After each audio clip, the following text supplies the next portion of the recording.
humans that we just found out about 10 years ago. Huh. So how many versions from ancient hominid to modern Homo sapien, how many versions were there that we have evidence of? That's what we don't know. What's the Homo we're 2008, missing? here it is. Michael Shunkov of the Russian Academy of Sciences and other Russian archaeologists. Oh, What happened? we just got scrolled, player. What did that was weird. We're getting scrolled. What did it just do? That was so weird. That was so weird. It's like they didn't want us reading this out loud. What's the Homo we're missing? That's a good question. So, archaeologists from the Institute of Archaeology and Ethnography of the Siberian branch of the Russian Academy of Sciences in Novosibirsk, Akademgorodok investigated the cave and found a finger of a juvenile female hominid originally dated from 50 to 30,000 years ago. Huh. And then the estimate was changed to 76,000 to 51,000 years ago. Specimen was originally named X-Woman. So anyway, the whole thing is they found out this is, go back to that again. A novel ancient hominid, genetically distinct from both contemporary modern humans and from Neanderthals. So they knew from that it's a new kind of human. And that's just 2008. Yeah. So this is 18 years ago they found that. So who knows how many ones they could find if you had, there's a limited amount of archaeologists that are doing this kind of work. Imagine if you had thousands and thousands of them scouring Asia, scouring Africa, looking. There's probably a bunch more that we haven't discovered. Oh, definitely. So this idea of the missing link, I'm not sure if that's accurate. Okay. But then the question is, I'm glad you said that because it sort of illuminated me a little. Yeah. Too. I hadn't thought of it in those terms. 2008, a Taiwanese citizen purchased a fossil Homo mandible dredged from the seafloor of the Taiwan Strait from an antique shop and donated to Taiwan's National Museum, the National Science. Attempts to extract the DNA were unsuccessful, but in 2025, protein analysis of the specimen designated Pengu I'll find my own showing that it belonged to a male Denisovan. Double kill. I love that missing link was an antique shop. Well, that's how What they did we found learn? I like that old lamp. I'll take that Now I'm plate. having How fun. about historic missing link? How much is that? What the hell? I think it's just a different kind of person. Yeah. You know, and then Interesting. if they kept finding more of them, It's called we'd have a personal better space. understanding of, like, what we're talking about. But there's a giant leap. It's the biggest mystery in the entire fossil record is the doubling of the human brain size over a period of 2 million years. Well, a nutty thing that happened. All of a sudden our brains grew. Well, what's interesting to me too is that you do have some fossilized remains that are very, very, very old that date back to caveman era stuff, and then we have stuff closer to what we just looked at. But there's that one transitional where you think there'd be a transitional creature that they can't seem to find. Well, they might find it. They might. I hope they do. And I think some of these are getting close. They don't have like a lot of Find Denisovan peace. bones. But there's going to be a few more that they find, I'm sure. Looking. I bet there was probably a bunch of different kinds of humans. The question is, like, why did we succeed? And why are we so much smarter than all the rest of them? We should go antiquing this weekend, see what we can dig up. Well, according to that, missing links in an antique in shop. China, right? Vote for That's a a long map. time ago. I don't care if they bought China or pottery. Let's go in. I gotta wrap this up, buddy. Yeah, buddy. Always good to see you, brother. Great to see you. Thanks for having me, Thank man. you for being here. Wingman, is it available streaming? Is it available everywhere? It's only streaming on Apple and Amazon Prime right now, all over Select the your world. hero. And then in Canada, we will start. It's good if you know all the other things. Yeah, But you have to know all the other things. Like, there's no one from Taekwondo that's just going to go into MMA and dominate. well, I think Anthony Select Pettis. hero bands. Right, but he knows he's got great jiu-jitsu, great boxing. I think he did Muay Great Thai low with it. kicks, Did he yeah. do Muay Thai with it? Pettis can do anything. He does everything. That guy's a beast. Too. He's a beast. That Showtime kick where he fought Henderson and bounced off the cage to this day. Bro. Highlight reels forever. Bro, that's like MMA. That's like some Tekken shit. Mm-hmm. You know what my dream was? I was training for it one time, but I never had the balls to pull it off. I always wanted to do the the jump uppercut. I was training for this shit and called him like, man, sit your ass down. That's hilarious. I was going to pull it off in pride one day, but fight came, I just didn't have the balls. And so that's why I get jealous of guys that can do that shit, that they can pull off in a fight. They can be themselves. Because when I fight, I'm not myself. I'm not the same person that trains.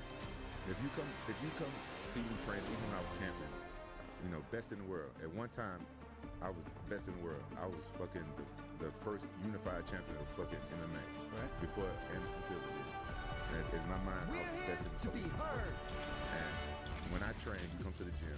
Better get paid after all this. Dog shit, I don't like having my time wasted. How come?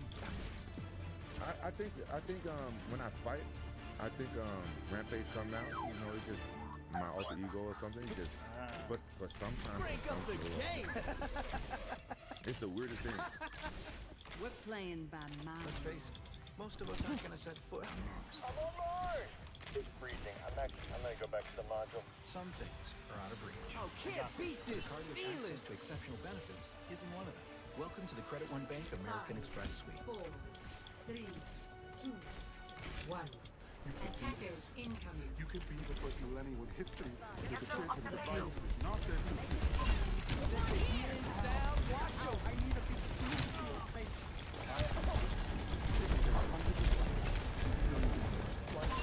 Enemy spotted.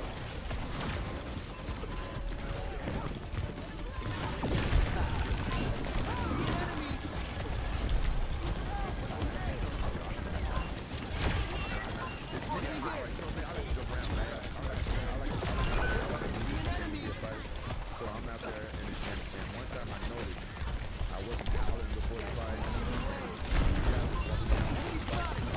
And I sit down, I pick it up. That's what I do. Like, I hope you feel that's great.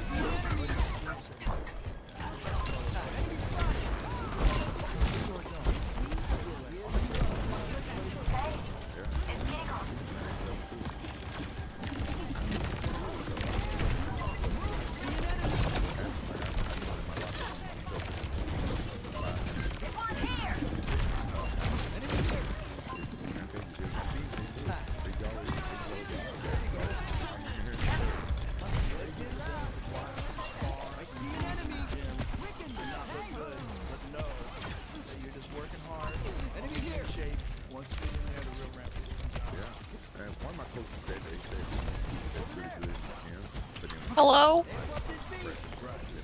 It's way better to be there. Yeah, I mean, there's also like put themselves in positions.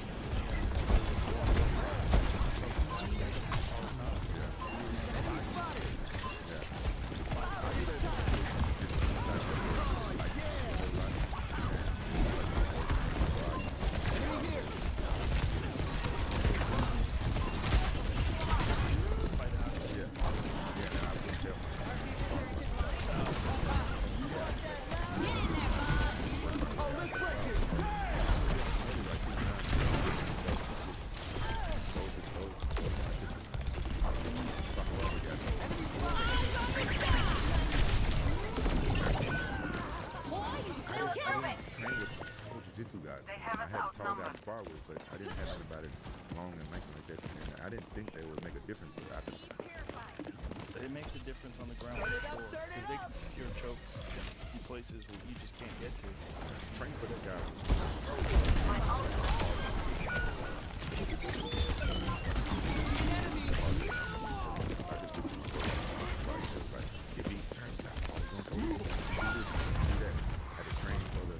For those oblique kicks, for the spinning elbow, that was the hardest motherfucking training camp.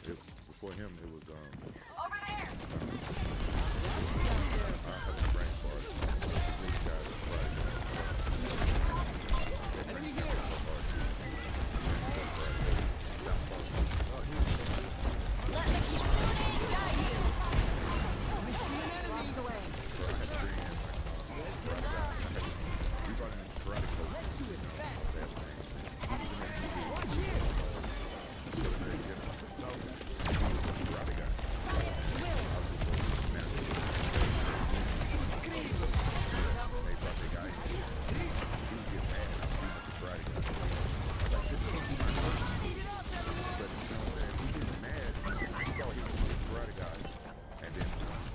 they was fucking me up, but then I learned, and I started fucking up the karate guys. He was getting mad. That's crazy. Why was he getting mad? Because it was his karate.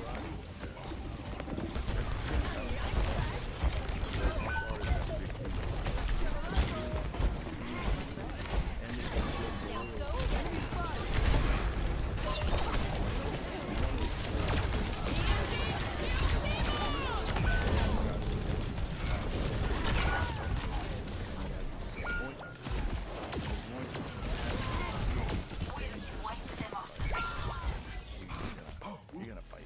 You're gonna stand up. And I Maybe remember I'll try they were something asking different me this time. before the fight, "You ready? How's it feel?" This is Bangkok ready.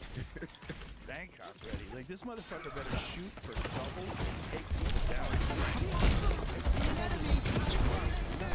I watched you take it back.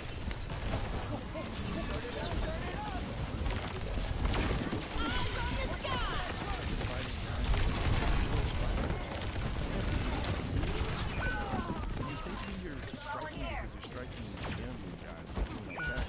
Real strikers are different.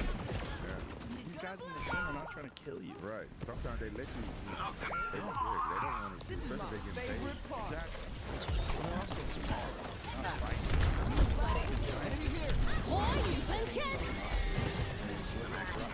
There's so many guys that get paid for them because they're good at one thing. You know, they good at one thing and they think that they can fight. You want that louder? I go, how much training are you doing in striking? I see an enemy. I go, listen. I go, you know how big you are? This guy is that good at training. I feel like he's slowly with some good Enemy spotted. you can't do that. That's the difference.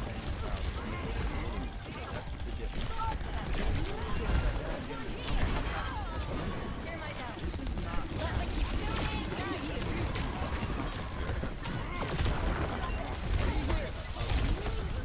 Oh, let's break it. Damn. I see an enemy. Enemy spotted.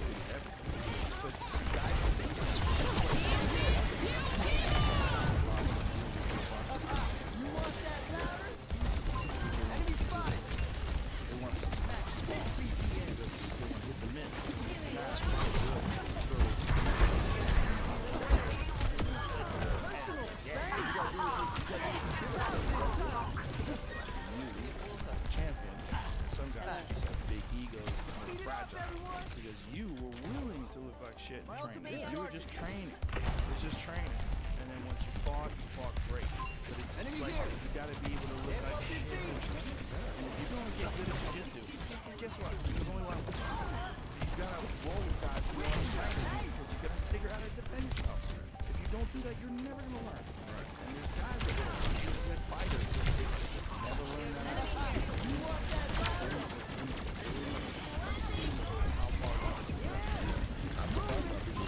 No one can hide from Enemy turret ahead. A little bit, but what helped me out. Use my brother. Use my brother. My trainer partner.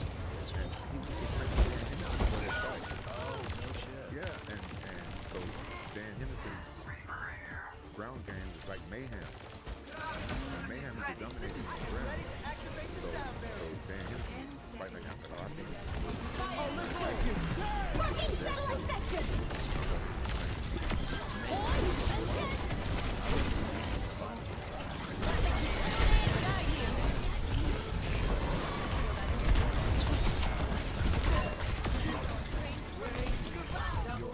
Right now, you're world class. Like, just Turn it up, turn it up. you could be like an elite fighter, like a world championship caliber. See if you can find Jason Mayhem Miller versus Doc. I don't think I ever saw. Maybe I saw it years ago, but that guy his jiu-jitsu was next level. Next level. Very high level. Very high level. But, you know, he was whatever, just couldn't put it all together in the best fights. You know, the Michael Bisping fight, George St. Pierre, you know, it was guys that, you know, but this was Mayhem, focused, in shape, training, full skill set. And this was when Sakuraba was at the top. He was beating the Gracies and stuff. Oh, right? dude, Sakuraba was still very good. I mean, he was a little past that now. Like, I think he'd already got KO'd by a couple of guys. But he was still Sakuraba. This is not an old Sakuraba. He has legs taped up like The a eye will mummy not by then. fail. Yeah. The I hand saw will Sakuraba a not couple of weeks ago flinch. in Japan. Yeah, he was Sakuraba in his day. Man, I remember when he submitted Conan Silvera. And everybody's like, what? He submitted a jiu-jitsu black belt? Yeah, he's good. He's tricky. He don't stop. He goes from one submission to the next. That's how he got me. So this is Jason playing Sakuraba throws a leg lock. Jason defends. At least I didn't drag everyone Jason else was down so with good me. on the ground. Like, good luck catching him with something. And he won't tap anyway. Jason won't tap. Even if Really? he got to fight in a week, you get him an armbar, he won't tap. Break his arm, he won't give up. Jesus. He was a wild dude, man. Turn it up. He was a wild dude. This is like a performance over a legend. Hey, look at it. The feet side, the camera. You're targeting me. Round this time. This was the class.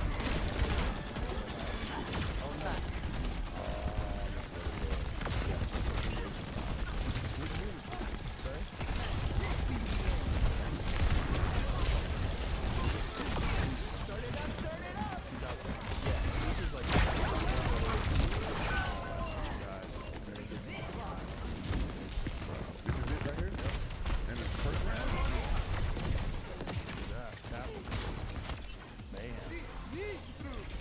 Allergies are relentless. A stroll in the park? Unbearable. Claire Eugene doesn't just fight back. It punches back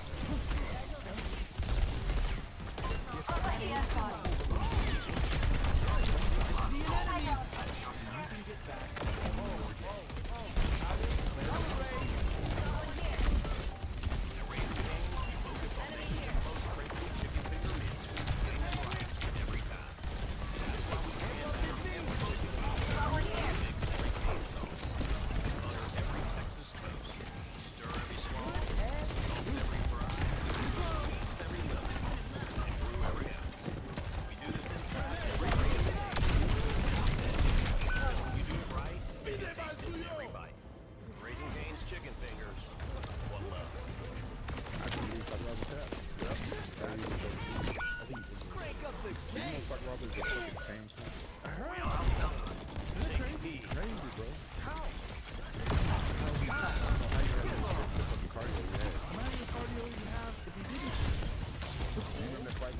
Hello? Horse races, and they took the time to that.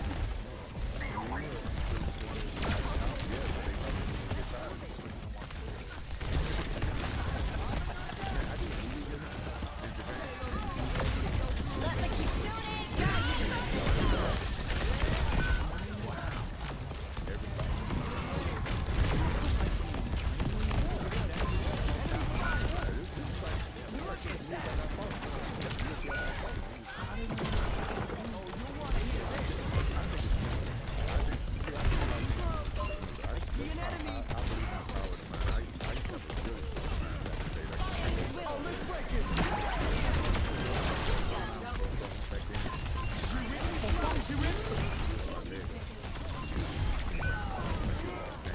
But I was mentally strong, and I also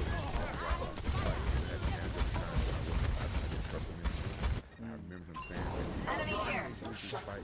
I'm gonna retire." I was trying to fire him a couple times, but he got pulled on the heartstrings every time.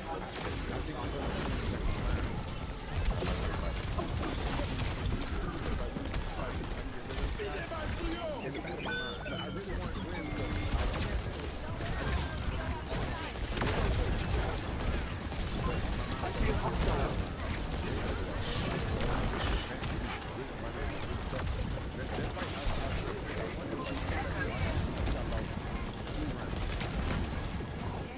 and I lost myself.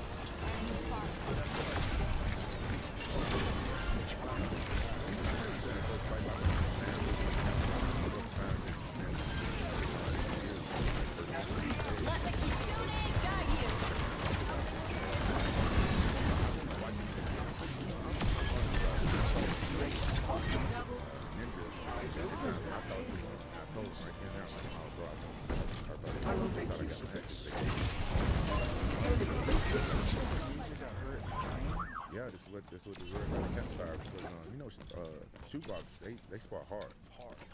And you haven't heard about him fighting in a long time. He retired a long time I heard he had some sort of brain. Yeah, they get knocked out. A taste of poison. I heard some other people was training that with him. Over there. They go I heard that Shogun and Mandalay, they Over there.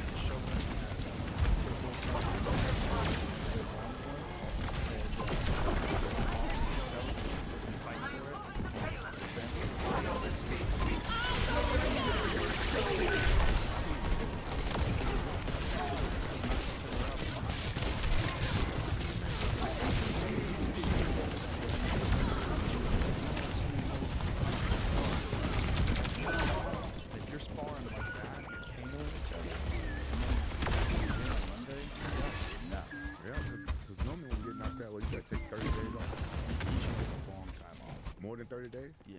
Justin Gaethje said he took 6 months off and not do anything for 6 months after that Max Holloway fight. He's not even going to train? I don't know. I mean, I'm sure he's probably training. Come probably, here, working out. Sixty seconds. Yeah, 1 second to go in a 5-round fight where he was dominating, in a 5-round fight where a lot of people thought Max was outgunned.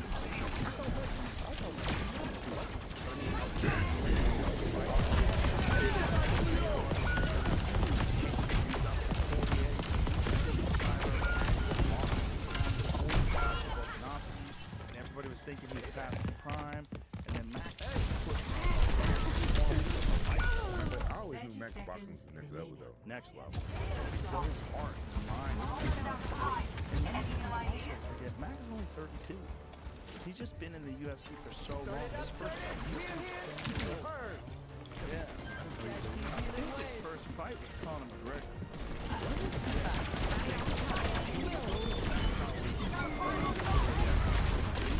No, he lost the decision. He's the only guy to survive.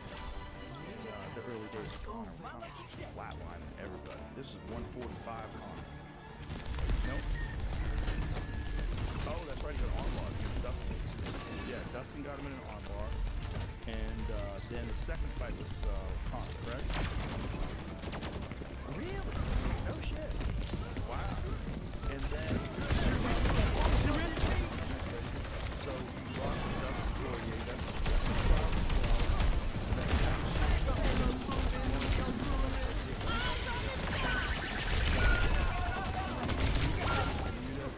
And then he lost to Conor. That kid was 20 years old at that time, which is wild, man. Yeah. Way back in 2013.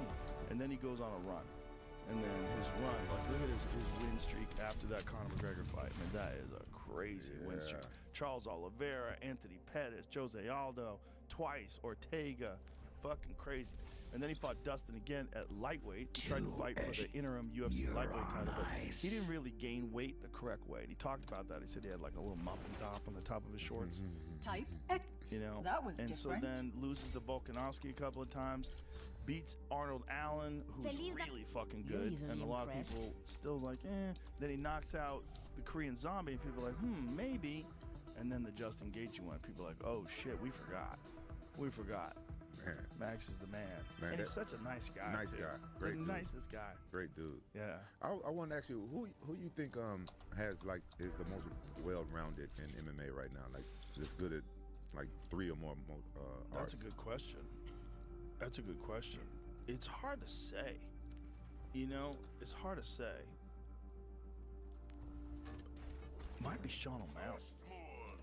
Sean O'Malley's not the best wrestler, but damn, his takedown defense is fucking good because he survived against Aljamain. You know, I mean, Aljamain couldn't take him down. He can knock anybody out with one shot. Yeah. He submitted Takanori Gomi in a jiu-jitsu match. His jiu-jitsu is real. Like, Sean can do everything. And he's just relentless, tireless worker. He's a star. Superstar. Hey, have you seen those posts that what's his name? How you say his name? Mohab? What's that name? How you say his name? Which one? The guy I thought he was Mexican. Marab? Yeah, Marab. Marab Davishvili? Yeah, I thought he was Mexican when I first met him. You see his post he do about Sean O'Malley? No, oh yeah, he's trying to get him to fight him. Yeah. But have you seen his post? His recent ones? Man, he got somebody that looks like Sean O'Malley. He be doing crazy shit to that motherfucker, bro. That dude's funny, bro. You know I like funny shit, man. Yeah. Marab's funny. Vote Yeah. for your Marab is mouth. an animal, man. What he did to Henry Cejudo, I was like, I can't even believe this is happening. I was there. When he carried him, when he picked him up, and then he's like stuck his tongue out, and he walked over towards where the UFC people were, and then slammed him. Slammed Henry Cejudo, Olympic gold medalist. Who the fuck does that? Bro, I'm conflicted for that fight because you know F3 sponsors Look at that. Henry, right? That is crazy. So we brought him over to Zuckerberg. That's right. Bro. I think that was that at the Apex? No, that was in at the Anaheim. UFC. That's That was right, in Anaheim. I was there in the crowd. I mean, then he had him in a 10-finger guillotine. Choose heroes to ban. Dude, Marab is a scary character because that motherfucker never gets tired. Bro. And his heart is crazy. Did you ever see his fight with Marlon Moraes? No. Marlon Moraes had him dead to rights. He had him out. I mean, he was battering him. And Marlon is the best guy who never won a title in the UFC. He was so good, but he would fold. Something would happen, he would fold up. And when he started getting KO'd a few times, it all went away. And it fell apart. He's a cop now in Florida. But Marlon, in that fight, he had Marab in all kinds of trouble. And Marab just wouldn't stop. He got a big heart. Oh, it's hard. He's unstoppable. Like, his mind is unstoppable. He beat him. Ray Borg submitted him way back in the day, got him in the guillotine. But guys, you know, he just keeps getting better too. Marab, every time he fights, he gets better. You think he's gonna beat him? You think he'll beat him? He's the worst matchup for Sean. The worst matchup on paper for Sean in that division is Marab. Because if you have a chance to beat Sean, how would you beat him? You got to take him down, right? I would imagine. I don't think there's anybody in that 145 height, that length, KO power, footwork, movement. When he did the Cheeto, I was shocked. Because the first fight, Cheeto beat him, kicked his leg, fucked him up, and got him down. But in the second fight, Cheeto didn't have a chance. Clear heads. Cheeto's a beast. Sharp eyes. He's a beast. And he hurt him real bad in like the last couple seconds of the fight. He hit him with a liver punch. Cheeto hit him with a nasty left hook to the liver. And man, if he landed that fight early in the fight, or landed that punch rather early in the fight, who knows? But Sean is so good at it. He's so good at it. And you can't corner that. You just move it. You can't let it go out. He just constantly and the consequences of moving in, like what Aljamain did, he got a little rushed. He rushed in. Yeah. Yeah, right. You want to hear this? I wonder what Aljamain was thinking. And he says he kicked himself after that. I think he just rushed it.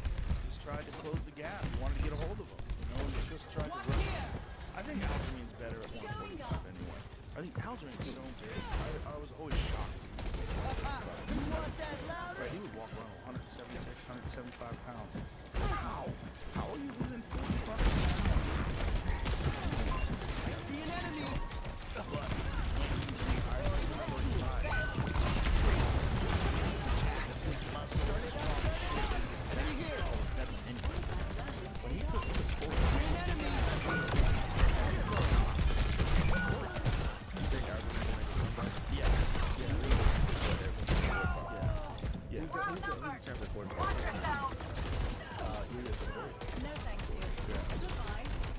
I don't know a lot of these new fighters. I've been. Maybe I'll try something different this time. I got to knock out both of them. Oh yeah, I think I thought that was the same night that.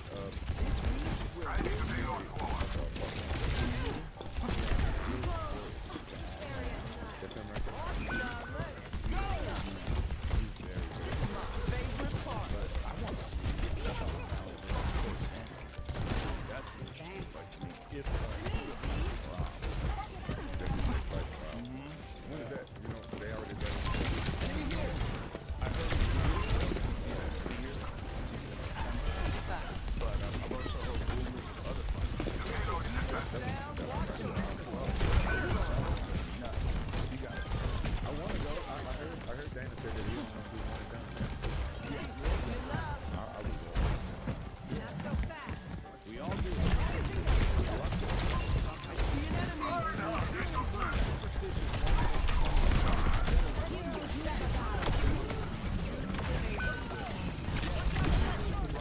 Not the easy way. Yes. Boom, boom.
The Expendables. It's Sylvester Stallone.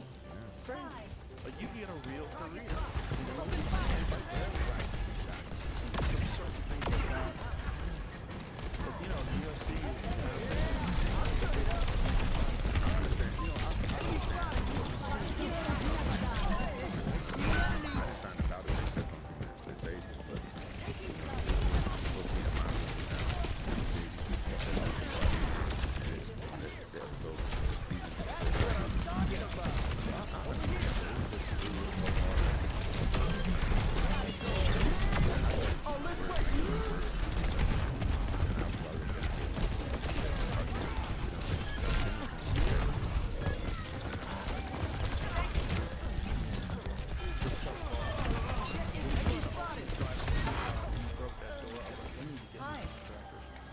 Cheapest fucking door I've ever seen in my life. Bro, whether you know it or not, most doors inside your house look like that. Yeah, they're bullshit. They're bullshit.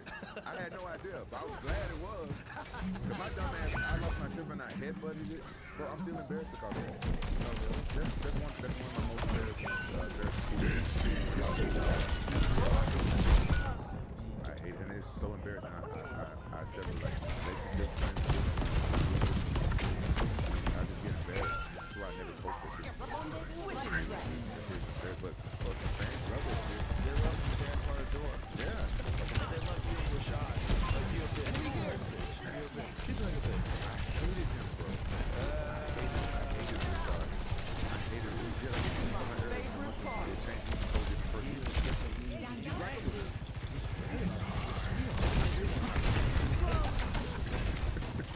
It's go time. He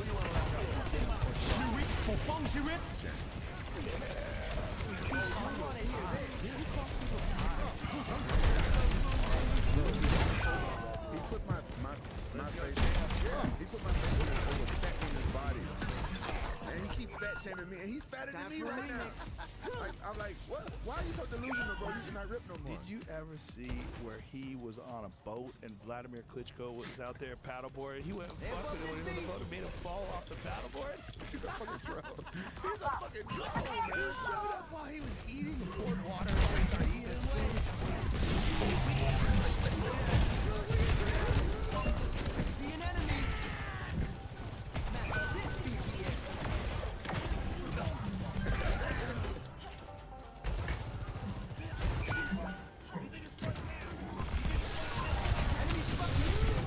This one just don't seem like a guy to jump around like that.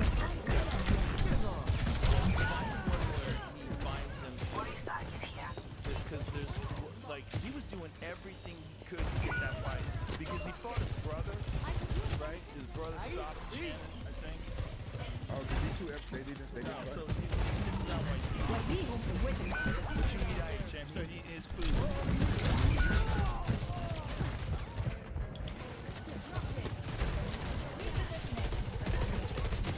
He's helping him. Chris don't give a fuck. Have some food. Here, have a glass of water. And he pours the water on his head. Join me. He's lit. Amp up this beat. Heroes never die. Look at Shannon in his bed. This ends now. His farm. He showed up everywhere. He was the main. Kind of amazing that part never happened. I didn't know which one it was. I thought it was that fight because his brother.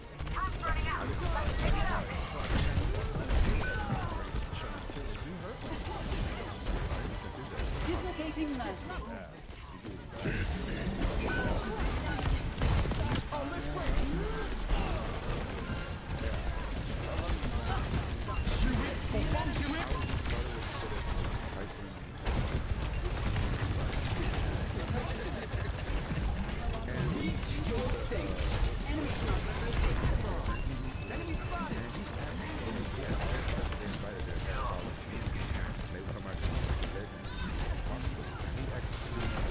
He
I'm 56. I think Lennox is like 58. You 56? Time for a reset. You 10 years older than me. Switching sides. And he's older than you. Yep. He should be fighting. They should be fighting past 55. Select your It's, I mean, I think a person, again, just like I think you should be able to do slap fighting, you should be able to ride bulls, do whatever the fuck you want. But like Mike Tyson fighting. I don't think you should be able to stop a person from doing it. I think if they pass medicals, if they want, look, fighting's bad for everybody. It's bad for 20-year-olds. It's bad for 58-year-olds. You know, I just feel like you should be able to do whatever you want to do. We're here to be Dodge heard. this. Look, riding bulls is always bad. It's always bad. But yeah, bull riding's legal. You know, Yeah. BMX flips, the dudes do those flips, they paralyze themselves all the time. more to do, Skateboarders, they more to fall down, learn. break every fucking bone in their body, get horrible head trauma. That's legal.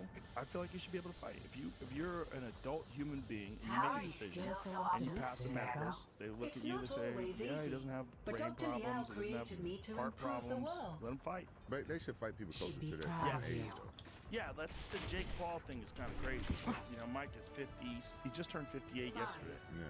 4, So Mike is gonna be 58. Jake is gonna be 28. attackers Jake's incoming. active. You know, Let's stop I mean, that you see payload. Mike run. It doesn't look like his knees are in good shape. Not really. I think it's bad. I'm saying, with all due respect, Mike Tyson just looks like his body type is awkward anyway. The way he I see an enemy. I just see the game. Gotta stop that payload. Yeah, so I Favorite part. maybe it's part of his brain like that. His body I see an enemy. just like awkward.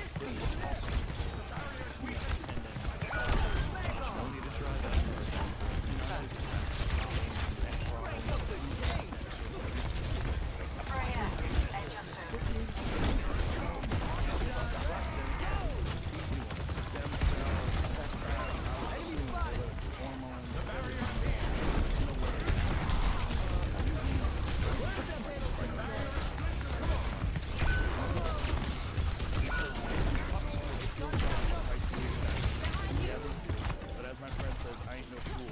Hopefully that means the rejection of any stunt of a comeback or an undisputed Amp up this championship beat. is undisputed championship.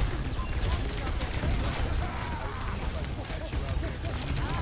Does that mean you consider it astronomical? That's what I'm saying. I 100% still smile when I ask if he works out regularly. Just like he was I ran 5 this morning, swam a couple races, 100 meters, and then I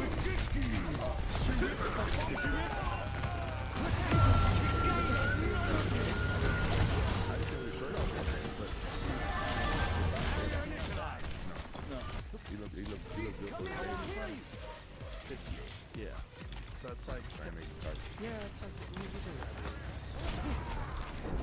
See if you get hurt bad.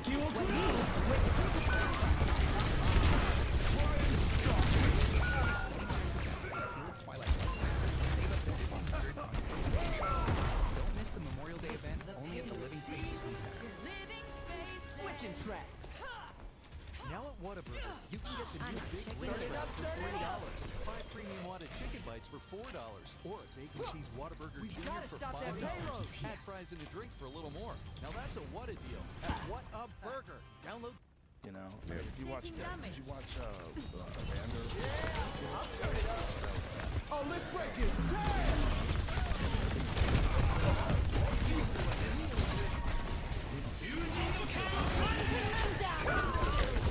Like give Vito a little talking to. Loud this time.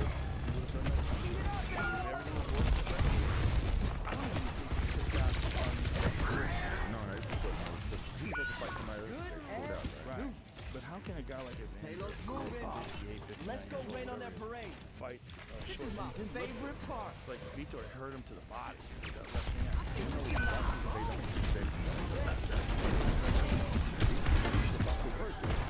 He wasn't necessarily a boxer. Enemy here. Black man was a problem. Amp up this When I beat. first started in 96, Enemy I spotted.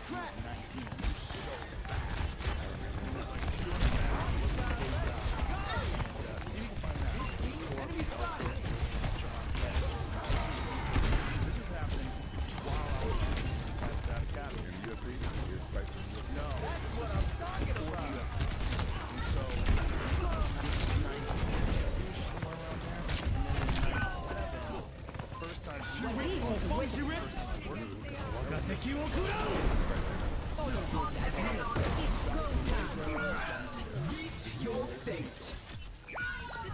Favorite part. Why the referee? Oh my There's God. no referees didn't do jack shit. Look at the referees. Enemy here.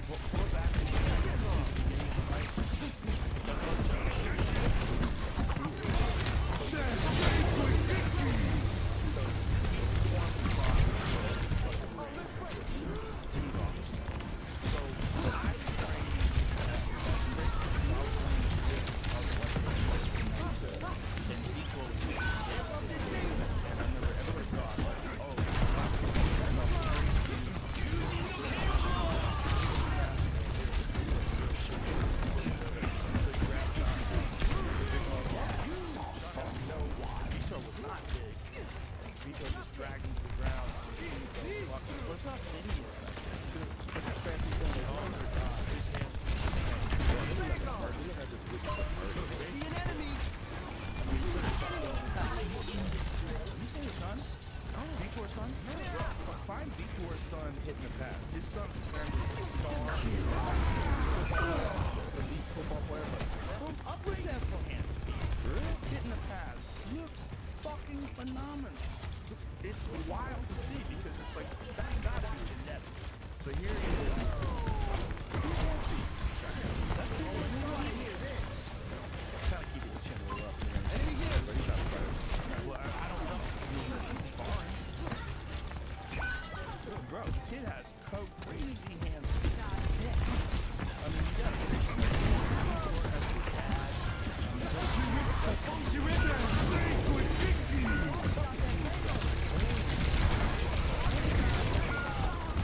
wild. Get out there. Crazy hands, bro. But that was Vitor when Vitor was young. So when Vitor fought in '97, I remember we all knew. But we were like, everyone thinks he's a jiu-jitsu guy.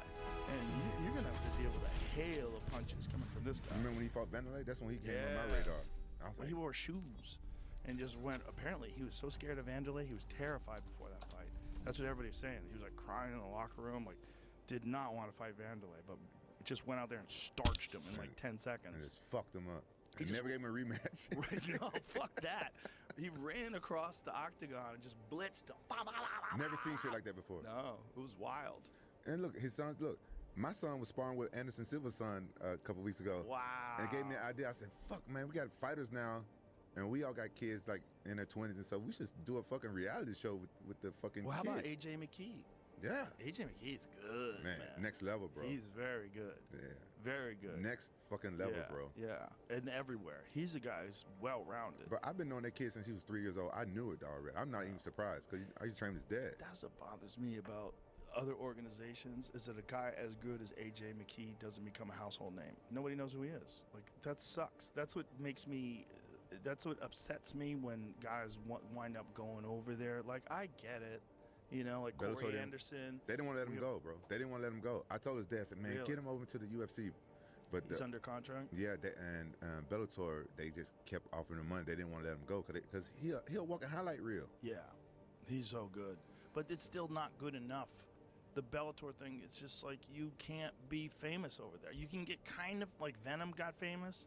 Michael Venom Page got famous from some of the knockouts, some of the things he did over there. But even he, like, now he's famous. He's in the UFC.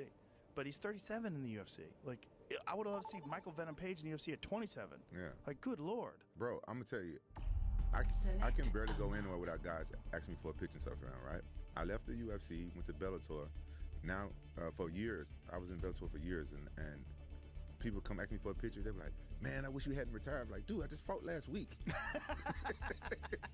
They have no idea. Bellator do not promote fights. No. They don't fucking do shit. I don't get it. I don't understand. No, Select nobody your knows hero. who's watching. Yeah. It's unfortunate. It's unfortunate. I mean, I get it that fighters will want to go like the PFL, right? If you win that tournament, you make $1 million. So Olivier Aubin-Mercier, I think he won it Choose twice. hero So he won values. $2 million in the PFL. Nobody watched. Nobody knows who he is. I mean, it's just, people know, but nothing in comparison to like a Dustin Poirier or someone who wins in the UFC. Bro, I'm going to tell you this. If AJ McKee goes to the UFC, I would bet money. I never bet on fights. I would bet money on him. He'll walk through the whole thing and get the belt easy. That's How why old is AJ now? he got to be like 26. Hold on. He got How to be old is like, he? 29. What? Yeah. Damn, I didn't know he got much older than that. In his fucking prime. He's in his prime. And how much longer is his contract over at Bellator? I don't know. Now that Bellator sold the PFL, they're not really. They're two different organizations, right? Like one of them they're going to do overseas is Bellator, and the PFL is. Yeah, I don't understand that. But I like that belt though. Have you seen that belt? The belts are good. With the ring. When you, 6-fight multi-year contract, and this is 2023. Yeah. Fuck. I wish he would went to the UFC. That kid. Why'd he sign that contract? They must up him money. I don't want to put his business out there, but his dad said that AJ is really successful, and I think they was paying him monthly on top of everything. They did what they had to do to keep their kid there. Well, that's the thing. If you do have a talented guy that has the potential of being a star, you cannot let him go. When Well, your Bellator mouth lost like Michael that, Jordan. I'm People sure have you truly truly people don't even know. Michael's family fought Eddie Alvarez. My command of law will be endless. You'd be They're wise both dropping to each remember other. that. I mean, wild fights. And no one saw them. You know, no one, I mean, some people saw them. I'm exaggerating, obviously. Yeah. But no one in comparison to, like, who saw him knock out Dan Hooker or when he knocked out Tony Ferguson. So teach me this though. Bellator, maybe they're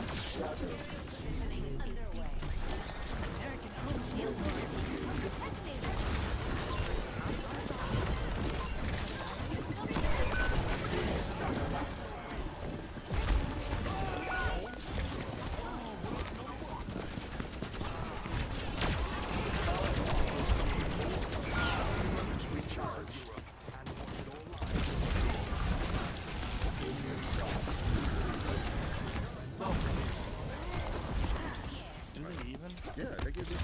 Now it's like I got two fights. What like the UFC fight? So they got to be getting used to winning. If they have a free fight like on ESPN Plus, I don't know how many people. I don't even know how many people are subscribed to ESPN Plus. But let's find that out first. Because you have to watch on ESPN or ESPN Plus. So they have. Well, they do a lot of those cards where they go like fight nights where they have it on ESPN as well. ESPN. How many people are watching ESPN? Millions. So if you have like a big event, like a nice fight night, like they had that last one. Fight night, Personne n'échappe à mon regard.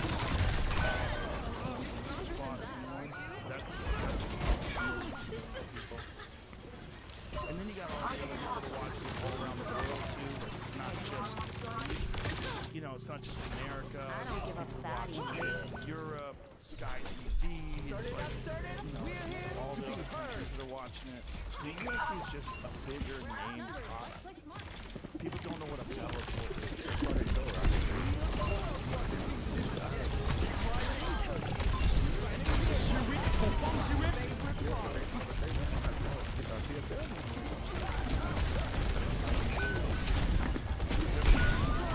Enemy spotted! one thing it does is switch emotional. And you get people thinking,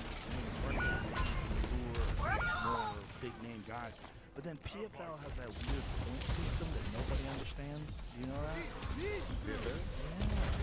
it's crazy. Like if you win by stopping in the first round, it's 3 points. You win the second round, 2 points. The third round, 1 point. So I never watched it when they had that Yeah, it's very weird. Well, that was easy too. You see like the levels. Like Johnny Edlin versus Inka Kasagami.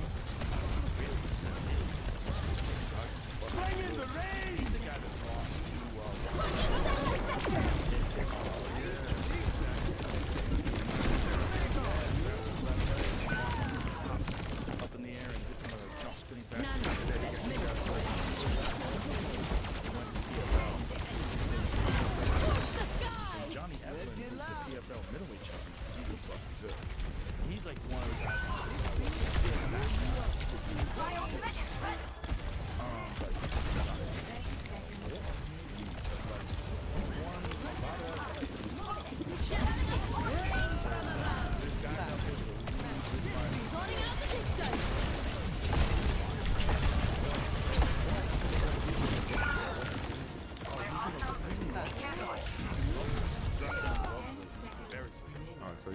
knocked out Vicente Luque, and he just knocked out somebody else too.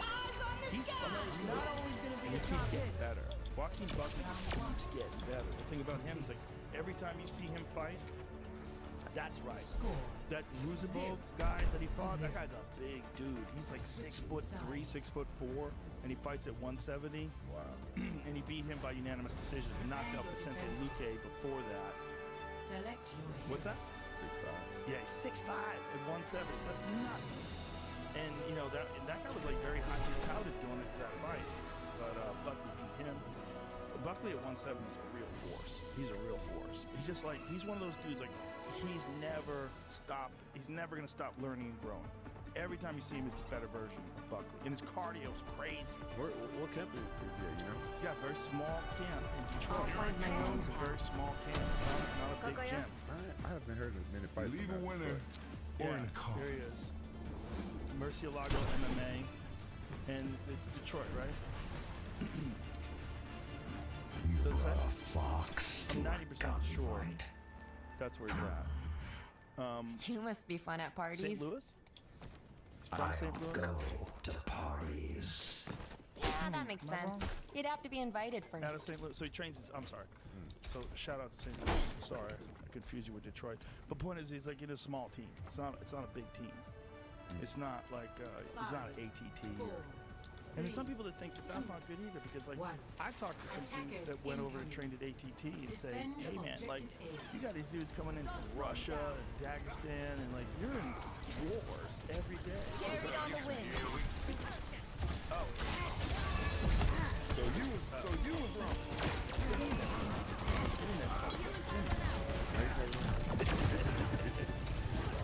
Okay, so they're in Michigan.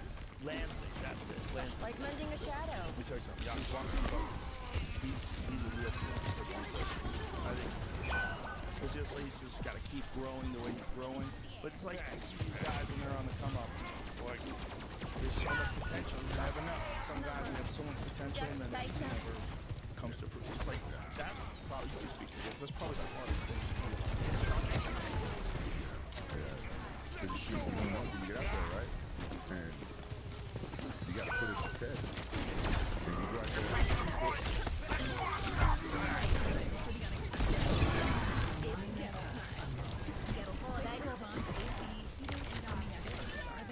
Make trouble. I am trouble. Your home system. We do things the right way, not the easy way. OMG, y'all. Travelers swear by this much. What's up with mom? She's been throwing travel advice for hours. Now she's got influence.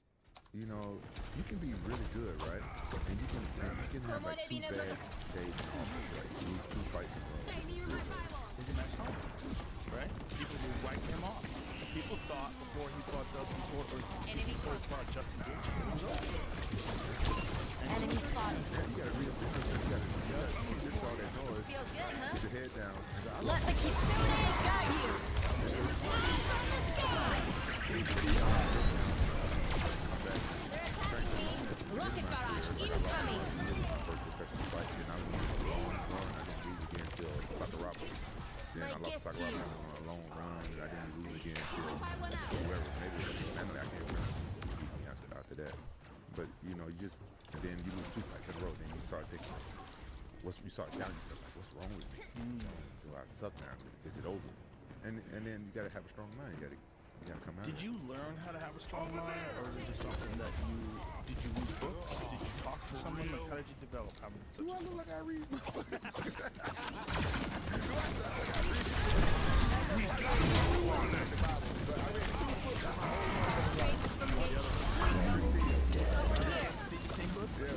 Yeah, I was in jail. I had a bunch of free time on my hands. I went to jail in college, and I fucking. What'd you go to jail for? But one of my teammates was a fucking asshole, and he hit me in the mouth with, the payphone receiver. I got this scar on my lip side of it. He hit me in the mouth, and I tried to kill him. And he went to the hospital. I went to jail. It was self-defense. Let me balance you out. But the problem was, I need some help. what fucked me up is that I went back.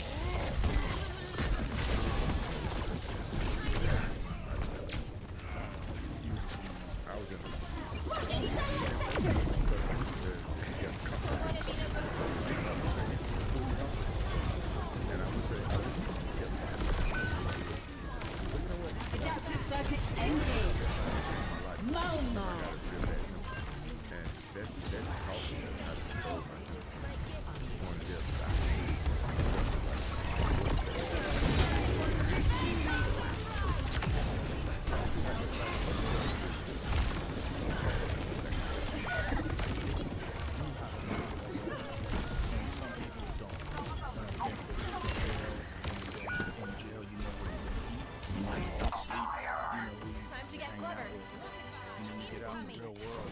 no skills, and nobody wants to deal with you because you're a felon, and then you would just lost. Yeah, it's like it is kind of like a it is like a circle motion where you know you got this rap. Let the kitsune guide you. Accustomed to a schedule. I'd rather be out on the street just doing odd jobs. It's something else. When I was growing up, before I started wrestling, I was headed for prison, and this is what I tell this to my boys. The thing that changed my life. My mom got remarried, and her husband had his best friend. His name was Jerome Jackson. He got the same last name as me because when I used to get suspended for school, he used to go and put me back in school like he was my dad. I love this guy. He was a musician, and he told me one day. He said, "Man, God told me to tell you something." And this is back when I'm from the Bible Belt, but I believe in God and stuff like that, but I didn't know. You know what I'm saying? Mm-hmm. And I was like, "What? God told you to tell me something?" Like, yeah, man. He's just he put on my mind to tell you something, and I'm gonna tell you. He said, "Don't judge me. I gotta tell you." He said, "With the way you going and the shit you doing, you know you head straight for prison." I don't know if you know this about me, but I was selling drugs at 8 years old. I was just a product of my environment. Some guys that lived across the street from me, a lot older, they liked me. They taught me how to fight. I was drinking and smoking weed at 8. You know what I'm saying? Fucking bitches. I thought I was grown, and they was really 8 smart. 8 years old, you were fucking. Select fuck yeah. hero Wow. Yeah, my first time fucking, I was 5.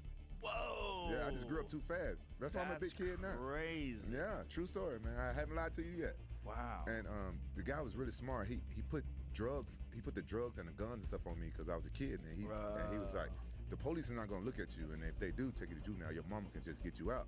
But if I go to jail, you'll be fucked up. I grew up kind of poor, and I was a middle child. My mom really wasn't studying me really, and so this guy fed me, and he gave me money and clothes and stuff, shit I needed.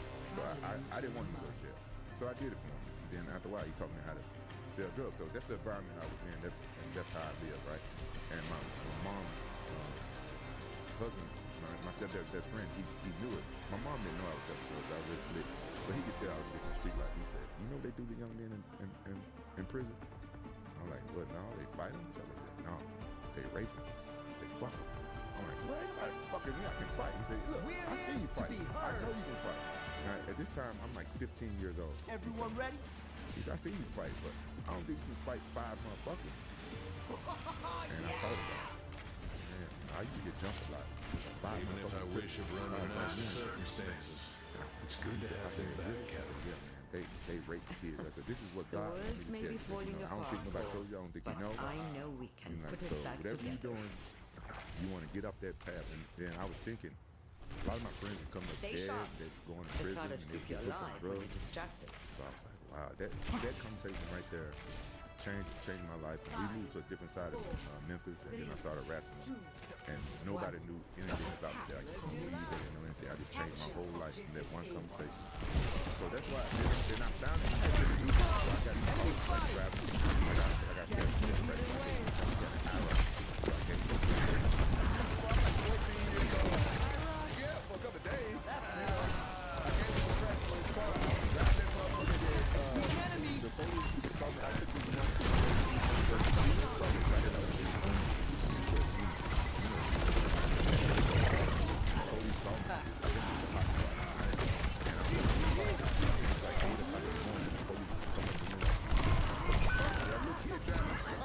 He said, "Don't try to move in."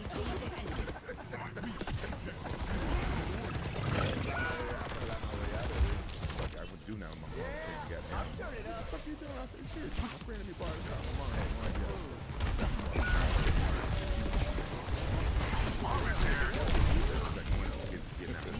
I got me so I was innocent for about 2 weeks. I didn't think about it. When I was in jail, in college, fuck this, I'm happy. But I'm kind of glad it happened to change my life. That's why I was walking out there and I was a fighter because I knew I was losing.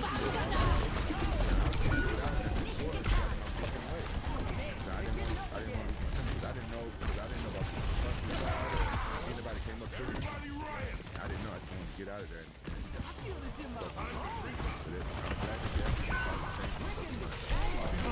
can control myself now. As long as nobody don't fuck me out of like $10,000. I think I can control everything else. I think about it.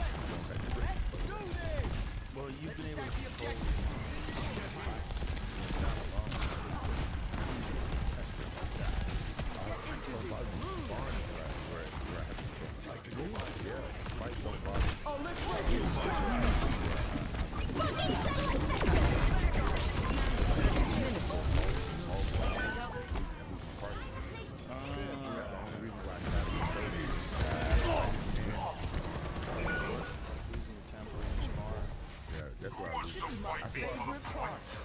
I sparred Rocco. We got what we wanted.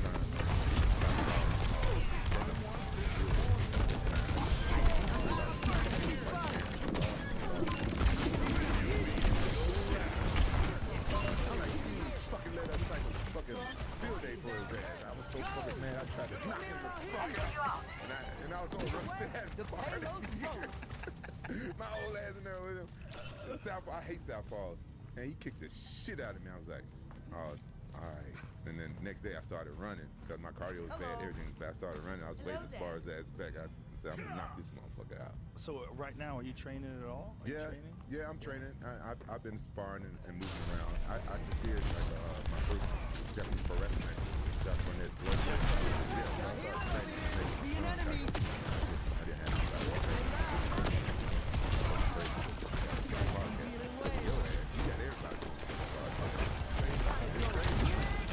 Everybody mama got a fucking podcast. Because of your mama. This shit is so time consuming.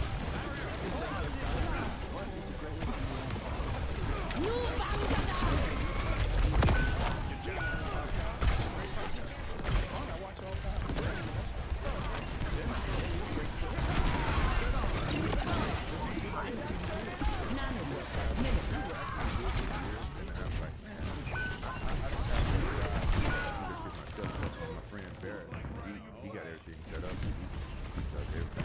I just sit down. And it's so I like it. Okay, so I guess I'm doing podcast. That's all someone has to set it up for you. If someone's got a good personality, they should totally do it. Because it's a way to keep shape.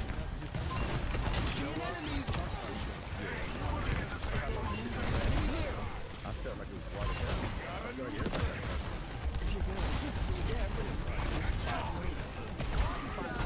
Oh, let's break it.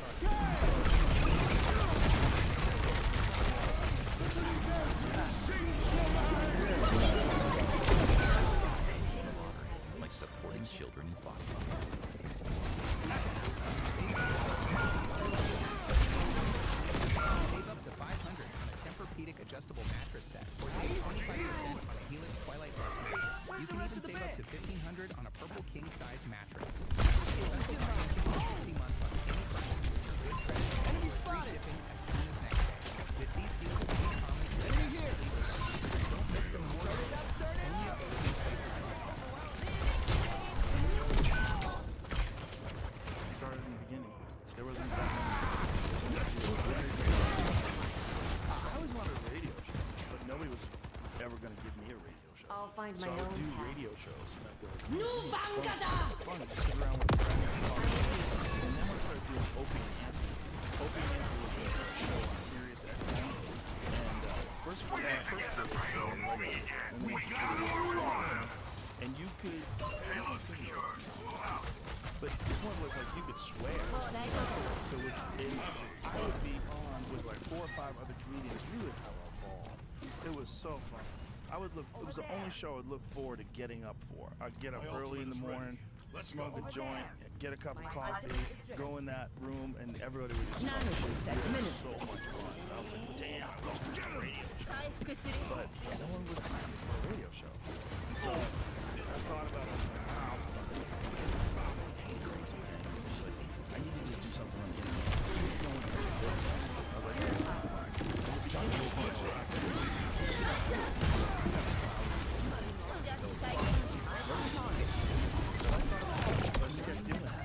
And then I didn't promote it. I didn't take out ads. I didn't make videos. Please watch my podcast. I didn't watch other podcasts. Tell people to watch my podcast. I just kept doing it. Just kept doing it. Just kept doing it. Just work ethic. And then eventually started making money. Bro, during COVID, I heard people complaining that your podcast was more listened to than the news, and people was hating on you, like when you was talking about ivermectin and stuff. Oh my God. Well, they were threatened. They were well. That was also they were being paid off by the medical establishment. They were being paid off. They were being paid to promote this one thing, and that was the vaccine. And anybody that said anything other than the vaccine, I mean, CNN did me so they changed the color on my skin. I'll find my own I was path. sick. I mean, They kept saying I was taking horse dewormer. I got prescribed medicine by a doctor. Not only that, it was only one of the things that I took. I took a bunch of things, but they did not want this video of me saying I got better in 3 and I'll days. keep you safe. So it's a video of me. You see the real video. I look fine. I was fine. I wasn't lying. I wouldn't lie. And I had to cancel these shows because I was doing shows with Chappelle that weekend. We were supposed to be doing this arena, and I had to say, I'm sorry, we're going to reschedule it, but I got COVID. That's the only reason why I made that video. If I didn't have shows that I had to cancel, I would have never made that video. I only made that video because I had to cancel the shows. So I said, I feel great. 3 days ago, threw the kitchen sink at it. I said all these drugs I took, IV multivitamins, monoclonal antibodies. I said all this stuff that I took, Z-Pack. But they locked in on this horse dewormer and tried to make me look like a fool. But what they didn't know back then, Under my protection. I never they didn't know how big the product was. Oh, no. They didn't. That's the problem. But they knew the drugs worked. Right, they didn't. They didn't take the other stuff that I took. I was there. 6 days after that, I took 10 rounds on the back. I worked out 5 days after I got sick, and I'm like, I feel pretty good. Next day, I'm going to push it. And then the next day, I said, all right, there's one way to find out how good I feel. Set the timer up. Let's do some. I did 10 solid rounds in the bag. At the end, I was like, I feel 100%. I feel totally normal. I swear by it. When you talked about it, I knew you was right because I had learned about it like a while ago before COVID first happened because I got this friend. She used to box with Floyd Mayweather. Dead. And my gift to you. He got this assistant from the country. And they had like over years ago, maybe 15 years ago. Protecting. So she told me about it. Let me know. I can mention I had COVID, and she got rid of her 6 days. Had a negative. She gave a negative test. I said, okay, I can read off. And my son called her. I never called her. So my son called her. I got her. And I gave her. They could have saved it a lot. Yeah. And they still to this day, people really do. But meanwhile, doctors prescribe it. And one of the reasons why they prescribe it is to give you the reason.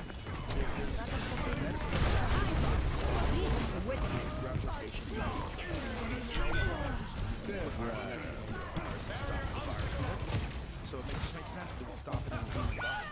It stops yellow fever and they used it for river blindness. They've used it for a bunch of different diseases. It's also very healthy. It's not a dangerous drug. It's just one of the safest drug profiles of any drug. It's not a dangerous thing to take. But do you think your body get used to it? Because I take it for colds because I hate colds. I don't think it's something you get used to, no. Because I remember when I first started taking it, because I started up in case I got COVID, and I got like a little runny nose and cold, and I took it away right away. And then the next couple times I took it away, then the fourth time I got a cold. Who's tried to, well, that'd be true, there's just a different cold. But they tried to ban a lot. Let the Kitsune guide you. But also, one of them is thymosin. Thymosin is a peptide. It's a safe peptide. There's no history of like negative side effects. They tried to ban it. People were using thymosin to get over COVID. They tried to everything. They tried to stop like riding your bike. Ready to throw in the towel? They started attacking me. They were only attacking me because people could say, "Oh, Joe Rogan got better. Yeah. Oh, he's healthy and he works out." I don't need that fucking vaccine. I'm ready to overclock. 55-year-old man took it and he's fine, quick. Yeah. And they didn't. Like they exaggerated how many people died. The whole thing was fucked. The whole thing was fucked. They treated us like we were a bunch of shit. And a bunch of people Nanoboost administered. and they didn't have any alternative research. Ready to watch, listen to podcasts, basically listening to doctors. Well, because we don't know. Where's the map? I'm wrong about that. I'll be wrong about that. It's go time. Round number. I don't trust that shit. You shouldn't trust that. I mean, I don't trust the mainstream news anymore. They're telling you something. Someone's telling you. Some of the things might be true. But the reasons for those things being true, they're probably not telling you the truth. I'm gonna tell you, all this stuff, it woke me up to a lot of things. Was just not trusting the government and stuff and everything. And I'm gonna be 100 right now. The main reason why I decided not to take the vaccine is because I saw the interview of Bill and Melinda Gates. Really? That interview, them saying that they got to get this vaccine first. Oh, fuck that, I'm not taking it. And that's what I was like, first. Fuck that. That's why I didn't take it.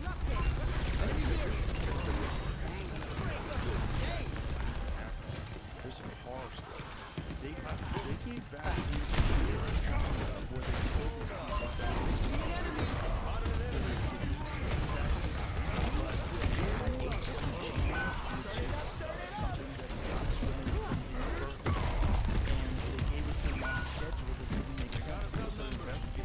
they were putting enough HCG in it to make sure these women didn't have kids. They basically vaccinated them against being pregnant. And we know and they didn't want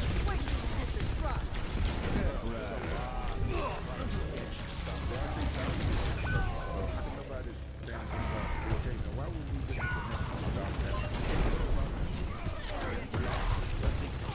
But he's computer guy.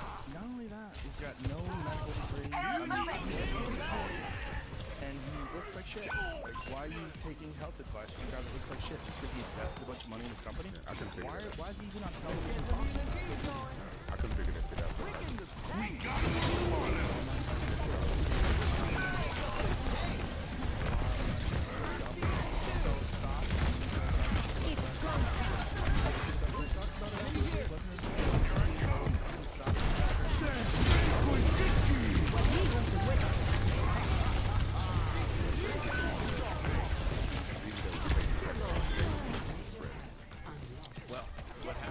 Oh, let's break it.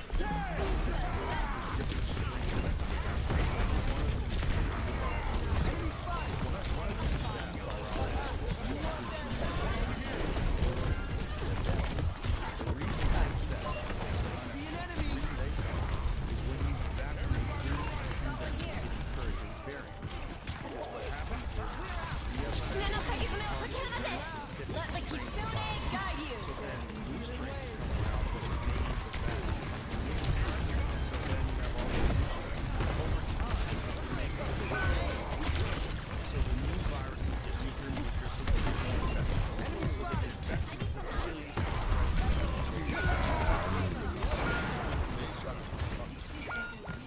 But when they do that, I mean, this is what veterinarians were saying, all these different virologists were saying, like, you do not, but they silenced it. That was the great.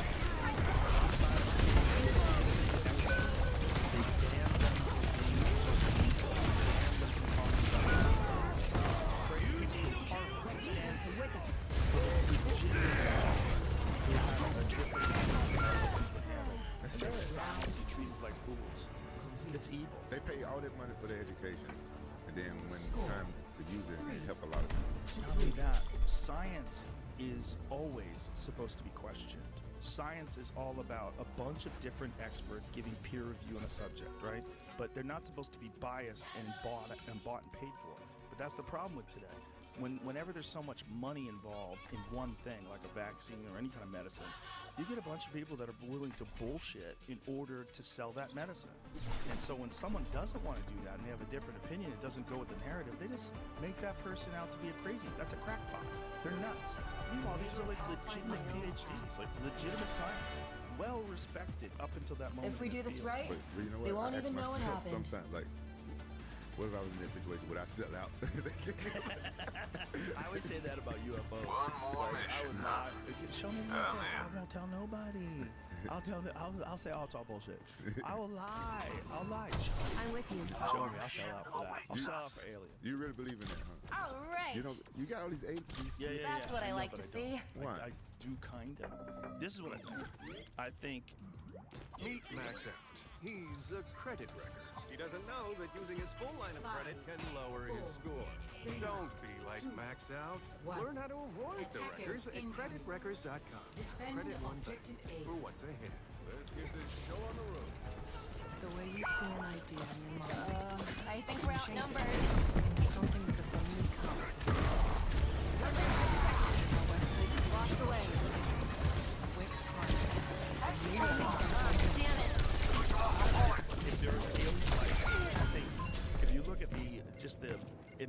size of the universe. There's hundreds of billions of galaxies, and each galaxy has hundreds of billions of planets.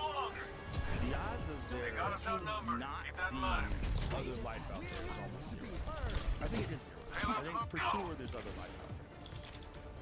And if there was other life out there, if they found out about us, these crazy territorial apes that have nuclear weapons, and they have cell phones, they're taking pictures of their dicks, and they're fucking sending videos across the world, they're stealing resources and pulling oil out. They'll all be dead. I don't think these are You're all dead. This species on Earth, the dominant is completely insane. Lie on the news. They have to go down. They're not. They're doing drugs. Everyone's just drugs on drugs.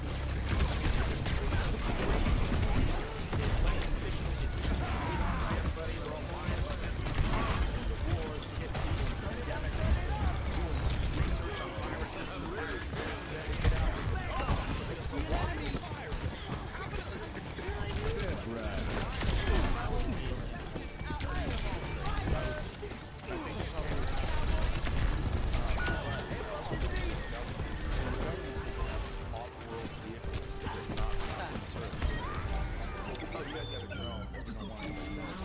I think that's a lot. Let's break it. I'm gonna tell you this, bro. I'm gonna tell you this. Your boy Eddie Bravo, he knows some shit, but he just sounds crazy when he says it. Oh, he knows a lot. He knows a lot of shit. Eddie knows a lot. I think he's definitely wrong about some things. He's wrong about. Come on, we all are. But I'm telling you, when I watch him and I watch him explain stuff, I like he goes deep. And it's just how he explains it. He knows a lot about conspiracies that are absolutely legit. He educates me on some where I start reading about him, like, oh shit, he's right. Yeah. You know, and you find out some things about the government, things about what they've done before, Operation Paperclip. They brought all the Nazis to start NASA. You're like, what? NASA was started by Nazis? And you realize they're like, what? And then the Kennedy assassination. You just, there's so many. Look at the better not tell your mom. Like, too many. And so I think there are extraterrestrials, but I don't think they're from outer space. That's possible too. Right? They come from the water. Right, that's possible. Because they come from the other side of the ice wall. Oh, you're going to get into that. No, I'm not. No. I'm not. No, but he's right about that part. Much lies in store. I think that Let us see to it. It's not true. Also, it's like the way planets are formed. We know how planets are formed. There's a reason why they're all circular. It's like all the mass can coalesces in the center, and the gravity and the way things spin, it all forms balls. But the idea that we know what the fuck is going on in the ocean is ridiculous. We don't know what's going on in 90% of the ocean. And the water surface is 3/4 of the Earth. So 3/4 of the Earth is stored.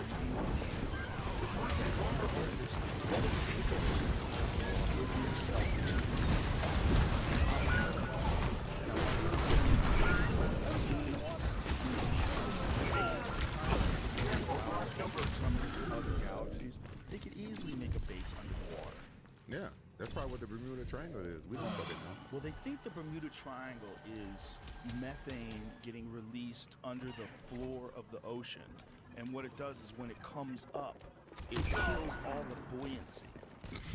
You know, it makes boats sink. No, they know where it is. That sounds like when I watch Men in Black and right.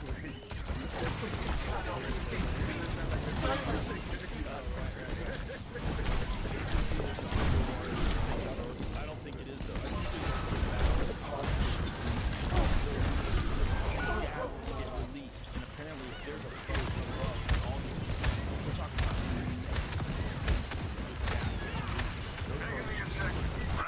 and it's not just that. It's like the updraft of this stuff can fuck up planes. Yeah. There's a lot of theories about what causes it. It's also there's so many storms in that area of Bermuda. Step right. So it makes sense. But I still think it's probably something.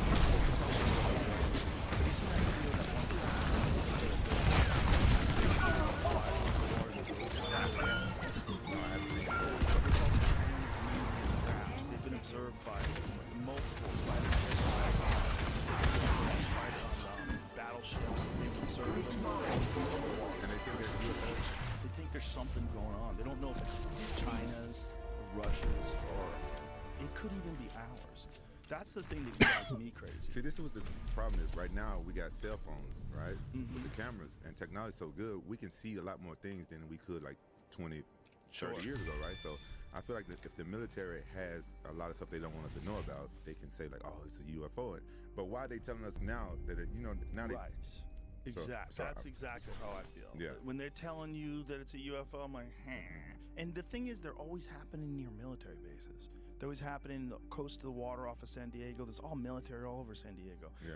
East Coast, in all of the restricted airspaces, that's where they see these things, which is exactly where they would practice if they had these things.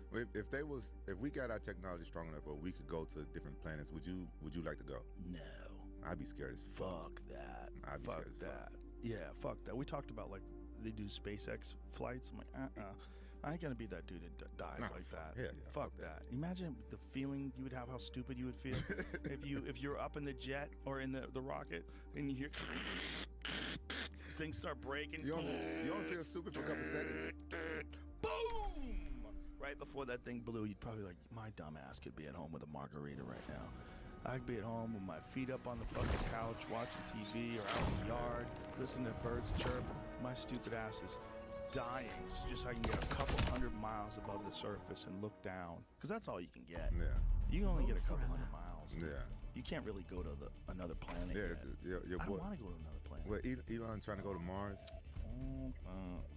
I'm not going to be one of those dudes. No. I'm saying right here. How you think those dudes felt when they tried to go see the Titanic? Bro. Life can be chaotic. Gettle's HVAC and plumbing experts can help. Our rejuvenation maintenance. What was they thinking, bro? They're just rich people that, for whatever stupid reason, wanted to go on an adventure. But not only that, they're looking through a screen. They just wanted to do that. Yeah. Bro, the moment before that thing imploded, apparently it was free falling before it imploded, so they knew it was over. They knew it was over for a few seconds before it. I would have had a heart attack, I think. I would have probably got a heart attack. I bet a lot of them did. They probably hyperventilated, went into shock. How many was on there? I don't remember. Yeah, man, I don't remember. Yeah, I don't know what they. I don't know what they would think. Apparently, they're talking about doing it again. Right. So no one has been able to go down to the Titanic. So it's too far. Well, no, they've sent. They had manned craft that went down the Titanic because I went to the Titanic Museum this past weekend at the Luxor in Vegas. They have a chunk of it. You can see like this big piece that they pulled up and different artifacts they pulled up. So they did go down there and attach things with manned crafts, and then they pulled them up with some kind of drone. They did, but I do think people have actually. I think James Cameron actually went down there. Here it is, the 14th trip. Yeah. To be the heard. Titan Me, the first of several dives, the famous shipwreck of the world. What Follow generous the success. rules and we will. Today's guest is a legendary actor.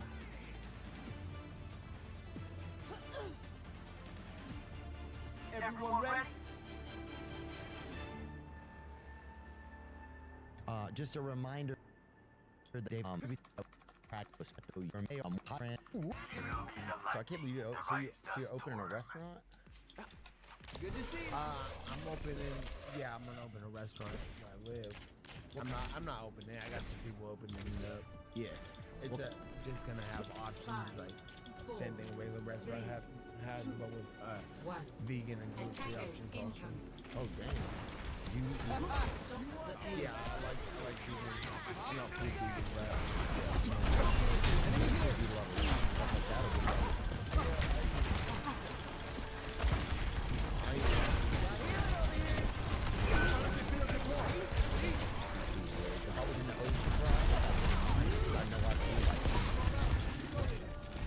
But anyway, thank you guys for coming in, bro. You guys are fucking 3 hours late.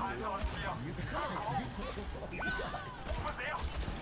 guys the only dude that y'all were later to Boosie's only guy. So y'all are weird and black guy. Over here.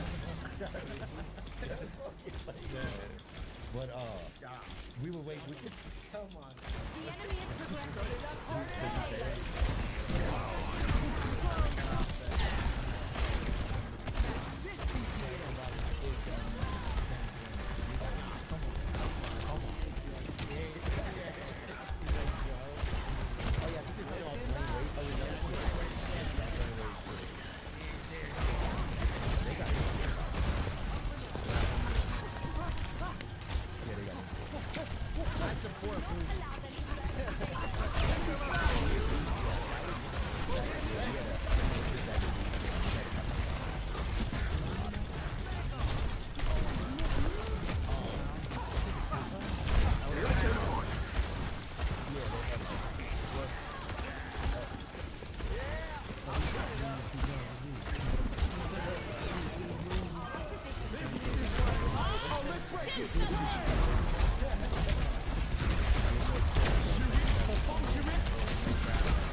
dad had a tent shop and stuff. And then he got a tent, his Hold truck that tinted. payload. My dad tinted his truck, and that's where we met. My dad's shop. And he was like 15 or 14.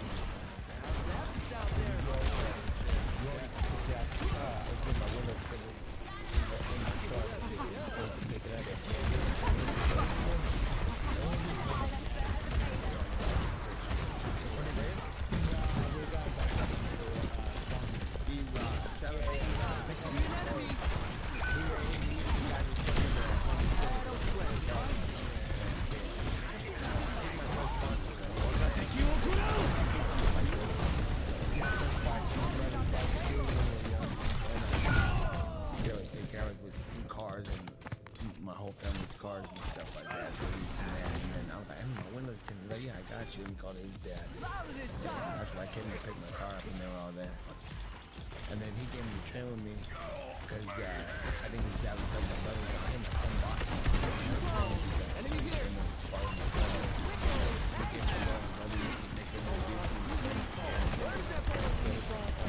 come on.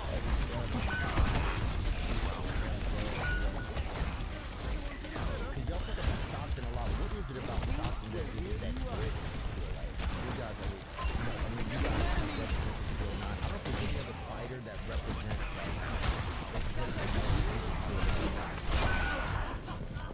yeah, well, that's just where we come from. And everything started there. That's the core of it. Got a reference where we're from. I think. Break up the game. I had Yancy Medeiros come up from Hawaii one time to train with us, and he started training with us, and he's like, yeah, woo, and he was telling me all about Hawaii. I was asking him about Hawaii and going up there. I was just like, I was interested. Like, that's cool. You're like, yeah, there's my boy right there. And he's telling me all about all the stuff that I know. Nothing about. And I'm like, that's badass, dude. Like, and then we're talking. Yeah, I was like, bro, you need to like tell people where you come from and represent all that shit. I can see you all day. Like, because I see you as a fighter, it's like you hear what you're about. And I feel like all that energy. So we gotta put you on that kind of video. No, that's just a thought I had off where I come from.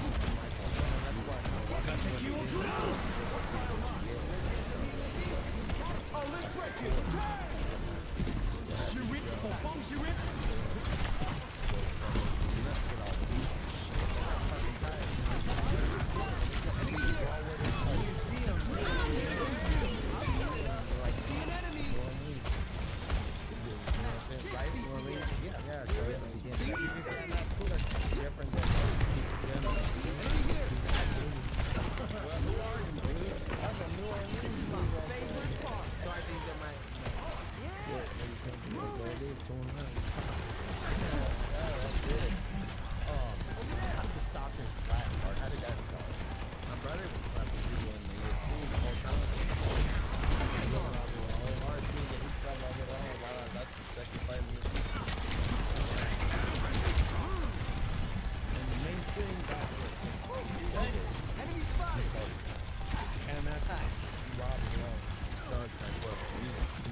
It's like, bro, I don't like when I see like out of nowhere, like someone gets murked right in front turn you and hit his head. I'm like, bro, you just killed that guy, bro. I'm like, hey, it's a warning, bitch. Get the fuck out of my face. Yeah. So tonight. Yeah. Like, you could be a bitch, or now you could get melted because you're coming back. You can shut up and get it. So that's it. It's like a warning flare. It is like shut up, bitch. I could have just slapped you, but I'm gonna slap you and give you a chance. And I ain't walking around slapping you. I'm just saying something that I'm being rude like that. Yeah. You need a little slap. Get out of my face. You can't feel it? Here it is. Yeah. And I think it's just it was like a moment of like, I'm not afraid to have a little bit of energy if we need to have it here today. Which Here's a lot the of plan. times, Do what I do. Listen to what I say. And don't screw this up. I'm taking your shit. Bro, I slapped him, and then I stood there and waited for a fucking medium pizza, dude. And I was like, do not say medium pizza when you hand it. I just want people to know I ordered a medium, bro, because I was feeling it. XL. Yeah. That's all right. You're the one who's gonna make me live forever, yeah? I got you. Are you The dude's like talking about medium my immortality sausage, bro, and I was like, That's not what it does. medium sausage, doesn't bro. really Sorry, work. slap that You guy, might wanna fix everybody. that. This is extra large. And I was like, bro, that's the last thing you want to hear somebody say, and you go and accept them. Because I've been getting with medium sausage my whole life, bro. You know what I'm saying? But that's another conversation. What outside of like you guys interviewing Stockton, what else is Stockton having? What else do people do there? Like just Stockton have a zoo? And then,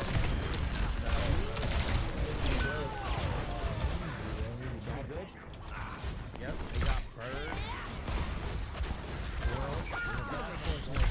Hey, Mickey Rose, step your game up. We need a tiger. They got monkeys. I'll find my own shit, that bitch is a Trump. Look at that. We need a lion.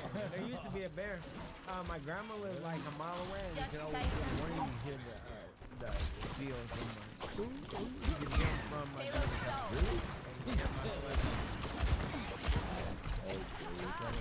Real company. Was your family pretty close up there? Like, was y'all, like, what was it? It seemed like a lot of, like, family type of energy up there, is it? Yeah, I got my Do they travel with you to the fights?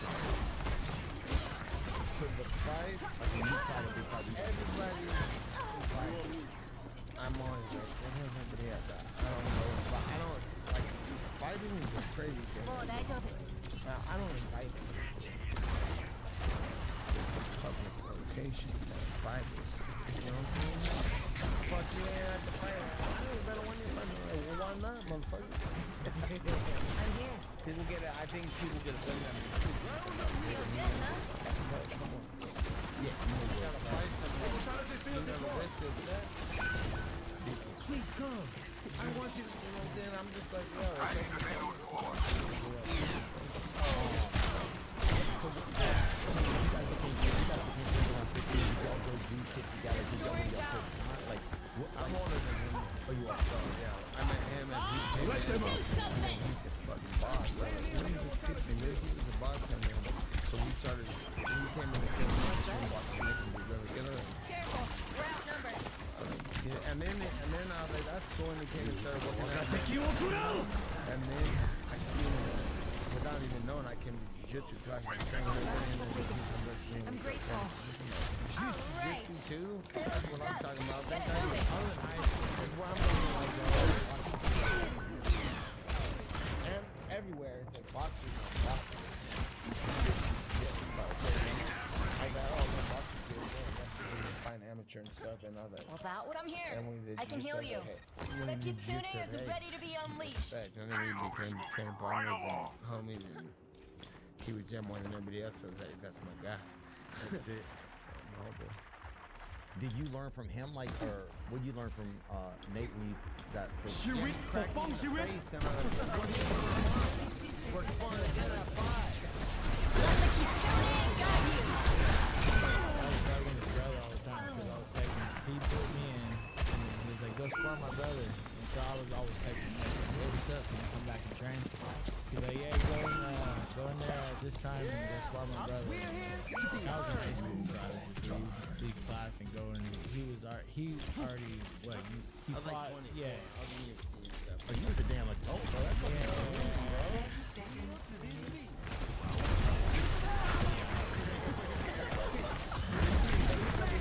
youngsters in. But you just respected his talent so much, huh? Yeah, well, he didn't even have to. A lot of people got it. 15-year-old fighter. Do something!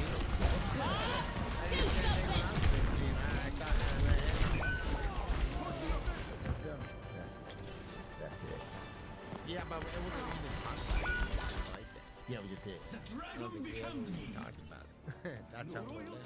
Maybe I'll try something different this time. Once you amateur fighting, like, every weekend. Fighting every week. Oh, so you were fighting, I was almost 18. I was like 16, 17. So would you go corner and shit like that?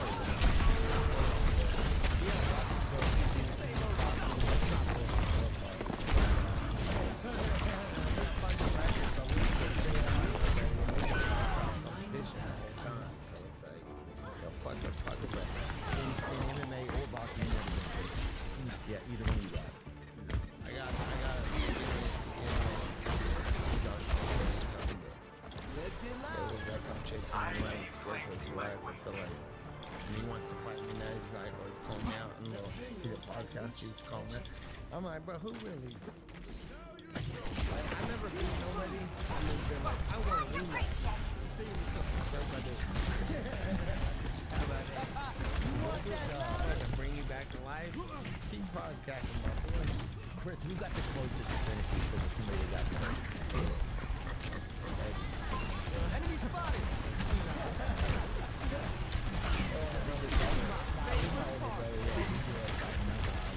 I want to fight too. She's always fighting. I guess too.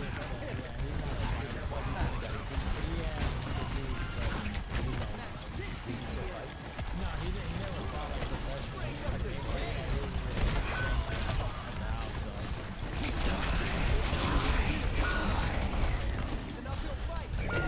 Brothers want to do kind of what if you're younger, brothers want to do what your brother does. You know? And sometimes your brother will quit doing that shit like 2 weeks later, and you just Yeah, like, the rest of your life, bro. Who fought first in your family? Was it you or me? Oh, next to fight kid black. Like, what the hell's going on? Where's the fighting? Next to the fighter is going black.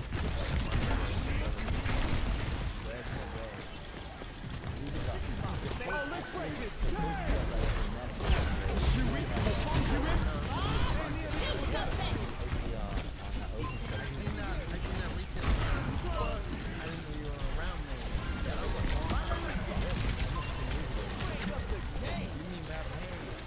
Dude, I was so scared too, bro, because they brought in like a fighter, bro. Just recently watched that.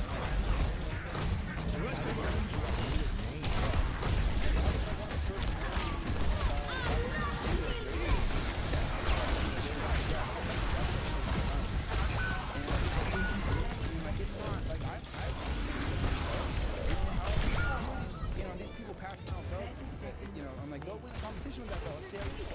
It's not gonna happen. You know what I mean? It takes a long time. I think Lucas is the only guy that can do that. Well, Like tradition, they're gonna kickboxing. That's the thing. And then they want to go home. See an enemy.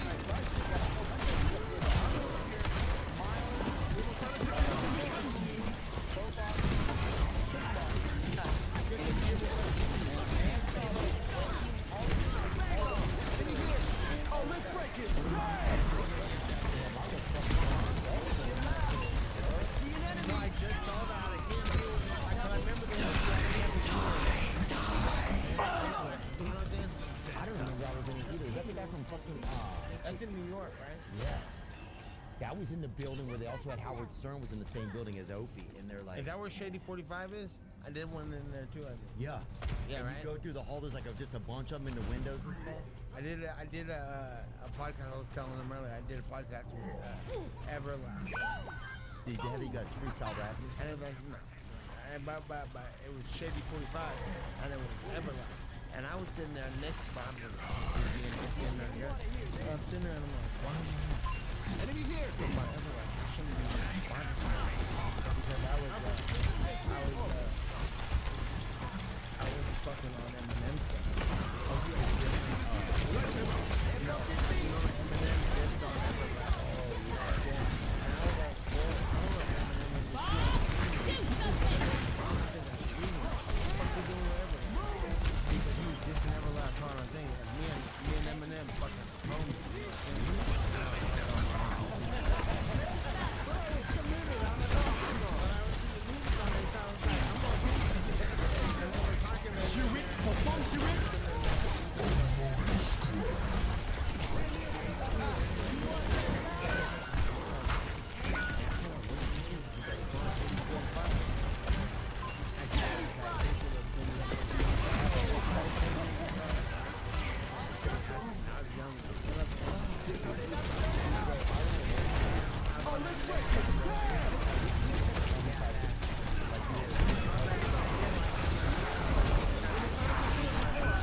Yo, Cap, I know you out there. Send me the song with I forget the name of it. It was a new song. Here we go, right there. And he rapped about me. And God's my alias, so if I don't have faith in me, then it basically makes me an atheist. Nate Diaz got the world by the tracheas in a chokehold and a sleeper. Dang, bro, that's bro, that's crazy. I made it. That's all I needed in life. It all came back. It all circled back. And I game banged on Everlast, and then here you are. We made it. That's wild, bro. Banged on Everlast. Did you ever have you ever gotten to meet him? Hey, shout out to Everlast too. I like Everlast. I mean, we see each other. We're like, what up every time, but. Oh, Everlast is a person? Everlast. It's a group. It's I'll put on music group. That what it's like? Yeah, you know what it is. I got you. Yeah. I was thinking about Evanescence, I think. No, Everlast. He was thinking about Evanescence. Or no, I was thinking about the fucking boxing thing. That's Everlast. And I was sitting there. Hey, this song was on in my head too. And I'm sitting there next to Everlast, and Nick's talking in the interview. I'm like, fuck we doing in here, man?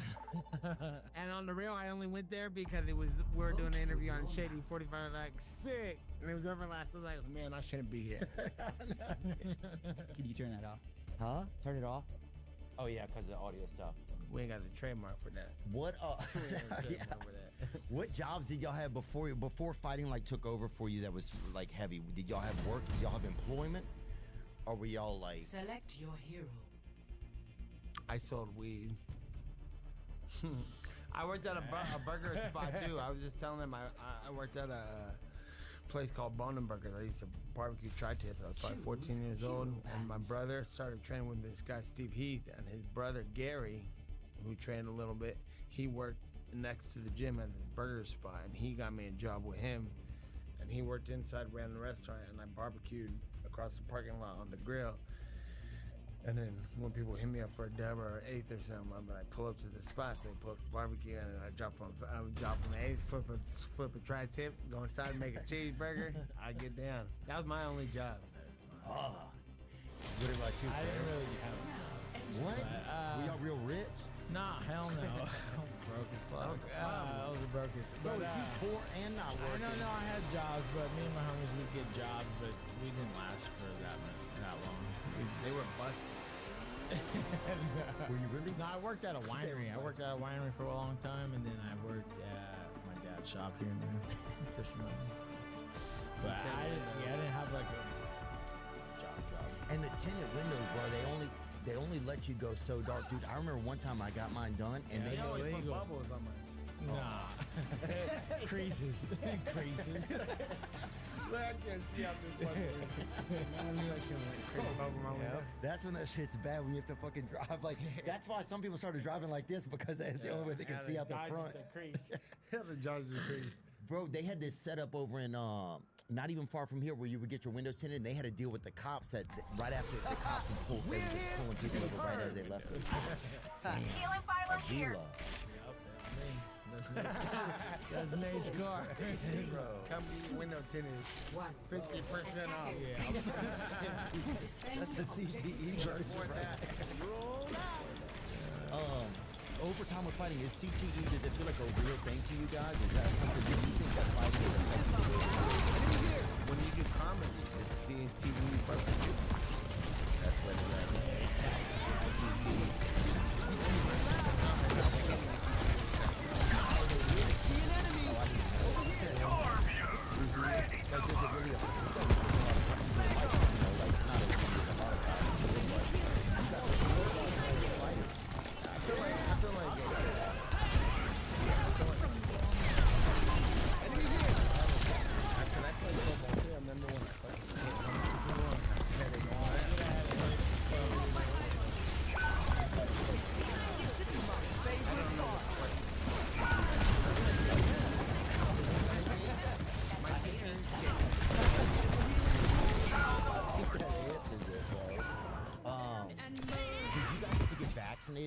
Did you guys get vaccinated? I didn't get vaccinated ever. Nah, I didn't. Fuck yeah, dude. Yeah, fuck you. Vaccinate yourself, motherfucker. Oh, you guys just gym over in Stockton. It's the Nick Diaz Academy. And you guys have had a lot of great fighters out over there. Big Shields, Kurt Melendez. How has it changed over the years there? Like, has it evolved? What's it been? You want that loud? Well, they're not up to make this world receive the praise.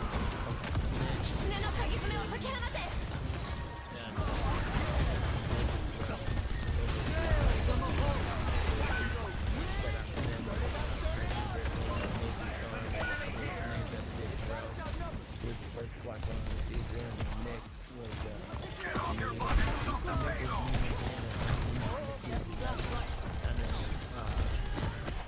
Jake Shield had Melendez, yeah, but more like the family thing.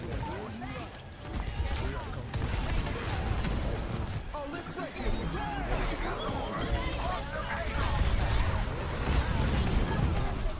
As alive there as ever with your fighters coming out. Yeah, there's young students there coming out of wrestling and jiu-jitsu kids and boxing and shit. And everybody, and they were like, trying to go back right now. I've been gone for 2 weeks. Gonna go back now. They're gonna be ready for that. It's on the pop. Are you guys training people as well in there? Like what is like? I know you guys train yourselves, but yeah, I train with everybody. I'm more of a enemy spotted. Like I just train.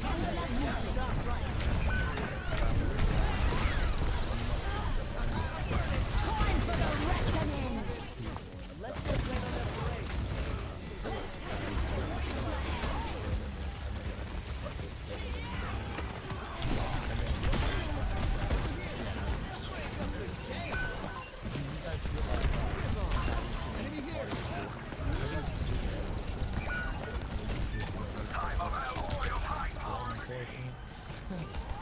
Yeah, but if they didn't in school, then by the time they get to law enforcement, they would know. And then if you're going to be law enforcement, you're like, well, I better step in my game up. If you're conscious and aware of it because you learned it, definitely. Yeah. Enemy spotted! this dude. Today is crazy. I think boxing used to be like an enemy. This is in schools in London.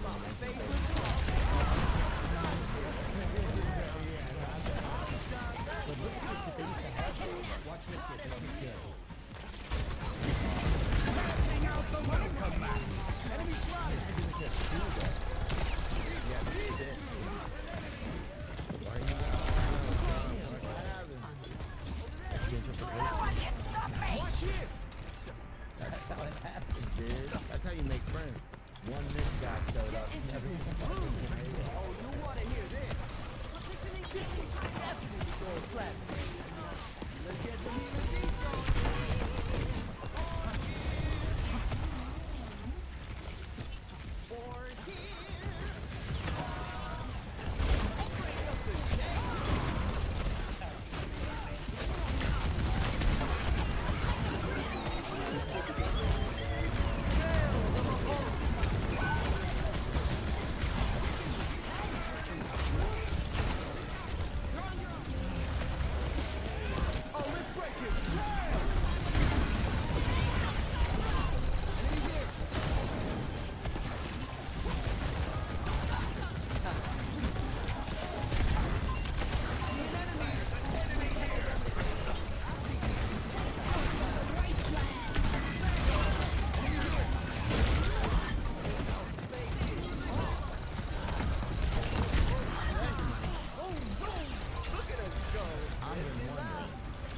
if there was ever a time when you were with your family and your car broke down.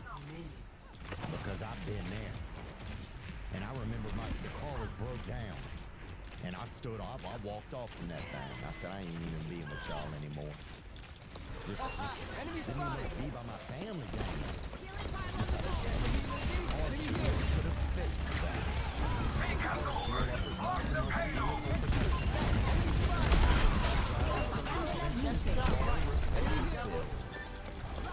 Contracts have low deductibles to prevent stress critical time. They partner with certified mechanics and repair shops around the country for when you're in a bind. Make a decision your wallet will love with CarShield. Right now, Car Shield is offering our listeners 20% off with the code Theo at carshield.com. Visit CarShield.com to lock in your 2026 protection today and protect yourself. Time for the reckoning!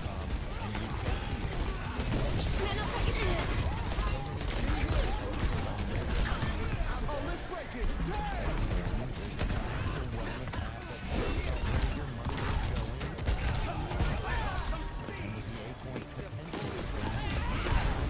Your money is capable of. They can show you right there. Acorns. It's a smart way to give your money a chance to grow. If I could go back in time and do anything financially, it would just be to start saving earlier. Acorns is easy. You can sign up in minutes and start automatically investing your spare money, even if all you've got is spare change. Sign up now and join the over 14 million all-time customers who have already saved and invested over $27 billion with Acorns. Plus, Acorns will boost your new account with a $20 bonus investment. Okay. Offer available at acorns.com/Theo. That's acorns.com/THEO to get your $20 bonus investment today. Terms and conditions apply. See acorns.com/terms for details. This is a pay not binding endorsement. Compensation provides incentive depository money. Due to compensation provided. Potential subject to various factors such as customer account, age, and investment status. Does not include Acorns fees. Results do not predict or represent the performance of any Acorns portfolio. Investment results will vary. Investing involves risk. Acorns Advisors LLC. An SEC registered investor. You think of important disclosures at acorns.com/Theo. You said that you think jiu-jitsu should be taught in schools. What makes you say that? Perfect. Well, just for self-defense in general, I think people should know how to defend themselves a little, how to be a little more stable walking around. I think it helps. I think it helps with everything, you know.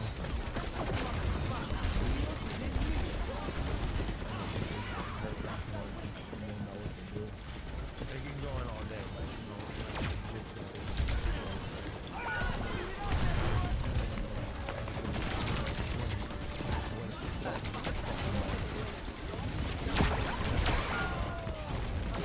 you know, people are walking around acting cool and shit.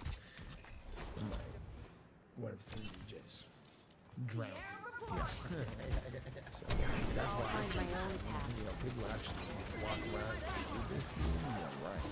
I'm gonna be honest with this shit. Is that what your training mentality was starting out with it? Yeah, you're walking around healthy, you know. Right. I'm fucking with how to walk. Yeah, fuck with that.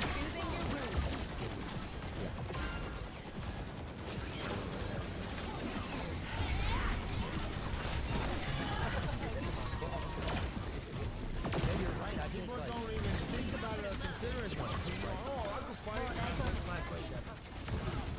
You don't even know. And I know.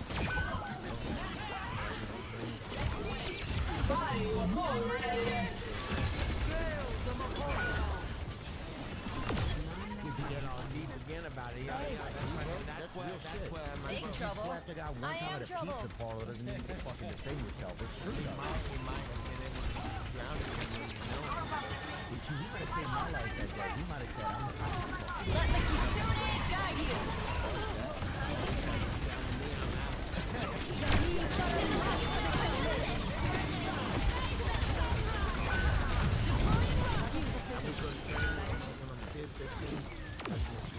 I get high as fuck all the time. And I was going to train and it would be like, I'd hate coming on time because I get time and got a bakery and doctors. Everybody's older than I was a kid. And I was like, so these guys, I don't want to talk to you kids. I don't want to talk to you. I want to talk to kids. How can I want to talk to my friends like go there? Let's take him to the wasteland!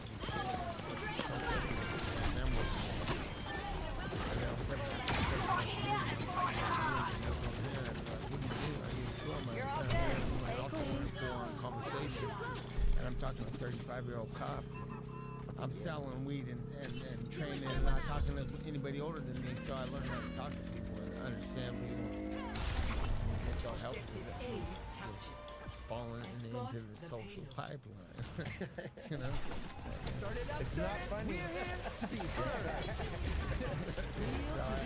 that helped me there.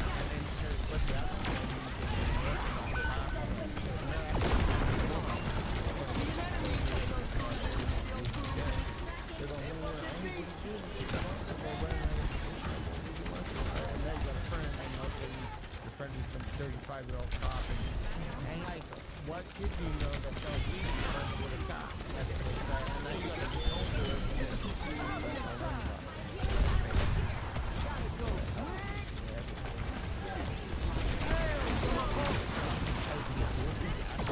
he just got choked out by a fucking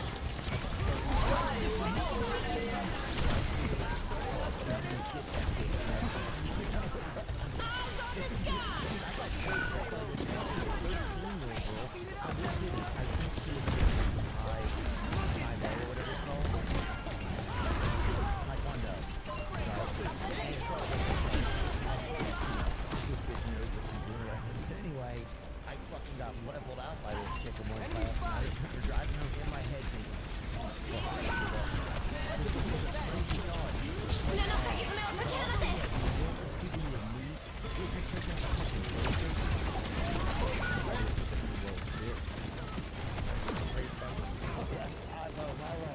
my bad, that's some other shit, bro. That's a fucking, look at the dude on the right, bro. That dude.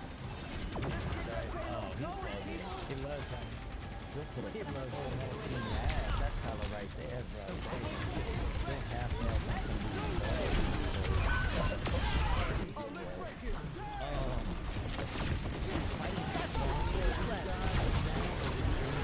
Once it becomes a career, it's the best thing to do. Helps out with life and shit. That's what I think. Yeah, I've been fighting for so long. I think once you Yahi Parambasta Vikate.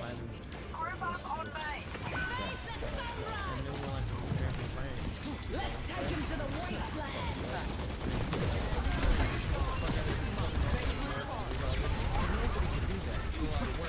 And then not even work too.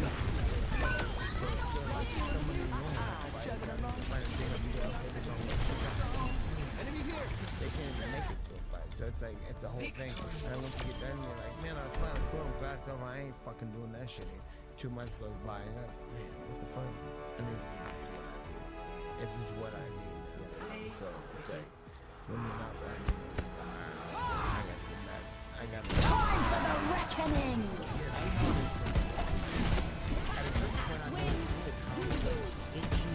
The thing you do, eventually it chooses you as well.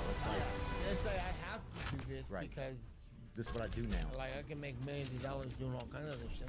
Fuck. There's nothing like doing what you do. Yeah, I gotta. It doesn't feel like you're doing the right thing. So fighting for me is just what I do now, and it sucks and it's great and all that. Yeah. Yeah. What's the part about it that sucks the most for you guys? Dieting.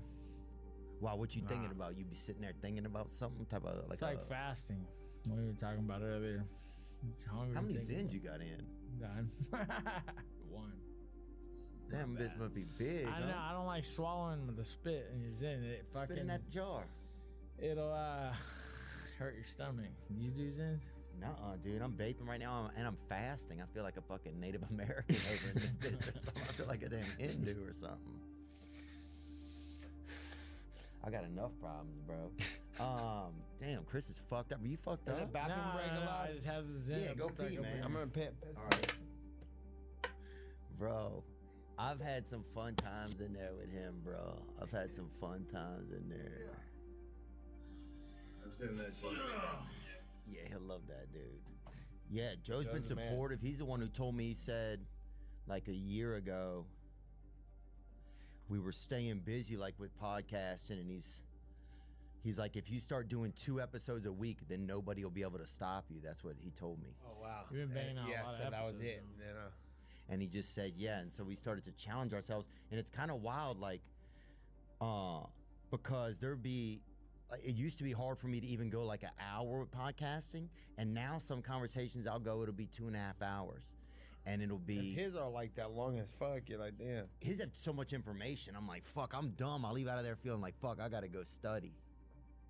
I just feel dumb. He just is interested in so many things, right? And he really is interested. That's the thing. Yeah. He really fucking wants. He just like, it's like walking into the library. I feel like, oh, I'm fucked. I'm fucked. Yeah.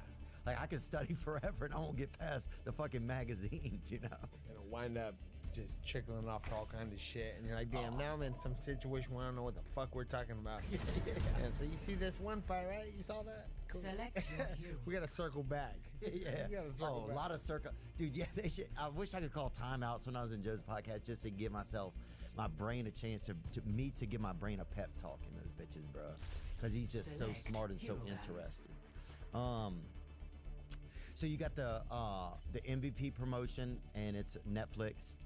It's the Mike Perry fight. That's what's coming up. How did the fight come to be? Well, me and Mike Perry been the biggest thing on the outside of the UFC. Yeah, I've been following the BKFC stuff for a cool minute, and he's been doing moves and making shit happen, and respect, because like nobody's knows how to do shit. People who are the talent are just the fucking talent, and I'm like, bro, I have to get out of here because that's not what I am, you know. So and I get out and I'm like, what I do is fight. I need to do what I do.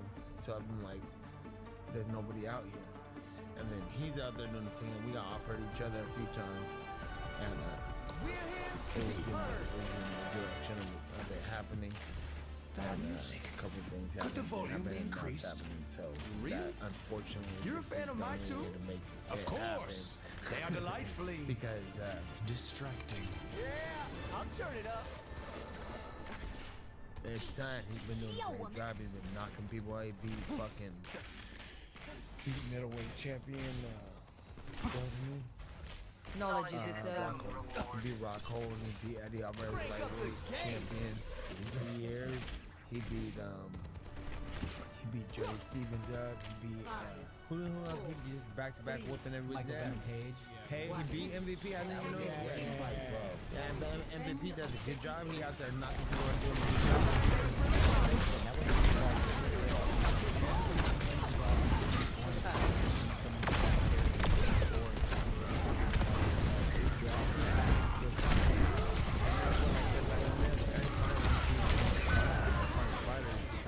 Good fights, and that goes down in the brain, in the memory, the fights in history. These good fighters fighting each other, and I think that was the best thing to do. I think somebody doing a fucking great job at fucking whipping ass and making bigger moves and just being a fucking meathead ass fighter. And that's what I'm attacking. The best of the best. And Mike's a fan favorite. People love him. People love you guys. You guys have such huge fan bases and stuff. That's gonna be tough to watch. Yeah, I know earlier I was really excited for the fight. You're like, well, that's not exactly the way to say it.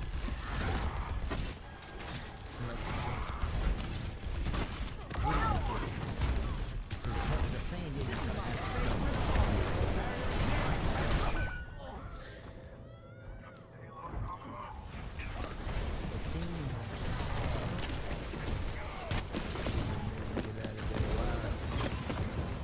fuck up. You want that louder? Fucking excited. Oh, bro, I'm fucking scared, and I'm not even gonna. I'm just gonna be. I'm gonna go, but yeah.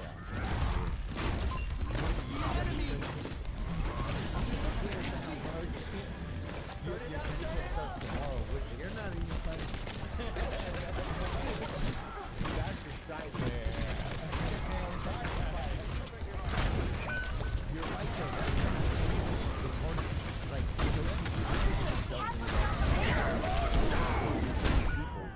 a fight is one of the scariest things, bro. It's like public speaking with your fucking face and fist, you know? It's the scariest thing. And the fact that you guys do it, man, I think that's what makes all the great warriors. Like, when I go watch UFC, I'm like, these people, they do something that's so foreign to some. Remember Gladiator when the warrior,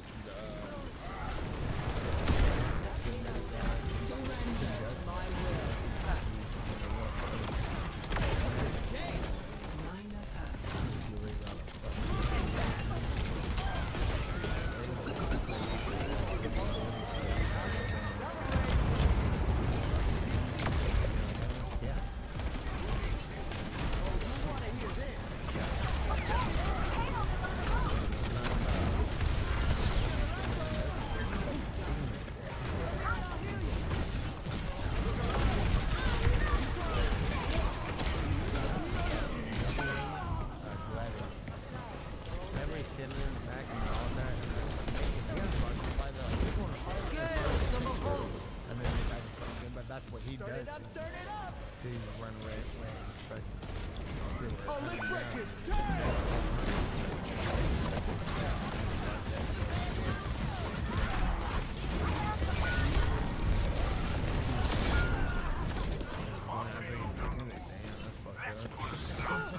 Stay by me, dog. Stay close, bro. Stay fucking. I'll be hiding under somebody. So that when people say, "Are you excited?" You're like, "Come with me, bro. Let's go to war." And you have a fight too, but there is an outdoor card.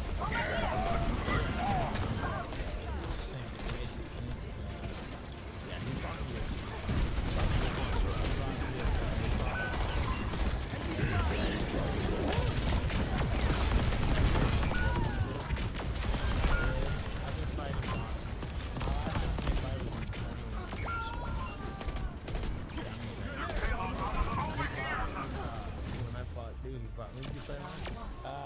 My last fight was against on MVP. It was against Ariel Perez, but the fight before that, that was in August. But the last fight I had, before that was Ben Henderson in the UK. Yeah. And then he fought. Who did you fight? I fought Pettis and then Steven. Jeremy Yeah, Stevens. Steven. Yeah, beat them both. And then And that was all boxing. it was all boxing. But now we're getting back into MMA. And will you guys train to get? Will you guys be in camp together? Yeah. So what does the camp look like this time? Does it look different because of these fighters that you're fighting? Like, do you start to shape it for that? Yeah. Well, with boxing all the time. Now we got wrestling coming in, MMA fighters coming in, kickboxers coming in. It's a lot more work. Looks like my favorite doctor stuck We around got everybody coming in. Thursday to you. Full Unsurprisingly. I don't believe any other organization could tolerate you. I'm gonna bring more Joe I need every word. And then they got a bunch of kickboxers they're gonna bring out with them, and we'll drill and train that. And like my boxing coach Richard Perez, and then me and him and about a dozen other pro fighters at the gym, and then we're gonna bring sparring. We're gonna bring sparring in for that, and then I got Nick Salvar runs my wrestling program at the gym, and he's gonna bring in wrestlers. And I got Ernie Reyes out here, following me everywhere, where he's the best.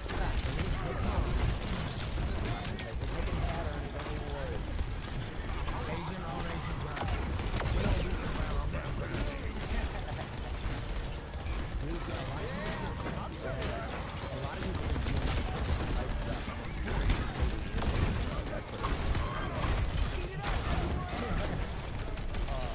Hey, I heard you guys are going to right after this.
Will this be y'all's biggest payday for fights? Ready for the cage fight. Okay. And if that's too personal to ask, just let me know if I'm being out of line. Because it's, I mean, Netflix is, it feels like to me, it's trying to get into the fight game, obviously. You know, this is going to be kind of their first MMA card. Is that right, Nick? Let's do it. Oh, let's break it. Damn!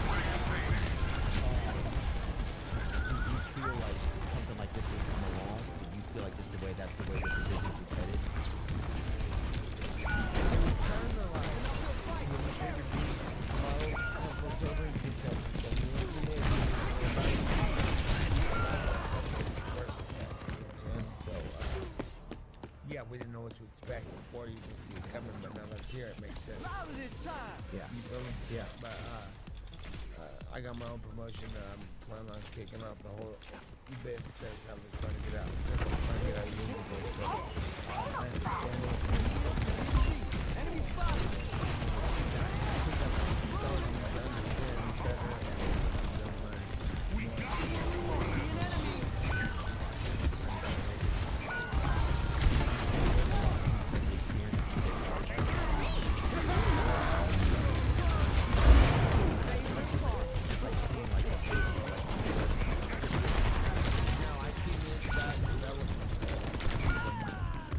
I could see them picking up game and understanding that I went, and I'm always learning. So I think every experience. Yeah, not specifically. You know, I learned that. Watch the payload! Win the fight!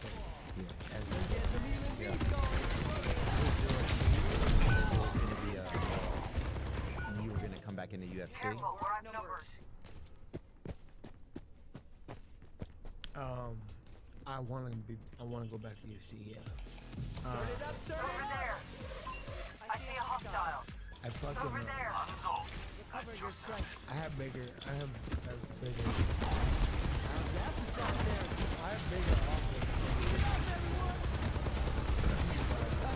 You what? My sound barrier is almost ready. I believe everything in this fight game. You know what? The fight game is time, and I think that if I would. Oh, let's break it! Damn!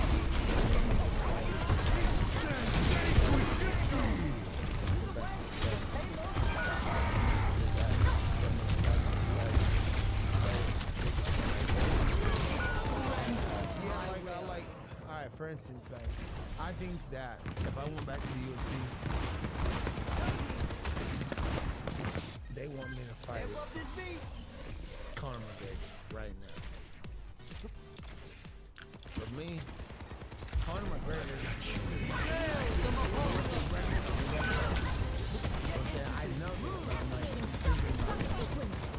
Conor McGregor just fucking lost.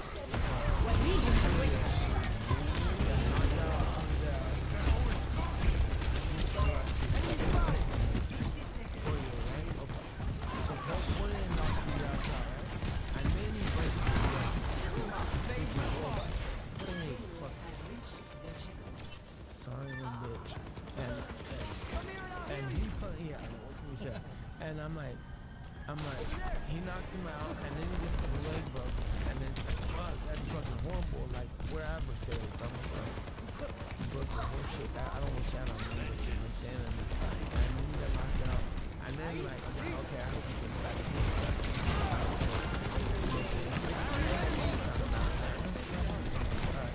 And then he can't come back, and I never know how to time with UFC. I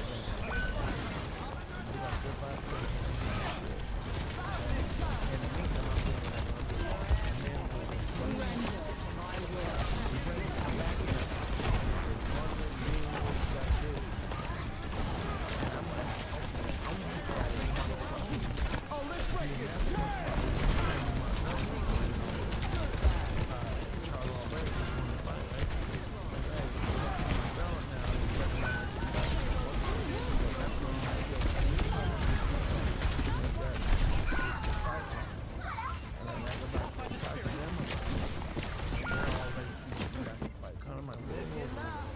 Listen to what I'm talking about. I want to fight the best of the best. Give me the best of the best. Connor's great, but kill off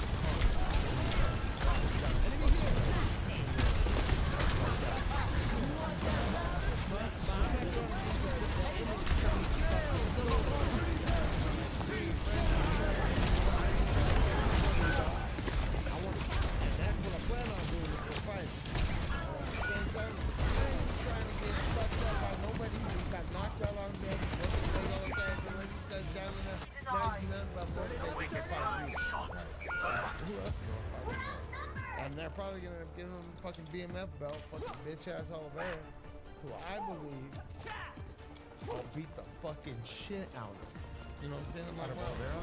Yeah, he been in the game. People I've been beat. See him. I beat Pettis, coach that for. I beat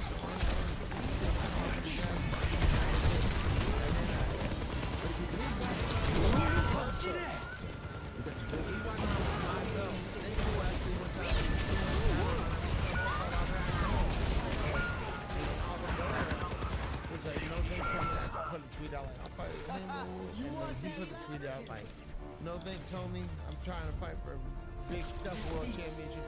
I'm like, okay.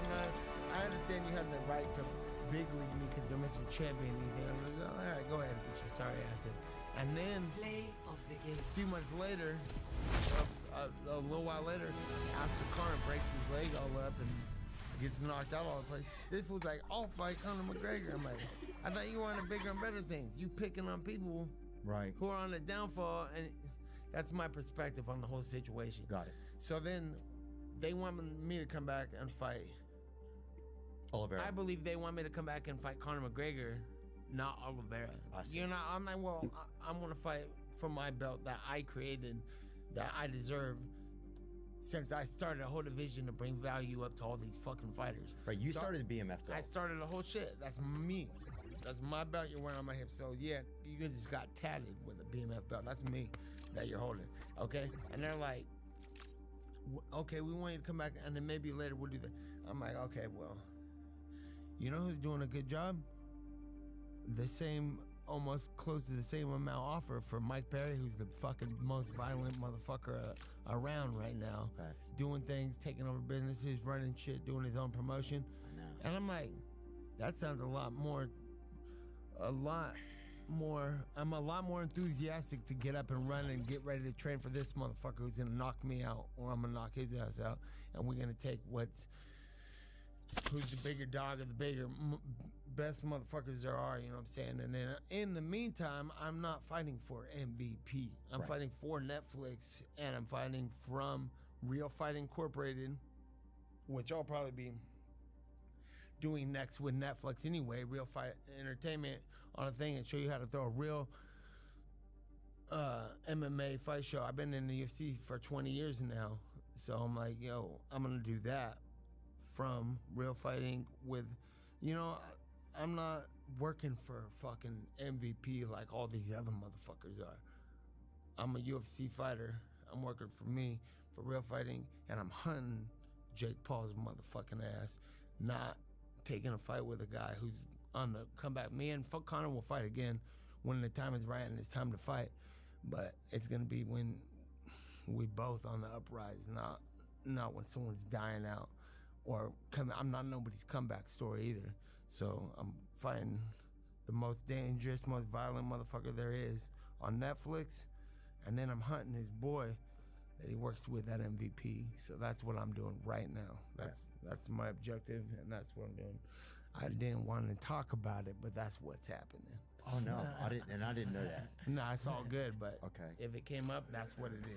And is Real Fight Incorporated, that's your group, and you guys are co-promoters on the fight. Yeah, a little bit. Then we're having. I'm like, do your thing, whatever. I'm just gonna do this because I stay active. I want to stay active fighting because that's what I have do. Respect for yourself and what you're doing. Do what I do. Yeah. And not fighting is not it. You know, I fight. That's what I do. So I plan on fighting forever, and that's what I'm doing right now. Fighting the best guy I could fight on the outside. I'm bigger than fighting some no-name ass motherfuckers in UFC or somebody on a down spiel. I'm like. But as far as the UFC is concerned, I'm fucking in love with the UFC. That's my shit. That's where I come from, and that's what it is. And all this shit came from it. Like, even Jake Paul's fucking ass, and he's over here having a beef with the UFC. I'm like, the UFC made you, motherfucker, because you found a loophole and you went and boxed a bunch of UFC fighters. I know too. I'm in on the joke. MMA fighters cannot box. You know what I'm saying? Who was the fight that when you hear him say this stuff, Chris, how do you feel about it? I was just listening. That's on it. That's his thing. So yeah, I feel it though. Yeah, I don't know. That's his situation. I don't really know, but yeah. Do you think he needs any different type of prep to fight a guy like Mike Perry? Nah, I think Mike Perry's a good. That's right up the alley for a real fight. Yeah. Yeah. Fuck. The good part about him is he comes to fight. He's like, he comes in and he tries to take you clean out, and that's what I'm trying to do too. And if you're gonna try to take me clean out, you know, it's hard to fight a guy who's trying not to fight you. And a lot of my losses on my record, or any fights I've lost, have been motherfuckers who are trying not to fight me. You know, and the loophole around the whole fighting. Even like Paul, I feel like I beat Paul, but a lot of people felt that way. But it was his like big show, so it's like, okay, all right. But I know from experience, I ain't winning no decisions, even if I do. So watch that fight over and read the punch count in your own count without somebody else's. I won that fight too. And you mentioned a couple of guys in that, and you mentioned Poirier, who I'm obviously a huge fan of and I love. What was the and I obviously disagree with how you feel about him, but you guys are fighters, and I'm not. Pussy. Yeah. I'm not in you guys' universe, so except as a fan. Why didn't that fight ever kind of show up for you guys? Because he had pussy surgery when we were supposed to fight. Yeah, there's a video of it. Pull the video up of him in the hospital. Oh wait, no, he had part of his knee scoped, didn't he? No, his hip. Yeah, that fight was lined up when we had Dustin Poirier on in 2018. Right. Yeah, he's got pussy. Pull the video when he was in the hospital and they fuck you, Nate. You know what I'm saying? If it was a pussy, I will say this: it looked just like a hip. Pussy. Look at it. Pussy removal. Yeah. Didn't he say fuck you? Talking all that shit about steroids. Fuck you, Nate. He's on anesthesia. Yeah, bro. His pussy was removed, his penis was removed. He had penis removal surgery. So we didn't get to fight. Y'all like kind of was that one that like did that? Let's make fun of him a little bit. Come on. Louisiana's pussy boy. I'm kidding. I know. It's all good, baby. Dustin, we love you. Nah, you're pussy. You guys are one of those guys that he quit his job and it was like, I want to box in a thing. I'm like, why'd you quit too early, stupid? He fucking was hurting it. He couldn't even move one of his legs. He's emotional. I mean, he didn't have much motion. He's emotional. His fucking, what is it? His fucking estrogen levels were high. Bro, he got estrogen high. I would never want to get hit by his estrogen, then. That's for sure, dude. Yeah, that shit rubs off. That's why I'm like, I'm cool. I'll find that pussy. Because it rubs off. It does. You hang out with pussies. You know what I'm saying? What if you fight one, too, and then it's like, he tries to hold on to you too much. Like, you got pussy on me. Bro, he's a fucking one of the toughest UFC fighters ever, bro. He's one of the greats. Poirier? Yeah. Whatever, dude. I'm kidding. No, he's one of the greats. Yeah, he's done good. He's all done right, good. I'm gonna change the subject. Can't fight. Huh? I'm kidding. I'm just kidding you. Do you think Jake Paul will ever fight MMA, or do you think that's all just? And what do you think I'm doing here? I'm on the hunt. I'm gonna take his ass clean out. I gotta fight Perry. Get to fight with him. A really big task at hand, and then we get the Paul fight, and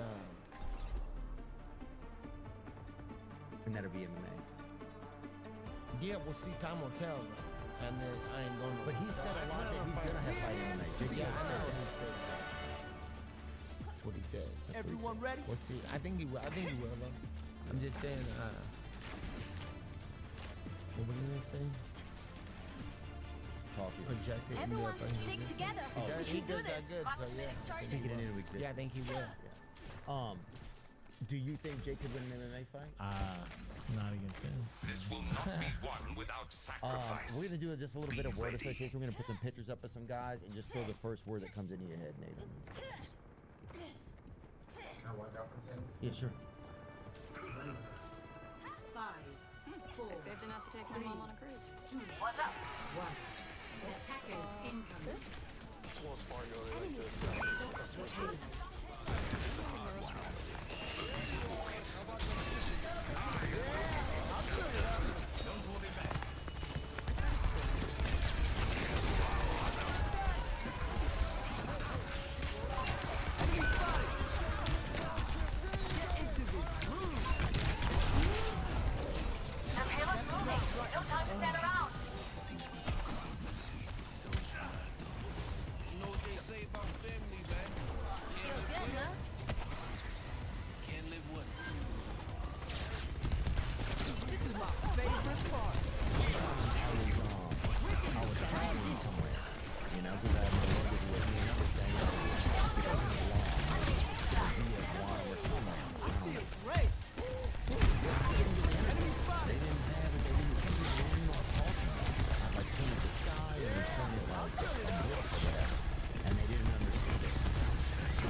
that suits your trip and apply my code at checkout to get 50% off your first purchase. Save a lot of supplies, delivery charges, and stay protected with Savvy. That's code PO to get 15% off your first purchase. Pass into the iris. Oh, let's break it! Sacred victory!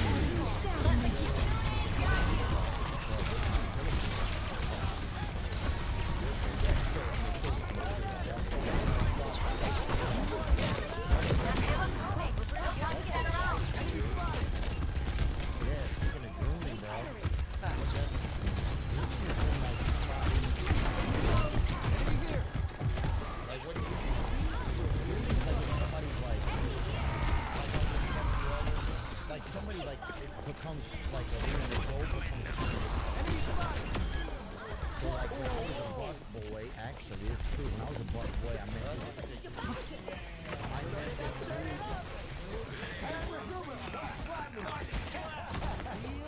I got signed to 7 Groovin. But Groovin happens, bro. It's become a popular American pastime amongst a lot of our politicians and what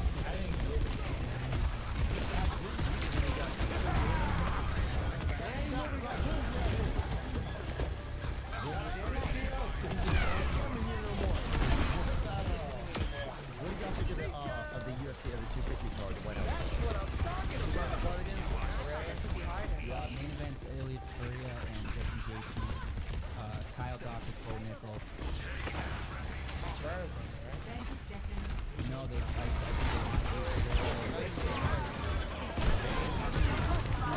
Oh, let's break it! Jab!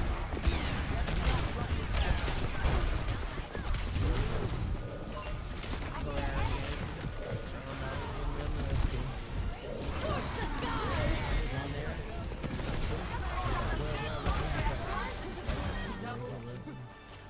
Freeze!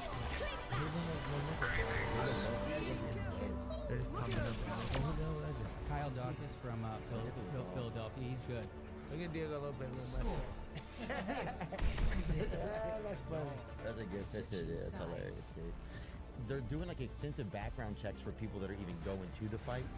Do you think you guys would even be able to clear the background checks? Do you think? Yeah, right away. I have no record. I go to Canada and my homies can get in. They all got DUIs. I'm good. I'm flying colors, baby. And Trump came to. When I fought Masvidal, was the first time a president ever came to a fight. Really? You know, yeah. I didn't know that.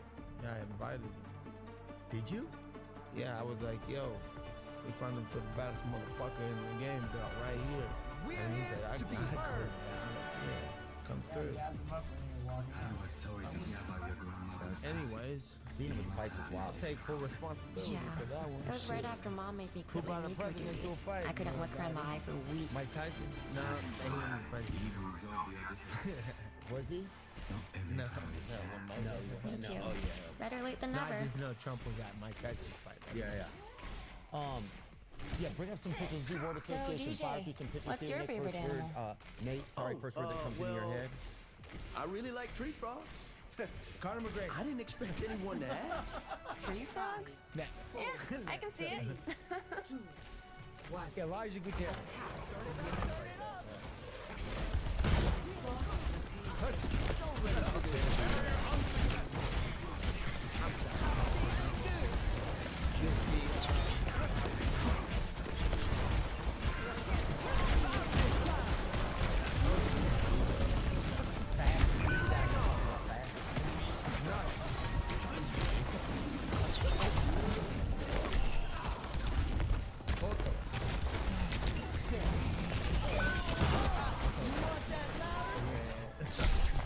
Look at that.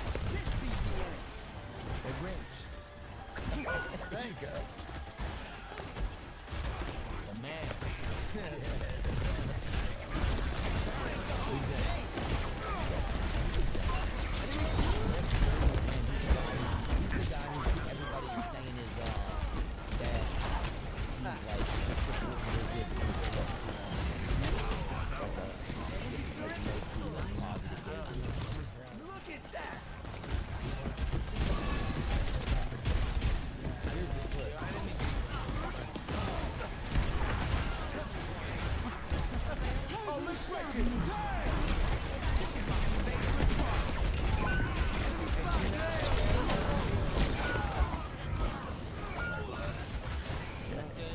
if he'd have stepped up right then.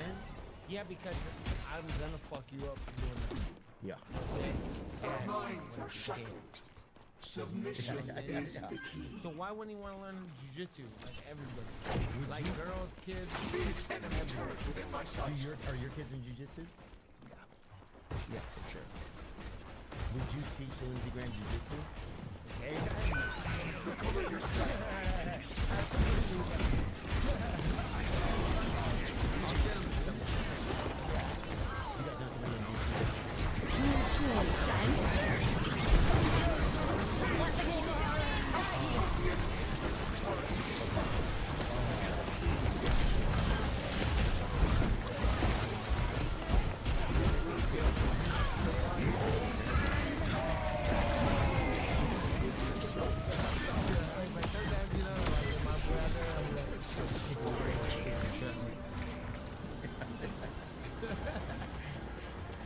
Much more efficient. A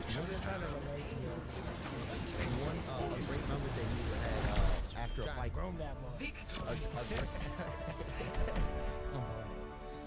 A great moment you had after the fight with Michael Johnson when you called out Conor McGregor, and they took them like Rogan kind of stopped you from talking to the mic. Did you have more you wanted to say on that?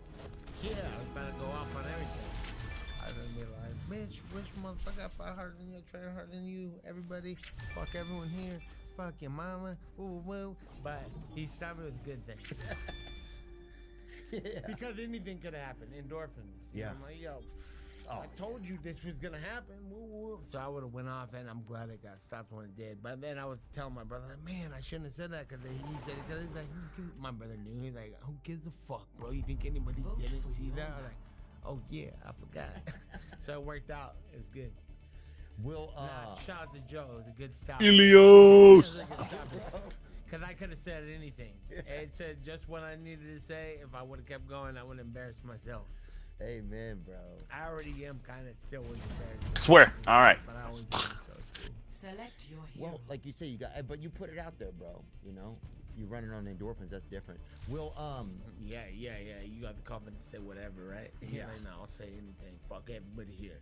They're like, what? What if they turn on you? I shouldn't have said that. Sorry, guys. I was high.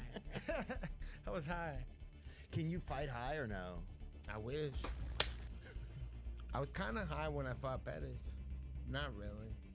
I smoked a fat blunt right before we walked in, huh? Remember when we walked in there? And I You're not allowed to smoke weed.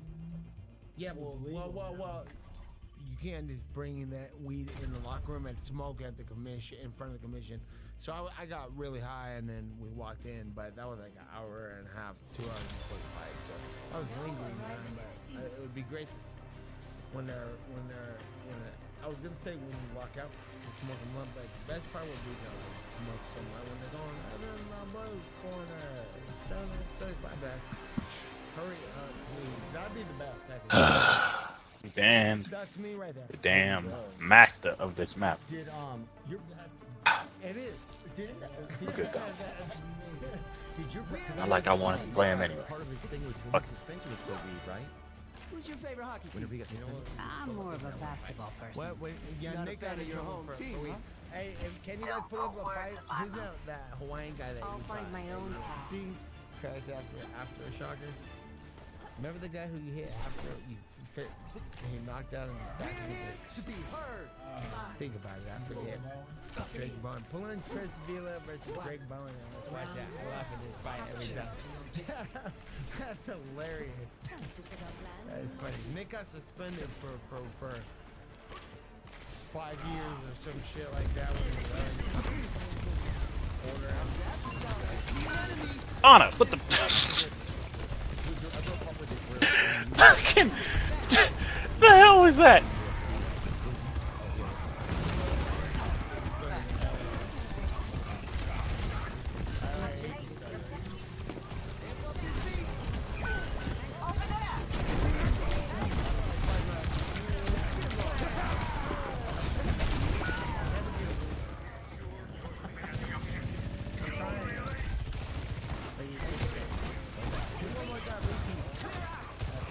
That's fun to to watch. Oh my god. That makes you want to watch. That's what I'm gonna do to anybody who didn't You almost had it against Leon Edwards. I know, I didn't want to get Leon. Respectfully, do you ever regret for not going after him? I did go after him. But you pointed after your rocket. Let's clear it up. Put that part on. Put on right that part. I'll show you. People don't understand things like you make that. Enemy spotted. Yeah, thanks, Nick. But don't forget to everybody does. So not good looking out. But everybody does. So if you watch fight, let's take it real quick. I think the life leader just killed himself. Oh my god.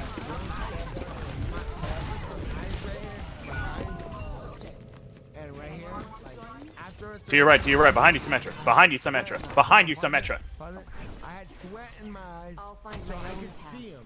I could see him all completely clear. But like my eyes were all sweated out, and I couldn't see his eye. So when he went like this, I thought he was playing with me. But I couldn't see his eyes. But if I could see his eyes, I could keep an eye out. You could see some of his eyes if they're conscious. You're all good. When I cracked him, I thought he was when I pointed out because I thought he was playing with me. And then I fucking went out. I was like, oh shit, The hell happened? What? Oh, they freaking. I was about to say, the hell happened to him? Bro, just disappeared. I couldn't see, my eyes were blurry. No, I could see perfect, but I couldn't see his eyes, and I thought he was fucking with me. Like, no, I'm knocked out, and I knew I had to get inside. Enemy here. I'm gonna get out of line. Under my protection.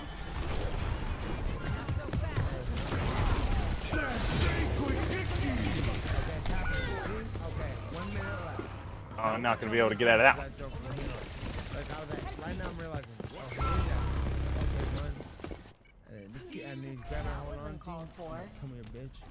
What's up, motherfucker? Trying to get him. 24 minutes in, though. I'm not some fucking energetic first minute of the fight. Look, I'm chasing this for. You know. Come here, bitch. So, you know we're gonna get out right now. 30 seconds. Am I not getting him? Trying to get his ass. But of course, I look at it as what I could have done. What it should have been trying to get his ass. But initially, when I saw his ass, I couldn't see that it went down. I feel better. You're getting away from me.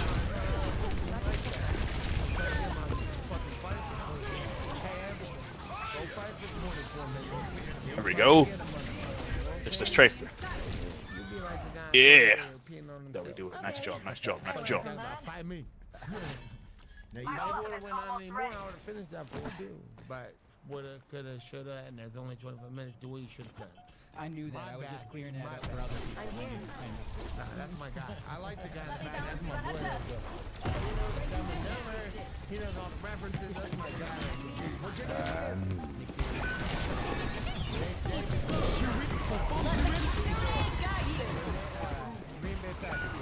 Oh my god.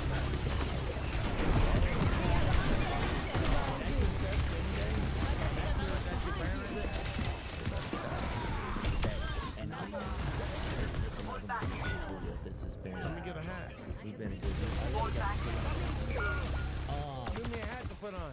Yeah, I'll trade you a gang. I'll trade you a hat for a ticket to your fight. I want one. I got a ticket for you. Come on, man. You already know. You got a ticket from somebody and you went. But you with me though. I'm gonna get your shirt. Can't wait. Put me in the fuck. fuck. Wear my shirt. I'll get a Diaz shirt, bro. I'll get a Diaz Army shirt. Oh my god. I think we're outnumbered.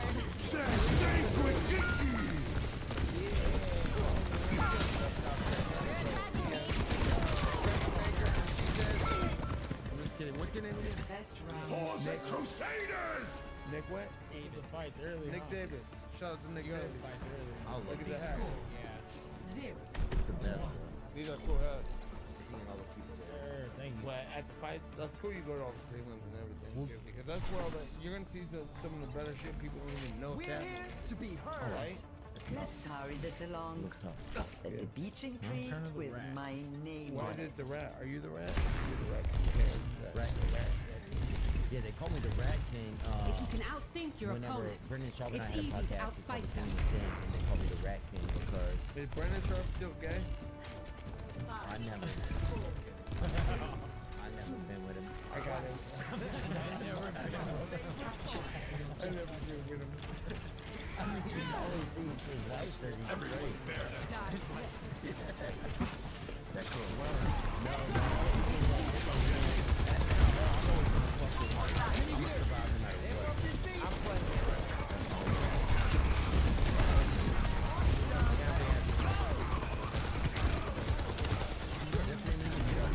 Let's part of it together. You guys also have to do your own. I have a real problem with that.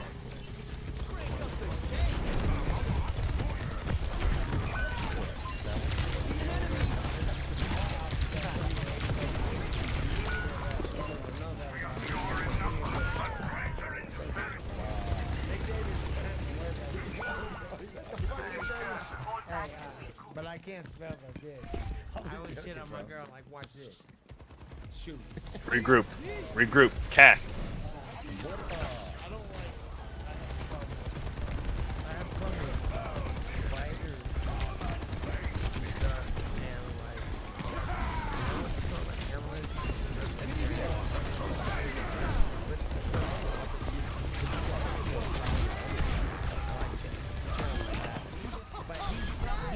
Should have done that. See an enemy. That's him. He should be. That's the guy who should do it. But then everybody else starts to do it. And then they go on criticism. Enemy here. They find out like family.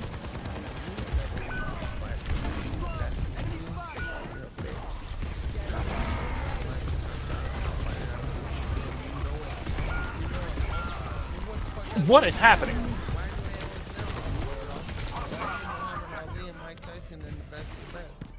Talking about negative about what I should do when I made more money than you ever made in your full career. I made 5 million champion. Come out DC. My sound barrier is almost ready. Back up, Lucio.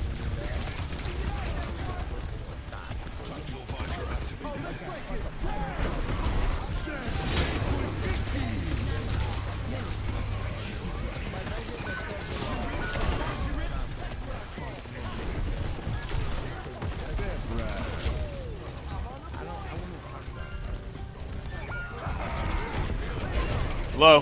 He's low. Nice. Jeez.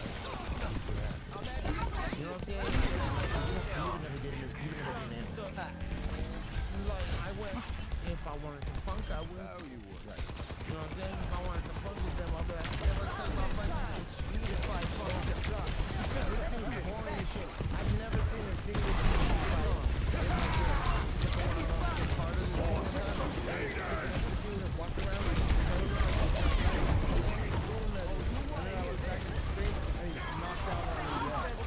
it's only DC fight I ever saw. And he went to tell us how I'm not a good fighter, and I'm like, are you mad because you were the champion? That's low. And like, when I was nowhere near champion, I got paid way more than you. I got fucking better than a bitch and analyzed the fight.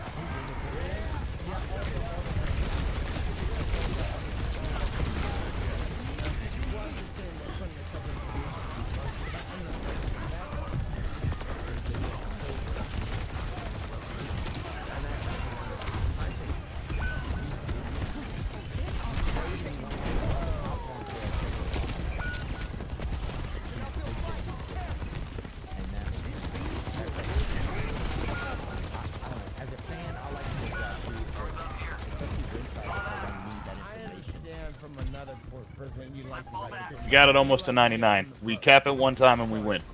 So, like, Cash, back up, dog.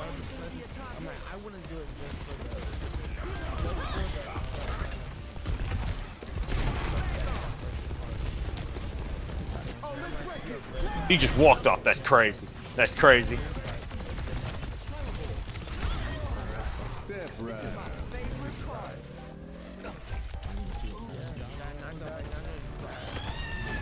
You thought, didn't you? You cried. He thought he was going to be able to touch. No, it's okay, bro.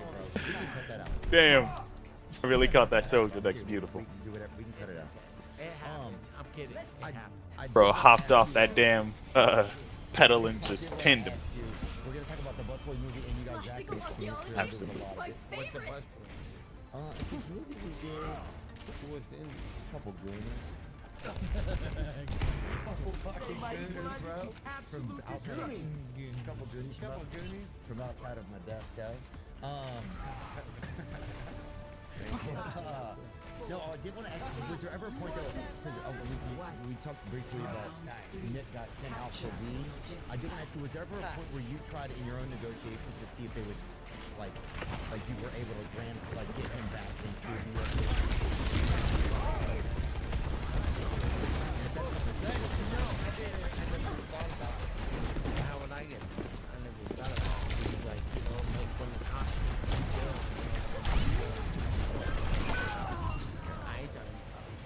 so that kind of but how was I just didn't know if you had it, because you're just such a name and such a... Yeah, but even then though, I don't think I would be big as a name people having a such, and even if I am now, that's out there.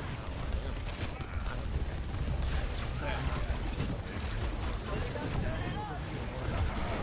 Oh, so it wasn't just up to the UFC?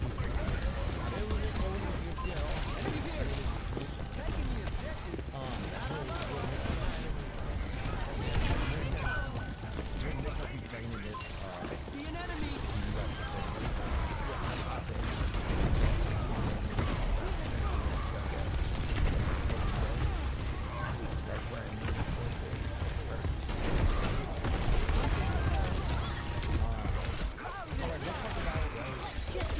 Oh my god, dude. Kill him. Get him, Venture. No, they got him. Good job.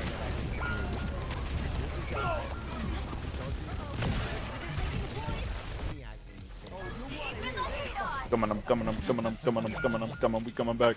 No.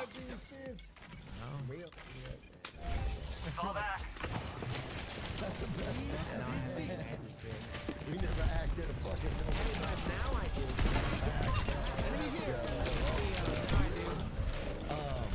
Alright, let's get some movement from the movie. Thank you guys so much, bro. Hey, first and foremost, before this even happened.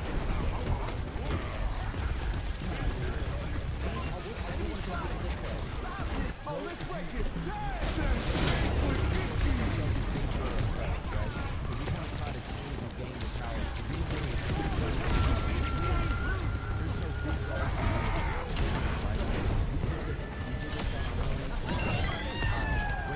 Ain't no way, bro. Okay. Venture now.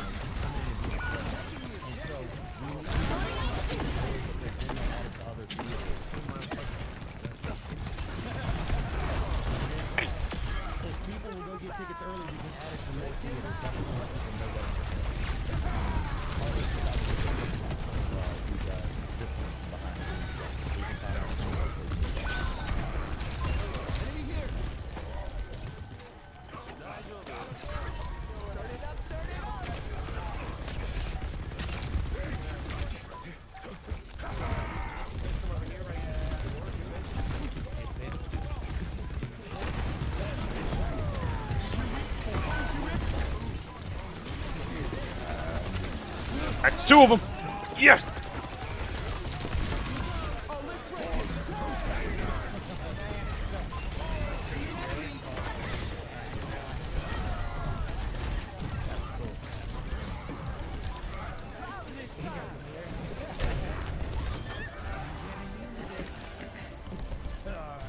Let's go.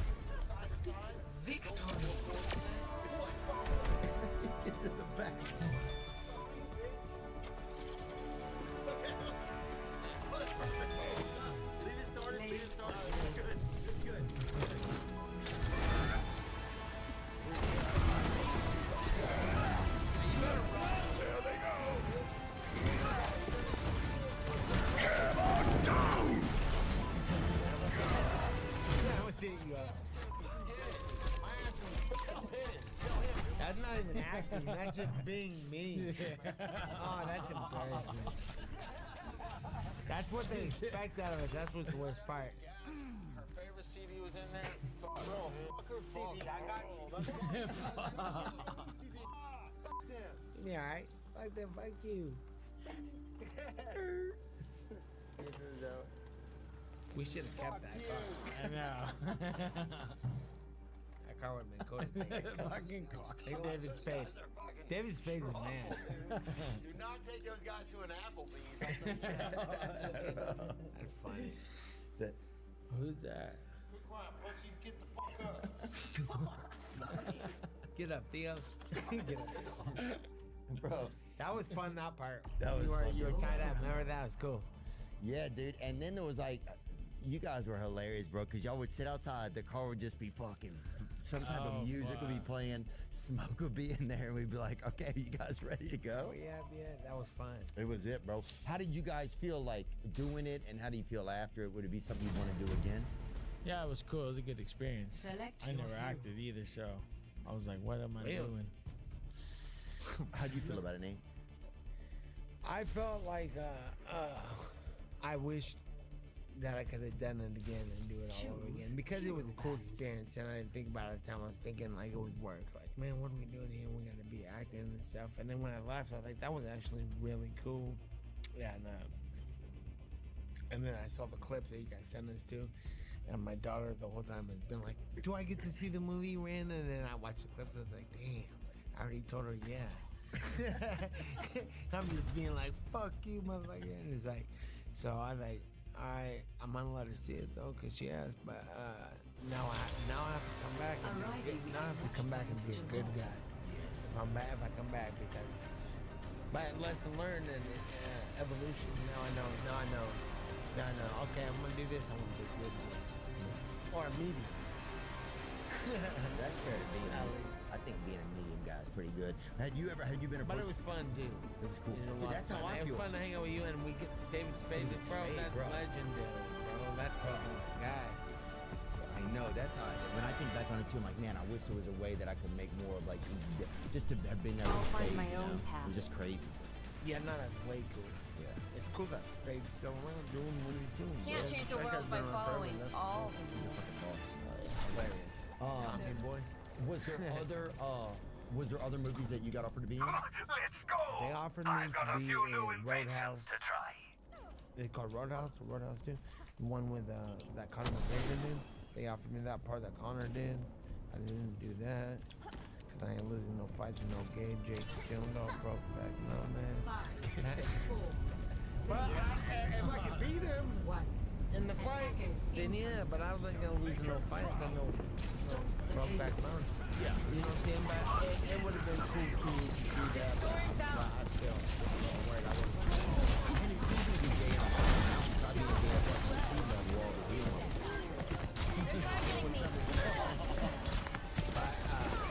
So I got offered that part. They did a movie in Scotland with Leonardo DiCaprio. Under my protection.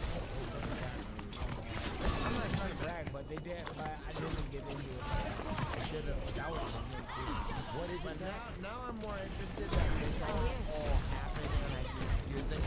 I'm like, okay, I want to do it. And now I want to do it. But I just want to do it. Tyson. Enemy spotted. Somebody nice.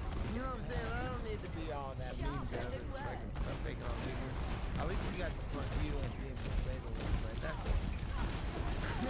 Bro, yeah, but I'm just. No, dude, this shit was hilarious, bro. The best part was hanging out with Bobby Lee. The fun part was going there and seeing all the. David was there and you guys. The enemy is progressing. Hold that head. First day, I got this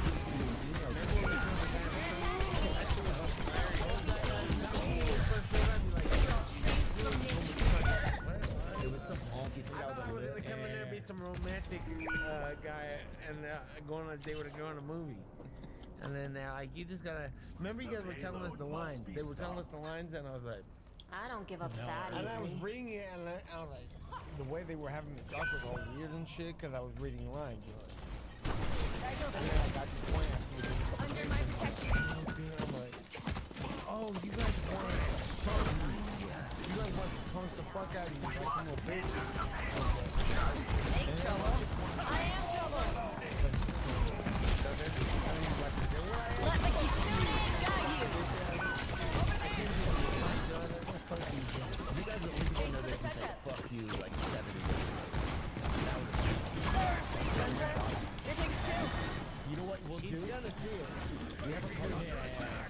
told her she could see it.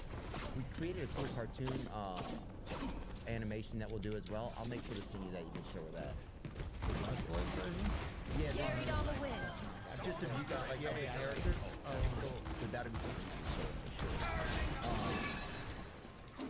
Well, how about this, dude? If we do another one, if we do another movie, we'll come back. We'll give you guys, we'll give you a more. Serve my design.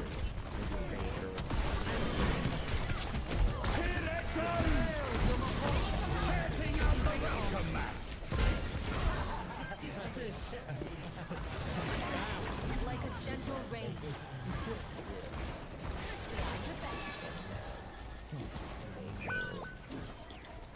Oh, dude, what is the Stockton Doctors? We'll do a movie called the Stockton Doctors. You guys. Yeah, but let's don't like I don't know what that means. That is discount back to that. Oh, dude, I don't even know. This is tender, juicy, slow-smoked barbecue from Harvard. Hold up the device for just a little longer.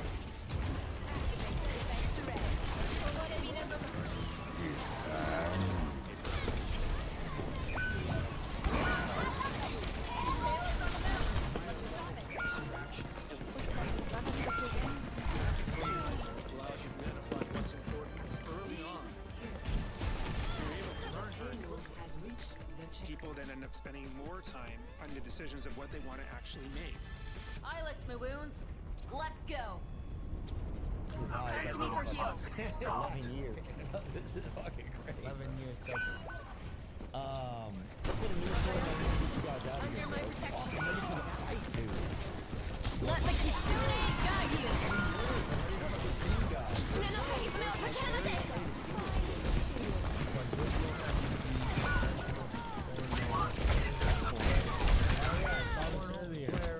He got no arms or legs. I don't understand. Quadruple amputee professional football player faces murder charges.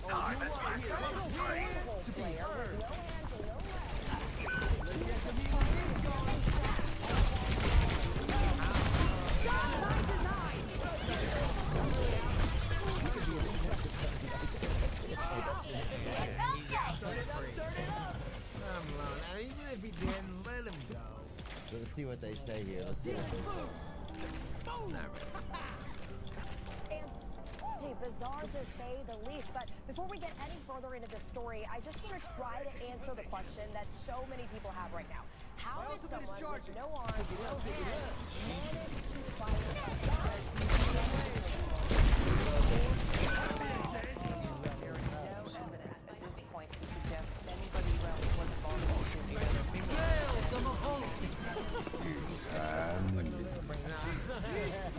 How they gonna do it? That boy free. Get that boy a skateboard. He out. Setting out the welcome. Enemy spotted. Look, he's laughing. Yeah, eyes open. Hands open. I don't feel free.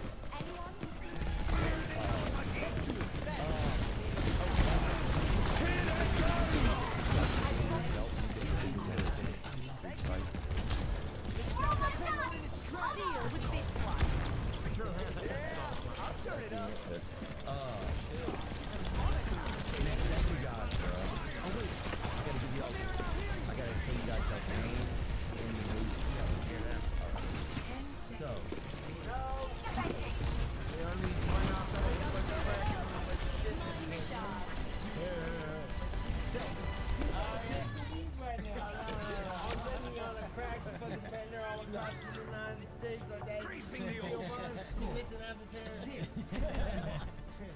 No, bro, I would too. I would take a hit of that joint just so I could go buy a fucking ball. Hey, no. People who don't do drugs always try to smoke weed by me. Nah. I ain't finna be responsible for you running off. Or taking a shot. I said that to my cousin one time, and he was like, I don't know, my other cousin was he was looking at me like, what the fuck can you put me up? I was like, bro, come on, you try to smoke weed.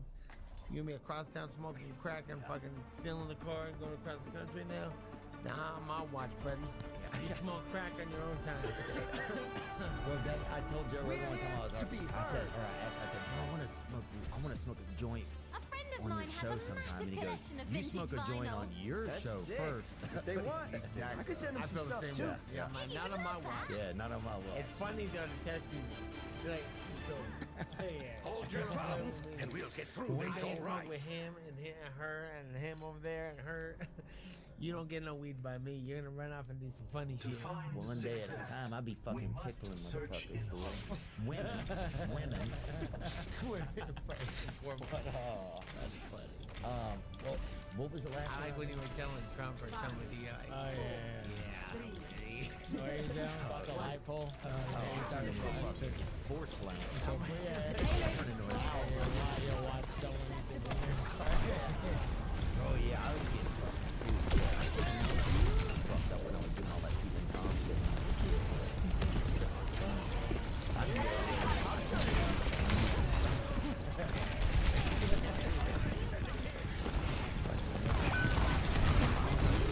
Like the neighbors.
Okay. Call me Bart Williams. All right, and you got to give Chris a name, not like this. Do you have one? I got one for you. Do you guys have a name for it? I like that you can decide Bart Williams is your character. I like Bart Williams.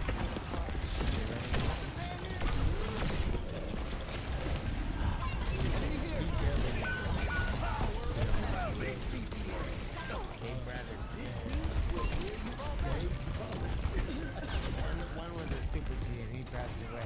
Was it for me? Yeah, those guys who were wearing that video. They were the real guys. Bart Williams and Billy Williams. Shout out to them. Are they from Stockton? I don't expect them to know that. Yes, Stockton, Rada, doing that. Rada, doing that. Respect to them. Oh, let's break it. That's it.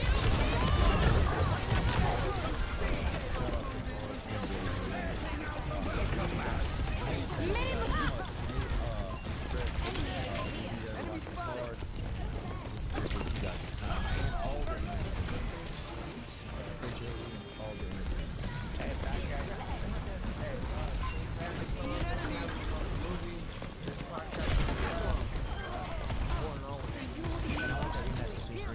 Can you set that up? All right, Bobby. Let's see what really. Let's see what's really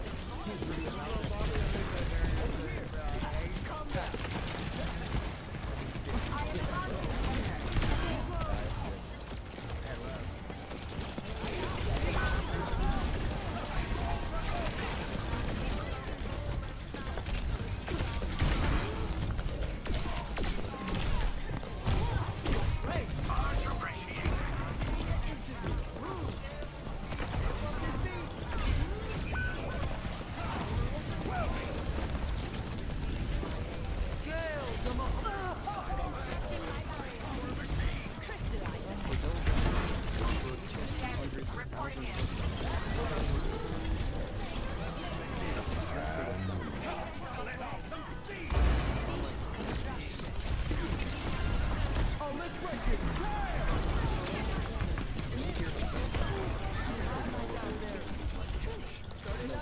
Because it knows .com is exactly what it sounds like. It sounds .com. EMP! You people!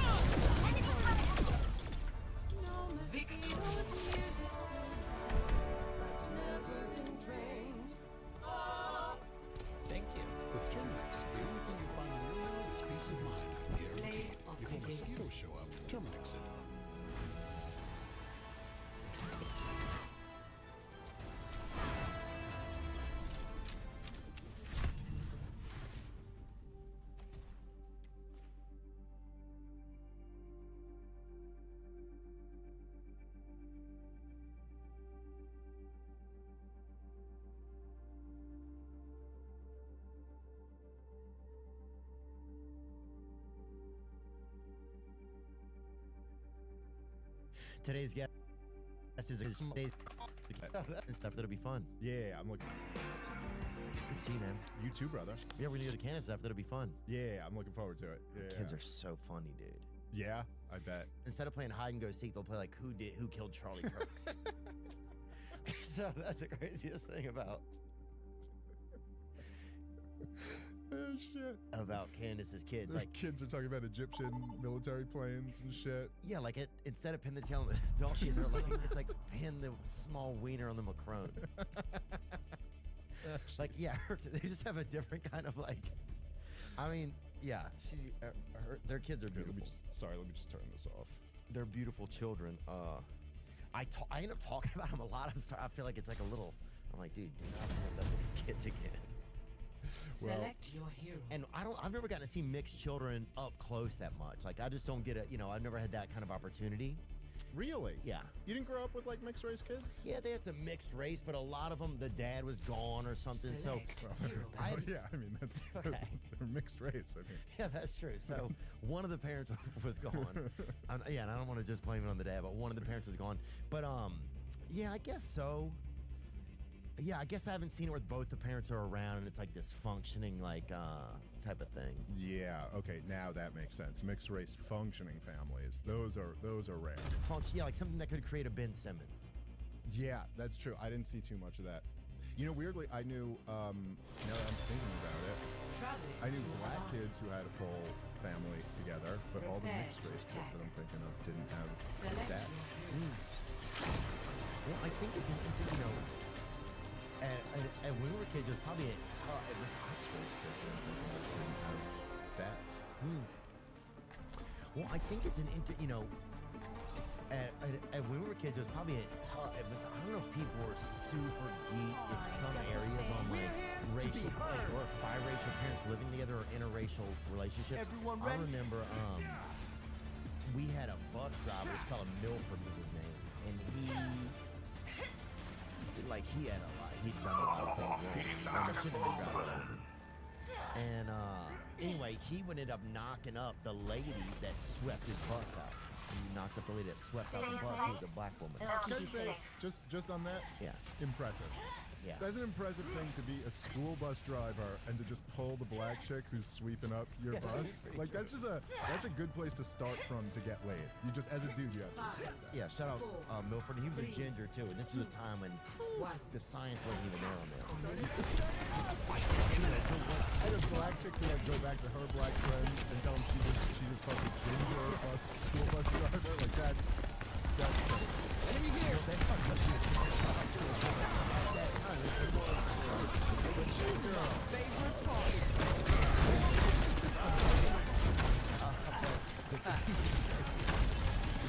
The craziest part was, yeah, I guess I can see him up there. He's like, having a cigarette or having a date. Absolutely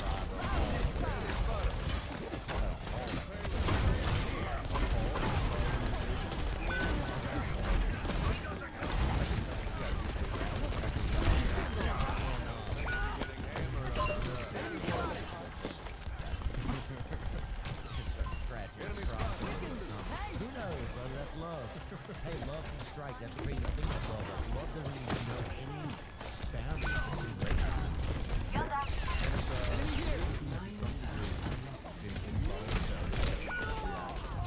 Like you don't really get to choose who you love. You know what I mean? Like it kind of just happens to you, and then you're like, yeah, that's the tough part. And it's something you won't find out till later, kind of, or you realize that you were just gonna mess up.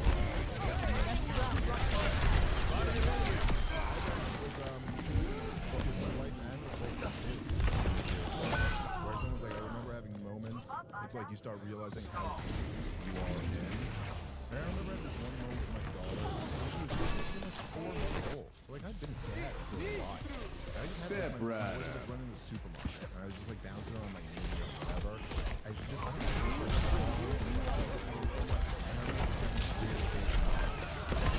Oh, let's break it.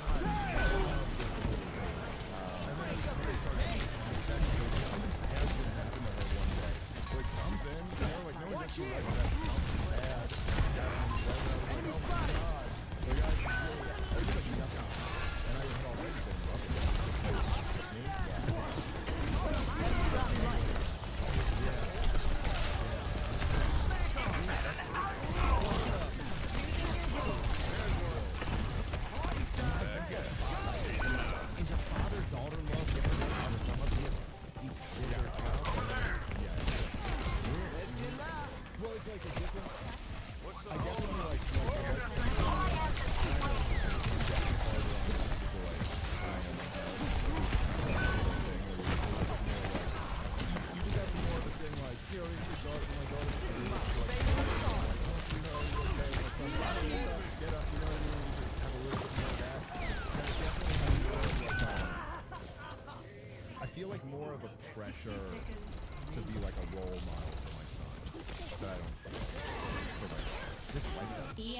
Also, my wife's awesome.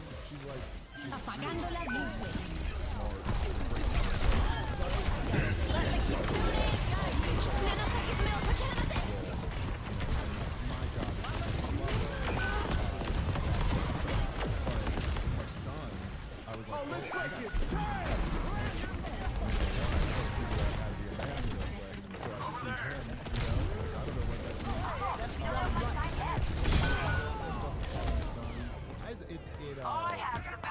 It made me understand not having a father better in a way. You're like, oh, I get it. You're supposed to be this here. But there wasn't, you know? And so, yeah, there's totally different. There's a like, having a little girl, she has me wrapped around her little finger. She knows that she always has. My son, it's a whole different thing. Obviously, I love them both equally. You know, it's not like more than the other, but it is a different type of. Yeah, no, I've just never thought about it. I never thought about it from like a. Yeah, I guess, yeah, it's like the mom would probably be more the role model for the daughter. I mean, obviously there's a father-daughter relationship, but the mom would be more the role model. I think I'm the role model of what her expectation for a man is going to be. Yeah. I think about that a lot. You know what I mean? I think about that, like the way I treat my wife in front of her and stuff like that. Like I'm like, I always want to make sure that she, her expectation is that a guy would be really sweet to her and stuff like that. When you're bored, you're like, oh, I'm the one who's going to be like trying to fight your true nature. That's a whole pressure. Don't be like me. Yeah, you see him one time being like you, and you're like, oh, this guy's screwed. Yeah, right. He's just vaping in the yard. I'm off the vapes. I don't vape anymore. Dude, I'm off 3. I might be off almost a month right now. I can't even Were believe. you smoking or vaping? I was vaping. Yeah. I get scared of that shit, man. I did it for so many years too. I'm so at risk at first right now when it comes to vaping. I won't even like any smokestacks. I wouldn't even fly into Newark right now. Like just because of just the idea that there's some smokestacks in the distance. Like anything could set you off. Yeah, you want to get through that beginning time for sure. And I'm getting close, so I can kind of feel it where like it doesn't even pop in my head. The toughest parts are like when I have I would like it, and then that's also just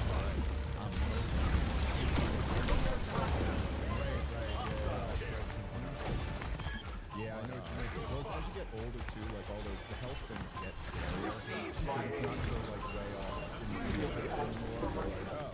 You're like, oh, but you gotta feel good. All right. Oh, shit, just try it. But it's a different thing. When you're 15, you're like, yeah, the problem, whatever.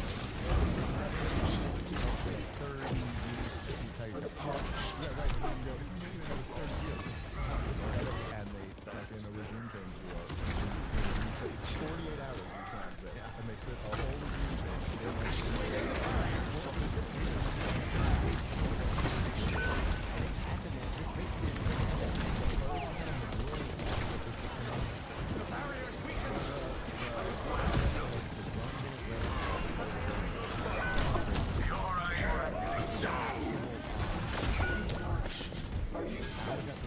military operation at a club leader, Nicholas Maduro from Power and Movement of the country. President Donald Trump says that he is Venezuela, least temporary. Being honest about that, Mark. Yeah, it makes you wonder kind of what's going on. What were the exact attacks that happened? Does it say? Like, did we go kill a bunch of people? Yeah, we definitely killed some people. There were a bunch of attacks, and then there was like an elite team that went and got, that was able to kidnap Maduro. And I know, so Mike Lee, the senator, posted on Twitter that he had spoke to Marco Rubio and that Marco Rubio had said something like the other attacks were like in service of the mission to get Maduro. So like, I don't know what the, taking out their defenses or something like that. But so, I mean, I don't know even where to start here, right? But so there's a lot, there's been obviously for months now, there's been like they've been bombing the boats that they're claiming are drug boats, but they haven't really demonstrated that they are. It's kind of just taking their word for it. Right, and we don't know. You just see this video, you see this footage of like a black and white, and then like a zooming in of a night goggles Right. explosion. And there was that whole controversial Select double your tap hero. strike where they came back to kill the survivors, which there was a big controversy about, because that's illegal under international law. You'd have to demonstrate that they were like still in the fight, and then there was, I guess Pete Hegseth had said someone else made the decision, but then they claimed that they were still trying to get in the fight. It's all kind of sketchy. It's not exactly clear. Marco Rubio, who's the Secretary of State and also the National Security Advisor, and he's had that position for most of the last year. This has been his pet project for a while. He's really wanted to get rid of the Maduro regime in Venezuela. The drugs thing has always just been an obvious bullshit pretext. I mean, there's no. That's what it feels like to me. Well, if you just look at the numbers, the Venezuela is responsible for like a tiny fraction of the drugs that come into America, and like almost none of the fentanyl. And if you really had a when people look at like the OD deaths, the fentanyl is really where the action is there, and that's all from Mexico, from parts made in China. Then even when like Donald Trump or Vivek Ramaswamy or some of these guys would have real tough language about the drug cartels on the campaign trail, it was always the Mexican drug cartels. They were always saying that because they could at least point to that and say, look, that leads to fentanyl, which leads to all these overdoses. Now, those numbers have been going Stay in down sight, and getting and I'll keep better. you safe. But I think some people, all the tales. people I love, but some people have falsely attributed that Oh, to shoot. I the forgot attacks to on tape my these Achilles boats again. off the coast of Venezuela. When really all that is that there's a secure border now. And so less of the stuff is getting in than was under Joe Biden. Oh, for sure. But so then cut to, what was it, last week? It got, I want to bring this up real quick. Sure, go ahead. Venezuela is involved in trafficking cocaine, but currently is responsible for only a small share of the drugs that actually end up in the U.S. market, especially compared with routes through Mexico and Central America. U.S. government classifies Venezuela as a major drug transit country, mainly for Colombia cocaine moving to Central America. But even that would be more of a justification to deal with Colombia. Right, than it would be. 100%. A DEA fact sheet says 90% of cocaine used in the U.S. is produced in Colombia and enters through Mexico, heading into Venezuela as a permanent border. Watch here. And there's some other reasons I want to go into too why people think that what we're doing down there. But yeah, I just want to get some of this stuff. Sure. That's important. Well, so last week, if you remember, Tucker Carlson had said that Donald Trump was a direct donation that night. And he had said that Donald Trump's going to announce an escalation of the war, a declaration of war. President Trump do, but that he was going to announce that he was going in there. And I had a couple people I know who were like, kind of strange. And he also interrupted the regularly scheduled programming. Like it was a presidential address, a week ago. But then like he announced how great the economy was or something like that. And so then enemy here. Instead, but this was look at how unbelievably successful operation as of right now. And so that was December 16th, Tucker Carlson said on the Fire Time that President Donald Trump was poised to announce U.S. military invasion of Venezuela during his prime-time address. But as the hour came and went, no such announcement materialized. President Trump made no mention of the military operations targeting the embattled South American nation. I wonder if he did that because he didn't want Carlson to actually have called it. I don't know. I mean, it's like, I don't know. It's possible that he was planning on doing it and then backed out of it. It's possible that plans just changed or whatever. But the thing did come a couple weeks later, so it does at least seem like there was something that might have been, accurate about it. But look, I mean, I guess first and foremost, this really was an incredible success just in terms of a military operation.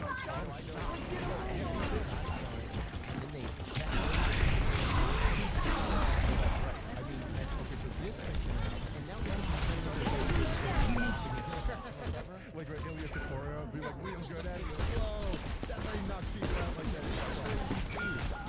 That's all. But this is so, because I first saw this is this? I thought it was like the Max or whatever they were doing. I couldn't figure out because I just saw an enemy. That's Maduro. So evidently the lights president was in Russia. That Diesel had to go overwatch. And then Trump tweeted this episode. Not clear whether it's like in response to that, like here's the proof that he's alive. But it does seem like they have him and his wife. And I just say, like, the success of the military operation, like, I know there's, you know, there's been all types, like, historically of attempts by the U.S. and the CIA to kill, you know, Saddam Hussein, all other leaders, and they have succeeded in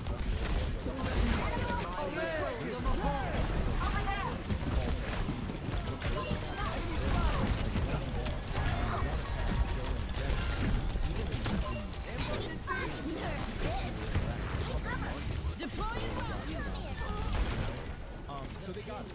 Okay. But one of the things that's so fascinating, so much don't exist. When you go on social media today, and you see all the war hawks, all got their mission accomplished signs up. Right. Like they're all celebrating, like, look, we got them, when really getting them, I mean, look, it's impressive they did it in one day without, like, a lot of boots on the ground. You know, we've got a real badass military. People haven't noticed that. The most badass group of fighting men that have ever been seen in human history. Saddam and say, you really can kill Muammar Gaddafi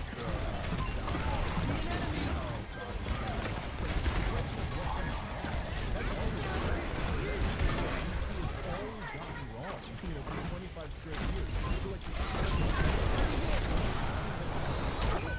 we have no idea what the hell is going to come next now. And it's not even a situation like Iraq or Afghanistan where we were militarily occupied the country. So it's a lot easier to direct who comes next when your troops are really Trump just said he's going to run it. He said, we're going to run it, and then we'll decide who to hand it off to. Well, that's fucking vague. I mean, all right, like, what? And since we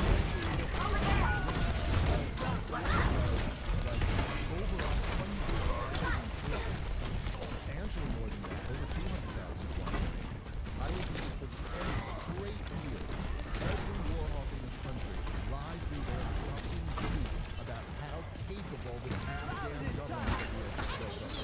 And Venezuela and Afghanistan are the exact same thing. I'm saying, like, that was with a 20-year military occupation, and all this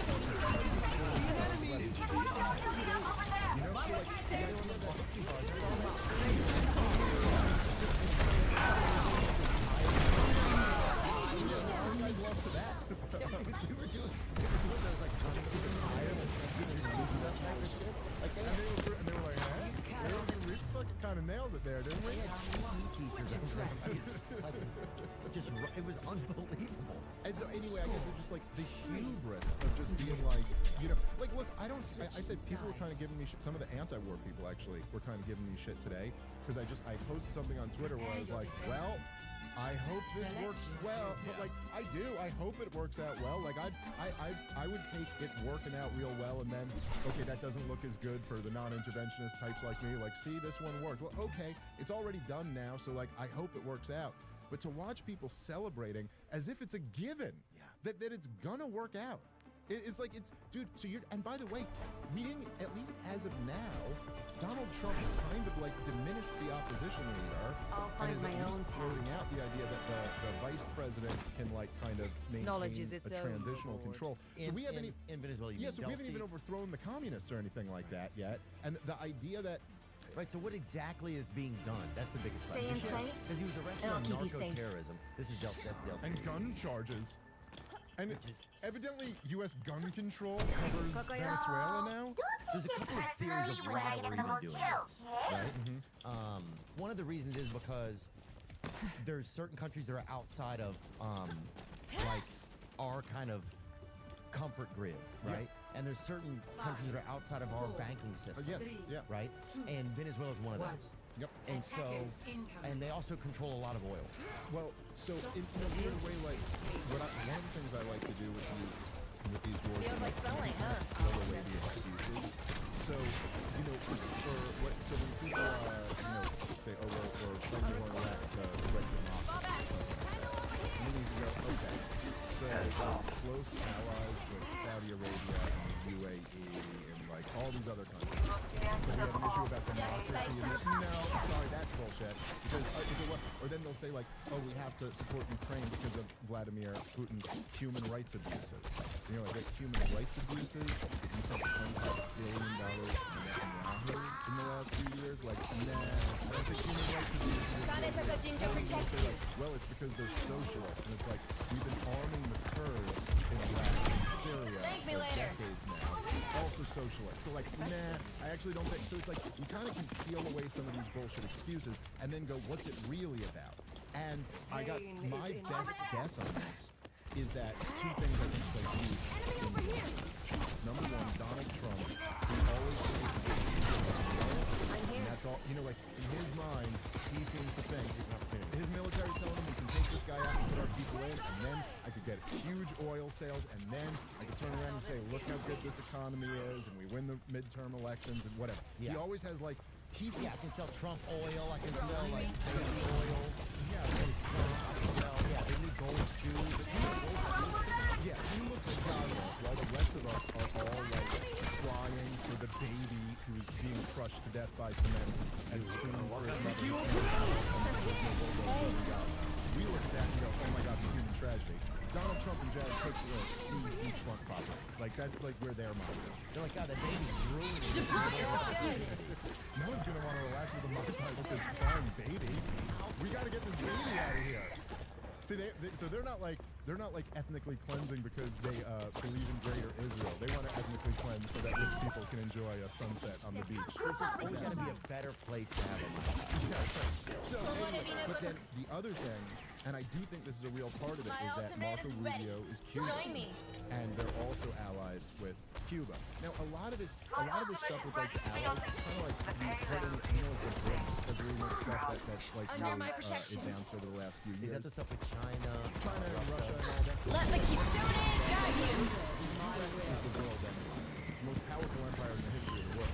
So if you're on the outs with us, you kind of have no choice other than to make friends with the other people who are on the outs with us, because those are like your only options. That's actually why Fidel went communist to begin with, because his enemy is the United States of America. So what were you going to do? You got to ally with the Soviet Union. It's like going to prison. Like, you got to join. But the belief is, and they've said this quiet part out loud a bunch of times, I don't know true or not, they think that the regime in Cuba will fall as a result of this regime.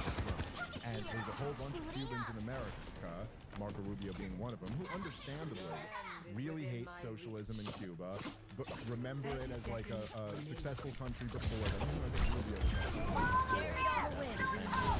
Cuba was actually No, I think Marco Rubio, if I'm remembering this correctly, his family got kicked out by like the Batista regime, where they had some beef with them. But they would, they want to overthrow the country. Yeah, I want to get done what my parents wanted. Yeah, at some point. Yeah. And which is somewhat understandable. I just think like you should be upfront with that.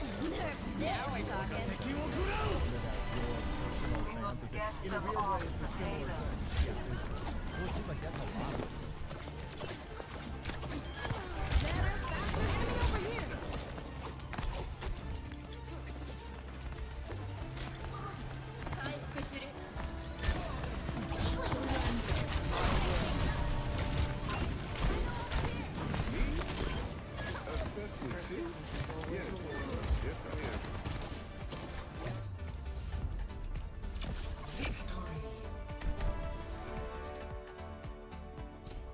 If I could go back in time regarding my finances, one thing I'd focus more on is savings. I just didn't realize how much savings can build and grow and compound. That's one thing I love about the Acorns app and their potential screen. The potential screen shows you just how your savings and your money can compound and grow. Acorns is easy. You can sign up in minutes and start automatically investing your spare money, even if all you've got is spare change. Acorns is all in save at and there, and he is a boss. You know what I'm saying? The dude is like you almost want to say merciless. I don't know if that's Yeah. the word. Yeah. I mean, he's him. I mean, he's exactly. I don't even fucking know how to describe him, dude. But you know what I'm saying? Yeah. It's almost like I don't even know how to describe things. Well, he's like a different kind of person, man, than almost anybody else, for good and for bad. One of the things you just said though was just about the Venezuela thing. There was another article. A guy was talking about a paper tiger, and it was kind of a challenge to the BRICS countries, like to that outside group. And first, I want to get what is a paper tiger. Hold on. Ask Perplexity. What is a paper tiger? Well, something that appears to be ferocious, but is really just, like made of paper. Like the idea is that, like, oh yeah, you present yourself as strong and powerful, but you're really weak. It's like a bluff. Yes. Yeah. Yeah. In foreign policy, a paper tiger is a state, alliance, or threat that looks militarily or politically powerful from the outside, but is actually weak, limited, or unwilling to act when challenged. I always love that, by the way, which is like, if they're a paper tiger, then why the hell we got to fight wars against them then? Like essentially, because this is what they always said about Russia. They'd say in one breath, John McCain would say, Russia is just a gas station with nukes. So they would go, all they are is this, they got some gas and they got some nukes, but they got no economy and they got this tiny GDP. And then in the next breath, all the hawks go, if we don't fund Ukraine, they're going to take over Poland and reconstitute the Soviet Union. You're like, well, I thought they were weak. Yeah. So like, which one is it? Are they taking over all of Europe, or are they not? Because if they're weak, then maybe we don't really need to worry about them. Yeah, there's a lot of hypocrisy that goes on. I mean, it's constant. This guy had just an interesting take, I thought, just about this stuff. Then we can get it out of our systems. The Venezuelan issue is both a crucial test of paper tiger quality on the part of all the great powers now, China, Russia, and the United States. China knows very well that the fentanyl excuse to stop the alleged fentanyl trade into the United States is used by Trump to mobilize for war against Venezuela, where China is the largest international investors. If China and Russia let the US make a regime check to kill President Maduro and destroy the Venezuelan government and replace it with the charter, what's the credibility of the two of the three powers in BRICS to assist anyone, even themselves? That's the paper tiger aspect. If it's the case that neither China nor Russia turn or BRICS, Brazil, India, and the Do you think Genji will ever come back? Have faith, Kiriko. The years have changed us all. Its sovereign government. If they can't, then BRICS is a paper tiger too. Just kind of interesting. It is interesting. Just interesting, all the little things that could be a part of it, right? Because it does just seem kind of confusing. Like, most people could not pick out where Venezuela is on a map, right? Yeah. Most of us had never even thought of Maduro or heard of him before, probably within the past month, right? Unless you, like, I mean, he's had a very interesting stories, like coming up as a bus driver and being like a man of the people and everything, but then seemingly getting compromised and like overwhelmed by wealth and power over time. And then like a lot of his influences and stuff were very like socialist influencers and stuff like that. And so, but like also to your point, like imagine, when you're saying so many people couldn't have, picked this out picked Venezuela out on the map or something like that. I mean, if you just think, right, so I was here a year ago with you. How drastically different things are just a year ago. I mean, like a year ago, Donald Trump had his highest approval ratings that he's ever had. He was the greatest political comeback story in American history. Just something that was totally like, it was amazing the way he not only came back from, like, say, where he was right after January 6th, when the question was whether he was going to go to jail and going through all the trials and getting shot, and then to not only come back and win the popular vote and win every swing state, but he won the culture. He won the youth. Yeah. It would have been like, it would have seemed impossible just a few years earlier. Black kids were calling him daddy. Literally, black kids. John Jones is doing the Trump dance at Madison Square Garden. I think we were both there that night. And just a crazy thing, right? And now, he's totally like divided his base. There's an infight, all this stuff. But anyway, so a year ago, when people were so excited about Donald Trump coming in, you never met one Trump supporter in your life who went, now we're going to get regime change in Venezuela.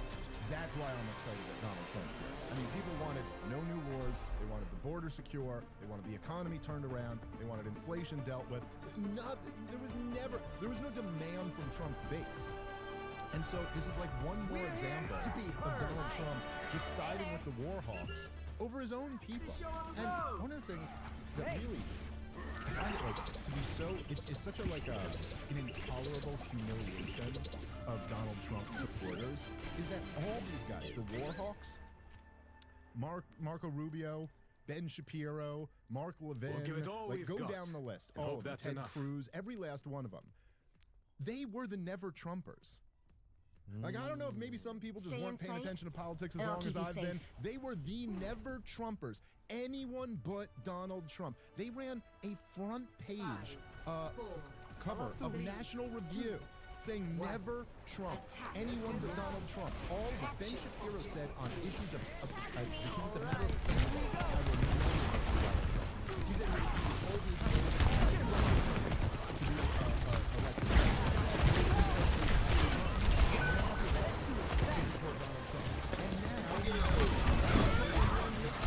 to national security advisor.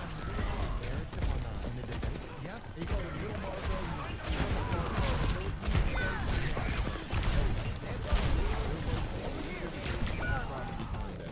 Where Donald Trump said something like Sheldon Adelson will be able to control Little Marco. And that's why you can't let him be president. And that's what the guy, the lady's husband.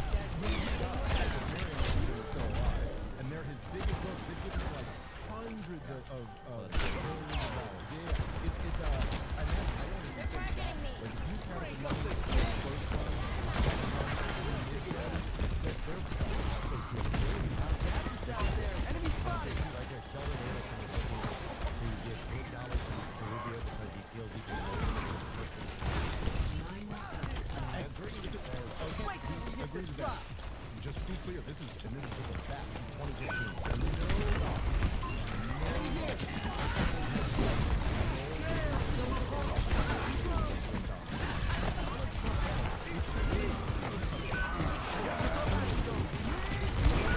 I don't think that's the case. But it almost seems like Donald Trump is like mocking when he'll talk about how much they just care about Israel. Like he'll openly go that way. Oh, let's break it.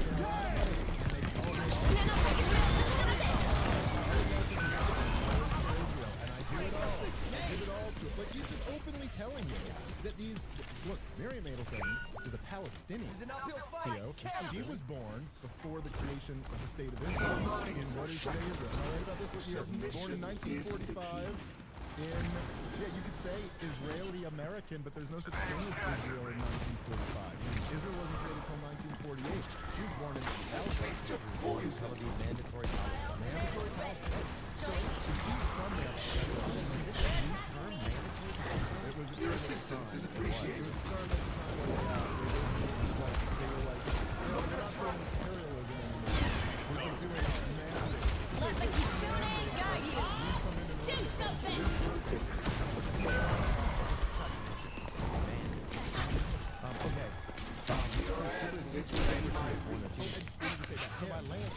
Yo, tank switch, bro. But, Who's Sheldon? yeah, Sheldon was born in Black America. or No, he's not black. Actually Jewish. He is on record saying that his biggest regret in life is that he wore the American military uniform and not the IDF uniform. So these are like Israel firsters. Pay attention to second floor. Donald Trump says he's Israel. Oh yeah, he just sent me down. Let's go, let's go. Pause and Crusaders! Time for the reckoning. Mark Levin. By the way, Mark Levin called me a Nazi. He did? Yeah. On Twitter. No, he called me a neo-Nazi. Oh, that's Yeah.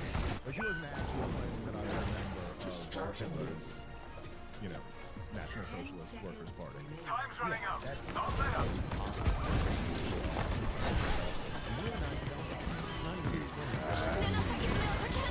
Yeah, no, we're we're still working. Yeah, But it is like I'm literally essentially my politics are all just like I'm against wars and government. Like I just want government to have less power and fight less wars, which is strikingly similar to Adolf Hitler, as everybody knows. That was what he was known for too. But that's the individual biggest, rights. That's the biggest weapon, though. I mean, even Tucker was talking about this. It's the biggest weapon of people like him, I guess, to just call you Hitler or to call you an anti-Semite. It's just like, I don't know, and it's a weapon that's kind of out of bullets a lot of times. You know? Yeah. We talked about that before, about how it's just been used so much. What is this part right here? And these people do like Israel. Don't worry, I'll be right behind you. And he loves Israel too.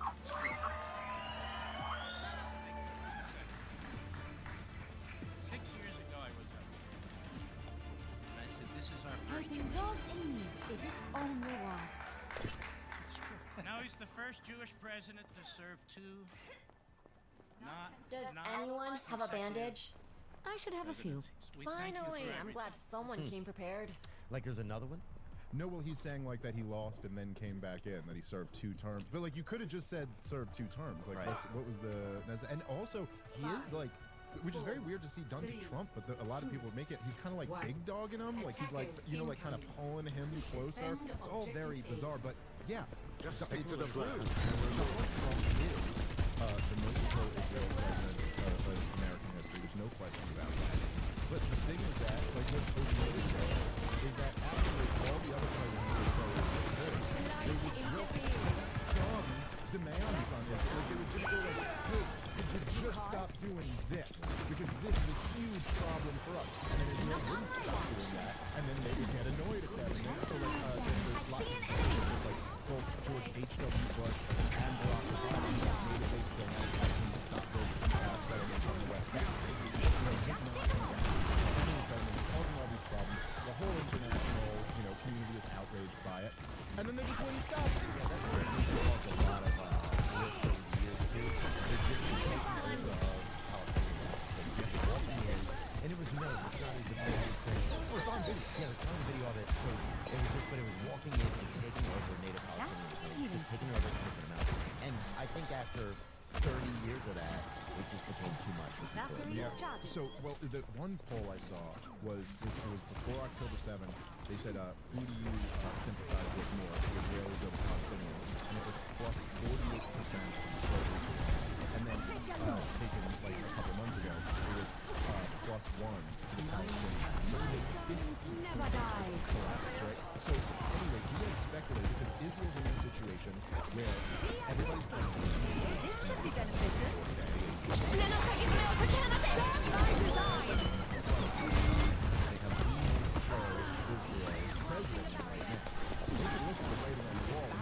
This is the best opportunity we have right now. And then a lot of us, and I said this on Rogan, they might move to the West Bank. The whole thing, because now is their best opportunity to do it. Now, Trump came out and said, it was in a Politico article, he said, someone asked him about that, and said, what? And he goes, no. I will not let Israel annex the West Bank. And so they go, well, what are you going to do if they did annex the West Bank? And he actually said they would lose support from America if they annex the West Bank. And then, annex the West Bank just means take it over just take it over and turn it as part of Israel. Which, by the way, they've in effect already done. They have formally done it, okay? So now, this is the political piece. So then we cut to a month later.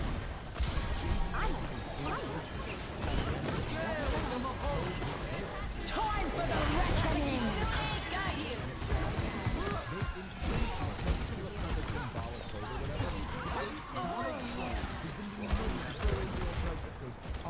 I'll fund your genocide. I'll arm your genocide. I'll bomb Iran for you. I'll shoot down the Iranian missiles coming back at Israel in response. We'll bomb the Houthis for you. You bomb the negotiators of a deal I'm trying to make, and I'll still work with you. You'll still get funding. My servants never die.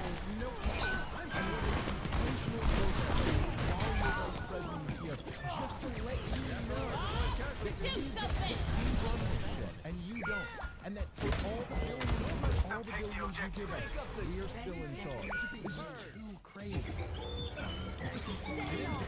gotta admit that. Oh, dude, you have to also. There's like a gangster part to it. It's like.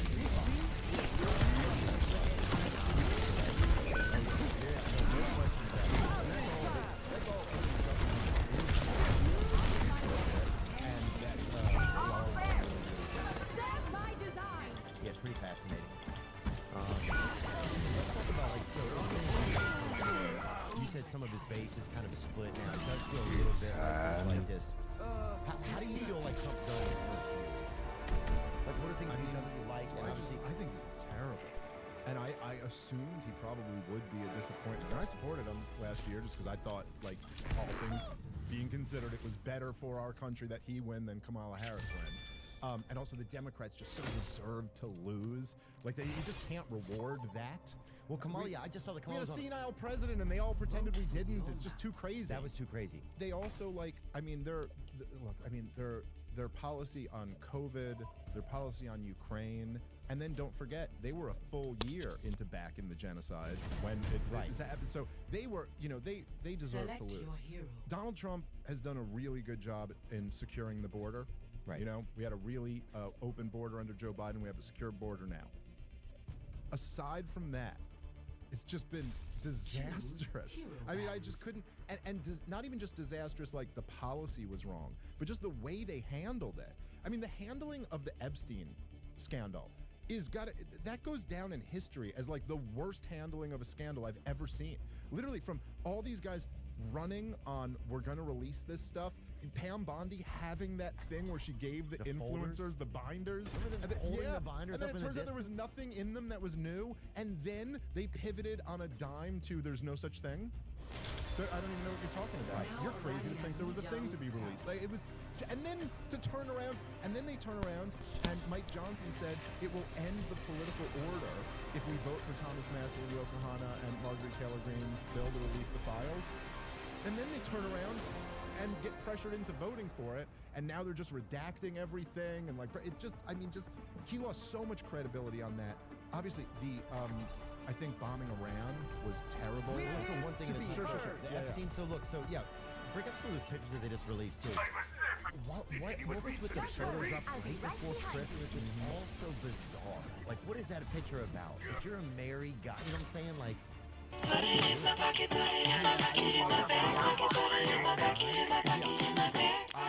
never going to be in a position with some chick like that. I'm a married guy. It's a weird thing. Yeah. I mean, now again, it doesn't give us that much more information, and we don't see her face, but sure does look a lot younger than him. I mean, this is, it's all just kind of wild. Kevin Spacey and Bill Clinton there. And was this at Epstein Island? Allegedly.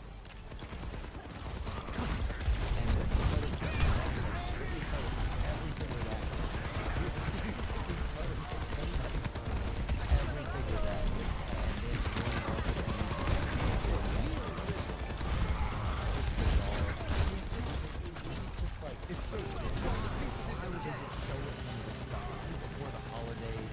Are they just trying to, like, everything now you start to get the thing? Is it just see an enemy? And the news reports, they don't even talk about the real thing. Enemy here! That's the crazy part. We don't even know. Like, most of the most serious shit that's going on. Enemy spotted! Well, I mean, enemy here! The whole story is so, like, it's so dirty. It just stinks. I mean, you just look at it and you're like, dude, look, we know what we know, but knowing what we know, how could you possibly piece this together that it's a huge scandal? I mean, like, already when you just go, okay, so there's a guy who was convicted of pedophilia, convicted of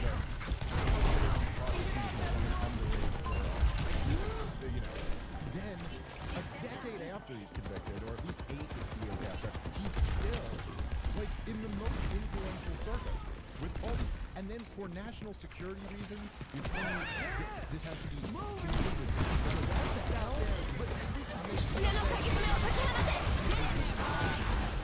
now all being known. It's just too crazy. And so, I think covering up the Epstein thing the way he has like profoundly hit him in a way that isn't even measurable on polls. And like his poll numbers are lower than they were, and I'm sure that's a big part of it. But there is something where like Look, the fundamental animated spirit of Donald Trump's political existence. Force and Crusaders! Right? The reason why people love Donald Trump is because everybody has somewhere in the mind that deep down is corrupt. All the people that make them no consequences. Oh, let's break it! Damn! There's something about oh, when it really came down to it, you didn't want to join the swamp. You wanted to protect the community because you're pretty Anyone else? Get into this room! It's just so twisted. Some of this Let's get loud! weird writings from the Lolita books on these women's bodies. Very strange. I mean, that's real wild. Yeah. There's Noam Chomsky, legendary anti-war leftist. Steve Jobs. I'm sorry, not Steve Jobs. Gotta go quick!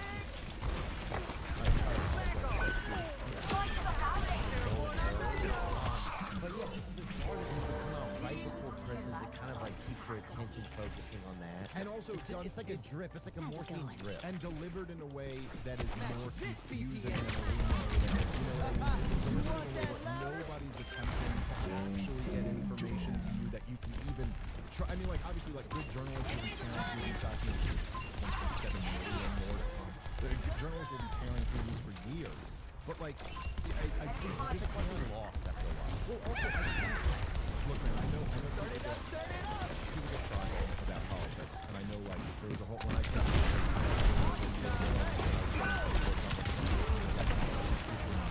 Smith's on board. And I always does something I don't like, and I'm back and criticizing him. But, like, if we're just being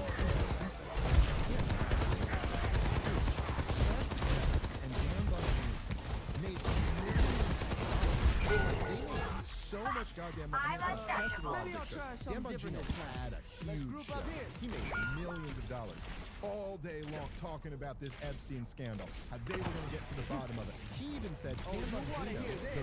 I guess he's leaving now, but the deputy FBI director even said on Tim Pool's show that he had it on good authority that Jeffrey Epstein was connected to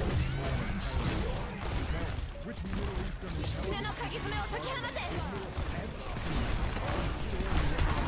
Oh, let's break it! Damn! lied through their fucking teeth.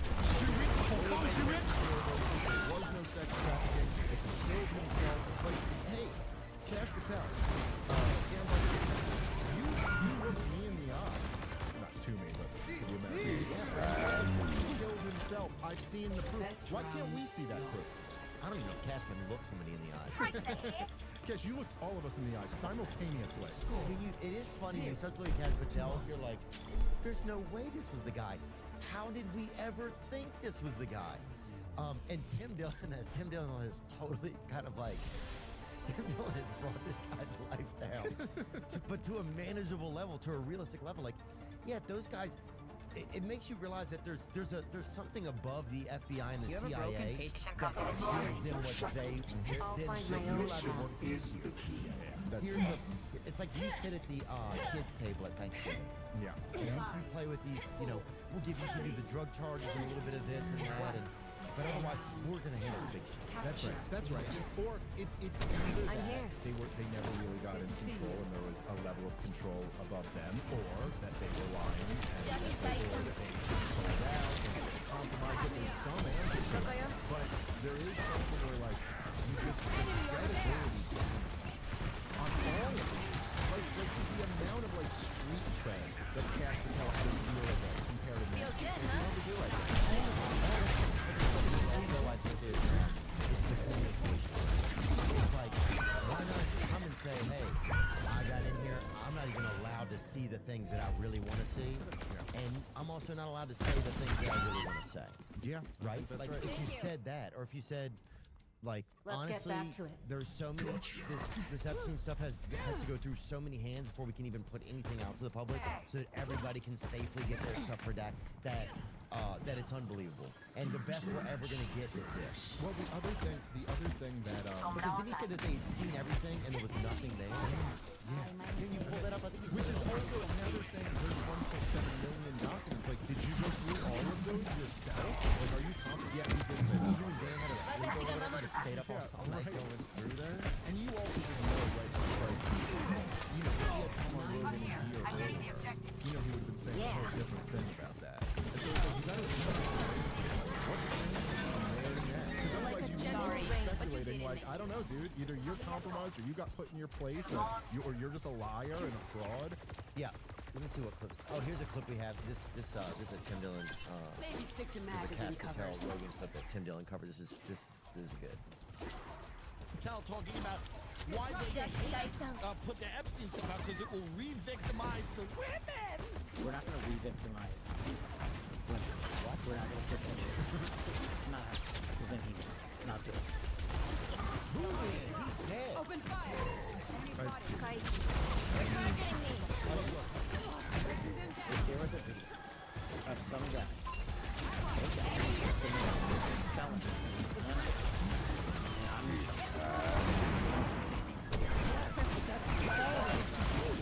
Pam Bondi said there was it. She's the attorney general. There's hundreds of dollars of I think we're outnumbered. She win. Let the kids So if there were, if there was a video, don't you think he's dead? If you have access to it. If I have, period. If I have, if I have. I learned from that. Come to me for heals. So, okay. Where else would it be? It's just. This is why Tim's a better comedian than me. Suspicious Because design he at could work. just be so funny with the shit, and it just makes me so angry. Like, even just watching that, I'm just like furious, so I don't really even think of that funny thing to say. I'm just like, yeah, because, dude, what does that essentially come down to? Trust me.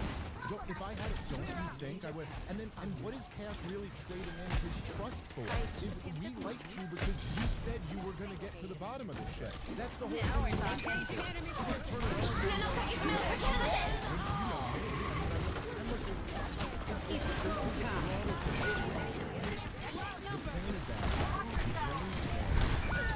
Cash Patel, Dan Bongino, their whole brand, the whole thing was that, look, there are these criminals in D.C. and look at all the things that they've Time done. to get clever. And they would Got all one here. talk, it wasn't just Epstein. They would all talk about Russiagate, the 2020 election. I mean, look, what these guys are claiming, and I don't know about the 2020 election, but they're 100% right on Russiagate and Epstein when they were talking about it before they sold out. Restoring Is that balance. they go, look, the intelligence agencies frame a presidential candidate, and then the sitting president, they frame him of treason in order to unseat a democratically elected president of the United States of America.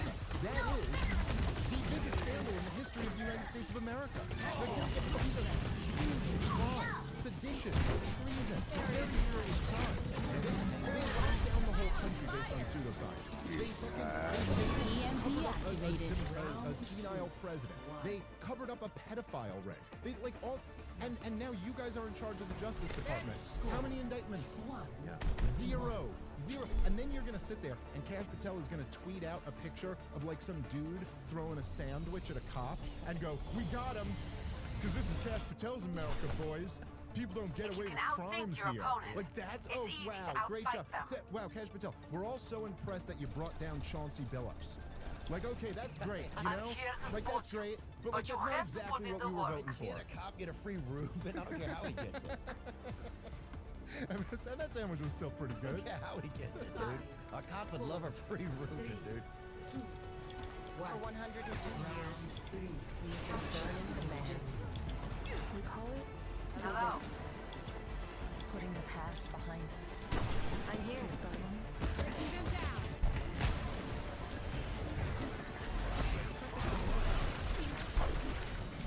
Time to consider.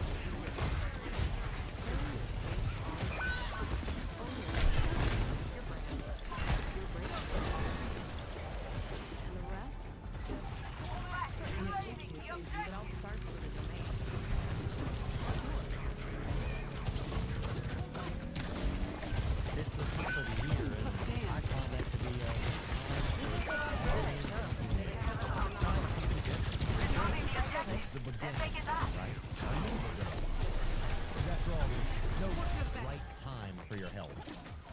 purchase now.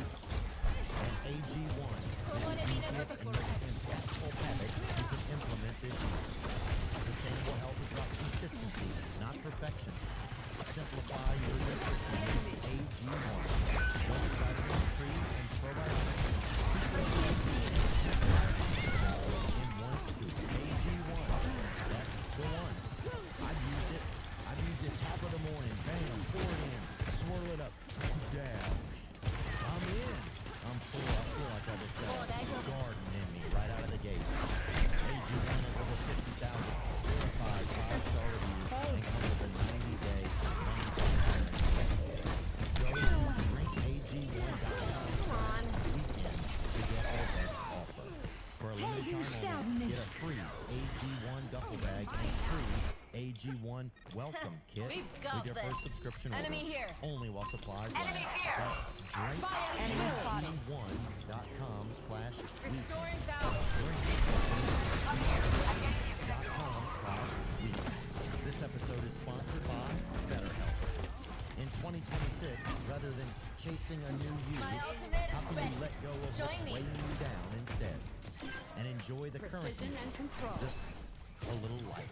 Signing up for therapy with BetterHelp can shine a light on what's been heavy and illuminate all the possibilities for the year ahead. It's a small act of courage that can yield big results. It's go time. Let the Kitsune guide you. This ends now. BetterHelp therapists work according to a strict code of conduct and are fully licensed in the U.S. With over 30,000 therapists, BetterHelp is one of the largest online therapy platforms. Having served over 5 million people globally, you can't step into a lighter version of yourself without leaving behind what's been weighing you down. Therapy can help you do this. Sign up and get 10% off at betterhelp.com/Theo. That's betterhelp.com/THEO. Betterhelp.com/Theo. Under my protection. And I gotta say, another one who is somebody personally who I really like in the administration is Tulsi Gabbard, which you won't hear that much from her these days. But she came out and had a press conference several months ago where she announced, this is a pretty big deal, like a lot goes on these days, Theo, but this is a pretty big deal. The Director of National Intelligence came out and said that she had found proof that Barack Obama committed perverts, treason, and that she had sent the proof over to Justice Department. And I will say, reading through some of the documents that got released, it's a pretty big smoking gun, really. Like, yeah, they basically had Director of National Intelligence, Tulsi Gabbard, classified report, which he said has to do with treasonous conspiracy. That feels better. It seems as though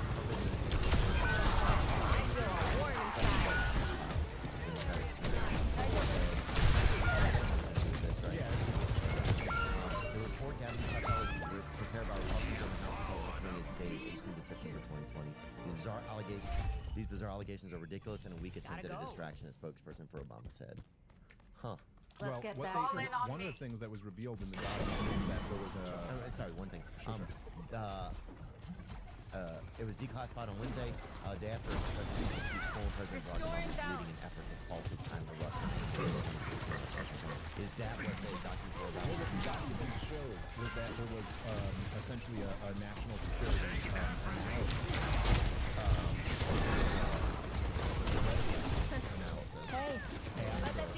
This ends now. Let the Kitsune guide you.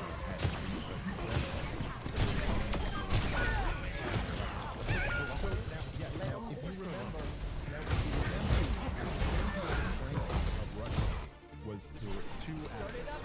One was that the Russians interfered in the election on behalf of Donald Trump. And number two, it's go time. Was involved in Donald Trump and the Russians working together for the election. Now, it's true. That's a big story. The president is a foreign stock. But what Tulsi now, the part about Donald Trump being involved in the conspiracy had been completely debunked. It was all based off the Steele dossier. It was all lies. It was all Hillary Clinton op research, campaign bullshit that the CIA and the FBI jumped on. What Tulsi Gabbard was is that they didn't even believe the first part of that. They didn't even believe that Russia interfered at the time. And so, anyway, but the broader point to that is, so the director of national intelligence came out, said there's proof that Obama committed treason and that she sent it to the Justice Department. What happened? And that's the last we heard of that. Right. And like, well, what the hell? At some point, you got to come through on one of these things. Yeah. Yeah, that's it. There's never any explanation for a lot of stuff. There's never any real communication. The Russiagate thing was just like, obviously that was ridiculous. Remember, it was just that they were getting a lot of ads on Facebook. And it was like 30 grand worth of ads. It was like nothing. And Dude. Facebook was, I think they were, I don't want to say they were convicted, but they admitted to helping to influence the 2020. They admitted to helping influence Biden's campaign in 2020. Well, not only that, but Zuckerberg on Rogan's show, Rogan asked him about the Hunter Biden story, and he was like, "Yeah, well, we didn't censor it the way Twitter did, but we turned down the signal so no one could see it." And then he says he offers this. Joe didn't like ask him. He just goes, "Well, you know, the FBI came and visited like a week before, and they said be on the lookout for a big Russian dump. It's going to be Russian influence and Russian interference in the election again, which never happened the first time, but it was going to happen again." And so then he said that essentially he thought that was it. Yeah. So when it came, he was like, "Oh, the FBI told." So it's not just Facebook interfering; it's the government, it's the FBI interfering to put their thumb on a scale in an election. By the way, against the current commander-in-chief, like the current sitting U.S. president. It's even worse than like if they were interfering, which would still be really bad, to keep like the president's competition out. But they're insubordinate. They're interfering to unseat the guy who is the head of the executive branch. And it's things like that led to also Trump getting reelected the second time, because it was like, oh, well, the system, whatever this dark system is that already feels dark and feels controlling, hates him so much that they must hate him because he's the guy that's going to help. He's the guy that's going to make things different. No, that's right. And there's and also because it was just like the I think when they went after him, when they weaponized the Justice Department to go after him, that played into that too. Like they just raided Mar-a-Lago. They're trying him for some bookkeeping issue in New York. I mean, none of this makes any sense at all. It's obviously just that like these shadowy forces don't want this guy in, and so that was a huge part of Trump's populist energy. So let's give it to them. Yeah, it became like, well, yeah, if the Justice Department isn't fair to him, right?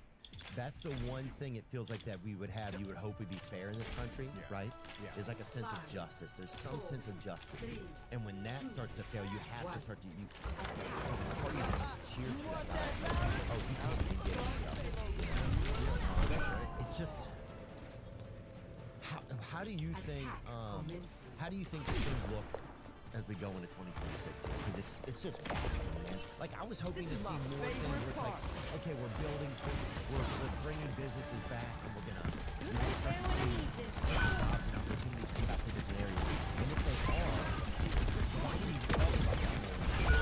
Inspire people more with that, you know? Yeah. I think that's some of the communication that we're going to hear more of. I think we kind of need a couple of years to see what we do with some of these tariffs and what we're making money from these tariffs. What does that go into? You know, it maybe set aside some of the money that we're making from these tariffs. Like it's going to go here to support these things.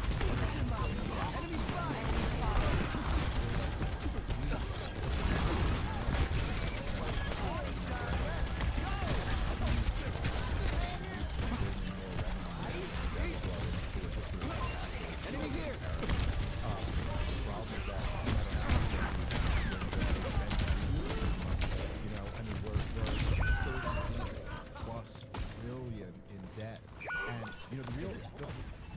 It feels like a number a kid would say. Yeah. Well, but the crazy thing is, right, is that our government is so big that the 38 trillion isn't even nearly enough. I mean, it's like the 38 trillion is just what they racked up on the credit card. They were spending our tax revenue that whole time. So they spent tens of trillions of dollars of our tax revenue. And even that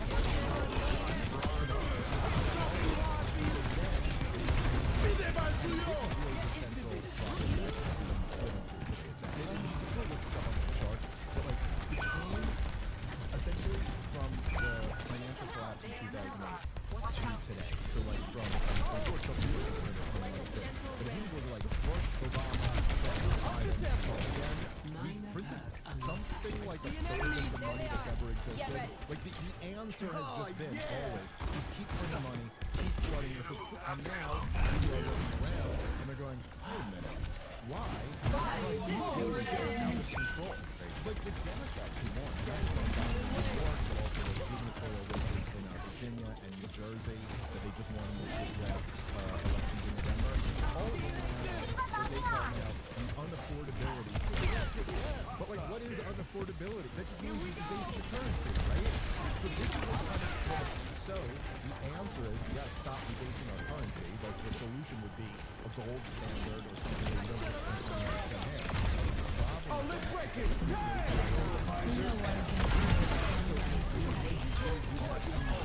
Welfare state either. But you kind of have to make a choice. And like Donald Trump siding with the war hawks or Donald Trump siding with the American people and not debasing the currency. But he doesn't want to do that. He's actually like the Fed chairman to lower interest rates. He wants more money to be printed because that he assesses like how the short term and help him win the midterm elections. But of course that's like what got us to this place to begin with. So once you're not willing to compromise on actually cutting spending and you want to keep the empire strong, now you got to come up with other schemes. Well, maybe we put a tariff on those type of schemes never work out, man. You just can't tax your way into prosperity. Yeah, we'll put a tax on ball caps over there. Because real people got to pay their tax.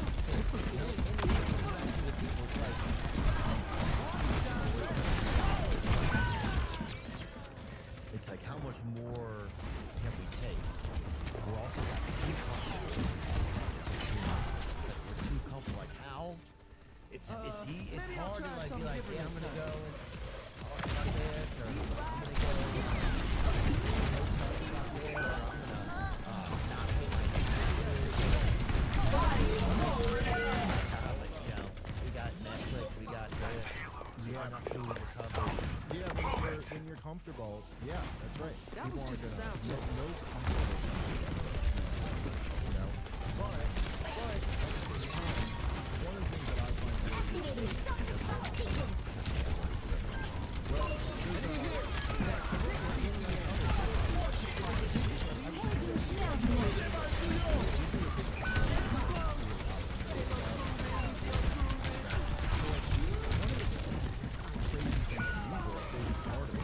one of the crazy things that happened in the 2020s is that the whole corporate media, what used to be called the mainstream media,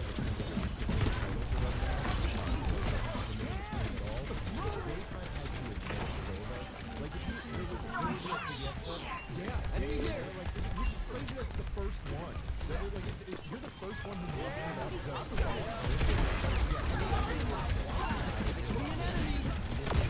says that starting today, they will be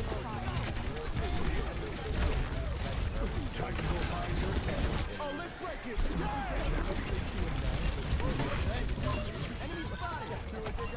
We're gonna try something new here. Alright, this is a crazy thought. I have crazy thought. We were workshopping this for a little while. What if we recorded the news and not through an angle that always protects, Goldman Sachs?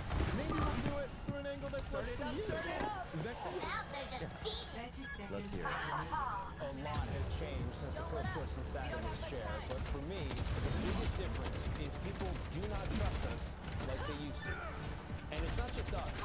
It's Suppress this down. I get it. I get it because I've been hearing about it from just about everyone. Let me keep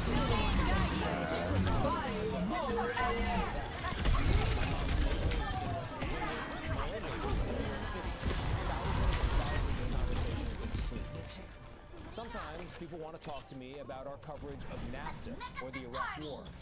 Other times it's all about Hillary Clinton's emails or Russiagate. Or more recently, COVID lockdowns, Hunter Biden's laptop, or the president's fitness. It's like, you mean when you ruined the country? Does that come up? Does it come up that you ruined the greatest country in the history of the world?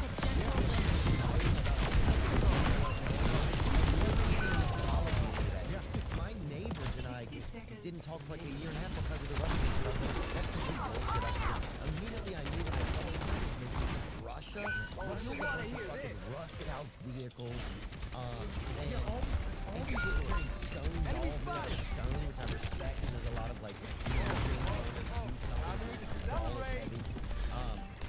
You know, just something like that I really respect. But I just knew it just seems so ridiculous. Maybe 15 years ago.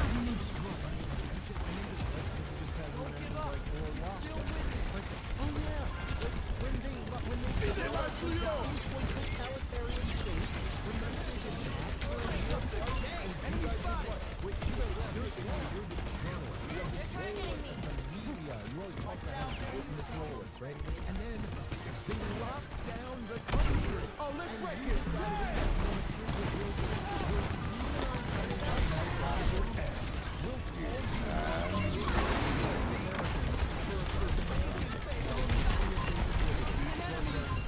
And then, by the way, you know what I think is the result of that?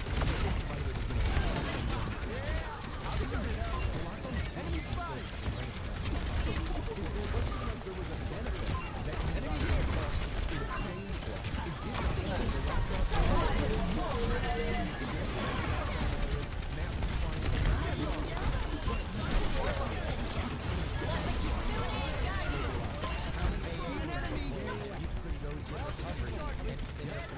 How many people fell off the ladder during lockdown? How many people who were like on the edge ended up living outside on the street? No, all those guys, they gotta live with that tragedy. And your response is to go, finally, after all these years, I'll acknowledge some people were upset about this. We'll do it a little bit differently going forward. Like, shouldn't you resign in disgrace? Like, just, I mean, like, listen, I'm trying to be reasonable here. I really think you should fall on a Japanese sword in public in front of a lot of people, but I will accept resigning in disgrace and picking up garbage on the side of the road for the rest of your life. And they shot that dude they got caught jerking off in the Zoom meeting, remember? Yeah, that's right. That's right. He faced more consequences. Tubin faced more consequences than any of these guys. That dude, at least they made him. Come on, dude. Do you know he was jerking off during a Zoom meeting? Which, first of all, who doesn't want to jerk off during a freaking Zoom meeting? And who hasn't if most of your body's off screen? How do you not? Yeah, it's an impossible challenge. Is it crazy, Theo, that I get now, because I do this, you know, whatever, the real career that I have is, but like, I'll get all these people now, like high-profile people, who will be like talking shit about me. It'll be like, Dave Smith, what does he know? What does he know what he's talking about? He's some comedian. He's not an expert. And look, fair enough. What the fuck do I really know, right? I am just a comedian who's read a lot about this stuff, and I get on shows and I talk about, like, it's like this, it's not like that. So, like, fair enough, call me out. I'm just a guy, and if people want to listen, they can. If they don't have to. But I'll be arguing, like, I'll be arguing on Twitter with Dinesh D'Souza, or recently, David Wormser. Remember last time I was on here? So I told you about the clean break memo that it was the neocons wrote to Netanyahu to get away from the peace plan and overthrow Saddam Hussein for Israel.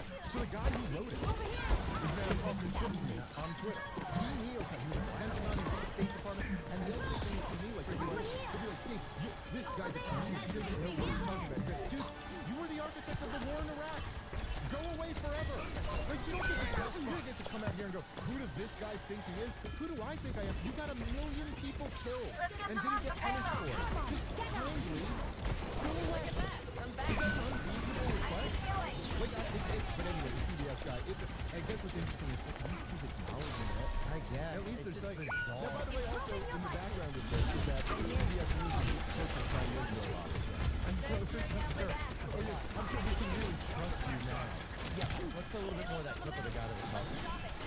Fitness for office.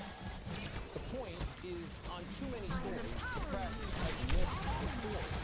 Because we're taking into account the perspective of advocates and not the average American. You know, we put too much weight in the analysis of and not enough on youth. I still have you. And I know this because at certain points, I have been used. My servants never die. I felt like I was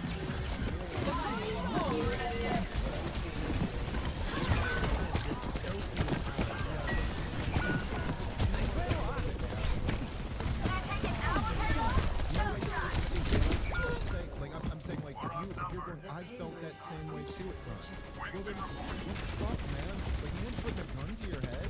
So leave and blow the and become all of our heroes. Yeah. And have the biggest podcast ever. You know, like, it's not even like a difficult thing to have done. It's not even like there is more. At least the average Nazi soldier is like, I'll get shot in the head if I don't do this, you know? Like, you had nothing except giving up a $10 million salary or something like that.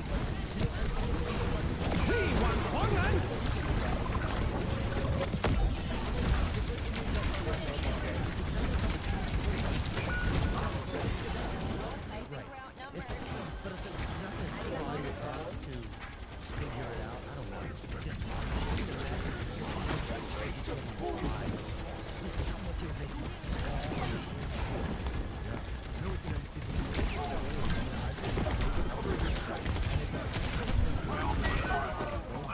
It was like tactical advisor. Let the Kitsune guide you. Comfortable he was just alive. Like, demonstrable lot. Like, I would say, like, there was one point in it, and the Patch Get David production staff, oh, we're grateful to them, because man, they got me back that day, they had the clip. They pulled it up real quickly. He went, look, I don't think the guys at CNN should have mocked Joe Rogan for taking it out. And I went, you mocked Joe Rogan for taking it out. And he goes, no, I didn't. I go, yes, you did. I've seen it. I've watched you do it. And then he goes, no, I didn't. And then they pull up a clip of him going, Joe Rogan, ivermectin, horse dewormer, and the entire room, because it was a live show, the entire room goes, oh. And then he goes,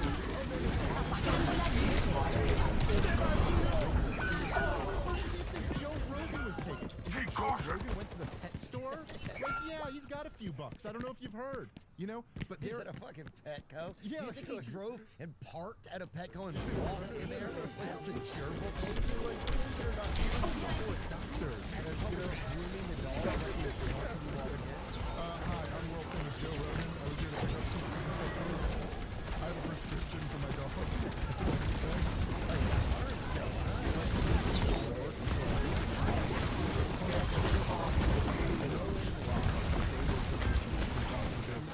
But the thing that's interesting to me, and this is the last year, right, is that because this was true 5 years ago, too. 5 years ago, 4 years ago, Rogan had a much bigger audience than CNN had, but they would still pretend like he was the friend. After Trump got reelected, they all the podcasting rose, and part of that is because Trump very wisely,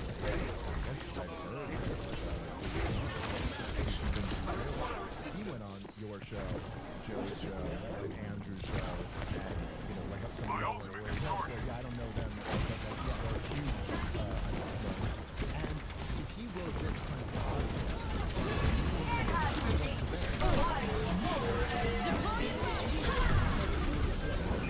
On your show now, one of the things that's cool is we've never in the middle of a presidential season where a president comes in and just doesn't really talk politics. He talks about like his brother's struggle with alcoholism, and you're like, oh wow, you kind of get to see a candidate in a new way. Now, one of the things I think that's interesting about this now, what's happened over this last year, is that a lot of those guys, and I remember arguing about this with people at the time, but they were kind of like, oh, now the problem is that no matter what. And I was like, no, I don't think so, dude. Like, I don't think that's never been the thing.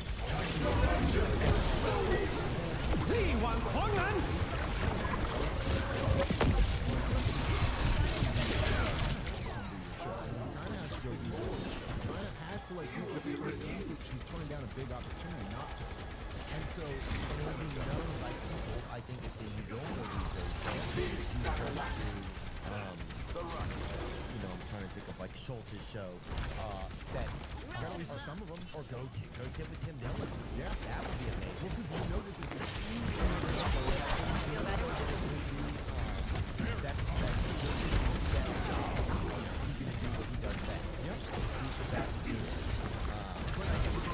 I see a hostile.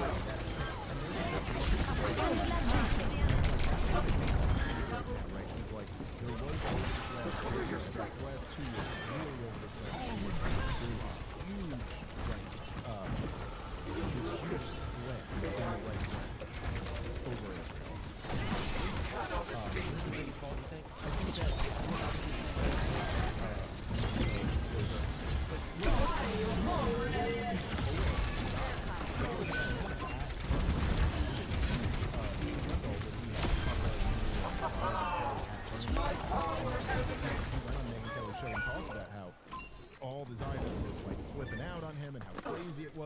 have been such an ally, and they were counting on me just for hosting a debate, and posting a few voices that were critical of Israel. Not really, actually, but this is a huge split, but it's not a split like it's 50-50. It's a split like the entire is against us.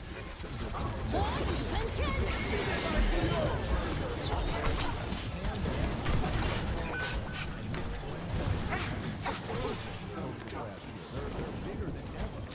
Meanwhile, Ben Shapiro is like losing 1,000 YouTube subscribers a day. Mark Levin is just getting ratioed every time he opens his mouth on social media. And so what's happening now is there's this dynamic.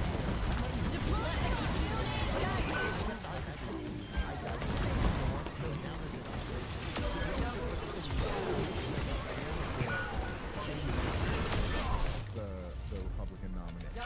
Well, like 80% of the base is for America first, not for Israel first, you know? And now, and particularly with all those shows we were talking about, like your show, Rogan's show, Tim's show, Andrew's show, all these guys, everybody, my show, all of us are like, we don't want to fight wars on behalf of Israel. Yes. So it's like, where do you go now? Now there's a real media environment. I'm not saying it's perfect, and I'm just naming the comedians. There's a lot of other great like news shows out there for too. Sure. Like Breaking Points with Sagar and Jetty and Crystal Ball is a great show. Like there's a bunch of really good shows online that aren't in this corporate controlled media environment where they're actually going to have to face some of this stuff going forward. So I'm very optimistic about that kind of long term, that we've like cracked the state's monopoly on propaganda. Yeah, it is going to be interesting because you're going to have to answer. I don't know if you're going to be able to say you're a pro-Israel candidate. It's going to be tough. Now, here's the thing is that, and they're going to be in a Charlie Kirk type situation here. And I'm not talking about Charlie Kirk's assassination, but I'm saying the position that Charlie Kirk was in right before he died. And the reason why he was sending those text messages to Josh Hammer and them that I have no other choice than to abandon support for Israel, and while he was complaining about all that stuff on the Megyn Kelly show, is that he was caught between a rock and a hard place, which is exactly what J.D. Vance is going to be caught between now. Because you've got, well, look, in order to lead an organization like Turning Point USA, you need your young activists, and then you need your donors, right? You need billionaires to give you money, but you need young activists to show up. And so Charlie Kirk was in this position where he's like, dude, the young activists are completely against this shit, but the donors won't even let you host a debate about it, let alone take that position. And so what do you do there? And now J.D. Vance is going to be in a similar position too. If you come out and you say, I'm pro-Israel, well, man, I mean, at this point, that turns a whole lot of us off.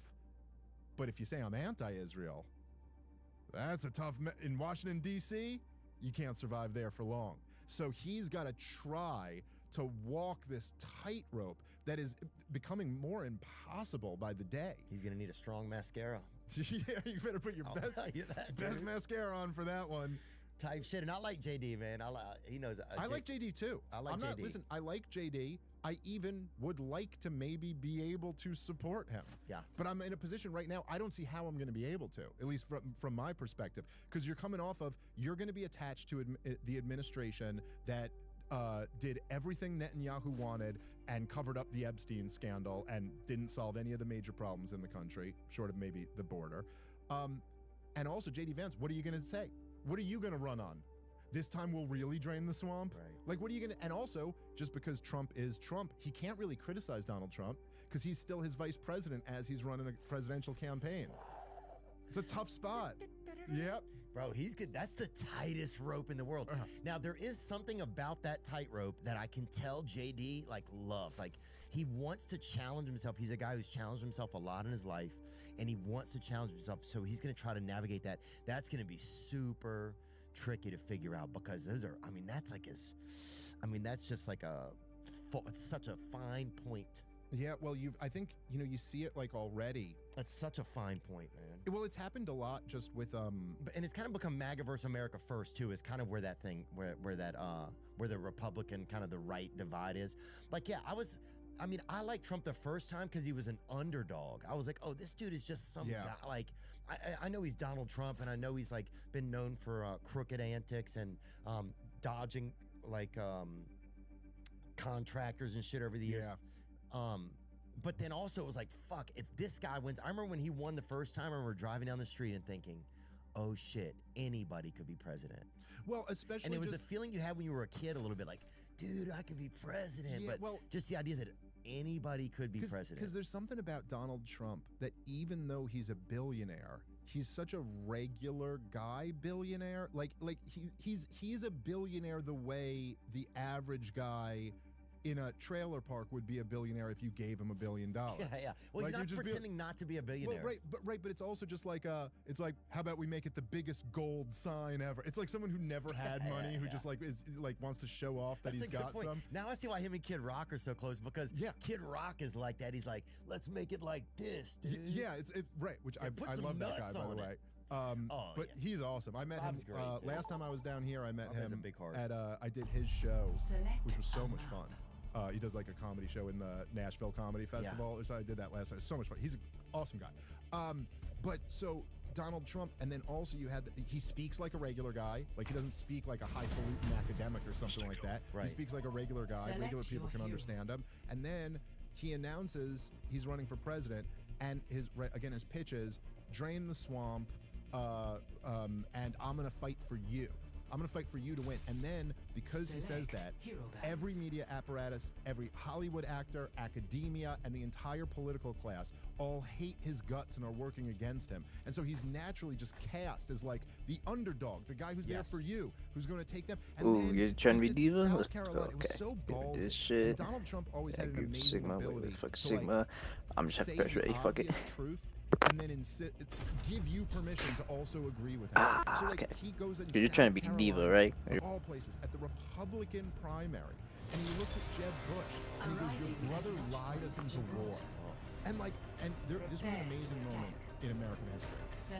So he says this to Jeb Bush, and Jeb Bush goes, that's very offensive that you would say something like that. Then he doubles down on it. He goes, they lied. There were no weapons of mass destruction, and he knew there were no weapons of mass destruction. Like, the biggest accusation you could make, your brother led, I mean, you look at South Carolina, it's one of the most military Or stupid, they probably got a Bastion or some Emory or some shit like that. Your brother's dead because of him and his brother and what they did, you know? And then that night, on all the cable news, it was unanimous, like everyone who knew, all the experts, all the ones who say, I'm just a comedian, I don't know what I'm talking about, they're the experts. Every single expert. I'm gonna look out the window, see what they got. To say Donald Trump is done. He's finished. Because let me tell you one thing you can't do in South Carolina is insult the military and George W. Bush and blah, blah, blah, blah. And then the next day, in the primary, Donald Trump dominated. Just destroyed Jeb Bush, who walked away with like 1% or something like that. Just destroyed him. And so, and then that guy so they got a soldier. I see the soldier by himself. The Trump administration has done 1 year in. I see anyone else? Praise Donald Trump on Twitter. Okay, they got Ash, Akiri. Oh, then they got oh no.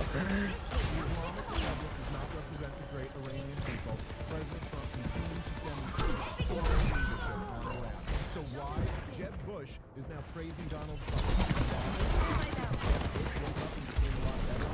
No, it's because Donald Trump is finishing the 7th country on She got me, General but Wesley okay. Clark's list of 7 countries that were to be toppled. Remember that? People try to give me shit for bringing this up. I got the year conservatives. Well, yes, it was talking about You run. I'm burning that hog. Larsen's all by himself on the point. No. No! She's gonna try to dip me again.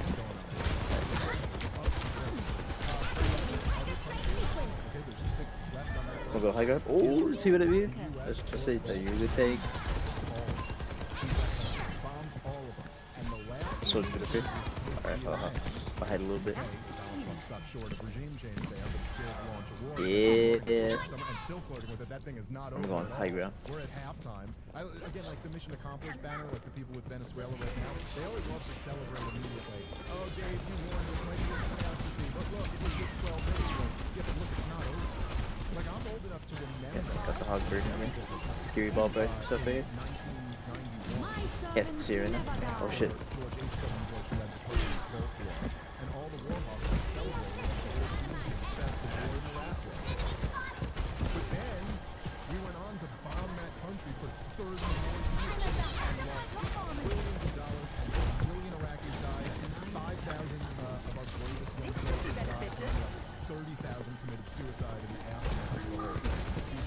hyper.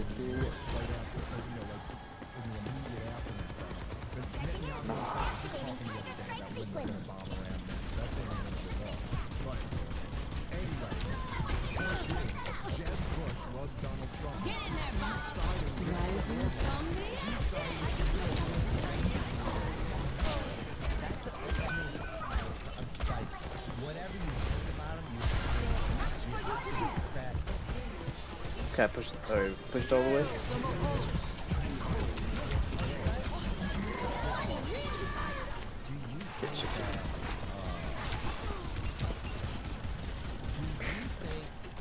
That assassination after this much time has passed. The Butler, Pennsylvania one. I mean, I think we got this. Came up the other day. No, I don't think so. They showed the reverse camera shot of the Butler, PA. Alright, hold on, I got hit by rockets. Okay.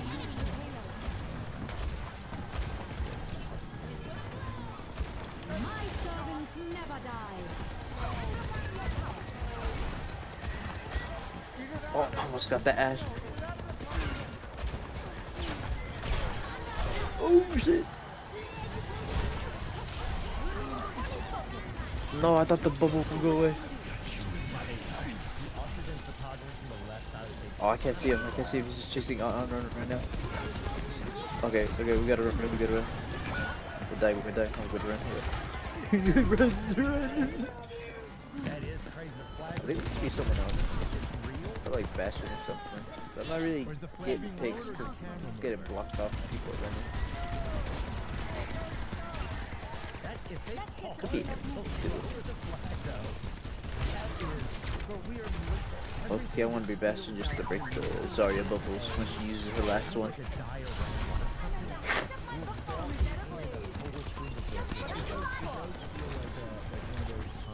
Shit, I'm on fire. Someone's got to go back and fix this. What did we do? Something was supposed to happen different.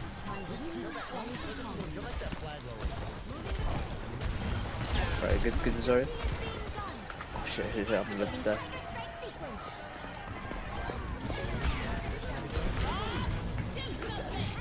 Oh shit. So Diva, Bob's on you, yes! I got rid of Bob,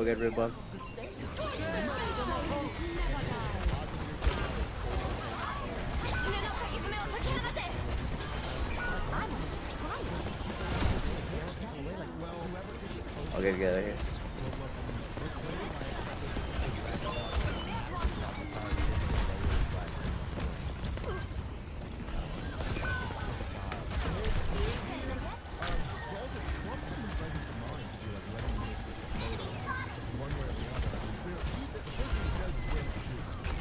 I heard the Ash really bad, but I'm not gonna help.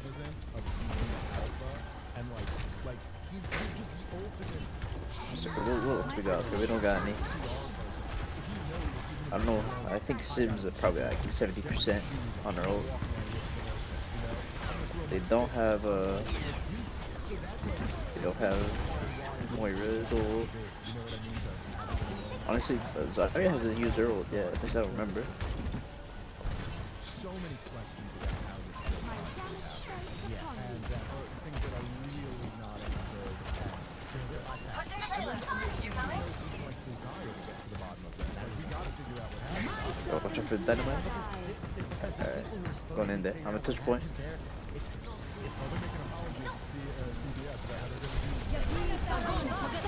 Ah, shit. Yeah, I'm dead. Oh, you ate it. I thought it was right behind me. Fuck. Fucked up. Yeah, nah. You tried, you guys. You tried.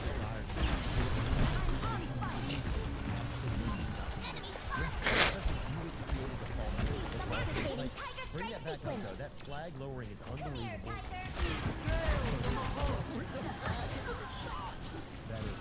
Oh shit.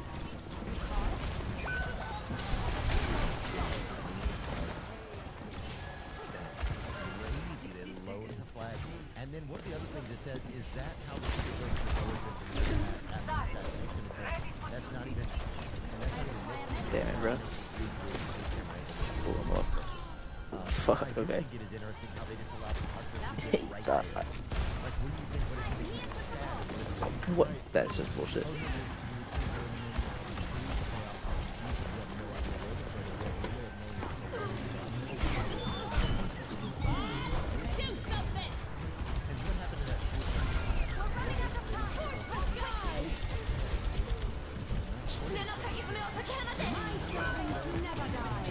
More is low.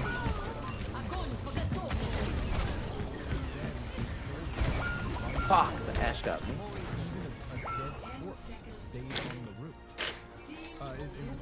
Man, the ash just fucking. This is fun to talk about and look at, huh? It's wild. That flag low. Yeah, that's a little strange. But the wound to his ear, I mean, bro, how? What are the odds? And also just the way he turned at the moment. I mean, it's the craziest thing ever. You just be like that a shot was coming at him and you just, like, you rolled with it like if you're a boxer rolling with a punch. Like, Yeah, no, you're right. They were getting bubbled a lot when they were getting half health at the end there. You were just eating them before I could even get to them when we were pushing. Yeah. He's just making sure I got my boys with me, you know? Dude, you know what's weird? And this is totally. But dude, where are my shoes? Did he have them on? Did they get knocked off or something? I guess he hit the ground first, so I guess he lost them. Shuffle of that. Imagine me going to somebody and wearing shoes that are completely casual enough that you could slip right out. You gotta have some balls. I'll say this: whenever How fares your research, Dr. Zeither? Making much progress through all that red tape? They got called the Hippocratic That Oath, would, he Doctor. should start Ring any thinking about bells? provisions for that. He's already over the average life expectancy, or right up there. I don't know. They said close to it. They said they were gonna put. Stay close. They were gonna create a $250 bill with his face on. You see that? Yeah, probably because all the money he's printing, it'll only be worth 20, but they'll make you a nice Trump bill. Yeah, the Trump $250 bill refers to the H.R. 1761, the Donald Trump $250 bill act introduced in February 2025 by Representative Joe Wilson. Did it pass? The bill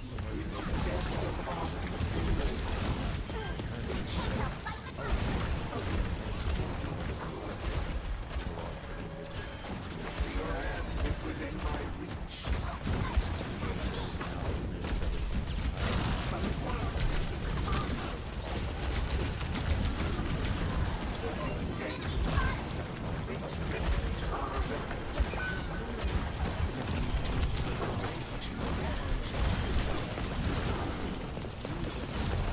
I think he did.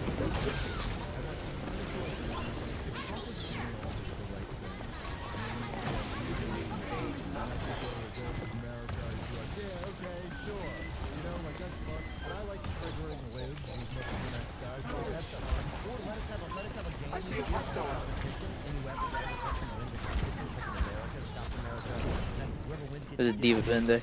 Baby diva. She's burning. That was a great idea, but it's like now after like. Where the fuck she go? Oh, I'm not sure he got it back. She was burning the whole time. That count? It's like. Is she still burning even after going in the mech? I thought like it cleansed or something. Give me something serious. It's starting to feel like you're just insulting. Oh nah, I got hit by a fucking ball. Oh shit. He was right. You know, that's a real thing. That we live in a society. Got it. Shit. That you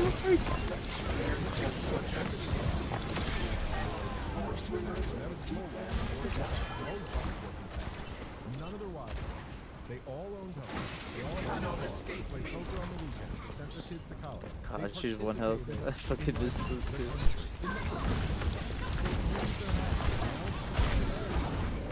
You get no one? Okay. That got me! I need help. Oh shit. I got Bob.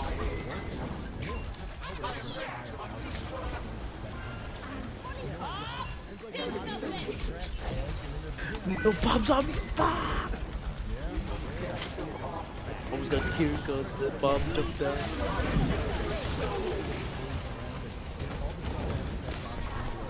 The big down. I'm like getting people.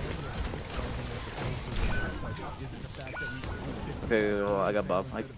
We still can get this. I don't know. We'll go to the other side, send Bob in there. We don't care if we take care of our health or our procreation. Oh, there you got a fuck. Just a bit too late all the time. Knows exactly, and I guess probably will never know exactly like the entire details of what type of intelligence operation this was. Even when people say like, oh, you work for a massage, you're like, well, I'm gonna run away. Diva sees me. She's gonna chase me down. Yep.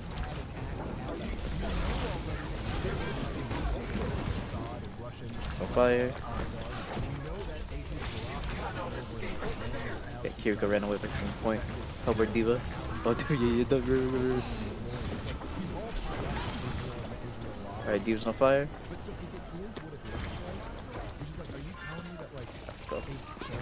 Run away. we pay portions of our taxes to every year. You're saying they ran an op to American We'll go on this high ground. American girls to criminal girls, or at least there were American girls in the process of this network of events, and that you're covering that up? Like, and then you're gonna sit here and tell me about how you redid the White House? Back to Zarya. Oh, Sim's on high point. Oh, she's trying to kill me. Ah. Thank you.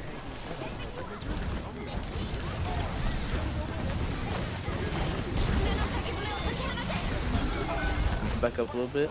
I don't think we're gonna win this. Oh, fuck, I don't want to give him the spot. I'm gonna keep trying though. God damn it.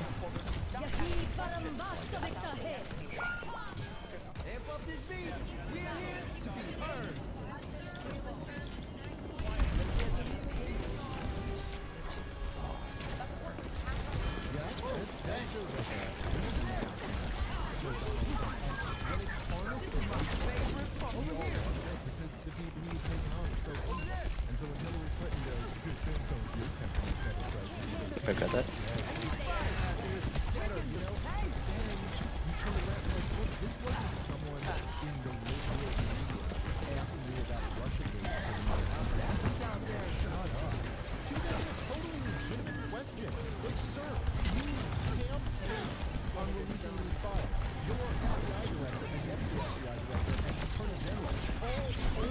Oh shit. Okay, nice. Dude, I'm glad I had my coach gun. I would've died. Like insult, and I don't know. Look, I know a lot of people are very close to a gun, but that's fine. But like, oh, are you? Yeah. I mean, no, it would be crazy if there were that. Right, that would. If there was another angle that would show that. This is like one of those videos where I played the cop, but then I saw that the guy had a knife. Oh shit! It's almost like a Family Guy segment where you're like, and then after you go, oh, you see something. We go high ground too. Good. or if it was Halloween or something, you know, it was I got knocked off. Nice.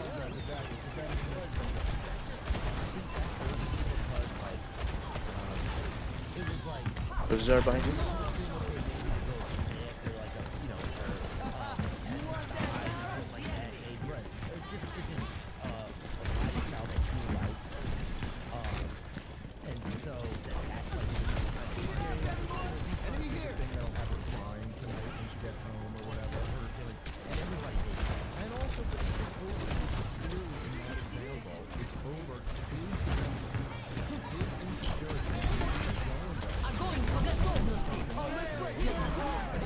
Ooh, nice. Yeah, we got this. Yeah, where's she? I'm coming down. Chase it, dude. She up there?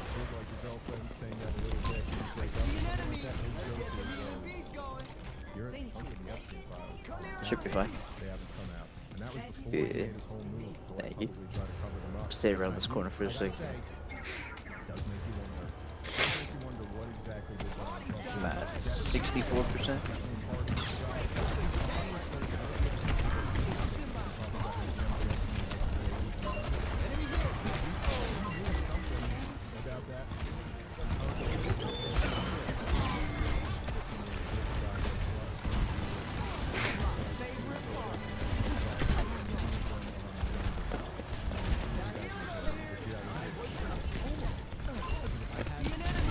Easy, man.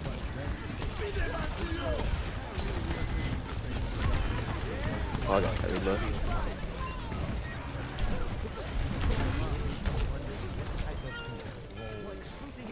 These higher entities have, right? Right, let's go. Okay, do they do something like that with Trump? Where they say, okay, we're gonna, Oh, God. we have a bullet I wanna that's see so GG. accurate. Because who knows, maybe they used a drone, right? You know what I'm saying? And had it Actually, 20 feet off. what did they go to SJ? I didn't even check. You know, they could have I done don't think you that. deserve to be They here. just said, okay, if you don't do this, if you don't, whenever this phone rings, if you don't pick it up and do whatever is said, you're gonna die, right? You have to just wonder what kind of things are they using, because that could be the ultimate thing. You know what I'm saying? We're gonna harm someone from your family. Yeah. Well, it's something people have always wondered about because, you know, you get people who, like, we know, right?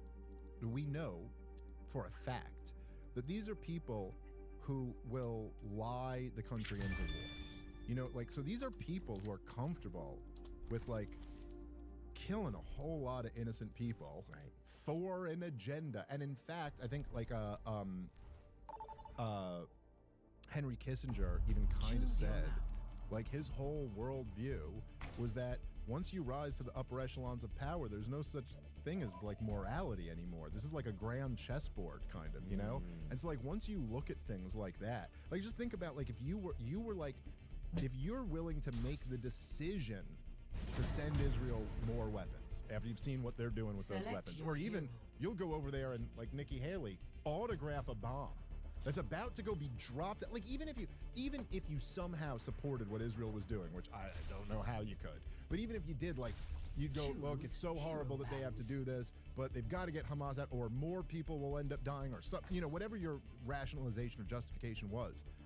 You still recognize that a lot of these bombs are dropping on kids. I'm not going to autograph it. There's something like, it's so tasteless and evil. But so you're already that type of person. What else would they do to control people? Well, it seems like killing's not off limits. So it does make you wonder, like, what, and we know some things, like, from history, like, we know the way, say, like, the FBI was blackmailing Jack Kennedy, where they basically were they? Yeah, they it's all been like well reported on and documented that in Jack fact, Kennedy, you mean John F. Kennedy. Yeah. Okay. So in fact, even in the movie that they did, they had his wife's name was Jack Kennedy. Jackie Kennedy. Yes. But they called him Jack for that was his nickname. But no, they what's his name? The head of the FBI. We're here to be heard.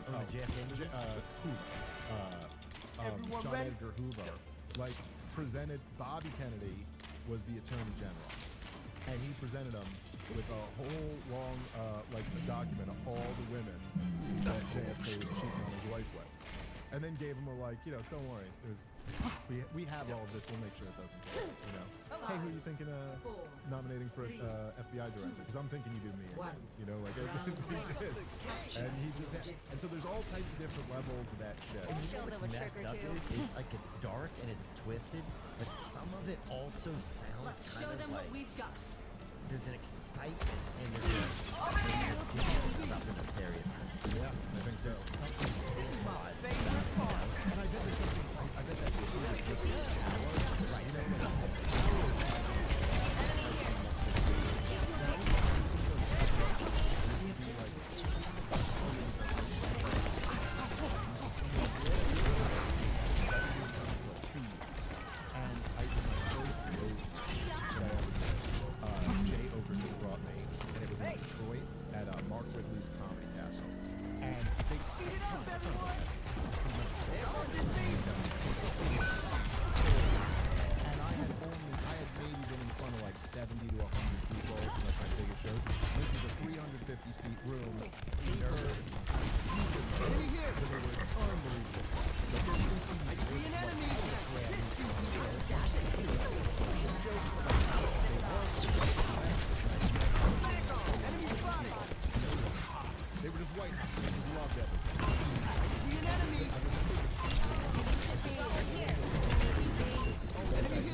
like you could make a decision, and I'll tell you, there's this tape of Hillary Clinton right after they overthrew Muammar Gaddafi, which was her big. They called it Hillary's war. It was she was, and even Barack Obama in his memo said she was really the one who pushed them over the edge. He was like 50-50 about it. Hillary Clinton really got it. Enemy here. And they wanted this to be the thing she ran or against Iraq. Enemy here. She comes and this is like Oh, let's break it. Damn!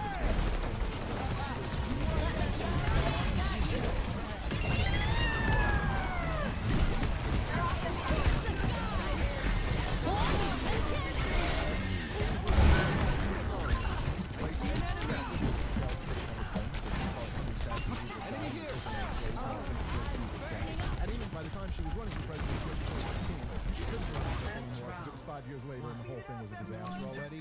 But look at the happiness in her face. Look at the excitement. So, I mean, that is the land of unconfirmed rumors. We came, we saw, we died. He didn't have anything to do with your victory. I mean, she's talking about a human. However you feel about Muammar Gaddafi, he was a rough dictator. She's talking about a human being who was dragged through a street by an angry mob and sodomized to death. Like, I'm just saying, most normal human beings would have at least a thing in them where you're like, you probably aren't cackling about that, like a couple days after it happened.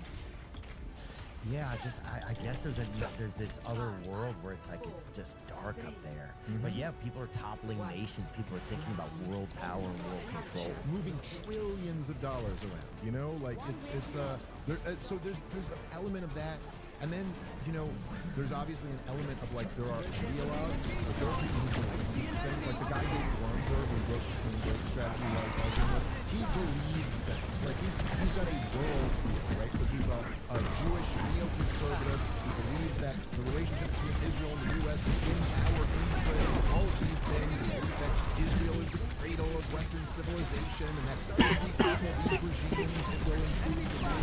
But the reason why I got up is Washington State.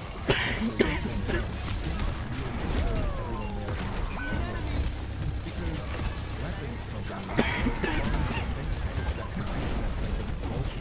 even though it's the dumbest shit ever. This whole premise that they will install a Hashemite in Iraq and that the Shiites of Iraq will have to listen to the Hashemites. It's all ridiculous. It's like it's like a Muslim lineage that supposedly is royalty or something like that. The king of Jordan is a Hashemite. They're originally from Saudi Arabia. I forget like the whole story, but they're not native to Jordan. They're Arabs. But anyway, the whole plan is ridiculous. But the reason why like Bill Kristol, like all the neocons, their think tanks were all funded by like Lockheed Martin and Raytheon, it wasn't just those guys who believed in any of it. It's business. It's just like, yeah, there's going to be another war. We'll get to sell a whole bunch of weapons to the government. List them off, $100 billion. So like it's not that. So like it's all these things going on at once. I don't know exactly how they control everybody, but it sure is interesting watching all those guys. You just like you watch Cash Patel on a podcast, and then Cash Patel, when he's in power, and man, are they different people.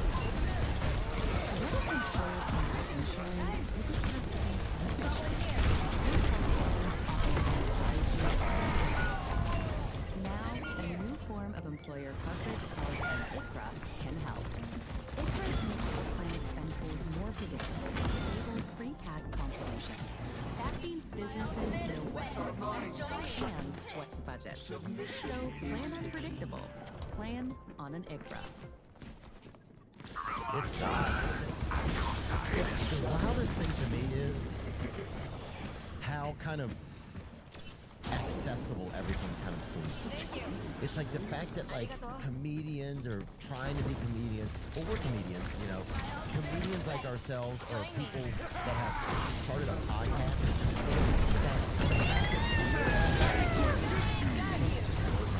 Well, it's crazy. It's a crazy involved. Not involved like in an egotistic way, like we have something, but it's like, yeah, it's just like, what the fuck is people doing? And it's only because the news just completely fucking shit itself. Well, there was a weird thing that happened at the exact same time there were these two phenomena where number one was that the media had like been exposed in a really big way. And there were a lot of things they were exposed on, but I do think the two most devastating were COVID and Biden's scenario. Because the two things are that, number one, like there was WMDs in Iraq, things like Vietnam and others. There were a lot of things like that. If you look at, say, I remember arguing with people about this. A couple people who I like to respect, and I was arguing with them about. So when I was supporting Trump in 2024, they were like, dude, what are you doing? You had all these cases in Trump's first term. You did all these bad things, and now you're supporting him?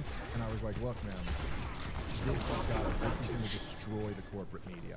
And that's like the most important thing in America right now. Now, what they said, their counter to me, and at the time we were guessing because we didn't know where this was going to go, but their counter was, they go, yeah, but Dave, last time Donald Trump came in, the media ratings actually went through, like MSNBC and CNN got higher ratings than and I was like, yeah, that's because of Russia.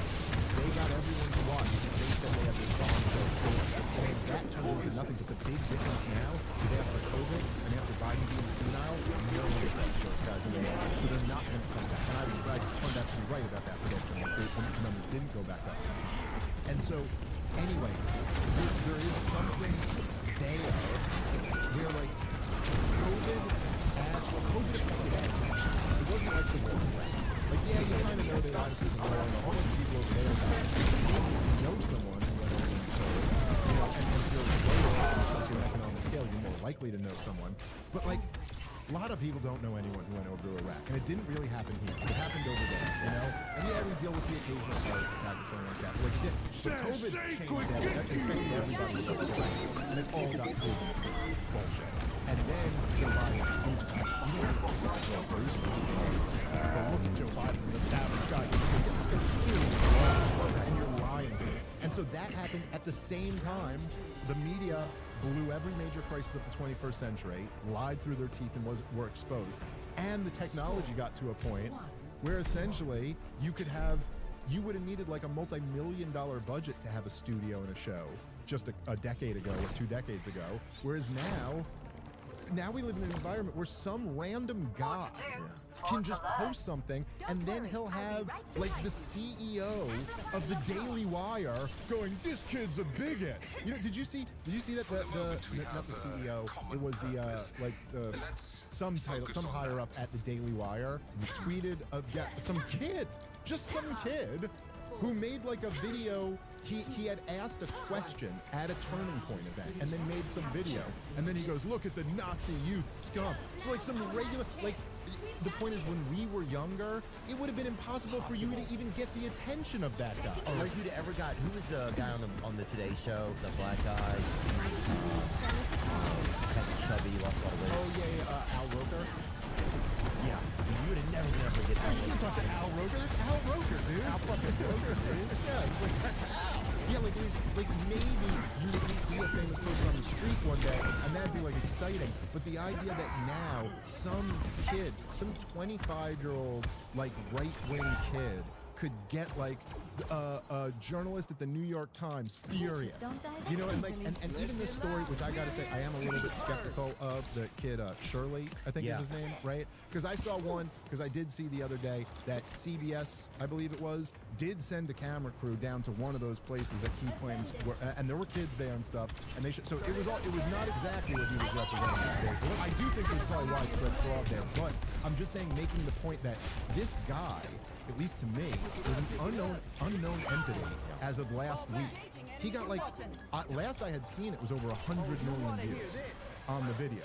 And so it's not CNN who's breaking that story. It's not NBC or CBS. Nobody believes them anymore. Yeah. They've lost their credibility. I mean, you're sitting here semi-apologizing for not even really apologizing, just saying kind of mildly admit something. Like, shouldn't there be a class action lawsuit against them? Is there any code of liability? Like, could there be a class action lawsuit against them for just... Yeah, well, that's right. It's not even like you go to jail or there's a lawsuit, but how about just like mass firings, resignation, something? No, and then for anyone paying attention, Israel lobby just purchased you. Barry Weiss is now in charge because you guys are bleeding support. You're not even in the business of news. You're in the business of an agenda, obviously, right? Like, I don't even like, sometimes with people like Barry Weiss and Ben Shapiro and all these guys, people which are not fans of mine, but it's like, I would at least just admit you're the Israel lobby. Then at least we could have an honest conversation. At least admit your priority here is Israel. And then we could talk about, like, just skewing things pro-Israel. Yeah. Like, they just had those announcements of, like, that they need... Who was the guy who just said we have to adjust social media or we're going to lose the First Amendment? Right, yes, I did see the video in book market. I forget what the guy's title was. But also just, these people are like so concerned about, they'll be like, you know, there's this rise of anti-Semitism. And like, fair enough. I personally, and maybe I'm biased because I'm Jewish, so maybe I'm not, you know, the one to speak on this. But like, personally, I've always been very critical of Israel and the Israel lobby. But I'm not like critical of Jews. I have regular people are regular people, and you shouldn't judge individuals based on groups. I'm against collectivism, unlike Soran Mamdani. I'm an individualist. But if you're real concerned that there's a rise in hatred toward Jews, isn't it kind of reasonable to go like, maybe you shouldn't have prominent Jews out there saying we're going to repeal the First Amendment? Like, maybe that's not helpful? Yeah, I don't know if this does help. I mean, I just don't understand why this guy. Just in, Israel cybersecurity billionaire Shlomo Kramer says it's time to limit the First Amendment. We need to control all the social platforms and take control of what they are saying. Let's see this. I know it's difficult to hear, but it's time to limit the First Amendment in order to protect it, and quickly before it's too late. What do you mean? I mean that we need to control the platforms, all the social platforms. We need to stack rank the authenticity of every person that expresses themselves online, and take control over what they are saying based on that ranking. The government should control the social media. Yeah, that's what you want to hear out of a thick Israeli accent. But fuck anybody who says that kind of thing. Yeah, that's right. No, you're my enemy now. Yeah, you're the enemy, dude. You're going to control what we say in order to, but this is the crazy part, to protect the First Amendment. It's George W. Bush's line about the free market. Is he said when they asked him about the banker bailouts, they go, I thought you were supposed to be a free market guy. Now all of a sudden you like socialism when it's big banks that fail. And he said, I had to abandon the free market to save the free market. That sure is a nice way of saying nothing. Actually, you just abandoned it. You didn't save it at all. You just bailed out a bunch of rich bankers. And actually, government taking control of what people are allowed and not allowed to say isn't preserving the First Amendment. That's just, this is straight up Orwellian newspeak. But like, we're just, everything is, there's another level of control. I feel like it's never been more obvious that there's another level of control, but but also that people are nervous, because I don't know if you'd have a guy saying this sort of thing. I mean, a lot of they're freaking out. A lot of social platforms. I know TikTok just got bought by Ellison. I'm so excited. From Oracle, and there's a lot of concern that they're gonna try and limit or dictate what can be said on there, you know? Yeah, well, that's what, look, I mean, that's what all of this is about. And this is kind of what I meant by, like, at least just be honest with it. Look, like, the reason this guy's saying this, and the reason they just bought TikTok, and the reason Barry Weiss was just installed at CBS News is all for one obvious reason, which it's the letter that Charlie Kirk wrote to Benjamin Netanyahu, and Benjamin Netanyahu, right after Charlie Kirk got murdered, read a couple lines from that letter, but he didn't read the whole letter. Did he write him a letter? I didn't even know that. Yeah, so the letter basically says, we're getting killed out here. The Israel side is getting annihilated. Dear Mr. Prime Minister, one of my greatest joys as a Christian is advocating for Israel and forming alliances with Jews in the fight to protect Judeo-Christian civilization. So Netanyahu reads that, you know? It doesn't mention any of the rest of this. Most recently, I'm proud to have taken over Ambassador Huckabee's show on TBN, where we continually support Israel and the Jewish people.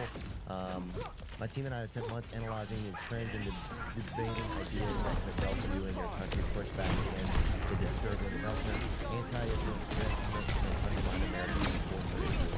Please let us lay out your concerns and outline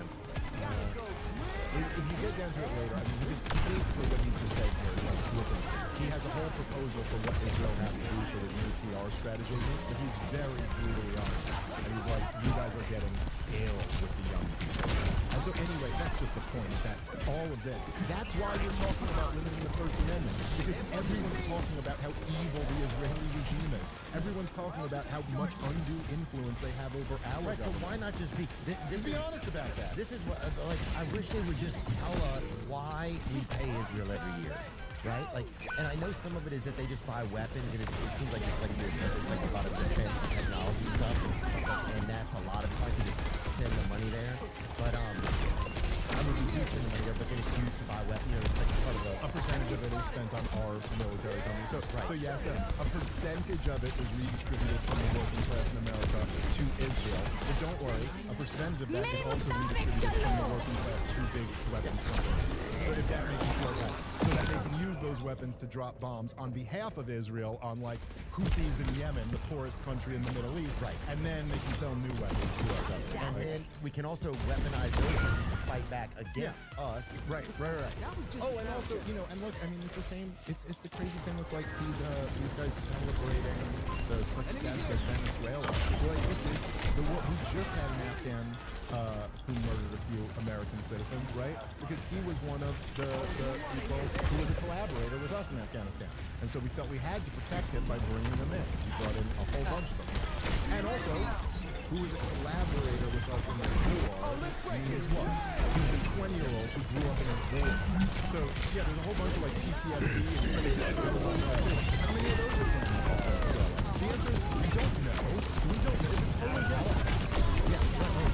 No, I am real concerned about that stuff too, man, because this is well, this is what motivated a whole lot of the terrorism problem that we've had to deal with from the very beginning. And so you think you're going to just fund and arm this genocide for 2 straight years? There's a whole bunch of people who really do hate our guts over that. And but regular humans like us, regular American people, are the ones that suffer because we're the ones out on the street. They're walking somewhere. If there's a mass shooting, these rich people, these fancy, or you know, like these elites, they never deal with anything like that. You know, like they're all has security and protection. It's like it's the everyday person on the street who's got to worry about some psychos, you know, going off.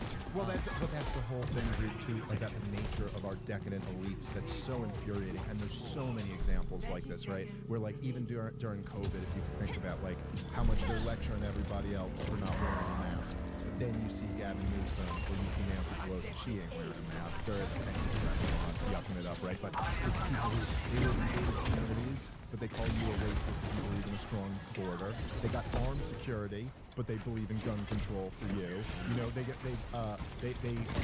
destroy public schools, but they send their kids to fancy private schools, so they don't got. It's like they don't got to suffer any of the ramifications of the hell on earth all these other people. And obviously, like the biggest victims here are the Palestinian people.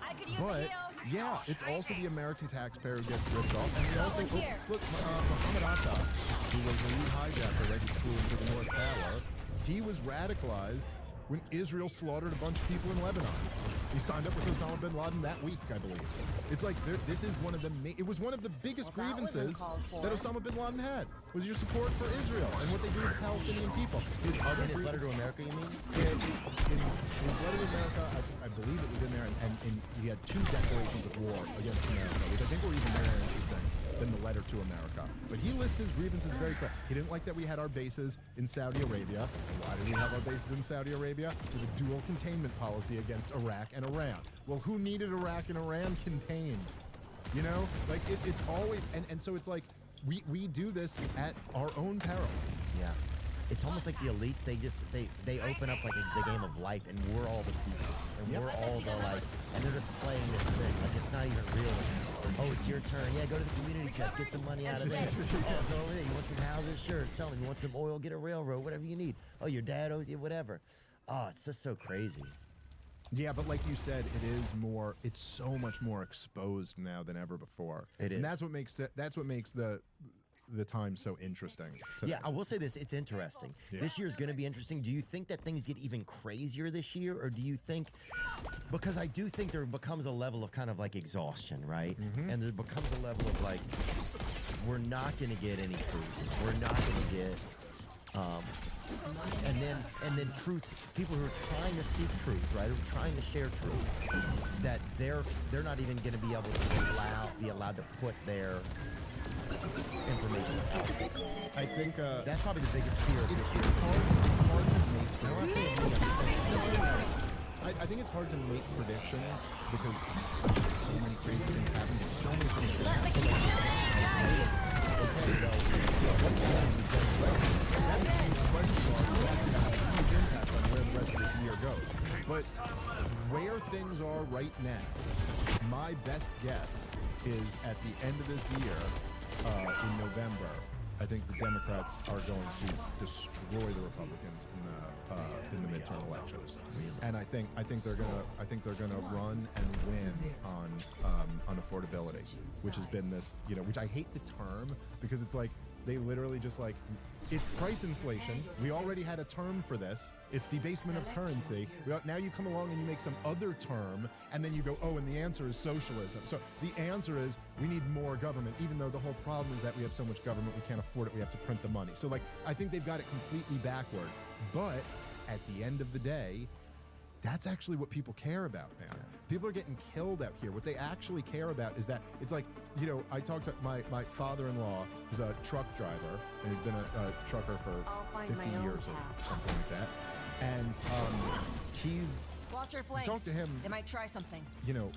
He's like, listen, I see how much taxes they're taking out of my paycheck every week, and the price of everything just goes up and up and up. That's what he wants to talk about. You know what I mean? Like that's what the entire working class of America is thinking about. And so Trump could sit here and brag that he degraded Iran's non-existent nuclear weapons program. No one cares. No one cares. Like to the extent that people care, we're against it. And even the people who are for it, it's not so. I just think as of right now, he hasn't delivered nearly enough. He overpromised like crazy, end the Ukraine war on day one. All these things, which I think he's tried to at least do that, but he's failed so far. And so unless he can rack up some wins, like some real clear W's for the American people, not I liberated the Venezuelans, which no one believes was actually the goal anyway. The last thing we want as a people here is to have now there's like this stress of like, okay, well, what do we have to do to take care of them now? What's that going to cost? Right. We're over there, like, what were they really doing? What are you guys really trying to do here? It's just whatever. It's a shame to me because also like, look, like if you take Zohran Mamdani, who just got sworn as the mayor of New York, right?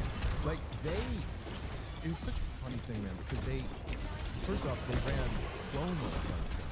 All the establishment figure, the murderer governor who like killed all these old people and locked down the city, and they just had all this baggage. And then he's also a huge Israel supporter, a friend of Netanyahu's and all that. And so they thought the way to attack Mamdani was to like he won't even commit to visiting Israel. And you were like, dude, everyone hates Israel right now. Like what? So. But in his speech the other day, he has this line that, of course, a bunch of the conservatives are flipping out about. But he said we're gonna shake off rugged individualism in favor of collectivism. And I just find it so interesting that the one guy who's running for mayor, it's not a position that matters for foreign policy, but he would at least, I don't like socialism and I don't like wokeism, and he was one of each. But he at least stuck up for the poor Palestinians a little bit, and I kind of like that. But it's so funny to see that guy embrace collectivism. We're like, hey, you want to see collectivism? Look at Gaza. That's collectivism. That's collective punishment. That, in fact, what is the defense? Oh, here, you want to play the clip? Yeah, play the clip. We will draw this city closer together. We will replace the frigidity of rugged individualism with the warmth of collectivism. If our campaign demonstrated that the people of New York yearn for solidarity, then let this government foster it. Because no matter what you eat. Well, let me say my point. So look, when I say what's going on in Gaza is collectivism, and I've done like a bunch of debates on Israel-Palestine over the last couple of years, like dozens of them, and the number one defense, I'm sure you've heard this back too, right? Like the number one thing that an Israel defender would say to you is, don't start a war. They'll go, this is war. Yeah, innocent people are dying, it's terrible, but it's war. and Hamas started the war, and this is what happens when you start the war, and therefore it's on Hamas, right? And so, like, now look, there's a lot of things wrong with that defense. Like, part of it is that, like, okay, yeah, but what about a brutal 60-year occupation? What about being kept as permanent refugees for 80 years? What about you killing a whole bunch of people? Like, who really started it? But the most fundamental thing that's wrong with saying that's why you don't start a war is that the people we're talking about didn't start a war. That 2-year-old girl didn't start a war. What are you talking about, man? Yeah. This mother who just lost her child, she didn't start a war. She just you got half the people in Gaza are kids. They didn't start anything. They just got fucked. They just got born into hell. You know, like that. They didn't start anything. And so collectivism is like saying, oh, you're collectively responsible. No, you guys, as a you guys started this war. You go, that's just what bigotry is, man. That's just blaming everybody for the sins of one group. That's saying a black guy mugged me the other day, therefore blacks mugged me the other day. Like, no, they didn't. There's some other black dude who had nothing to do with that, who is just getting blamed for that, you know? And so it's interesting to see the guy say, like, oh, we'll shake up. Actually, individualism is the reason why what Israel's doing is wrong. Collectivism is what would justify it. What do you think would be different with him and Officer Marriage? And do you also think, some people think he's actually for the opposition, really? I don't know. Do you ever see, he had one of my favorite woke tweets of all time. What was did you ever see it's the defunding the police queer liberation tweet? If you just look that up. Mamdani, defunding the police queer liberation. I believe the tweet still hasn't been deleted. It's a great, like, woke Mad Lib. Queer liberation means defund the police. So on Mamdani, like, he was real into that woke shit back then. I just love. It really does feel like you just picked out woke words and put them all together. But that's. I think this guy's just kind of like intellectual lightweight and kind of goofy. I don't think he actually gets that much done in New York City as my guess. I can't imagine. But maybe. I don't think any of it's good. If he gets any of his plans through, it ain't gonna be good. You know what I like? I think, and this is just my perception, right? I can be totally wrong. But I like about him is other stuff he's underdog. Well, that is true. No, he was. He was. And the entire it's like always. That's the thing that always gets me. Like, you underdog. Well, I get that impulse, and I share that too. I felt the same way. I was kind of rooting for him to some degree too because of that same dynamic. I guess it's just like the problem is that, like, essentially the Republicans endorse a whole bunch of socialism. You know, like, there's we have giant entitlement programs, Social Security and Medicare. They're actually, both of those programs are socialist programs, but they're socialist programs that redistribute money from a poorer group to a wealthier group. It's pretty indefensible when you think about it. Young people are poorer than the old people that they have to work to pay their Social Security and Medicare payments for. Pretty wild. But they're assuming that it's them. Supposedly, what's actually happening is you're transferring wealth from a poor to a richer group with the promise of, like, you'll get some back one day. Medicaid is actually a welfare program that redistributes from working people to poorer people. The giant socialist program, the military itself is a giant socialist program. It's like a big government program. So the Republicans endorse a ton of socialists, you know? And then the Democrats, whenever the Republicans, lead to disaster, they go, well, what we need is even more. What we need is even more government, even more socialism. And there's just, what America really needs is Ron Paul. He's, and I think he's got one more presidential run, but I'm not sure. He might be. I don't know. But look, the point is that I love Ron Paul.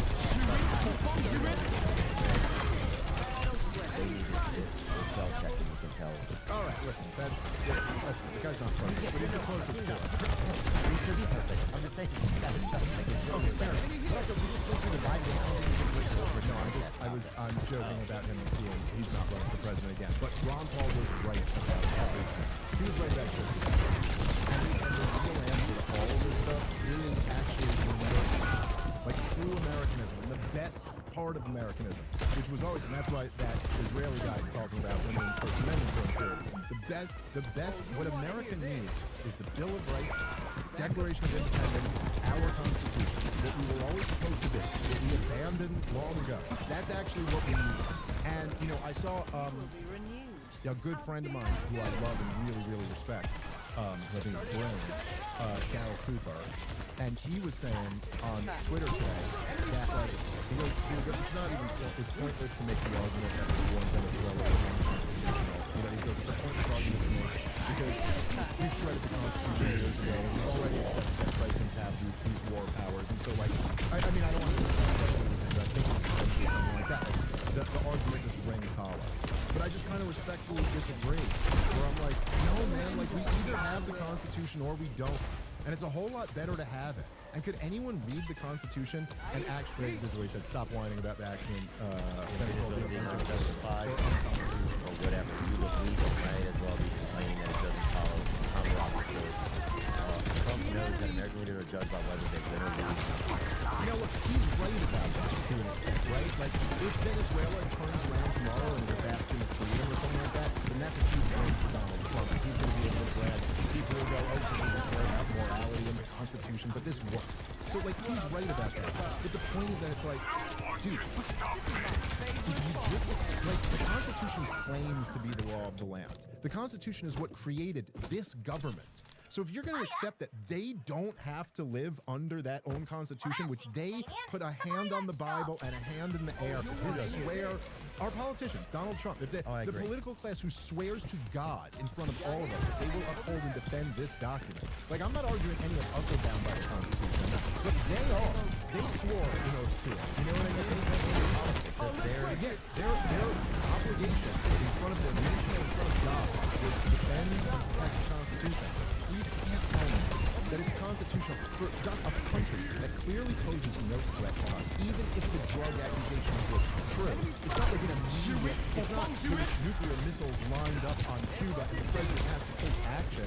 It's you had all the time in the world to come to Congress to have a debate about this and for our elected representative government to, you know, like how they feel about the war, make their arguments to their position. But if you're telling me that the legal justification that they're going with is that he's not the president. That's what Marco Rubio said. No, we didn't get the president of Venezuela. We just got some drug dealer. He's just a gangster. He's not the president. That was Marco Rubio tweeted today. That's the, like, dude, come on. This is so illegal. This is so unconstitutional. And if you're just going to sit back and allow a government to do that, like, okay, well, that government who can violate the Constitution of Venezuela is powerful enough to violate every American citizen's rights. Yeah, it's weird. It's like you have to, if you stand up for it, you have to stand up for it. And also, one thing that's interesting was whenever Ken Burns was here, he talked about the NBA. Oh, this is Secretary Marco Rubio right here. It says Maduro is not the president of Venezuela, and his regime is not a legitimate government. Maduro is the head of the Cartel de los Soles, a narco-terror organization in the country, and he is under indictment for putting drugs into the United States. He's being indicted by us. What proof do we have that he is the head of the Cartel de los Soles? Zero.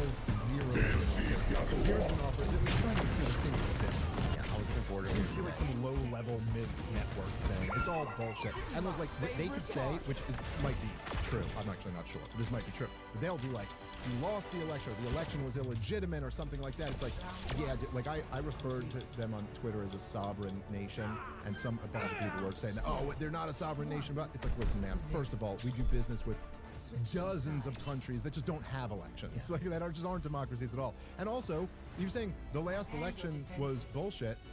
Isn't that what Trump said about us? Like, is that so? Right. So by your logic, could anyone just come in and depose the Biden? Like, even right-winger Trump supporter who believes the 2020 election was stolen. Do you really believe that China or Russia could have come into America 2 years ago and just kidnapped Joe Biden? Like, you would have no problem with that? I think you'd right away be like, no, motherfucker. We will decide whether our illegitimate government stands or falls or what. And so all of these things, this is all just complete nonsense. I wonder how the people there feel. Well, there were some people celebrating for sure. Right, I saw that, but then also some of those celebrations were happening in different countries and stuff like that, so you don't know exactly what was going on. One of them was also from a soccer game, after a soccer game in the streets, so you don't know some of exactly what's happening. And that also doesn't mean it's going to lead to something that they'll be celebrating. I mean, look, this could be a nightmare for them. Saddam Hussein was a Sunni, a Ba'athist party, right? The Sunnis are like 20% of the Iraqi population, and I think 60% are Shiites. Definitely, like, there's a super majority of Shiites in the country. And so when Saddam first got toppled, a lot of people were celebrating.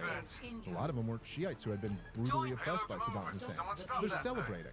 But they didn't know that they were about to enter into the most brutal civil war where just hundreds of thousands of people were going to get killed. Again, I'm not saying because it happened that way in Iraq, that means it's going to happen that way in Venezuela. But the idea that the people are celebrating day one, like, okay, yeah, look, Maduro was not a good guy.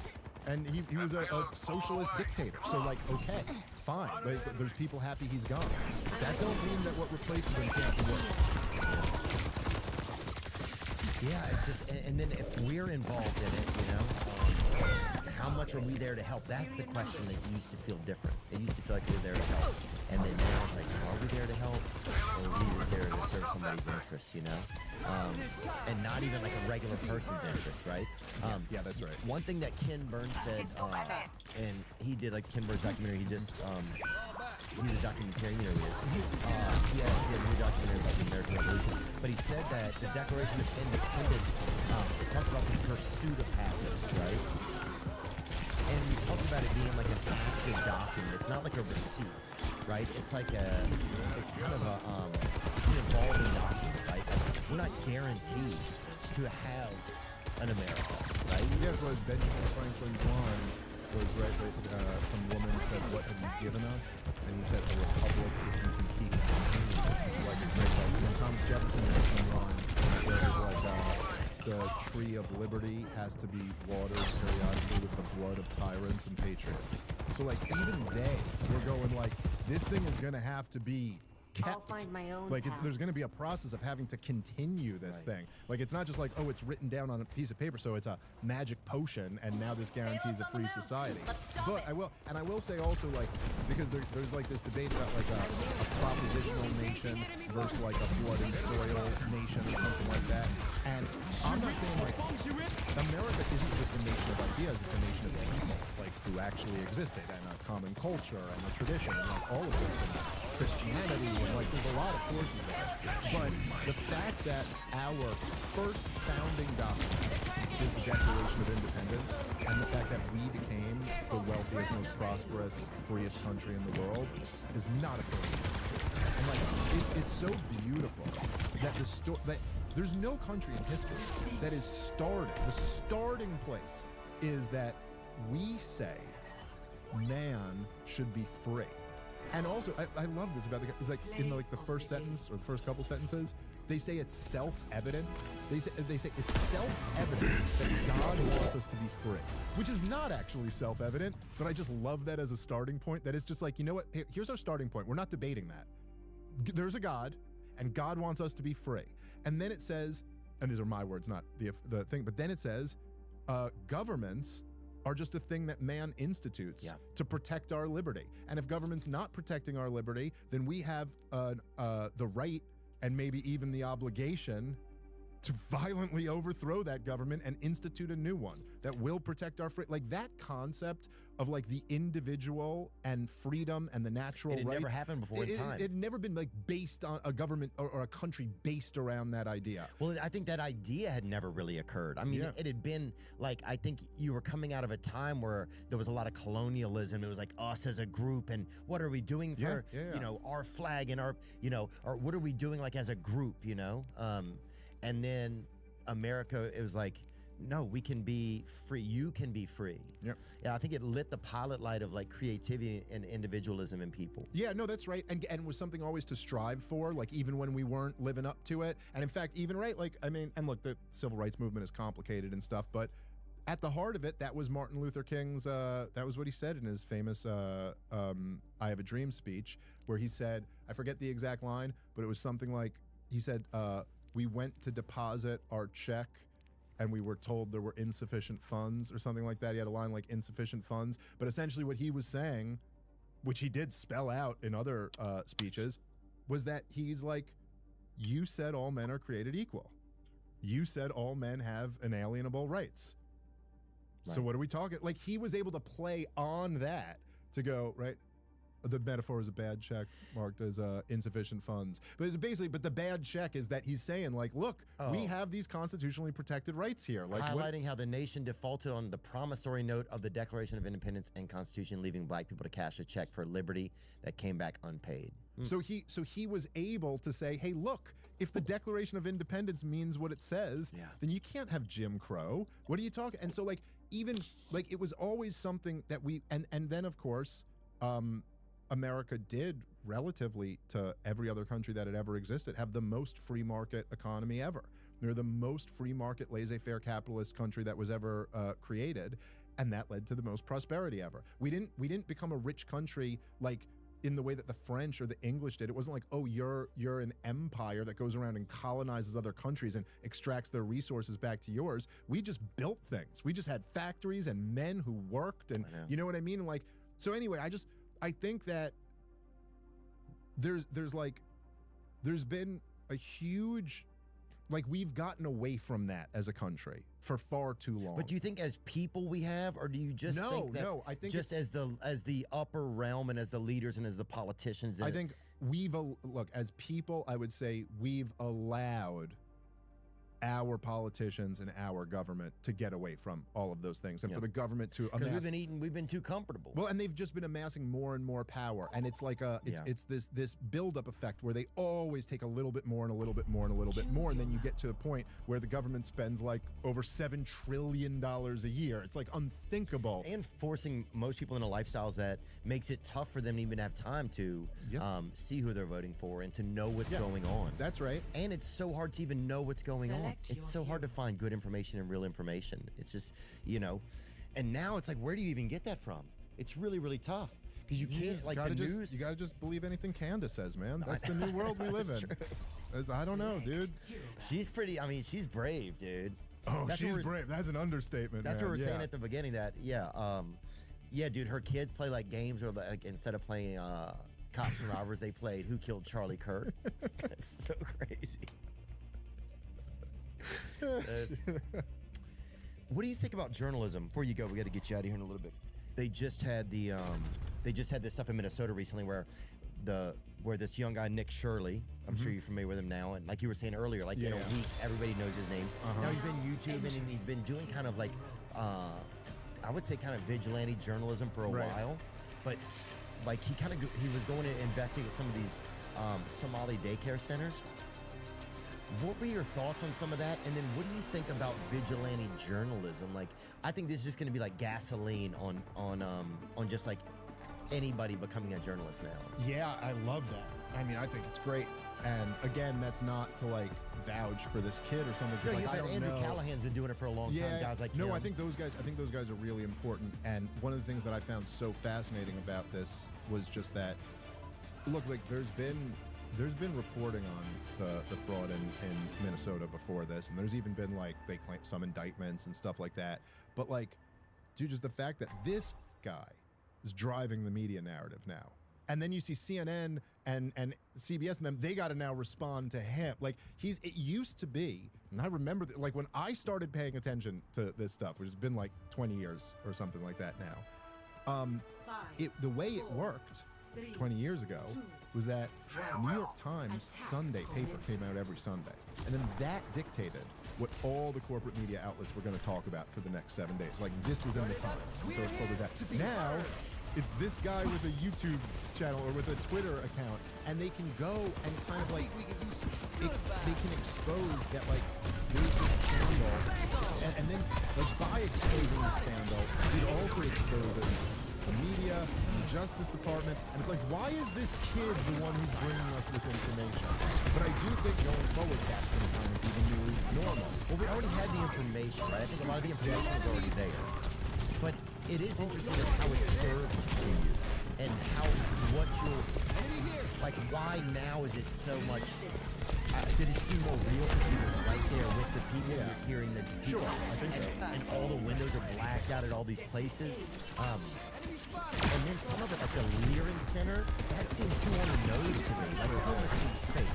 It just seemed crazy that no one would catch this. I mean, like that. Yeah, it did seem. That seems fake. You're telling me a parent is dropping their kid off there or even somebody that works there that is pretending and if they're getting money and they're gonna have that. It just seemed like staged. It seemed almost too on the nose. I know what you mean.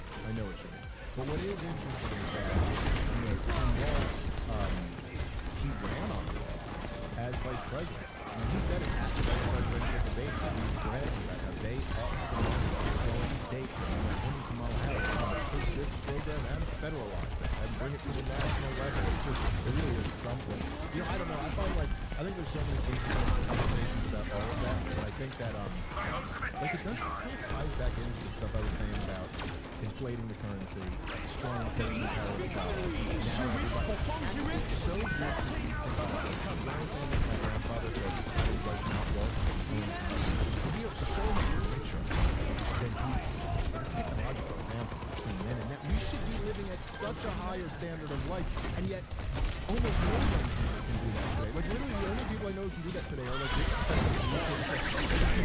people could have their life not work. That's the only people who really do that. And Joe report pretty. I know it breaks my heart. It breaks my heart that both parents have to work all the time if they don't really want to. Well, so now Democrats are talking about how the more socialism, like the government should provide your child care, your daycare for you now. It's like, does anyone else do we want to live in a society where daycare? I don't know. I got the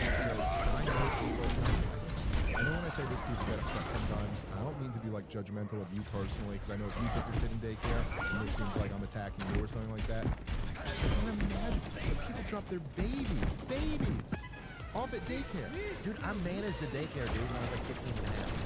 Bro, dude, I love you. I would never drop my babies off with you at 15 and a half. Are you crazy? I'm not even 16. But dude, I remember one time I stayed out really late. My buddy and I were actually stealing boat radios to put a radio into my car. And we're like, oh, dude, nobody's bringing these boat radios like at the marina. Let's go there, get some radios out of there. But there's some different. There's like some of the wiring's different or whatever. Anyway, fucking nightmare. So we just got to work, and I was like, well, dude, I'm just gonna lay in my car for a little while because we'd been drinking a decent amount. So I was like, I'm just gonna lay in my car for a little while, and then I'll wake up whenever the sun pops up, and then I'll manage the daycare or whatever. And then, so dude, bro, I guess the sun, like, it wasn't that hot or whatever. I parked like where like the tree, like I was gonna show you the tree too much. And one of the owners or whatever came over and knocked on the windows like at 8, and I was supposed to be there at 6:30. Dude, it was like my car smelled like vodka and had all these fucking radios all over. My hands were cut up. Getting the radios out. Yeah, bottom line, dude, I ran. Yeah, but I'm just saying, anybody can do what they do, right? And we much.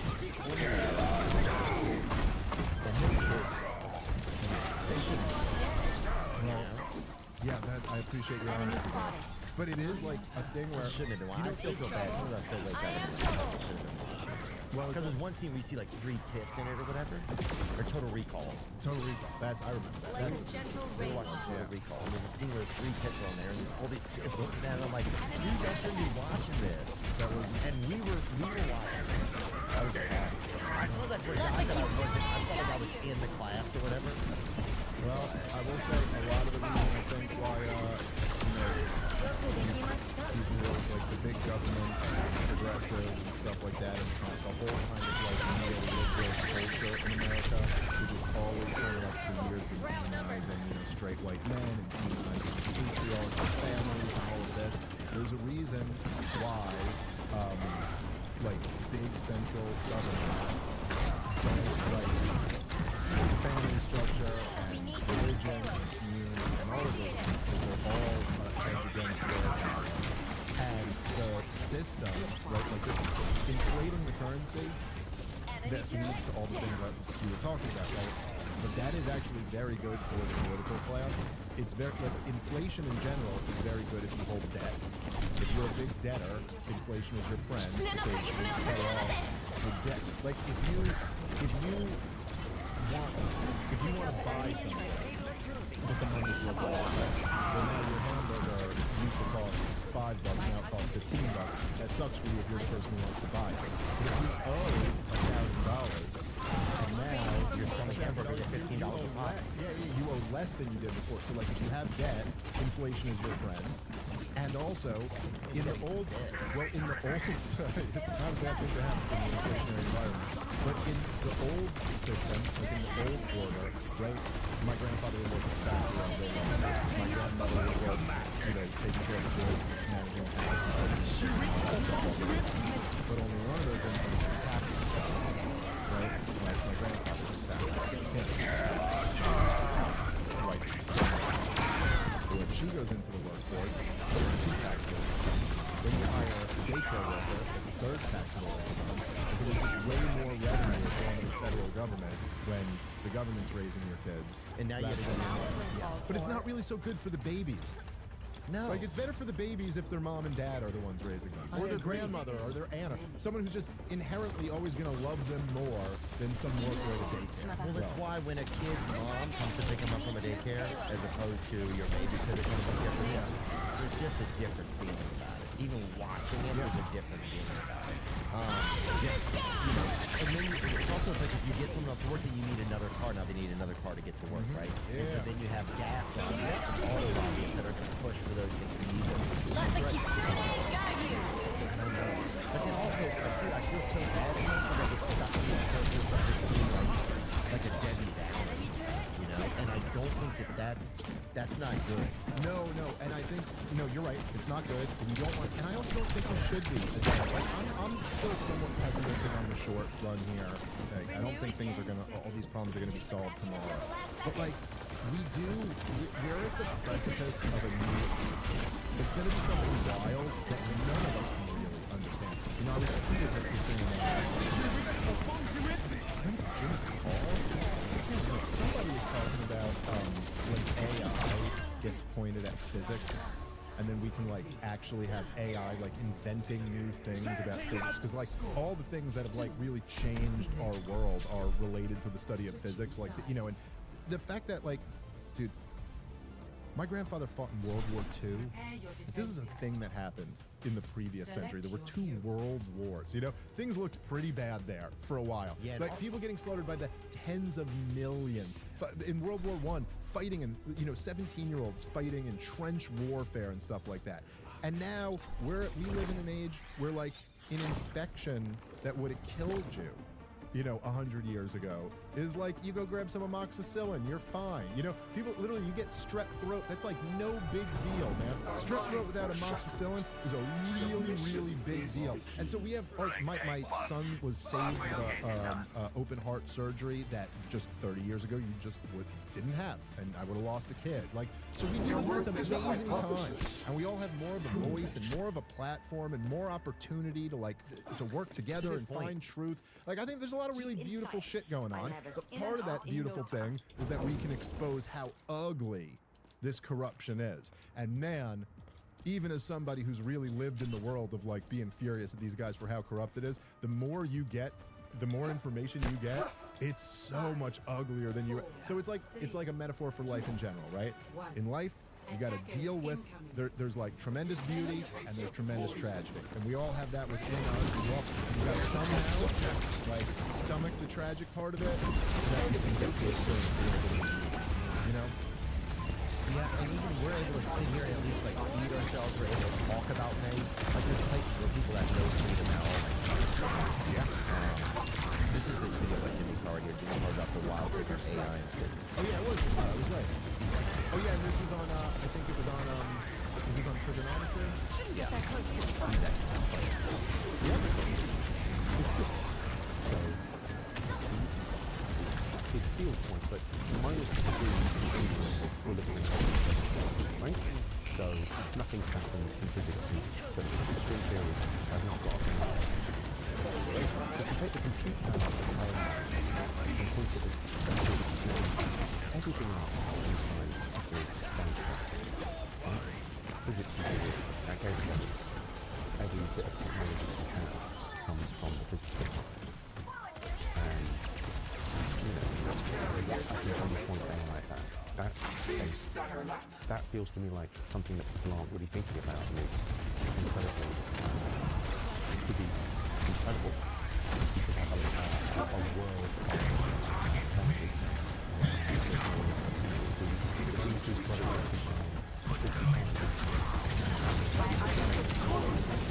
Right. We've done that, and they haven't. And I'm not disagreeing with you, obviously. Because I was hopeful. Thought they had a beautiful call. Yeah, look, who knows? Or maybe the AI will become like overlords and they'll live in some terrible thing. But like, you know what? There's still that hope. And so then, you know, you got to keep moving forward. And there were more hopeless times than this. Oh, for that sure. People, and I think that, look, it's quite possible that we're going to come into an age where it's essentially impossible for politicians to propagandize their own citizens. And it does seem like we're moving much closer to that. And that, What do you mean by that? Tell me a little bit more about it. Look, I mean, so what does propagandize their own citizenry mean? Well, look, just to be clear. So living through, so in 2001, I was like 8. So the whole country's totally traumatized. For all of 2000, all of 2000, they just laid out the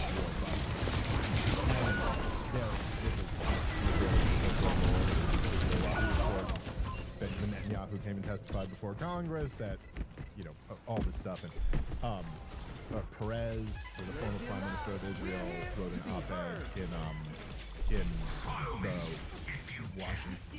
the Washington Post.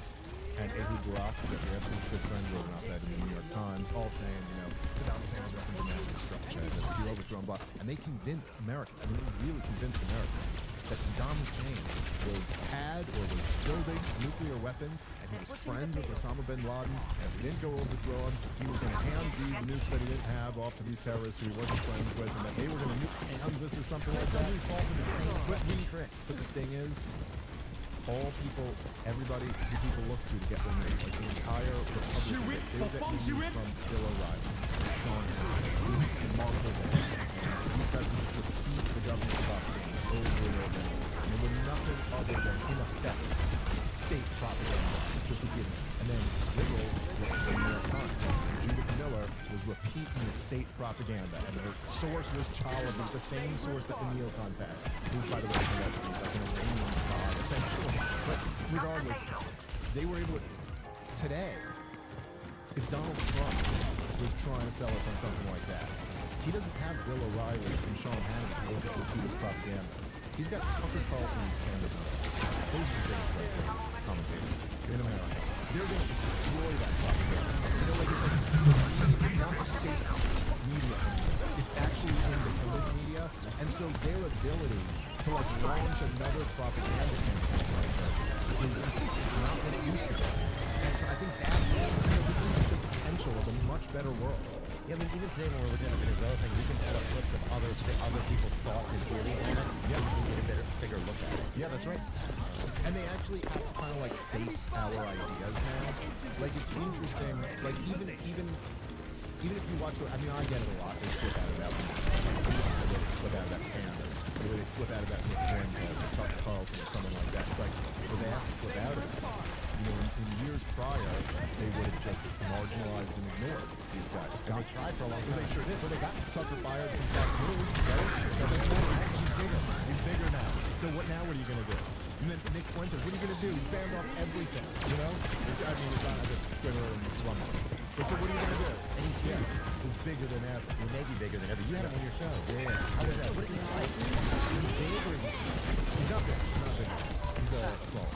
I mean, he's not big. But he's not. Somebody said not just light. Is that true? I do not see him on a bicycle. I see him over people more than I believe he's. That's a rode a bike. Oh, listen, I'll be honest. He told me he was going to this weekend. I did not see with my own eyes how he got there. He could have not an Uber black. It was certainly an Uber white. No, you know, honestly, my impressions are I like him. And he seems like a fascinating cat. I mean, he's obviously fascinating. He's people are fascinated by him. Well, he's brilliant and he's hilarious. Which is already I like the funny people. He's definitely brave. And you know, we have some pretty large areas of disagreement, I think. But I've always kind of believed like, okay, so then it's just maybe this is kind of like a little naive or something. But my attitude is always like, all right, so we got some areas of disagreement. So like, hey, let's talk about it. It's kind of like let's have more conversations, more debates. and more. You know what I mean? And just, you know, I think he gets a few things wrong, but then again, he gets some really major things right. And I think that this is part of the reason why they're all so scared of him. You know, if you want to say that, like, Nick goes down a road of, like, racialism, and even, it's not exactly that he, like, it's not that he, like, is praising Hitler and Stalin. He's saying some complimentary things about them or something like that, but if you want to say that, like, going down this road of, like, racialism and, kind of revisionism about some brutal dictators in history, if you want to say, hey, that's wrong, and that's off limits or something as like a cultural rule or a cultural norm, well, how the hell is the guy who's defending a genocide gonna tell me that that's the case? You know what I mean? It's like, oh, you guys are gonna tell me, like, oh, Nick Fuentes is morally reprehensible, says the people signing the ballots that are gonna drop on babies. I agree. Sorry, so you've lost that. It's just like, to me, it's like, that's over. You lose the ability to dictate, and people like us will decide who the hell we want to talk to, and I decide Nick Fuentes is a very relevant, interesting person who I'd like to talk to. Yeah, I don't think there's anything wrong with talking to most people. That's what I think most of the time. Every now and then there'll be somebody like, I don't think I would talk to them. But also, it's wild that people assume you know everything about somebody when you're going to have them on the podcast or you're going to talk to them. It's like, dude, sometimes I haven't looked, like, I'll know the person, I'll be intrigued by one or two things I heard from them, but I'll have no idea sometimes if they were, you know, if there's been other stuff that people widely disagree with or whatever. Well, like the responsibility then, which I think is ridiculous, is that it's like you're endorsing everything they've ever said if you agree with them on one thing or something like that. But I do think, you know, when Nick was on Piers Morgan, who, by the way, for the record, I really like Piers Morgan too. I'm not like, and so I like Nick, I like Piers. Piers is funny. I love Piers. I think his show's actually really great. He's brave and he has on a lot of great guests. It's a circus at times, but I think it's like a really important circus. But the thing that, dude, that's a great statement. Some of these things are circuses, but it's a really important circus when you talk about like podcasting or some of these types of interviews. It's like, well, he's had a ton of things. He had Wesley Clark debate Scott Horton. He had Norman Finkelstein debated Benny Morris. Like these like huge, very interesting debates with really brilliant people. You know, and like, and but anyway, so when Nick was on, it was almost like there was the conversation that was going on. They're both speaking past each other completely. It's almost like Pierce does not understand the phenomenon that this kid is. But to me, the more meta, like, kind of analysis of it, like what was going on there, is that what I think what Nick represents in a lot of ways is, okay, there's been now in the country for at least 30 years, maybe a little more than that, really exploded in the last 15 years. There's been this attempt by every single institutional force to police what Americans are allowed to say by shaming people as racist, sexist, anti-Semitic, all these isms. And look, you know, because the funny thing about someone like Nick is people will make the point, they'll be like, well, look, you could criticize Israel without criticizing the Jews. And you're like, yeah, hey, I do that every day. And you know what I get called for it by Mark Levin? A Nazi. Yeah. So it doesn't matter. So what Nick, in a way, to me at least, represents is a big fuck you to that whole game. I reject that whole paradigm. If you're not going to police me by calling me sexist, racist, or anti-Semitic, because I say I am all those things. Right. So now what? Now what you know? So if you come at Nick the way Pierce did, where you go, let me play a clip of you. That's horrible what you said right there. I think you're a bigot. And he'll go, yeah, fuck you. I am. Whereas when I talk to Nick and I go, all right, dude, listen, I think shutting conversation down with accusation of bigotry is fucked up, but what do you actually believe here? He actually opens up and can do a much more nuanced take. And like, no, is he a few clicks to the right of me? Definitely. And he's a sensationalist though too. Sure. And there's a lot of sarcasm and all of that. If I could see him being a conductor, or I could see him being the guy at the circus who's like dealing with all the animals, he would be perfect at that. And I say that respectfully because he's good at doing it all himself, right? But you have to have those moments that are bonkers out there, or that seem bonkers to people. Yeah, absolutely. And also this thing, like it's like from doing stand-up comedy, which, I know you know too. It's like you develop a bit of an eye for talent, and it doesn't mean like it's not a question of whether like you agree or disagree or whether they're your favorite comic or not your favorite comic. But you could love really edgy, really filthy comics, and you'd still go. Still talent. You know what I mean? Like you just recognize talent. He's very good at what he does. I mean, and Nick's ability, like just as a broadcaster, his talent is like legendary. I mean, he's second to none. Maybe there are some ties with him, but like Tim Dillon's ability to just ramp into a camera. Nick Fuentes is that level of ability. And so there is a part of it too where you watch all of these guys freak out. You're like, look, man, the kid's really good at what he does. He represents a lot of people. He was deplatformed for having views that actually a lot of people have. And also, there's there's nuance to a lot of this shit. I think that being racist... And what was he deplatformed from YouTube? Yeah, YouTube, he was kicked off Twitter, he was kicked off like everything at one point. I'm not sure what he's back on now. Yeah. But I don't know a lot of the stuff that he's, I don't know a lot of the things that he said. I mean, I know I've heard him say the N-word. I've heard him say... Definitely said that. Some other stuff. But some of those N-word clips go hard, dude. I'll be honest with you. And some of them, I've seen black people... loving them. Do mashups and well, there's always been something weird. There's always been a real weird dynamic about how being offended by words is such a white chick thing, but they project that onto black people. But actually, black people are like the least offended people ever. Like, it's just, so there's a weird dynamic there too. Also though, and also maybe this will be a real controversial thing to say at the end, but I do think that we've lived under a world order for a long time, where being a bigot is the worst thing in the world. It's like the worst thing you can be is racist, and part of that is because we live in the world order that defeated the Nazis, and so the biggest villain of all time is viewed as the racist, and the greatest liberator of all time is viewed as the anti-racist, and the biggest villain in the religion of modern America, like the devil is Adolf Hitler, and Jesus is Martin Luther King. That's kind of like the way popular, culture is constructed. I think that there is actually a lot more nuance to bigotry, and that everybody has a bit of bigotry in them.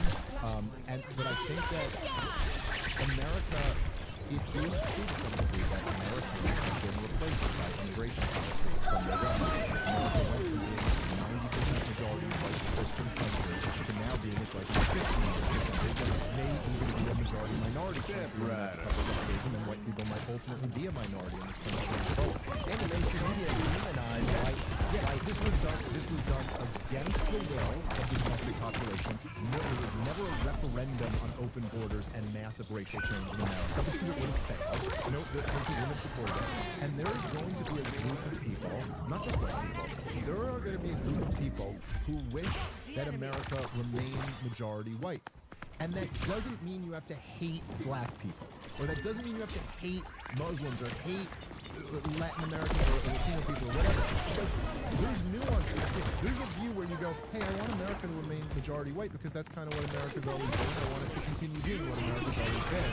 That doesn't mean I want to reinstitute slavery. And if you're a white person, you're like, well, what the fuck? I don't exist? Why am I supposed to root for my own destruction? Yeah, I don't have a place to exist at? Fuck that, dude. Well, it would be crazy I'm just so sick of, there's just so, it's like, yeah, it's just so sick of white people are always the bad people. I'm sick of your movies, white people are the bad people. And that's one of the things that's craziest about the genocide stuff. It's like, well, now you have a group of people, you have Israel and their government that has set the bar for who the new bad people are. Dude, they act like it's anything but. Really, just anything. Dude, I was listening, Mark Levin gave a speech about the rise of anti-Israel sentiment and anti-Semitism, and he discusses, doesn't mention it. It's like you mentioned everything except the part. There's one tiny detail you're missing, which is that you're committing genocide. I've been talking my whole life that if somebody is doing like something like that Hitler or the Nazis did, that it's wrong, right? All these movies, all the books, some that many of that I paid to see and paid to read and wanted to absorb. You And see of course Obama's speechwriter? She's this Jewish chick, Obama's speechwriter, but she goes, the Holocaust training really backfired because now people are conditioned to see, like, when a big, powerful state is just killing helpless captive people, that they view that as the same as, like, the Nazis do. So she's actually going, like, oh, the real problem with all this Holocaust education is that now people are pissed off when you try to do it. Jesus Christ, lady. You said that out loud into a microphone? Yeah, here it is right here. And so while in the 1990s, a young person probably wasn't trying Al Jazeera or someone like Nick Fuentes, today those outlets, they find them on their phones. It's also this increasingly post-literate media, less and less text, more and more videos. So you have TikTok just smashing our young people's brains all day long with video of carnage in Gaza. And this is why so many of us can't have a sane conversation with younger Jews, because anything that we try to say to them, they are hearing it through this wall of nothing. So I want to give data and information and facts and arguments, and they are just seeing in their minds carnage, and I sound obscene. And, you know, I think that's... Yeah, that's right. We see the dead babies. And that, believe it or not, these dead babies are having an effect on people, Theo. No, people are feeling feelings. Who would ever have thought? When we witness children being tortured to death by the tens of thousands, we think about that. And your bullshit propaganda doesn't work as well. Yeah, this next part is actually the craziest part. I don't want to pause it, Ms. Hurwitz, and hear about the statistics at the moment. Which, by the way, it's not even like he has a statistical argument. No, but they try to build a graph. No, it's more like I've seen thousands of images of dead kids, and then you're calling me a bigot. And it wasn't a choice I made with my brain. It was a choice I made with my heart, you idiot. Yeah, It's not like you can't rationalize me into thinking that genocide is okay. You cannot do it. Yeah. I don't care how many graphs or people you interview or someone, you cannot do it. It's not in here. It's in here. That's how I know it's done. Yeah, Let's go. Let's play a little more. The very smart, I think, bet that we made on Holocaust education to serve as anti-Semitism education, in this new media environment, I think that is beginning to break down a little bit. Because, you know, Holocaust education is absolutely essential. But I think it may be people about anti-Semitism because they learn about big Nazis hurting weak, emaciated Jews. And they think, oh, anti-Semitism is like anti-black racism, right? Powerful white people against powerless black people. So when on TikTok all day long they see powerful Israelis hurting weak, skinny Palestinians, it's not surprising that they think, oh, I know, the lesson of the Holocaust is you fight Israel. You fight the big, powerful people hurting the weak people. Yeah. Yes, and a captive people, a people who can't leave, don't have the option to go anywhere. That's a big part of it. But it is. It's like Saw. It's like a huge game of fucking Saw. But it is amazing just to me that she said that out loud and didn't think to herself, oh, that's the scary part. Like, man, if I just looked at this from the other perspective, yeah, what I'm saying is that, like, oh, we're actually against Holocausting powerless If people. you're sociopathic, and you're like, oh, yeah, I don't know. Sociopathic is a good way to put it. Yeah, I mean, I think it's like, she's talking about the topic of all of this shit. Whether it's Charlie Kirk's letter to Netanyahu or that conversation, or the guy at CBS News, or like any of it. The topic of all of them is we're losing. How do we get back to winning? So like at least they're acknowledging that like shit, this just isn't working anymore, man. And I do think there's something beautiful to it, man. I think there's something beautiful where like even just you just making the point that you just made, where you're like, look, this isn't something in my head, this is something in my heart. I just saw a child being tortured to death. I'm not okay with this. And when I say tortured to death, I just mean like tortured to death. A building crumbling on them as their bones crush and they cry out and no one comes to save them is pretty bad. And then, you know, Ben Shapiro could come up with all his fancy arguments in the world, but the audience is looking at that and going, I'm not with you on that. But just how are you still creating an? I don't understand how somebody could still be creating an argument. I think that's where the weird disparity comes in. Like I can't even, you know. I mean, yes, I make a lot of poor choices in my life, and I've done a lot of things that are not great.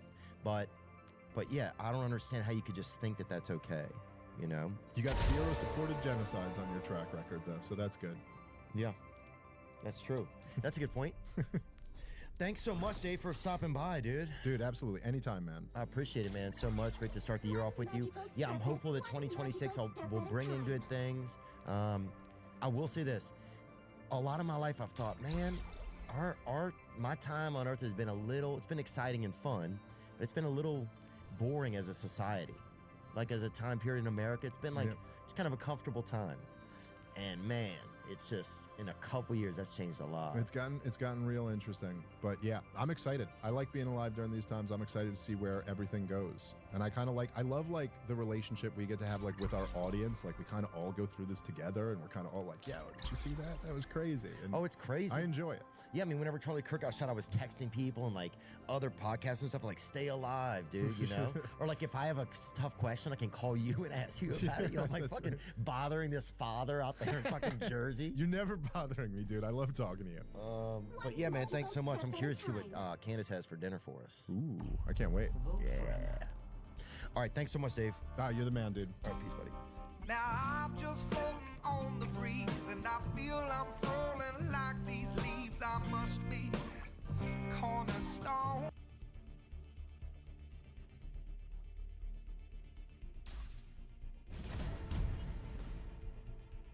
Select your hero.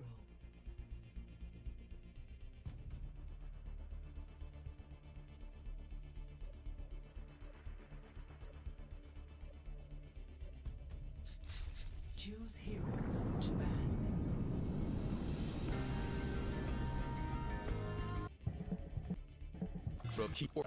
And my parents, my friends' parents, and they're sort of at the forefront of troops coming home and getting fucking spit on, and you got people, you're coming out of Jim Crow, and people people going down south and getting lynched, in Meridian, Mississippi, and and then these assassinations. I just can't imagine what that must like a string of assassinations. And just given the conversation, you're talking about the most fucked up time when you think everything is going to complete shit and it's just Harry Carey.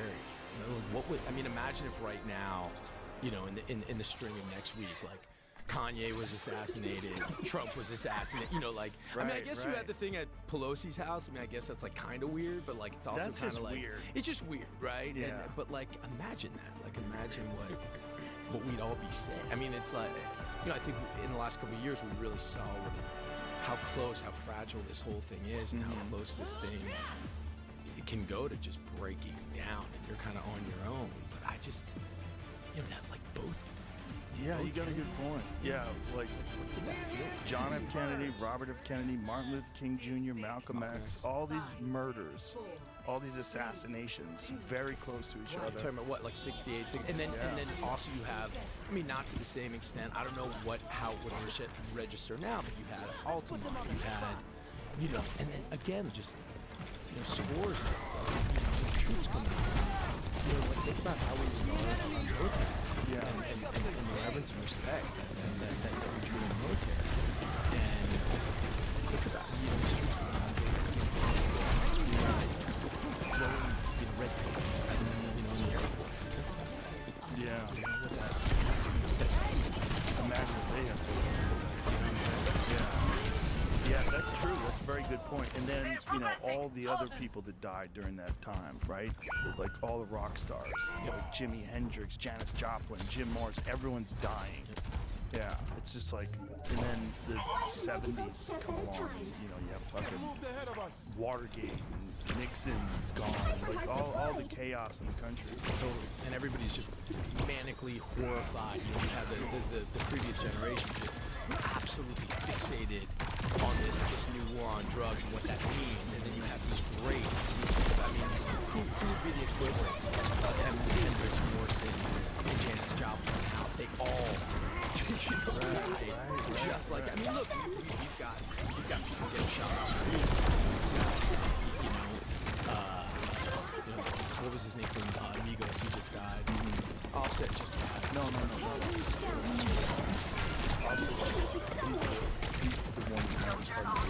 Right, it's the other guy got accidentally shot by one of his friends. They were in the middle of a gunfight. One of Yeah, there's just we're so aware of the violence now. Gun violence in South Central, gun violence in South Side Chicago, gun violence in Baltimore.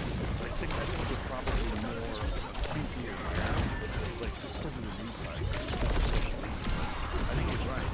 In terms of the turmoil, and also you go from like the tone of the 50s to the 60s, you have like a completely different style of culture is emerging. The psychedelic style of culture and music is different. You got Woodstock. It seems like there's this giant, Hunter S. Thompson wrote about it. Like what happened after all that happened was like you could just see this wave of change. Yeah. Got a little bit too much for me. Yeah. But it's all like these monumental shifts, and then everything sort of kind of tries to balance itself out. And there's new dilemmas and new problems. I would imagine it is.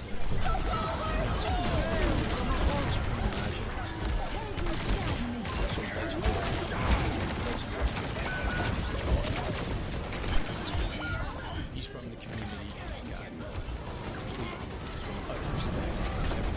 Not just on these sides. And also sort of talks about how just talking about it's like I really equate that to kind of everything that law enforcement's going through right now. We have these for the first time in Vietnam. You have these images. Look, I wasn't live, but from what I hear, you have these images coming into people's living rooms of these horrible situations. People talking about the My Lai massacre. People talking about these things, in Vietnam, and to the same extent now, we were just sort of, there's so many examples of, crazy and rampant sort of police brutality. You have these instances that were then magnified to the point where people who have no experience, in this world would think that this is what all police are doing. And all of a sudden you have this unbelievably just strident anti-police movement in this country. And, and the result of it, in a lot of places, is a total increase in crime. And talking to Tony about it, he really believes that it's just a pendulum. It's just a pendulum. You go one way, then you go the other, and he thinks it's gonna really swing back. Well, I hope he's right.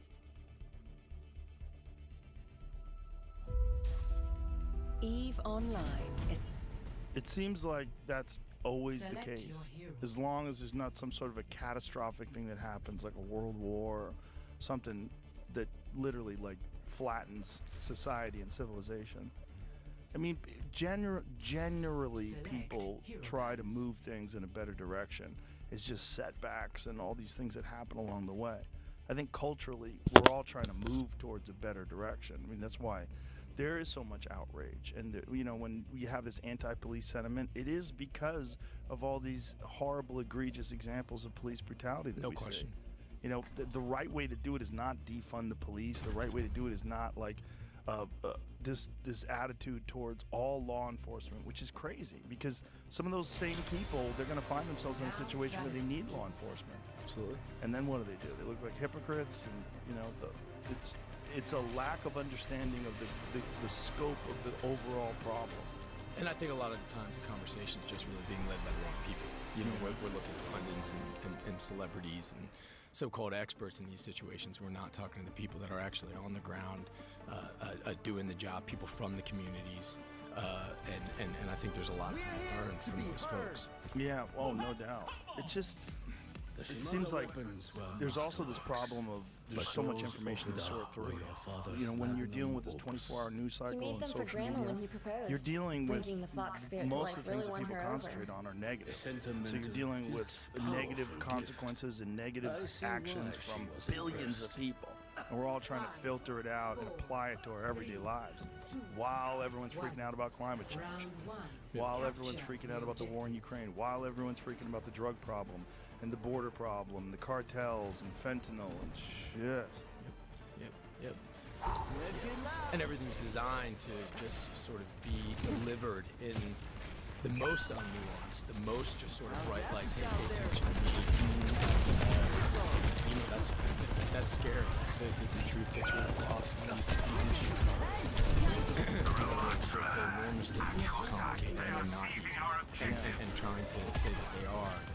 trying to just sort of deliver an agenda or say I'm on this team or this team, on this side or the other side. For me, I find it enormously unfair. I think it's a huge mistake. It's not the way I want to live my life. It's not the way I want my kids to live theirs. Agreed. Yeah, I feel exactly the same way. We have a horrible tendency towards tribalism in this country. There's definitely this trend. I think that's also exacerbated by social media. People just, they're holding up on teams and attacking people on the other side. All of it is kind of fucked. And isolating people more. And I think that, I really think that the lines in which we're dividing ourselves, you know, so many people talk about the polarization of all of these things. It's like everybody talks about it. You know, still marching in the drum. And I think that the lines that divide us, they're so porous, they're so concealed. It really, there's no value in those lines ever, in my opinion. I think, you know, we miss out on so much by holding people back or saying you are on this side or you're on that side. And I look at it, you know, in terms of the way we, our prejudices and these things that we ascribe to. You know, I look at it, you know, in that movement that we were talking about, you know, to just sort of jump to this conclusion. I've never been in a situation where we let's break it. To say that, you know, folks in these communities, you know, that where the violence is going down. This ends now. Most violent cities in America. From those communities don't want more policing there is just a huge mistake, and I really feel like you know, when I talk to my friends in Shreveport, Louisiana, or Baltimore, that is not the case. And yeah, I look at it a lot of times. You know, if you had a football team, and you know you felt that, you know what, I just don't want any other side. You know, just that's how you feel.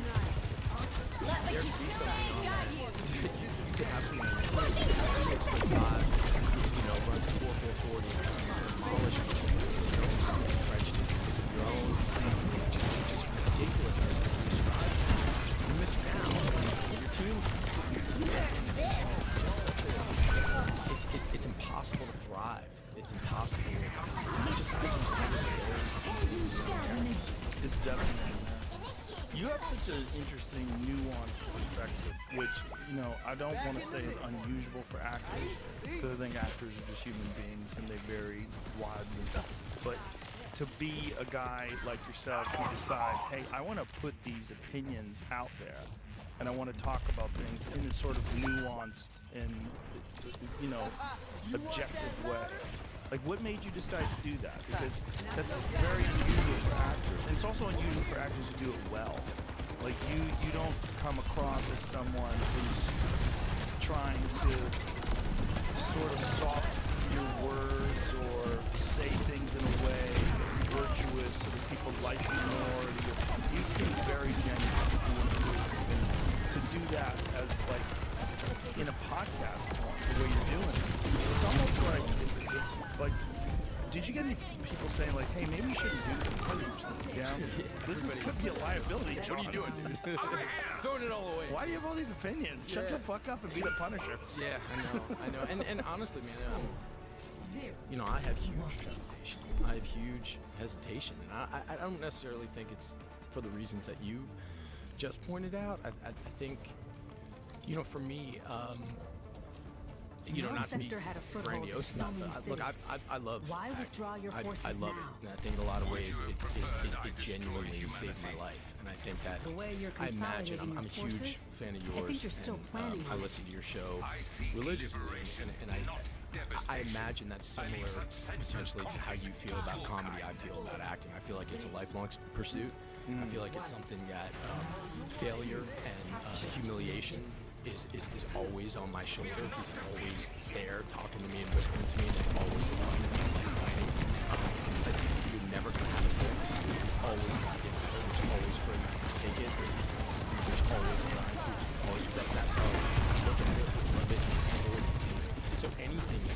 reason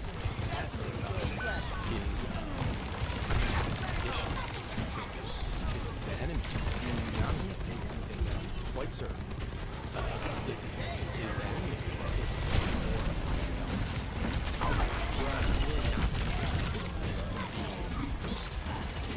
More well known for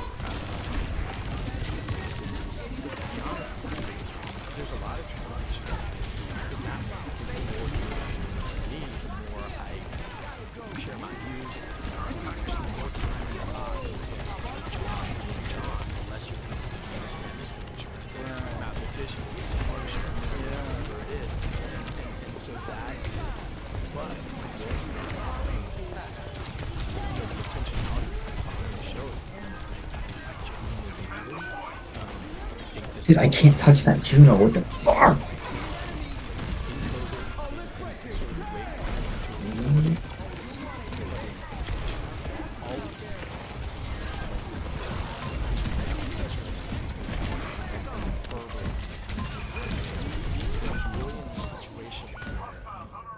Like so many, I was so disgusted, heartbroken, and watching that video, and Eric Garner, I mean, but George Bush, and I really wanted to get out there and be part of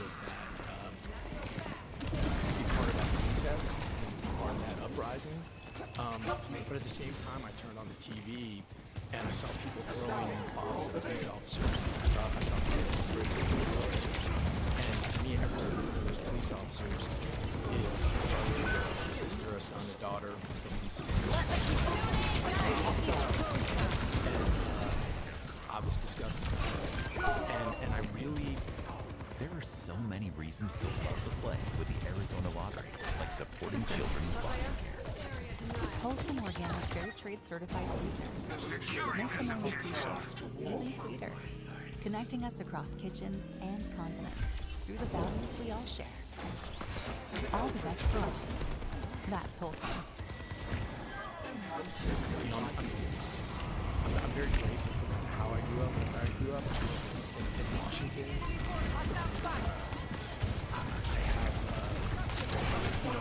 have black folks in my family. I grew up extraordinarily familial and best friends and ties. Very much.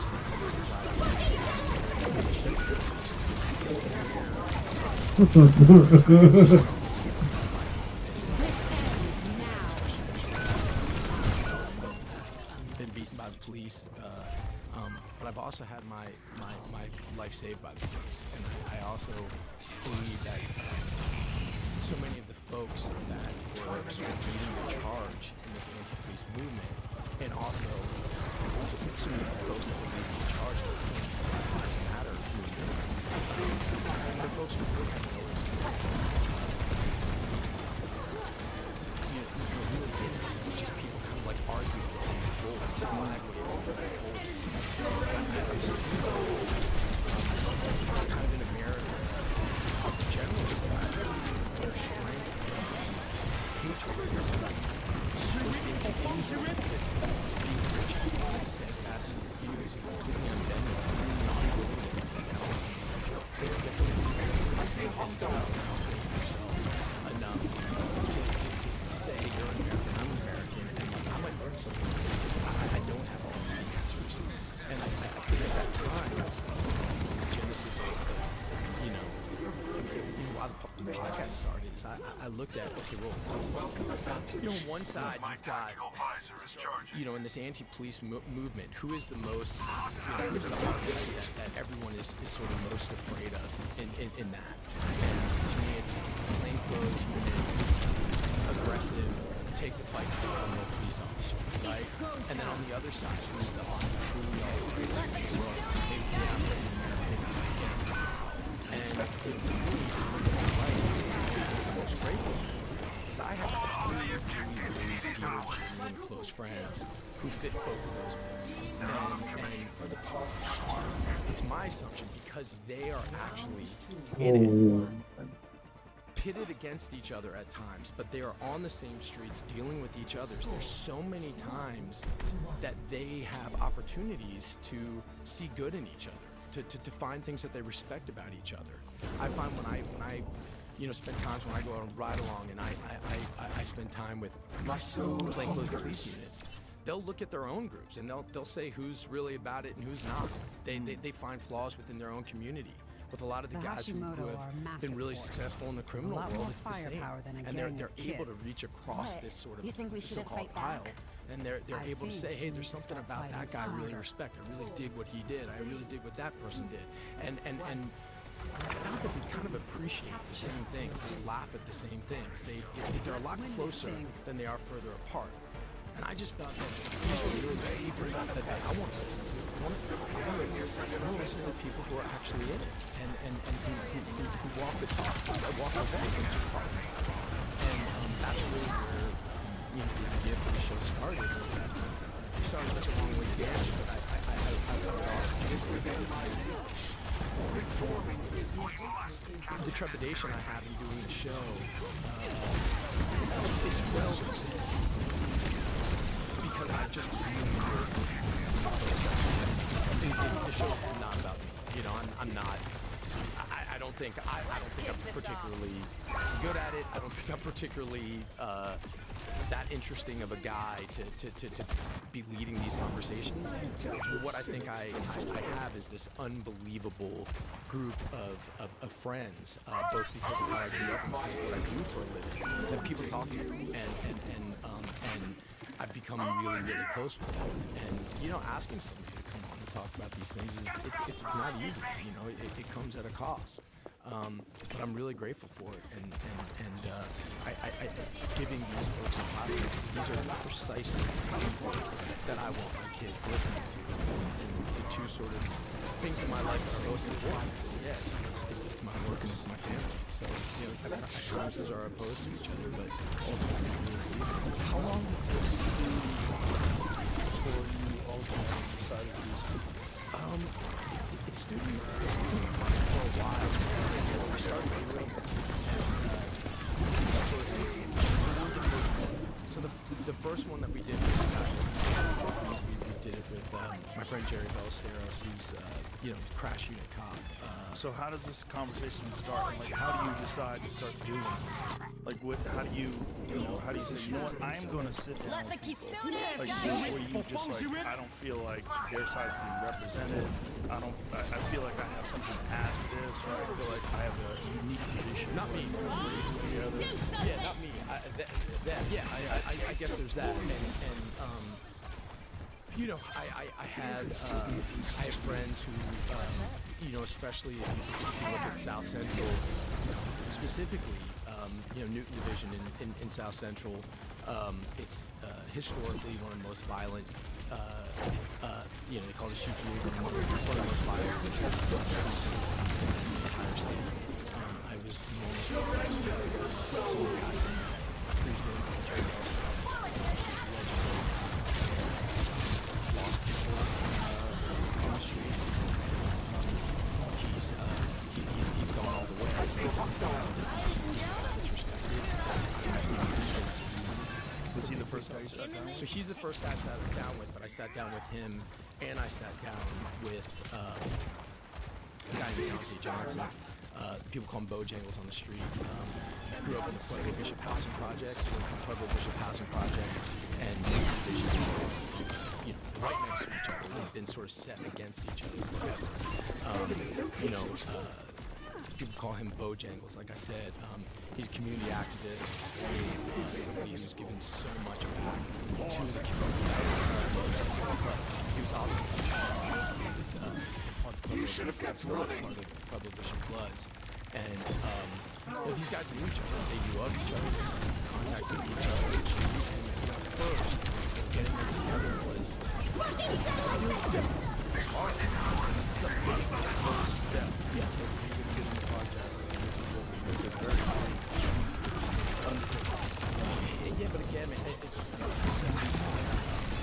you felt. I did.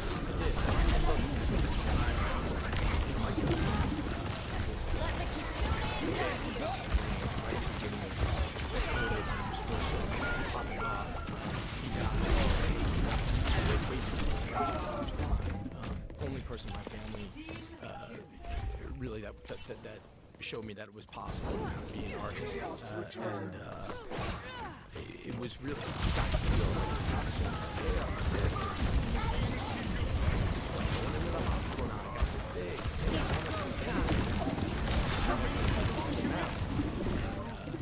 Yeah, his parents can go visit. His kids can go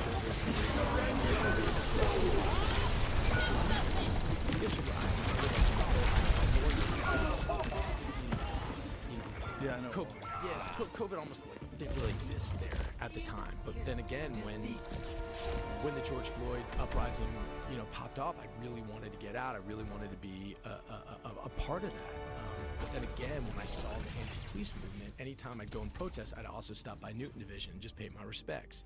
And I just was so frustrated that I couldn't be both. I was so pro Black Lives Matter, but also super pro law enforcement, and understand that these things are not mutually exclusive. So that's kind of where the idea came from. But with these guys specifically, it was really hard to get them together. There had been an officer-involved shooting at the Pueblos right at that time, and there's an ongoing case. And what was interesting, the way that we came around is Bo.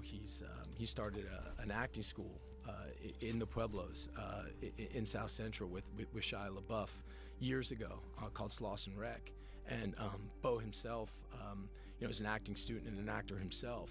And there's a show that I wrote about Shreveport, Louisiana, and I wanted to do a reading of it. And so I got Bo and a bunch of guys from the Pueblos, some of whom were active gang members, to do this reading of the show. And I brought in a bunch of industry people and a bunch of agents and managers to come give these guys an opportunity. But the place that we had the reading was at a place that was sort of run by my friend who's in the LAPD. So you had these cops coming in at that time, setting up chairs and hanging lights. And you had these ex and current gang members performing. And to put them all on mission together and put them all sort of into, by the end, everyone's hugging each other. And now, we're setting up a show with Jerry and Bo where they both love fishing. So they're going fishing and they're taking people fishing with them. But this is the whole thesis. And right. What I expected to happen really did. I know these two men. I believe in these two men with all my heart. I respect these two men. Wanna go puddle limitlessly, and I knew that they would laugh at the same shit. I knew that they would be finishing each other's sentences. Their experience is what binds them, and again, they can point out flaws in each other, and at times they do in the episode. They can point out flaws with the system. They can talk about things that are grossly unfair.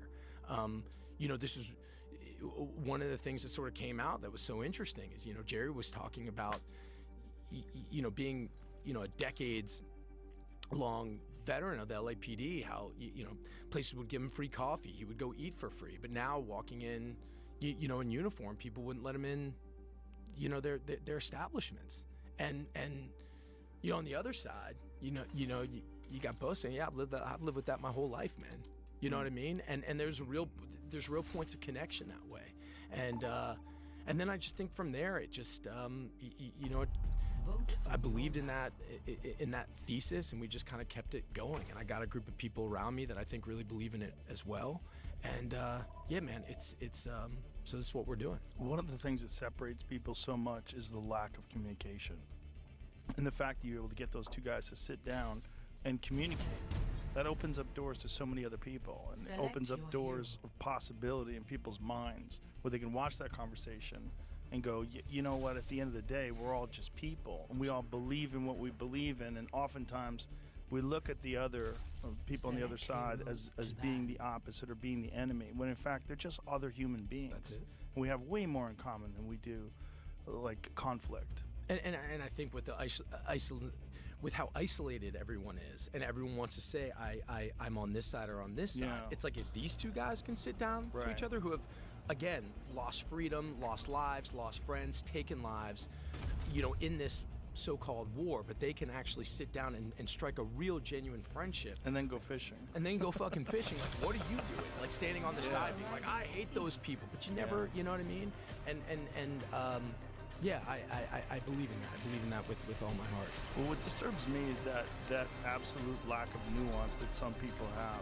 where, you know, it's this side is bad, that side is bad.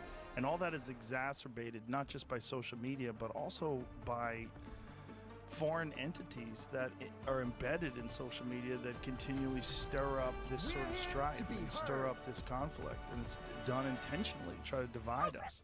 And that sounds like very tinfoil hat, but it's all been proven that this is going on. Yeah, I mean, I don't know, man. It's so clearly a weakness.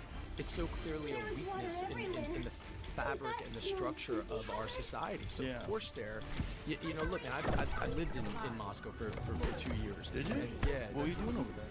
You know, I was really kind of a fuck up as a kid, Joe, and all my favorite people were. Oh boy, yeah, I took it. I don't know, I took it to a different level maybe, but I was really lost. I got into a ton of trouble. Went to school, played a little bit of sports and school, but I was getting in a lot of trouble. Trouble with the law, trouble with not being able to finish school, and I got really into acting in college, almost as a whim, no aim. It was just almost on accident. And I met a wonderful woman there named Alma Becker, and she had married my wife, and she was so fascinated with Eastern European and Russian theater. And when I got done sort of like being in trouble and I went to school, I decided this was really what I wanted to do, and I really wanted to be an actor, but I had no kind of frame of reference. I didn't think it was any different than being a plumber, being a lawyer, being a cop. Like, what are the steps I have to do? This is what I want to do for a living. She sort of explained, well, it doesn't really quite work that way, but, you know, she said, look, if she were I, you know, she thought the best theaters in the world was the Moscow Art Theater in Russia. She said, you can get you an audition. The best theater in the world is in Russia. According to her, and I certainly look at it. I mean, kind of historically, you know, all of acting that we, you know, that we support is you know, was really like the kernel of that all started at that theater, the Moscow Art Theaters. Really? Stanislavski and Chekhov. Yeah. The first play they did was The Seagull, and they put that play together in a summer home outside Moscow, and they came into the city and they put it on. And up until that point, this was in the 1980s. So basically, all acting plays, very presentation, it was very close in front of the stage and kind of proclaim to the audience, you know, face outward.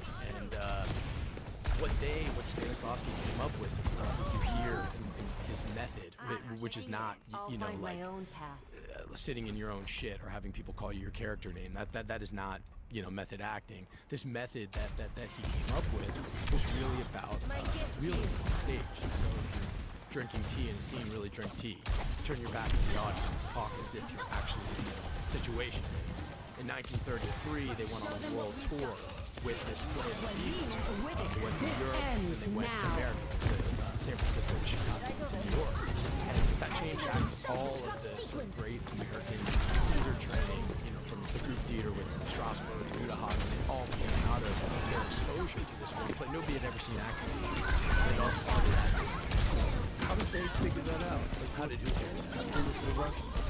What was the genesis of that? You know, I think it was, you know, it was this unbelievable conglomeration of a rejection of how theater was before that, but also, you know, like so many things, it takes this sort of perfect storm of people coming together. You had Chekhov, who, you know, look, in the Eastern European world, and you know, Chekhov to Russia is very much what Shakespeare is to us. You have this guy who's writing in this unbelievably realistic way.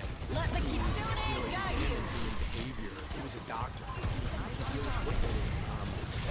He really looked at life sort of in this sort of omnipresent way, like he was looking down on it. For example, you would have somebody who was, you have a love story.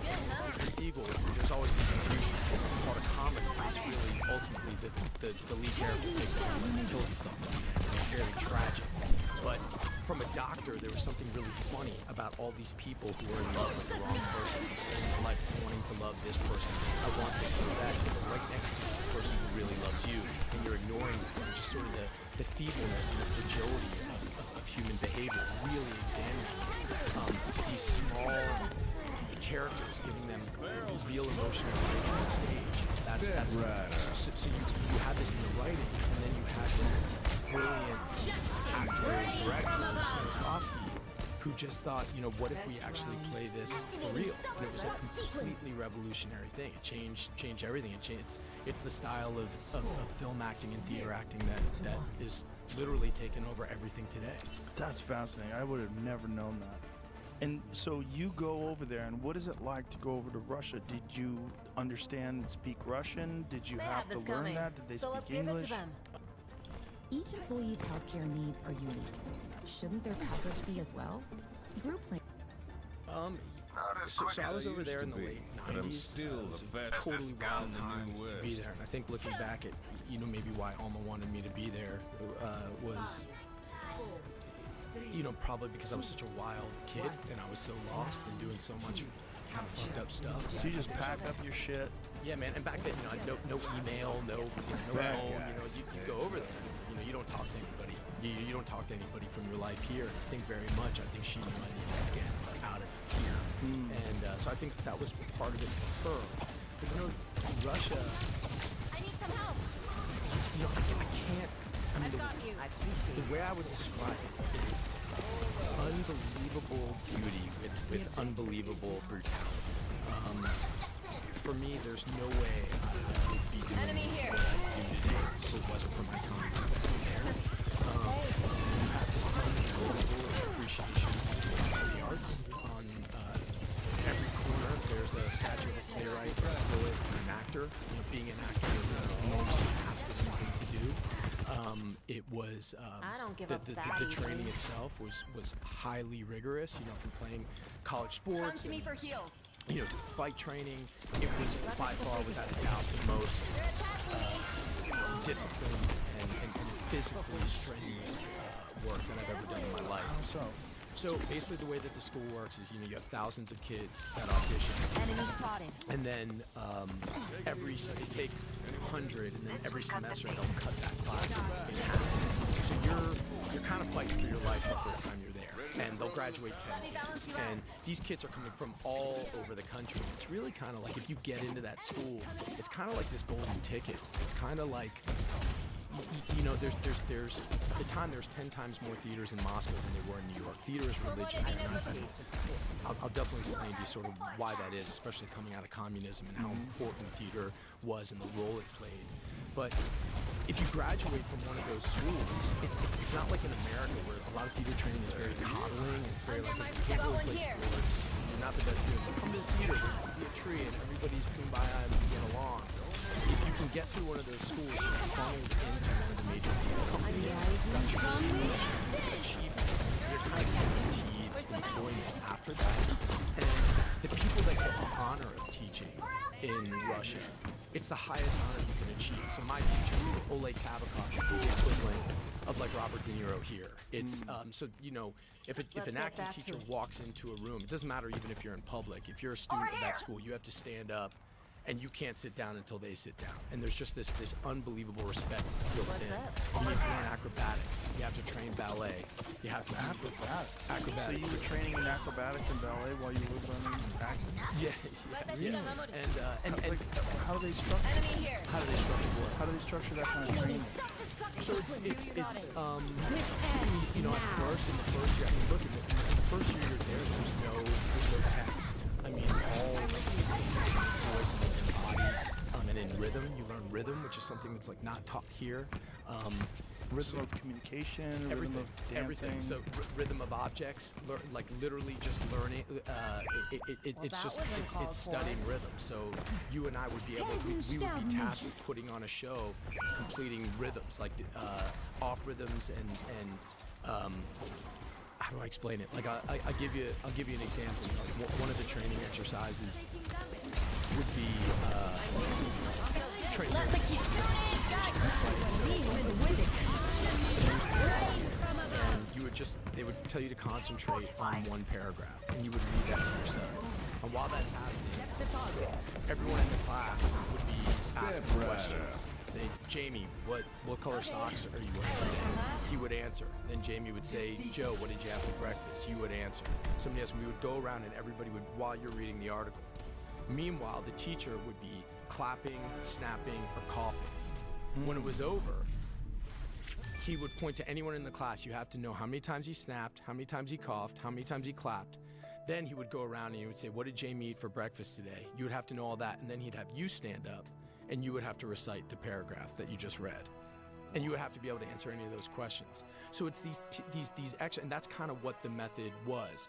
And then when you get into the acrobatics, it's really getting just much more limber. You know, I played football and baseball. I played in college. I was very sort of, you know, I lifted weights. I was a very just tight person. So it was just like partner stretching the shit out of yourself, and then learning how to do, you know, have people kind of climb up your body, learning how to, you're either a support, I guess the equivalent would be like gymnastics or some sort of like, you know, high level tumbling, but you had to do all that, and ballet as well. Yeah, I mean, not until the second year are you actually, you know, speaking text. You know, all of it is just movement-based, observation-based. Wow, so it's almost like a boot camp. Like they're building you up. I think so. And then every couple months, they let you know that whether you're allowed to come back or not. And so you have people's, you know, dreams kind of shattered. And I think more than anything else, man, it's the vitality of it. You know, look, during communist times, public gathering was outlawed. So, you know, you couldn't go to church. You couldn't get a group of people together and speak. You know, audiences were illegal unless they were politically based and controlled by the Kremlin. So there were a couple that. Hello, Michael Youssef here. You know, there is no symbol that is more misunderstood. How did their life change in response to that amazing near-death experience? Wow. So 25 years ago, you start the website. People start reporting what's happening, and you start collecting this data. Were you surprised at the number of people? Were you like, what are some things that kind of shocked you out of the gate? Right off the bat, I realized there was overwhelming consistency even in the first few dozen near-death experiences I saw. Everything I knew as a physician told me, this is not possible. You can't have highly lucid, conscious experiences when you're unconscious or clinically dead. And yet here, the very first few dozens of people sharing with me very clearly, and what was very impressive is the remarkable consistency of the elements they were describing. What happened during the experience, the elements, or if you will, characteristics. Okay. Not only were they very consistently seen across many near-death experiences, but they typically occurred in a very consistent and logical order. This is nothing like dreams or hallucinations or any other type of pathologically altered consciousness. I realized very quickly, and as I was to learn even more and more, got more and more experiences shared with me, near-death experiences are, in a word, real. Yeah, what were some of the things that led you to believe that they were real? Oh, absolutely.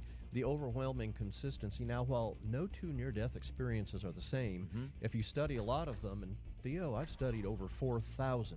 Oh, wow. So with that huge data set, really loitering around there. It's kept me busy. It's my second full-time job. Yeah, dude, wow. St. Peter over here, milling around. It's tough to be a full-time doctor, which I'm trying to do while doing that as another full-time job. But what I have observed, and other near-death experience researchers see, is that very consistent pattern of what happens when you have a near-death experience. Well, of course, there's that life-threatening event. They're unconscious or clinically dead, no heartbeat.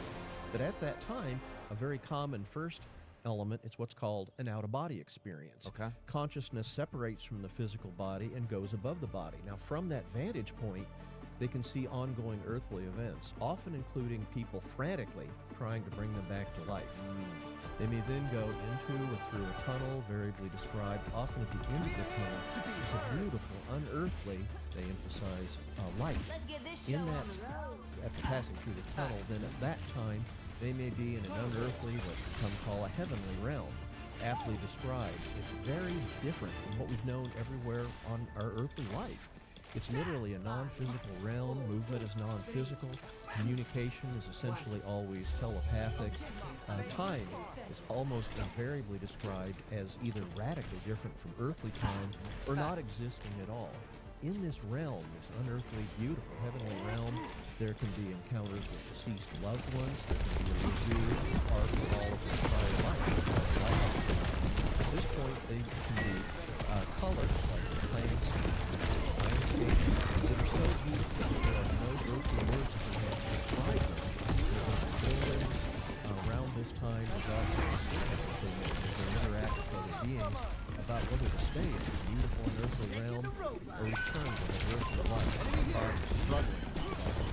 Okay, so those are the most common characteristics of the near-death experiences. And what would be like your strongest evidence that this actually happened? Because anybody can come go on a website, you know, any naysayer, like anybody can go on a website and throw it out. Right? Well, sure, there's been a ton of people who've done it, but like, what's the most common evidence that you believe is You know, Theo, we talked earlier about that out-of-body experience where consciousness goes above the body, above the unconscious or comatose physical body below.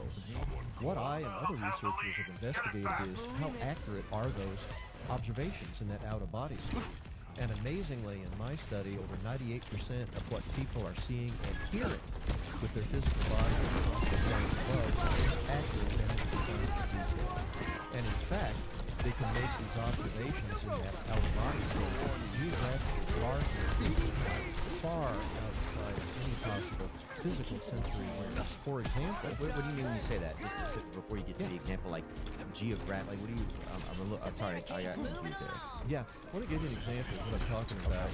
We have one relatively recent near-death experience. A lady was riding a horse and was out basically breaking in the horse, and the horse threw her off, and she hit her head. Very severe head injury, immediately unconscious. She had that body consciousness above her body, saw her body lying on the ground, saw the horse heading back to home, but then her consciousness went to where she had started prior to her journey, the barn, and she was able to hear other people talking, aware of what they were saying, doing. She didn't know that she was fighting for her life over a mile away because she was aware of that. Again, she was able to see and bring back all that information, verified down to the final no way to see, hear, or perceive in any way with your normal sensory function. And so that's a common thing. People like, so hovering kind of outside of themselves. So people leaving their physical realm, right? You leave, and I guess, do they feel okay being away from themselves? Do they feel like, gee, I gotta get back into myself when you lost your phone or something, you know?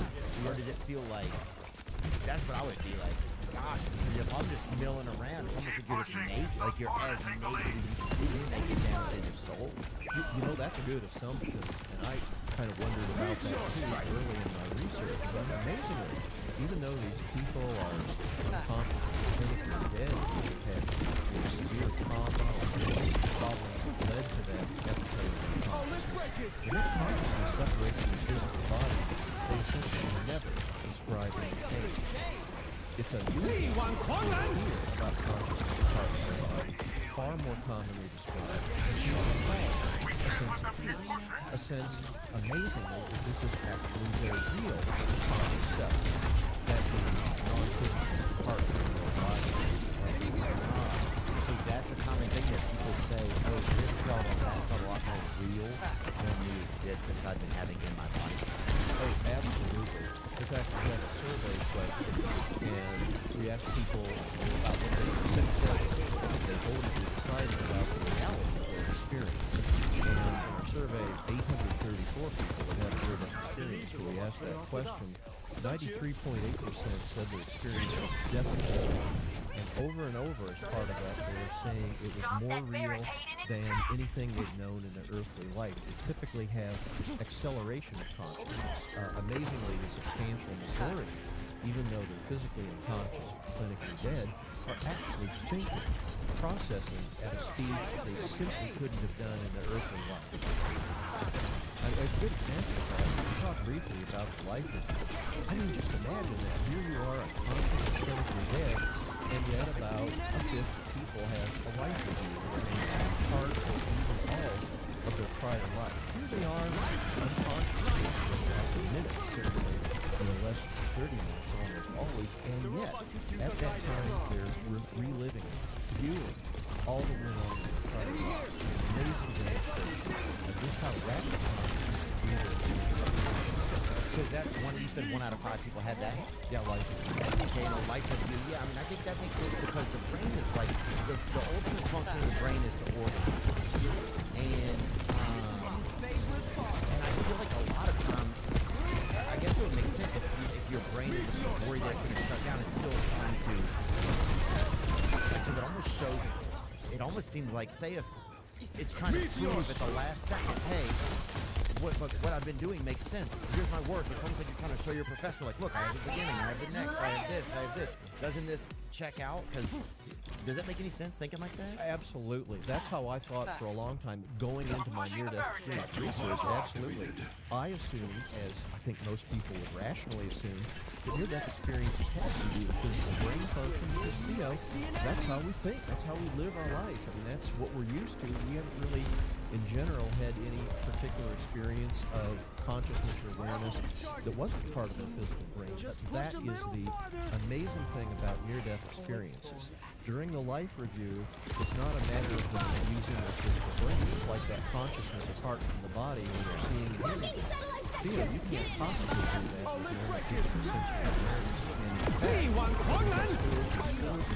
awareness. And that have the life-threatening events, typically the heart stopping, while they want to now under that blanket of sleep, it should be, you know, in the general anesthesia, I mean, the brain just shuts off. There's no possible remembrance at all.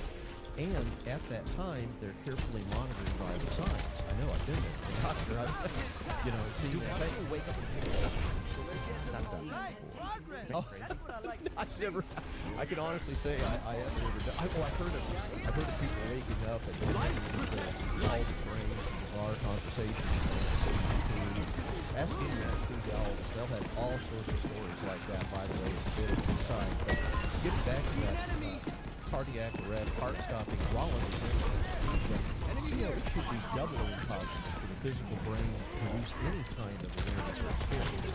And yet, for me, under anesthesia, it should be completely impossible scientifically for the brain to recover. Absolutely. Okay. And yet, at that time, by the scores, being other near-death experiences, researchers are finding that they do have near-death experiences. Typical near-death experiences like all others. Okay. So that is, if you will, doubly impossible that could be due to the physical brain function. So, okay, so, but how do you know something is not just a dream? How do you, I'm trying to think of another word for a dream, but I don't know another word for it. Yeah, well, that's a good one. I mean, in all of our lives, we typically have dreams. That's very common. Near-death experiences are nothing like dreams. You know, the risk of embarrassment, I'm going to share with you how I found out about that. In a very darn critical survey up on the website, I asked the question, was your experience dreamlike in any way? And oh, I was embarrassed at the response. No way, no chance, absolutely emphatic over and over again, people having near-death experiences emphasizing this had nothing to do with dreams. So I quickly let go of that line of questioning. So again, you know, when you hear about a near-death experience, it seems so unearthly. People normally would think, gosh, isn't that like a dream that I'm familiar with? Yeah. Nothing, absolutely nothing like a dream. It's far more lucid, conscious. A dream, typically events may skip around in an illogical order. Yeah, it's almost like that movie Drum. Have you ever seen that? I've heard of it, yeah. Yeah, it's like, it is what it is, but yeah, it's like somebody made a collage. Dreams are sometimes feel like a collage. I love that. That's a great way to look at it. You're typically less lucid, less events and dreams. Hey, you're hanging with your buddy, then you got a snake, and then you look inside of the window, and everybody hates you. We've all been there, so you're right. That's nothing like near-death experience. while it's a different type of altered consciousness, it's actually a hyperlucid consciousness. Which is interesting when you say that, because like whenever I I don't want to like just equate this to ayahuasca, right? But I'd done drugs in my life, and have you ever done any? No, actually, no, I actually have. Yeah. Oh, and that's okay, right? And some people doing something to go. But when I went and did ayahuasca, it was not like doing a drug. People were like, you get messed up. It's like, no, it is a intense, emotional boot camp where like you're like, this is my favorite part. Almost your thoughts suddenly have a response to them in a way. Like suddenly you're like the world thinks back. That's what it feels like. I never really remember that. But the world, you can feel the world really thinking back and reflecting. You get so much. There's a lot of like solving problems, because you're not just pulling things out in there and waiting for you to solve it. It feels like nature or the world or God or a higher entity or a collective entity or energy meets you halfway and helps you work like in real time. And it's a very loving, helpful entity or energy. Even though it can take you through some moments that feel challenging, it feels like extremely cathartic and helpful. So that's one of the things that made me fascinated when I started hearing about some of your work. I was like, oh, this is... So I wonder how much of this is similar to some of the experience that I had on ayahuasca, and I wonder what people's experiences are like. Well, I can address that. Okay. I co-authored a paper that was published in the Annals of the New York Academy of Sciences, and the lead researcher investigated the published medical literature about a wide variety of what we call psychotropic or brain-acting drugs, and looked at the descriptions of these experiences and compared it to near-death experiences. And the conclusion of this study, really radically different experiences between psychotropic drugs and near-death experiences. But above and beyond that, for anybody listening or viewing this, you can find out for yourself. There's a website called Erowid, EROWID.org. There, Erowid.org has thousands of first-person shared experiences with psychotropic drugs. It is amazing how many they have. You can look up any type of psychotropic drug. You can look up ayahuasca experience. Erowid, EROWID, documenting the complex relationship between humans and psychoactives. Wow. They have thousands of experiences. It is by far the best resource for anybody that would like to compare near-death experiences, what happens in near-death experiences with psychotropic drugs. Go there. You can look up ayahuasca, you can look up DMT, you can look up LSD. There are literally hundreds of examples of virtually all of these psychotropic drugs. I've done that, and very quickly you realize, as I have and others do that go through that exercise, that the psychotropic drug experiences shared by people that actually had them are, in general, radically different from what happens in a near-death experience. They're more hallucinatory. They're more often frightening. They're more often dreamlike in the sense that events can skip around. All you have to do is read 10 ayahuasca, especially 20 ayahuasca experiences from that source, and read 10 or 20 near-death experiences, and it jumps out at you immediately, the contrast. And then finally, when we have our survey, people will often share, when they have a near-death experience, that they've also tried psychotropic drugs. And in general, they will state from the source, people that had both near-death experiences and psychotropic drug experiences, that the two experiences are radically different. The near-death experience is grippingly real. The psychotropic drugs are tending to be not real. That's what you'd expect with a hallucinatory experience. Damn, dude, you make me want to. I want to have a damn near-death experience. Oh well, I tell you what, and I want to emphasize that. I mean, a lot of people hear about the near-death experiences and go, "Wow, I got to go get me some of that." And I have to give I'm going to give a cautionary note to you, and I think this is important. Some people hear about near-death experiences, and tragically, a few people will actually do something risky with their lives, up to even considering suicide. And I think I want to emphasize that people that have had near-death experiences as a result of suicide attempts learn almost uniformly during their near-death experience that suicide attempt was a huge mistake. Virtually everyone that has a near-death experience as a result of an effort at suicide and then recovers will almost never attempt suicide again. And why? Because they understand life is meaningful. Life is important. They're here for a reason, even if their life is extraordinarily difficult. And by the way, if you commit suicide and don't have a near-death experience, you're much more likely, unfortunately, to attempt suicide again at some future time. Wow, really? Yeah. Well, also, if you're listening, you didn't commit suicide. That's a good point. You know, like no judgment to anybody that gave it a run or whatever. You know, we're glad you're no good at it. Okay, that's good. But yeah, you didn't do it. Did people that tried suicide, did a lot of them have near-death experiences? Well, I guess they did because they tried suicide, but that's a physical act of it. Well, and that's a good question, Theo. First of all, I want to point out that of people that have a life-threatening event, only about 10 to 20% of them will actually have a near-death experience. 80 or 90% don't. So you're saying if somebody falls off a cliff, somebody, falls into like a butter churn or something, or somebody gets hacked by somebody gets beat by a train, whatever, domestic dispute, heavy domestic. And something happens to them, you're saying only a small percentage of those will have been within their unconsciousness, then have a near-death experience. Right. Does it matter how you get into unconsciousness on whether or not you have a near-death experience? It doesn't make any difference what that life-threatening event was as to whether you had a near-death experience. In fact, the only good research study found the closer to death you are, the more likely you are to have a near-death experience. Wow, so you got to walk over there, huh? Yeah, kind of interesting. I actually co-authored a scholarly book chapter where we looked at all the demographics. You name it, gender, location, what led to near-death experience, and we could find no correlation with what the life-threatening event was, what your demographic background was.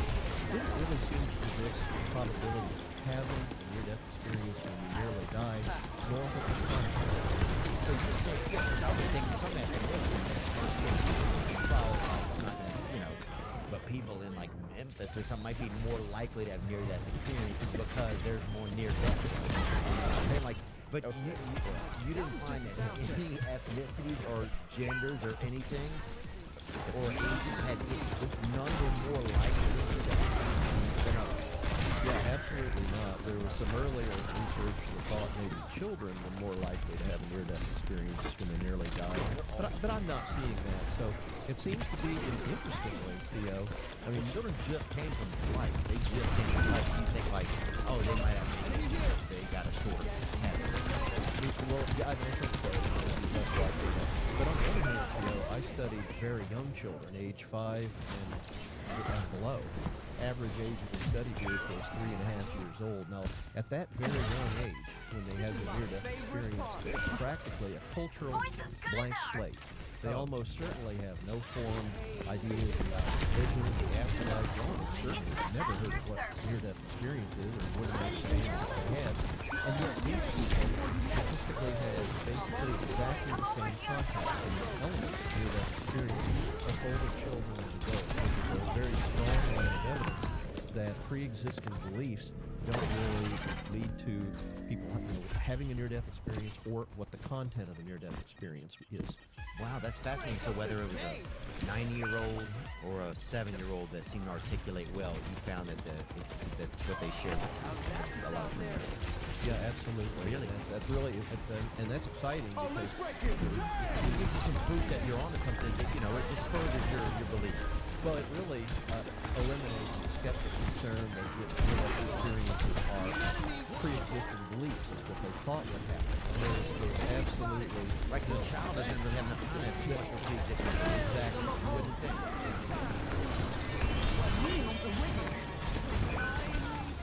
Bring in the rain!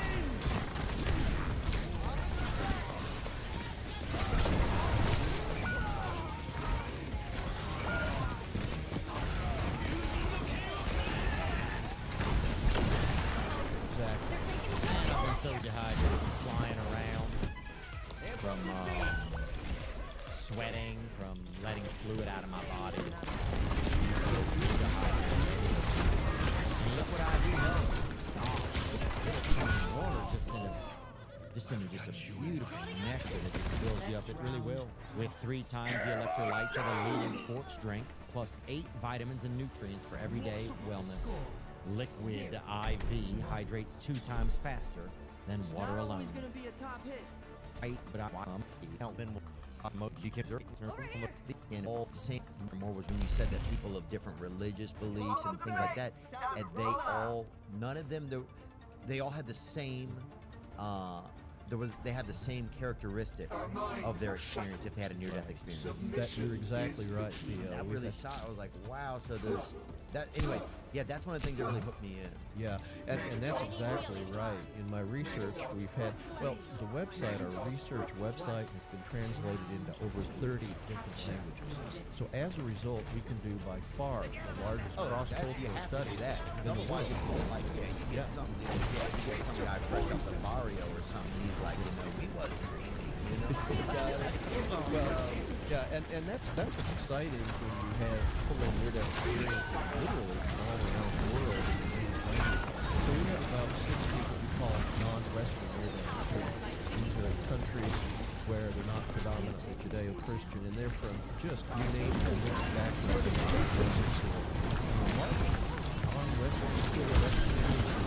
The conflict, the elements are strikingly similar to the Western near-death experiences. And in fact, I co-authored a scholarly paper with Iranian near-death experience researchers, looked at a couple dozen people that had near-death experience in Iran. Exactly what I'm seeing in my series. No matter where on earth you have your near-death experience, amazingly, it doesn't make any difference, whether you say Muslim in Egypt, or Christian in the United States, or no religious belief at all. Wherever on the planet you have your near-death experience, whatever age, constantly you feel like when it comes to the that's what you started looking for?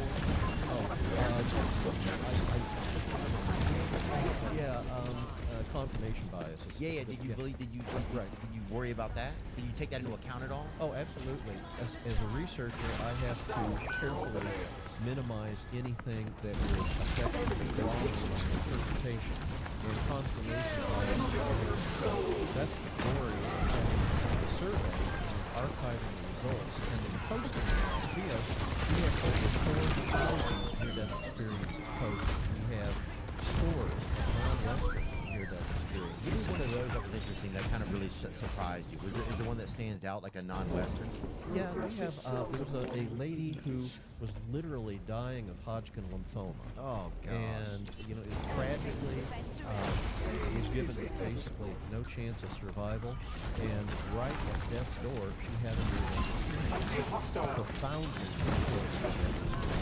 part of that, she became aware that if she was to choose to return to life, that the lab results that were just drawn would come back showing she was recovered.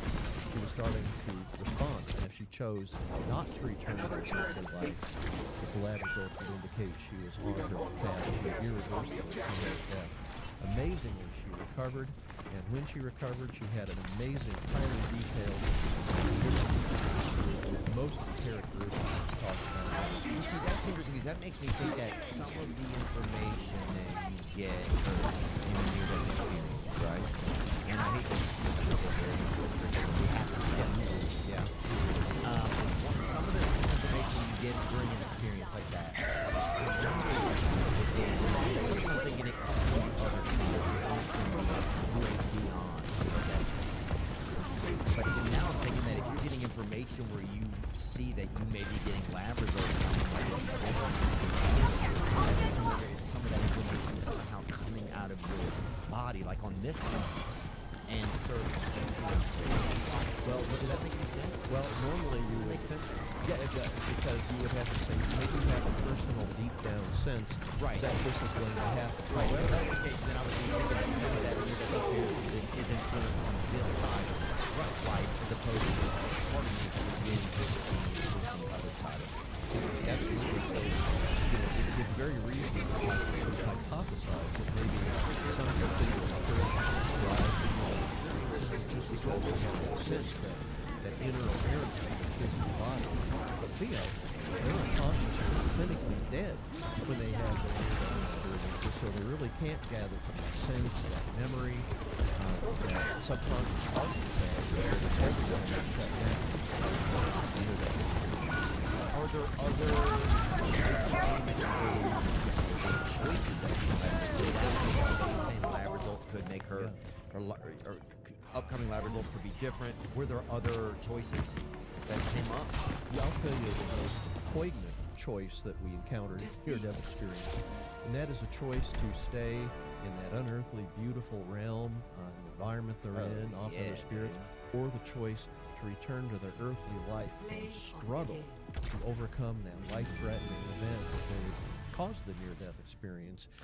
What is it? And this is where it gets really interesting, Theo. At that moment of decision, even though people having the near-death experience, everything that they knew up to that time, friends, family, loved ones, decades of their life often, is their earthly life. And yet, what they're experiencing in this unearthly realm, overwhelming sense of peace and love, those are about the two most common words used. And they often describe that they feel this unearthly, beautiful realm is their real home, their true home. But the great majority of people that are in that unearthly, heavenly realm that make a decision, they're asked to make a decision, want to stay there. They want to leave their earthly life and not come back. And believe me, that is a difficult decision. They will often argue with the beings there. Oh, that yeah. can It's be like when you go to Destin for the first time. You've been in Destin? Oh, yeah. So that's really interesting. I never want to leave there. That's just how compelling and beautiful and what the sense is like in this unearthly, beautiful realm that they're in of near-death experiences. Wow. See, and so that makes me believe that it's not like ayahuasca, because in ayahuasca, and I only compare it to that because, like, I've done, you know, some of the other psychotropics, LSD and mushrooms, right? And those are the only ones I've done. I know there's a lot of new ones, and people are, you know, sucking on animals or whatever, and, you know, licking frogs or whatever.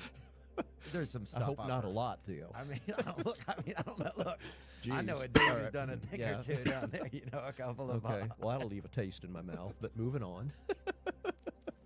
Look, I know a guy north of Panama City. I don't know if he's ever gotten high, but he's definitely done some things. You know? Goodness gracious. But on ayahuasca, I never felt a sense of peace. It's always a sense of learning and constant, like, not negotiating, but revealing and catharsis, but not a big, some relief, but never. It feels very much like you're in a long period of therapy, which sometimes can be extremely intense. So it doesn't feel like you're in this, million gray chemistry space. Which that sounds like what you're talking about. Wow. Yeah. Now, is there a, and if so, people, if they, some people might have near-death experience, but they just die, and you're like, oh shit, we didn't get the information. Oh, absolutely. I mean, you know, at a life-threatening event, you know, certainly, unfortunately, a lot of people will ultimately, permanently, and irreversibly die. So that's, you know, that's it. However, that brings up an interesting point. We do have a small series of what we call shared near-death experience. These are two or more people that simultaneously had a life-threatening event. No. And true story. We've got we're up to about 20 posted on the website, so it's not a real like small Death series. Twins kind of. So what happens? I mean, you name it: auto accidents, collapsing building, you know, some kind of accident out in nature. These are all common precipitating events. So two or more people, boom, they're in that life-threatening event. In a shared near-death experience, they can interact with each other. They can be aware of their physical body down below. In these shared near-death experiences, at least in the series I have, one goes on to permanently, irreversibly die. The other returns back to their body, and then when they recover, they can talk about a shared near-death experience. Now, Theo, that is some of the strongest evidence I can conceive of, that for those permanently, irreversibly dying, what you observe in a near-death experience is that initial pathway. But you're saying one of them died and one of them didn't? But if one of them died, then how do you know that that person had the experience too? Because the other person shared an experience with them. They talked, they interacted, So communicated. the one that lived said that they both of them were together. Body experience. For example, we had from Canada, we had a bad car accident, and a gentleman was driving with his fiance. Boom, car fell asleep and hit a tree. Both him and his fiance had that out-of-body experience, holding hands. Not a And fan their of your home fiancés team, huh? rose up, and then they were able to see this unearthly, beautiful realm in the distance. There were 4 beings that came up to them. 2 of them went to her, 2 of them went to him, and they separated. They're holding hands. They felt so much peace and love, they described, and wanted to say no, but felt so compelling. Compellingly. That's why it was remarkable that he felt so much peace and love that he didn't want to resist it. And so he watched the 2 beings carry his fiancé toward this beautiful unearthly realm. The other 2 beings were lower on the backside of the car, and right above the car was fire. And then he went back into his body, and he felt, as he returned to consciousness, his fiancée leaning on his shoulder as she was when he had the accident. And he immediately, fiancée was dead. She was an empty shell, and that he had left her with those beings above. That's a shared near-death experience, and very good. Shared near-death experiences are. So that's unbelievable. I mean, out of 4,000, to have maybe about 20. That's how rare they are. And yet they're so dramatic in terms of providing evidence that for those permanently recently died, their consciousness continues to live and See, that's so. The fact that 2 people had it. Now, was there ever 2 people that had it and both of them lived? There have been, not in my experience, there has been a report of firefighters called the Hot Shots in Arizona, and they were battling a fire, and the fire changed direction, and they didn't change direction, and trapped them. And so there were many of the firefighters that died, and they all of them had a life-threatening experience, and they were aware of each other, and when they came back to the court, they shared with this experience several years.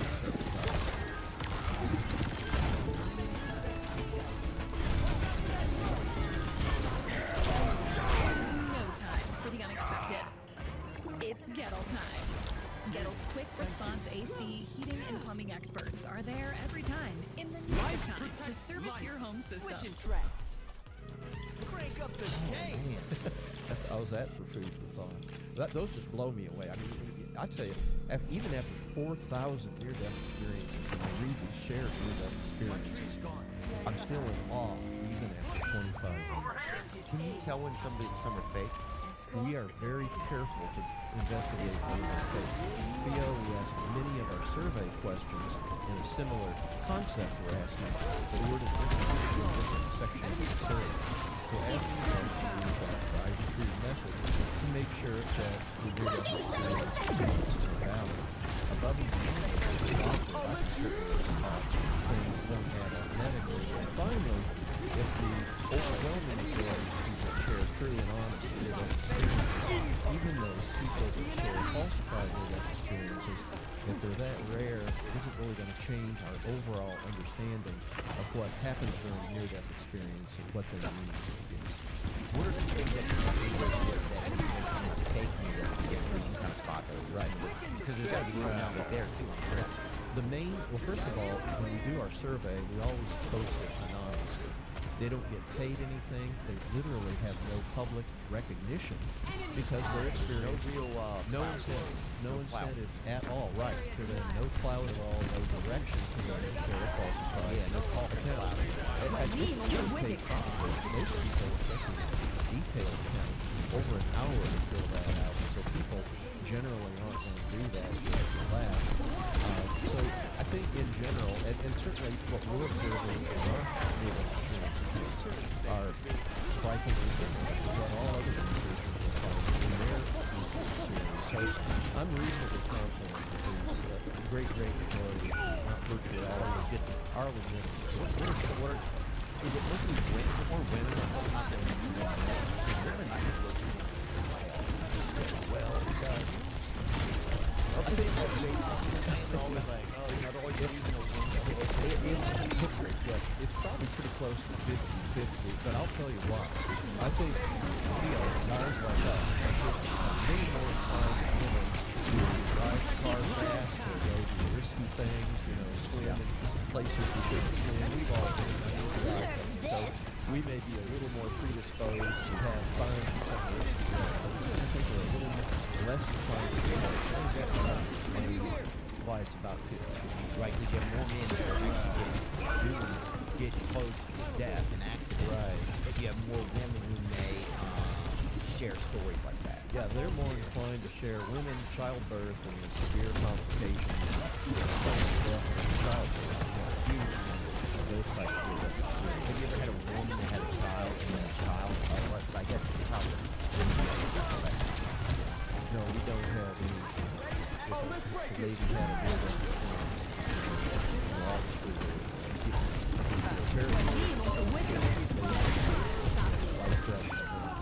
But there's no real discussion later from that child. Oh, I had a shared near-death experience. Right, yeah, like years later. Because it'd be too hard to remember.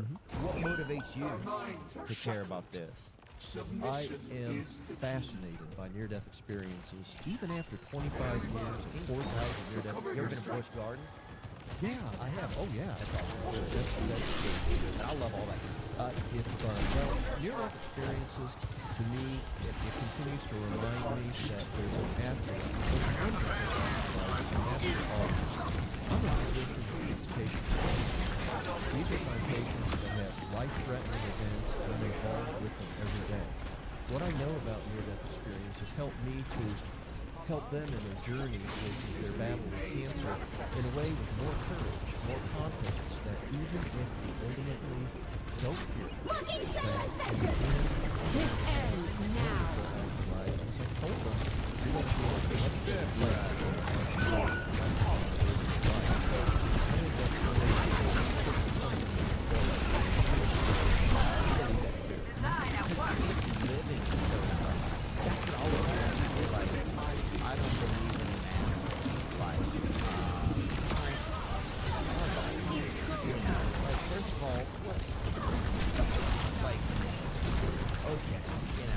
Because here's why. My biggest proof is that we lived at all. That's my, like, at least believe in reincarnation because we already lived. How do you then don't even believe you're here then if you're not even gonna believe it's possible. Like, that's ridiculous. Like, I'm doing this right now. You're gonna tell me, and I came out of nothing. I don't know where I was. I got some vague ideas, and I'll sketch some stuff every now and then, but I don't have any real information. But to think this couldn't happen again, to me, seems asinine. Because you have proof, like, you're living in proof. Like, it'd be different if you weren't, but you're freaking living in proof that existence from nothing is possible. Now, I know you came from people and you came from sex, but they eventually, you don't know where they came from, Yeah. You don't know where life came from. That's the thing. Can't believe I get to Sure, work no, with a real and cowboy. absolutely. What's it Sorry like to yell in at the you. American No, West? this is great. Hey, Theo, this is what I find, among other things, very inspiring about near-death experiences. I mean, here That over and sounds over is amazing. very powerful evidence that we do have a life after death. Our consciousness goes on. We're not really going, both for us, our friends, our family, our loved ones. When we have that final end of our earthly physical life, there's a much bigger picture, a much continuation of consciousness, eternal and infinite, as best I can tell, from near-death experiences, and that's exciting. I mean, remember, earthly life gets miserable, difficult. We've all been there, all of us, and you always have that thought in the back of your mind from near-death experiences. Wow, here is the evidence, powerful evidence that we go on. Well, it makes me think, like, we used to bring it back up, that Arrowhead site. Yeah, EROWID. EROWID. So if you zoom in on here, there's vaults of Arrowhead, and this is the site where people share their experiences from different psychedelic techniques and methods. Yeah, psychotropic drugs. Psychotropic drugs, and it also says on here there's breathing, dreaming, drumming, fasting. So it seems like there's a lot of different, like, modalities people use to get to different. Now, maybe all these are while they're under the influence of psychotherapy. These are obviously different ways in which an alternate consciousness can be achieved. Right, okay. And that's what's so cool about this site. And here are the original first-person accounts. Yes. A lot like my own NDERF website, where there's really they're posted typically anonymously. There's no real incentive for them to make any of this up. These are people who just want to share with the world what happened during their experience. Often they're going to select out the most dramatic, interesting experiences, but it is a treasure trove of altered states of consciousness. Yeah, I love it. And so some of these on here are somewhere it seems like it's not just drugging. Not just so psychotropic, that means drugging, right? Right, yeah. Okay. So some of these that has breathing, dancing, dreaming, drumming, fasting, meditation, prayer, martial arts, yoga. Just has different modalities. So I've used half of those breathing. I work with a comedian, this girl Blair Sochi, and she does breath work. And I had an experience there that was it wasn't a near-death experience, but it was beyond something I'd ever had before, where I blocked up all of my muscles, and I was just with my way my conscience was, and it took I remember this tears coming out of me, like it was like a cleansing of some sort. Martial arts, I've done MMA where at the end of the class I just sat there and just started crying because I've done so much different weight of muscles and releasing things and stuff. And I think a long time ago they used a lot of meditation, historically. That's kind of what I was getting at, was like, I wonder if there was more connection with the afterlife in previous centuries and ages of time, because they used less technological modalities and more like actual physical practicing of things. Even if you go look at like the Egyptians, they would draw and bury their dead. Sometimes with the tombs, sometimes with tunnels that they said would lead to another little tomb that just had gifts of the afterlife. Like they had it feels like they had a much more spiritual connection maybe with here and something beyond, because to build a tomb and bury somebody with all your worldly goods that you have, take all your money and bury it with a friend so that they can use it in the next realm. A lot of that's really fascinating. We don't practice a lot of that. Now somebody will slip you a purse, slip you a thing of cigarettes or something on the way. Okay. I'm so glad you brought that up. Does that make sense what I'm saying? Oh, absolutely. And in fact, I'll take that and run with it. Near-death experiences, as dramatic as they are, as much as they point to that afterlife, is really a subset of that bigger picture, just like what you were talking about. The umbrella is spiritual experiences in general. Absolutely you can have that type of spiritual experience with martial arts. I was a brown belt in karate. I get that. I've walked a mile in those, I can't say shoes, because we're barefoot. Yeah. So, but on top of that, you can have certainly meditation experiences, can produce some dramatic experiences. The scholarly literature describes these as mystical experiences. And there's a whole wealth of literature out there about people that can have very dramatic experiences. Sometimes they even reproduce many of the characteristics of near-death experiences, and yet they're all part of that, if you will, the umbrella, that bigger picture, all converging with evidence on the fact that there's consciousness far beyond what we're aware of in our earthly life, that there's an afterlife, that our consciousness is much more than just what we think with, how we interact with other people, our conscious earthly everyday experience. That's just a subset of a much bigger picture of consciousness, just like what you were saying. Yeah, all of those things seem to touch, they seem to find ways, I don't know, I just feel like historically we probably, even though now we're able to catalog things better, I mean, back then you had to draw it on a cave wall, or you had to whisper to your buddy, and if he gets he comes across a rare STD on a mountaintop, and it's, nobody knows what happened.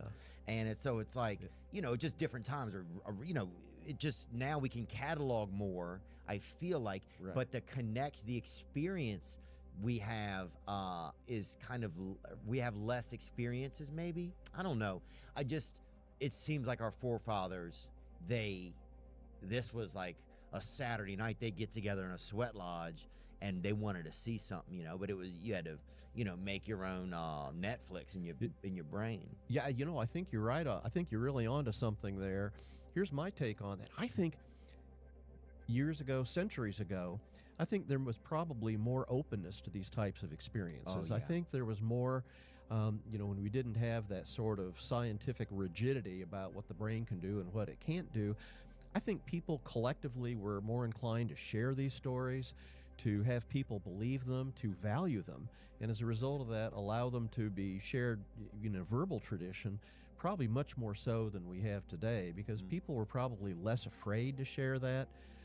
These were more tight-knit communities. I mean, they knew each other, they interacted with each other, and so I think there was more trust that we have today. Today, we're sort of apart from each other more. I think it's harder to develop that interpersonal trust, perhaps as much as existed centuries ago. That's a shame, among many other reasons. People today may be less inclined to share with others their spiritual experiences because they're afraid they'll be judged. Yeah. In the East Valley, one name in aesthetic medicine stands apart, Dr. J.D. McCoy.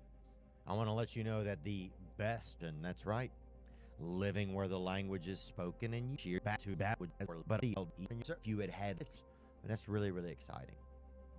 Yeah, or well, it's interesting because it used to be, I mean, sometimes you would be the chief of a village if you had if you had gotten to, connect with the third eye, it like, there was a lot of enhancement there seemed to be a lot more of a social value to it. And I think we're still going through this metamorphosis maybe where, we tried a lot of medicines to cure people, like a lot of Western medicine that is proven to be, or slowly more and more proving to be very much not as helpful as we thought, causing more addiction than it is like probably benefits overall, maybe. Maybe I'm saying that to a doctor, maybe I shouldn't be, but that we're getting more to where people are, I feel like we're trying to get back to nature and to finding ways to A, take care of ourselves better, and then B, use other modalities to solve particularly things that we struggle with thinking and feeling wise than medicine. Does that make any sense or not? Oh, I think I see where you're going with that, Theo. Now more than ever, we start with a focus on the patient. What's best for the patient? Well, prevention, certainly. Treatments that have less toxicity, very strong focus in my specialty, radiation oncology, where we treat cancer. We're more interested in the totality of the patient. How are these treatments affecting them? How can we mitigate these adverse effects? How can we sort of consider the patient totally, mentally, physically, spiritually, and help be everything that we can as healthcare providers in a way that we perhaps hadn't even thought about before.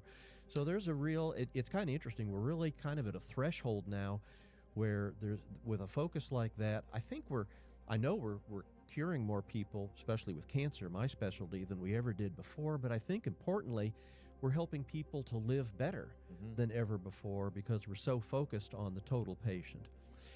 Have there been experiences where you've been able to discuss with cancer patients who weren't fortunate enough to get into remission that you felt like talking about the afterlife and possibilities and people's experiences have been helpful to them?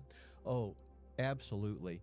Of course, I'm a well-known near-death experience researcher, so over and over we have patients or their family members Google, who is this Dr. Long guy? And oh my gosh, here's my hundreds of times I've talked to the media and been around. And for people that are aware of that, they will generally come talk with me about that next time they see me. That can be profoundly inspirational to somebody who's got a life-threatening illness. They're in fear about that. Their family, their loved ones, they know they might not make it. And yet here's the research, the information I have, powerful evidence that there is life after death, that there's a bigger picture for who we are, what we are, that we're not just physical brain function, that we are a consciousness that's going to survive our earthly death. It is incredibly important to patients that come to that understanding. I've spent huge amounts of time talking about that with patients, and I love that. I consider that to be a very special and important part of how I practice medicine, going in that extra dimension like that. Yeah, well, it's you know, for one, it's a blessing that you care about this because you're also in a field where people are having to deal with death, you know, sooner maybe than they expected. Have you ever been there when somebody was passing away and just kind of like been like, hey, come on back, you know? Well, yeah, I mean, I've done CPR for real a few times, and you know that I tell you what, look around while you're down there. The first thing they say in the books is when you have someone codes, their heart stops, and you have to try to bring them back from the brink. Check your own pulse first too, because that's pretty eerie. But because you can freak out. Oh, it's spooky. I mean, your heart rate. I mean, it's frantic. When you have to do CPR. Well, when I do it for real, yeah. When we brought people, I mean, this is literally unexpected. Typically, it's life and death. You know, we're frantically trying to do the best we can. I'd be worried. Like, if there's house music playing in the place, I would be worried. I would just. What if you just tap into it? You're like, what is going on? Oh, dude? Come on. You know? No, Theo. I just don't want to be laying a James Blake track on somebody, you know? At least, I mean, I can't speak for others, but I'll tell you when I've done CPR, you know what you're doing.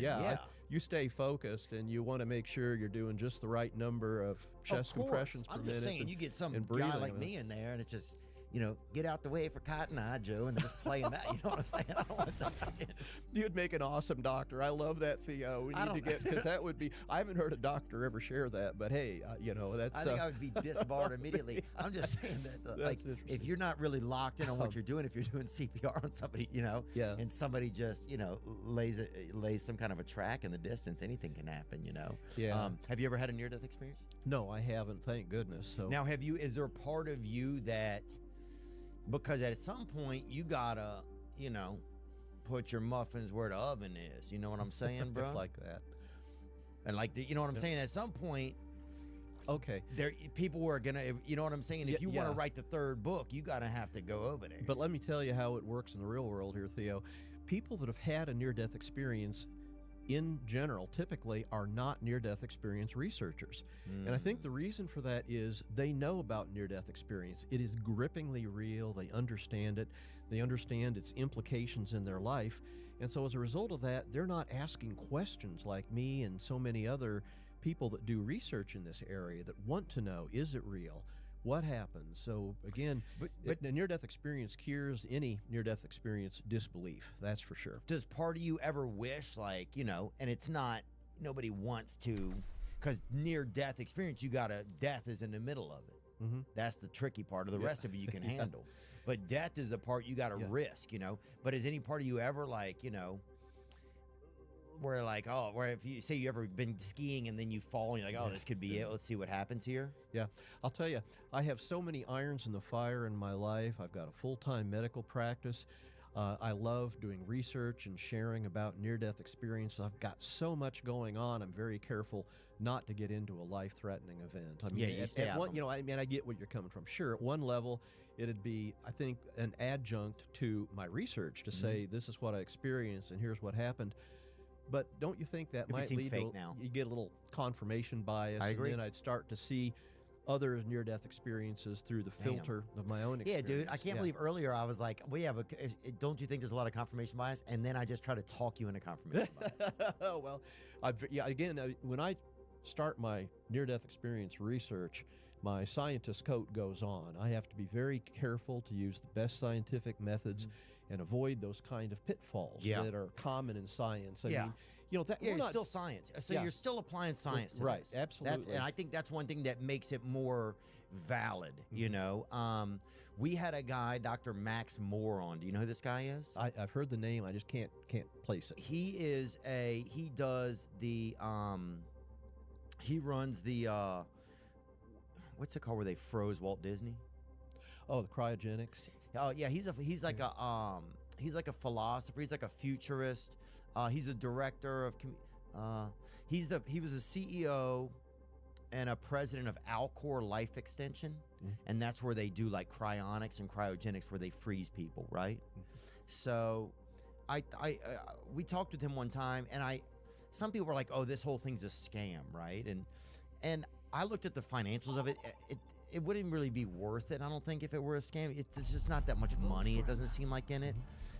But it does seem like it's just kind of, there's just sort of this blind hope that one day they will be able to like reincarnate, or no, to rehabilitate the physical us that's here, right?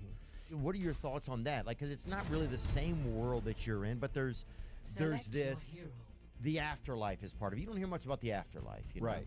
Well, you know, Theo, I'm, as a researcher and a scientist and as a physician, I'm interested in pretty much any aspects of possible survival of consciousness. And here we have groups that are freezing bodies, cryogenics, hoping that people will be able to be resuscitated decades, centuries from now, and literally be brought back to life. Well, a couple thoughts on that. First of all, I can't get over scientifically the fact that when you freeze cells, human cells, below 32 degrees, the water in the cells expands, boom, it busts the cell membranes, and the cells are literally dead. How you can bring back completely busted, trashed, if you will, cells in an entire living organism back to life is absolutely outside. I know they're using liquid nitrogen to do it, right? Yeah, well, yeah, that's cold. So that would be... and I think they do it at a quick enough level where they're saying that doesn't happen, that decomposition doesn't happen. That's what their claim is. The ability to suddenly freeze an entire physical organism. I mean, I'm not freezing or whatever. That would be, and again, I'm not an authority on right, that. Of course, that, yeah, we're just kind of doesn't pass my spirit test. But I think, moreover, the bigger picture here is people so afraid of leaving their earthly life, so believing that earthly life is all that they are and all that they can do. Even if they knew what the overwhelming, consistent messages and near-death experiences that our physical life isn't who we really are. It isn't the end. That what we are, who we are, is that eternal, infinite consciousness that goes on living after our physical death here on Earth. Yes, tell me about some of that. Because so yeah, that's an area we haven't really gotten into. What are people saying? Because these are people that they came back, right? So they didn't go, you know, they either didn't get accepted or whatever right now. We're not judging them. You know, there's tons of applications, right? All right. The afterlife gets countless applications every day. These are interviewees who it feels like they are. Okay. And that's fun. I mean, there's actually been a study. Someone looked through literally over 1,000 of near-death experiences, and they right. When I say we studied over 4,000 near-death experiences, those are posted on our NDER. Every single one gives us permission, which is way over 95% posted. You don't have any. There's no like. Let's make sure. There's no protocol for you guys to like. Be like, this one, you know, this one has blocked you know, like this was in there. I have the integrity of the research I do requires that no matter what the content of the near-death experience, it appears to occur during a life-threatening event. You know, sometimes I'll, blatantly falsify. I mean, hey, Theo, we got 2 near-death experiences in a row where they encountered obviously some teenage, probably boys. They were having a good old time and things. Okay, I guess that's fake, and that's rare. Because again, it just takes too long to do that. But I have a whole write-up on how we very carefully validate these near-death experiences. I understand we have a responsibility to the world to make sure that we have posted valid experiences, because other researchers are using this interestingly. Artificial intelligence going through the internet, and that's one of the major drivers. Artificial intelligence, understanding near-death experiences, is the able to allow us to post obviously people are using it, but yeah, I was just trying to get if there's any barrier to entry between your site. Oh, so there is some. If people are saying Pam Anderson or Samuel Jackson or whatever, you're like, I don't know. But yeah, so the integrity of the research we do is such that there's some. There's a lot of integrity, but there's some barrier to entry. Well, not really. I mean, this is less than 1% of people that are shared what we consider to be obviously false. Okay, So it's rarely that. Take some down. Well, it's not. We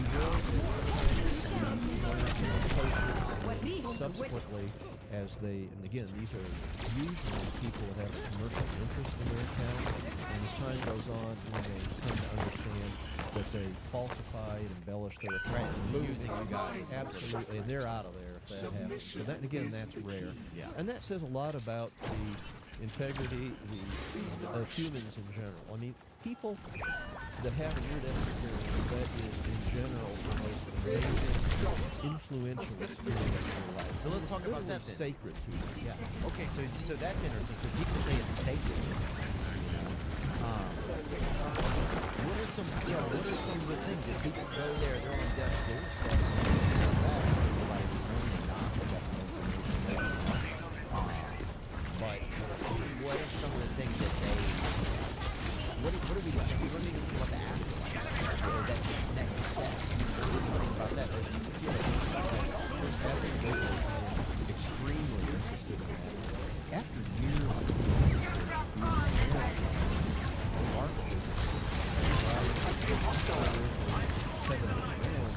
obviously, as a researcher, I'm dang interested. So survey has got a lot of questions. We're trying to drill down how to understand more about that remarkable consistent perspective of what lies beyond death's door. And that's where things get dang interesting.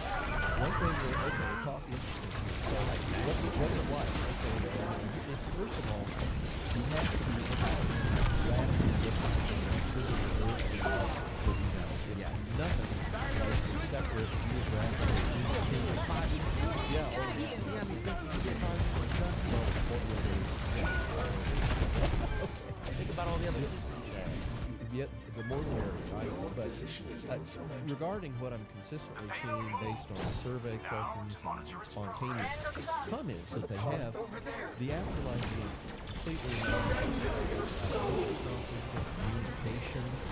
They typically have a greatly accelerated consciousness. They often have, amazingly, what they call universal knowledge. It's a sense of knowing everything. It's a bigger picture of knowledge, far more than they could have known in their earthly life. Now, see, some of that makes me sound a little bit like I did a little bit of DMT with this guy from a smoothie shop, right? Okay. And that's it was in I think it was Maui. Basically, yeah. And hell, it might have been their damn I think the guy's on their pamphlet or whatever. If you look at the Maui, anyway. So I'm Tay Diggs, and I don't want my role as dad to end anytime soon. So, but I remember thinking that all of my feelings were so limited. My concept of existence that I had here on Earth is kindergarten compared to what else there was. Anyway, you said that's just all I remember that. Go on. And that's fascinating. I'm glad you shared that. I think there's sort of different ways you can come to understand that what we know, all the knowledge we have here on Earth, is incredibly small compared to that bigger picture that you call universal knowledge. In fact, near-death experiencers become aware of, basically, they'll describe as understanding the universe, how it all fits together, how it's connected. That drove me nuts in my early years of research. I kept saying, we'll share something, bring back something we can use in our earthly life. And I'll check you right here because this reminded me, it's not that you get the knowledge, that the knowledge is like read to you, that you read on a page and you know the facts. It's that the knowledge is suddenly in you. That's what it feels like. You got it. Bingo. You realize that. It's not like it's not like everything's revealed to you. Really, it's just revealed in the sense that suddenly you know it, or that the revelation of it didn't even matter, and that I can't explain it. But exactly, you're going right down the path that I've heard from so many near-death experiencers. I love it. What they'll become aware of is, it's funny, they often say it's so simple, it's so easy. Well, gosh, not to those of us on Earth. Here's what's interesting. After years of studying these accounts and wondering why they didn't bring back something we could use, said, hey, it's like an ocean of knowledge he was aware of, and that can't fit into the teacup of our human brain. And then I went, oh, yeah, that's how human we are. Right, I thought about that before too. I wonder if we just don't have the dreams as commonly. Yes, absolutely.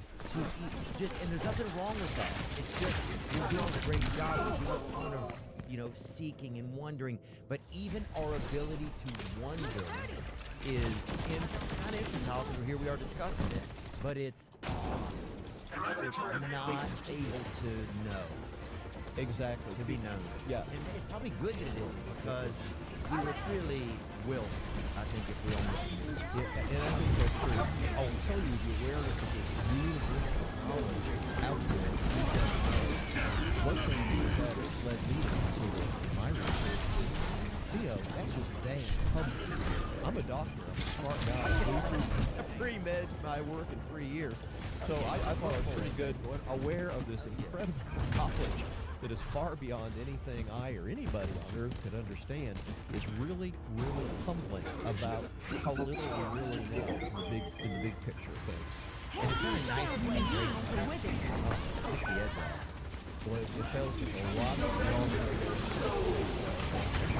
continue with the scientists and say, okay, we haven't got all the knowledge about the vast universe out there. But will we ever get it? Maybe we will. Maybe, in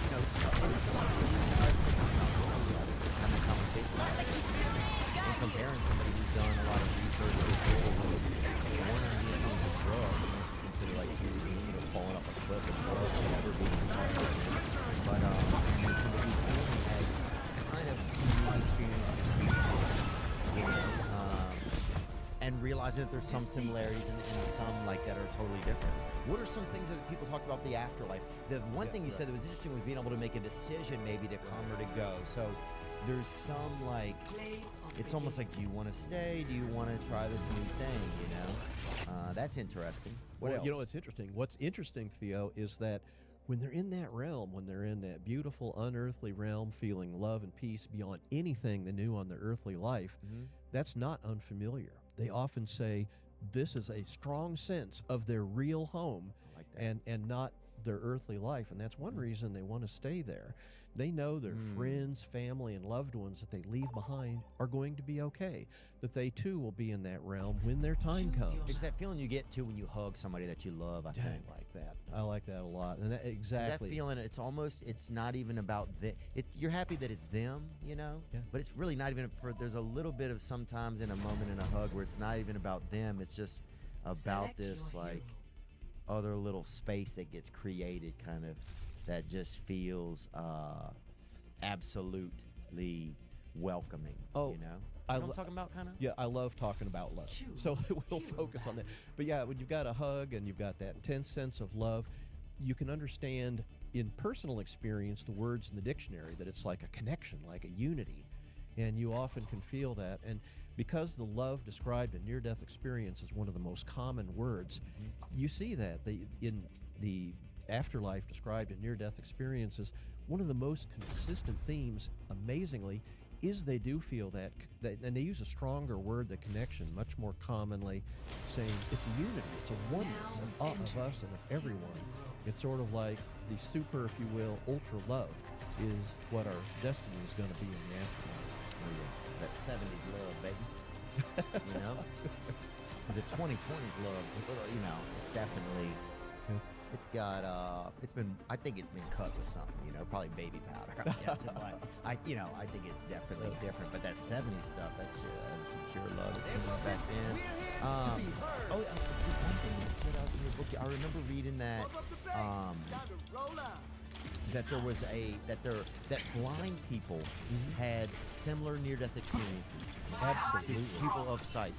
That is a very good point, Theo. I interviewed Vicky. Vicky was born totally blind. Oh, wow. To her, really all in.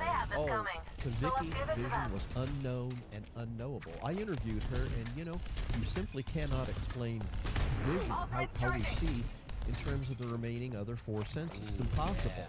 And so I That'd be learned a great game show, though, like a Japanese game show, you know? that would be interesting. We had a beautiful young blind lady. Will you bring her up? We had a blind woman that came on here, and we learned about being blind. Oh, fascinating. It was really, really interesting. Oh, that's great. I interviewed Vicky. Vicky, she was very good at singing. She was a professional singer. So she was singing at the bar one evening, which is what she did, and was involved in a terrible auto. And I'm going to jump in on what you and many others are thinking. Wait a minute, she's blind. No, she wasn't right. She had an inebriated patient. Not a good idea. So bad crash. And the last person needed to help you get home again. Yeah, she's probably not real helpful with that. Yeah, it's just like, and let them be, dude. They're doing their own thing. You're just driving. Yeah, at least, take somebody's see. Yeah, well, that just shows, exactly the problem of drunk driving, because he nearly killed him. Yeah, well, of course, yeah. It's like, yeah, and you're like, oh, I'm so drunk. This could get in an accident, and this person won't see what happened. So they can't lie. Well, that's the shit that got probably. Well, anyway, so Vicky was taken to the emergency room, and the first time in her life that she had vision, she was in what we talked about, that out-of-body experience, consciousness over her body, and it's interesting to understand her first emotional reaction of suddenly having vision, which was unknown and unknown to her. She was actually frightened because the sense of vision was so unfamiliar. She was initially horrified. What is this new sensation? And she had to actually calm down, and then finally correlated. She didn't even know who that was down on the gurney below. It was only after Vicky correlated the feel of her long hair. I can't do that well. I don't have it. But Vicky did. So she correlated the feel of her long hair. And interesting,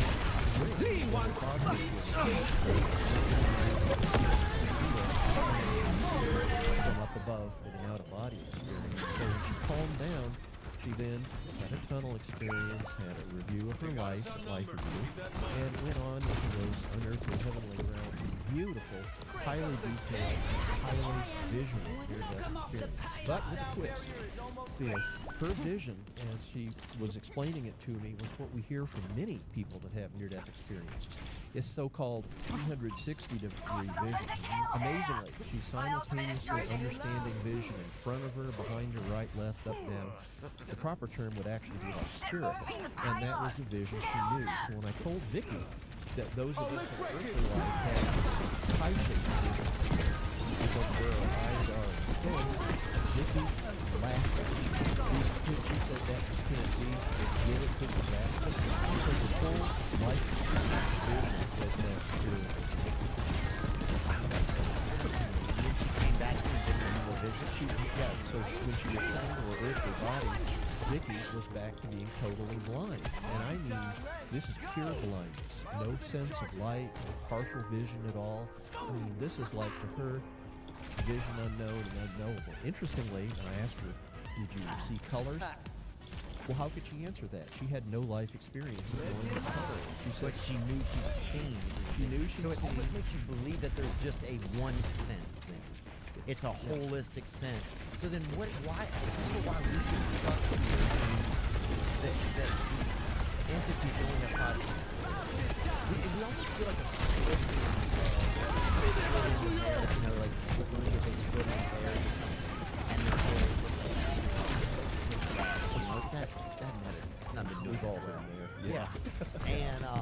And so that's how I feel something like a human, where this erratic, or if you see a live wire on the ground, it's not connected, but it's like, just, that's how I feel like humanity is. We're this split end of existence that's frayed kind of from what it seems like even nature is. Like nature, even though it's violent and it's beautiful, it's everything at the same time. It's decaying, it's birthing, it's like this.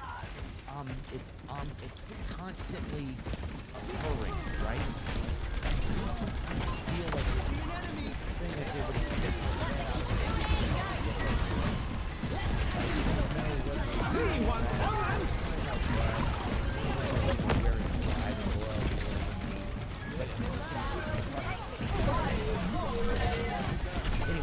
makes any sense, but yeah, I think it does. I think it shows like, you know, here we're so used to our 5 earthly senses, and yet there's so many ways of learning. Hear these counts, like Vicky's, and you go, wow.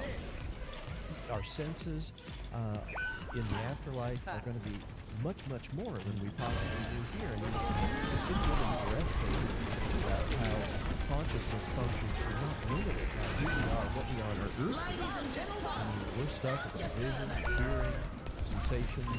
You got 5 senses. That's it. At least for most of us. Yeah, and there's some pretty cool senses. They seem kind of over the yeah, I like the kind of, they can be marked as medical abilities that people have parents. They're sad. So, which one is the drug book? Which one is your Oh, yeah. Yes, okay. The regular drugs. Nothing stuff. And yet, it's all we got to live on. Well, shoot, I guess one way of looking at it, Theo, it's kept us alive for all of our lives. But when you start to look at Vicky's sense, even a blind person coming back and saying, look, dude, you guys can have your vision, BS, BS, you guys looking around, but that's fine.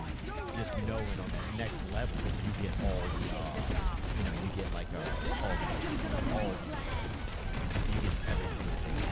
Exactly. And we're not limited. I think too, sometimes, Dr. Long, is like, I used to have this theory that like 4-legged animals, right? They complete a circuit, right? Because they're on the earth, right? There's 4 legs, they complete a circuit. And then us, somehow we ended up we're 2-legged. So we kind of have these loose ends. And I feel like we're just this uncompleted circuit sometimes. And that's sometimes how I think why creamy steak sauce, crispy fried onions, aged cheddar, and crunchy bacon. What do you just want? How should I know? The Whataburger Bacon Steakhouse Double is back. Download the app. Enemy spotted. Ultimate charger. Clothing sectional and the Neo was dead the second I saw them. They're so delicious. They elevate a space instantly.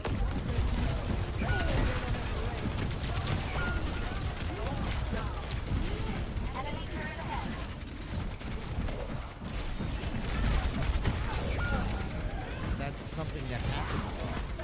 We're maybe supposed to even if it's a 2-legged animals, kangaroos, I think are 2-legged, and they're about they're fighting, they have children on them. They're like a and it's like, so that was a theory I had like a year ago, or something that popped into my head. I was like, why do we not fit sometimes with nature at ease, that's an interesting point, because we're so much of nature is that 4-legged and fairly consistent in terms of how animals go around. Here, we're the anomaly. We're not that's the thing. We're the anomaly. We're not the norm. We're the. So why did we end up the anomaly?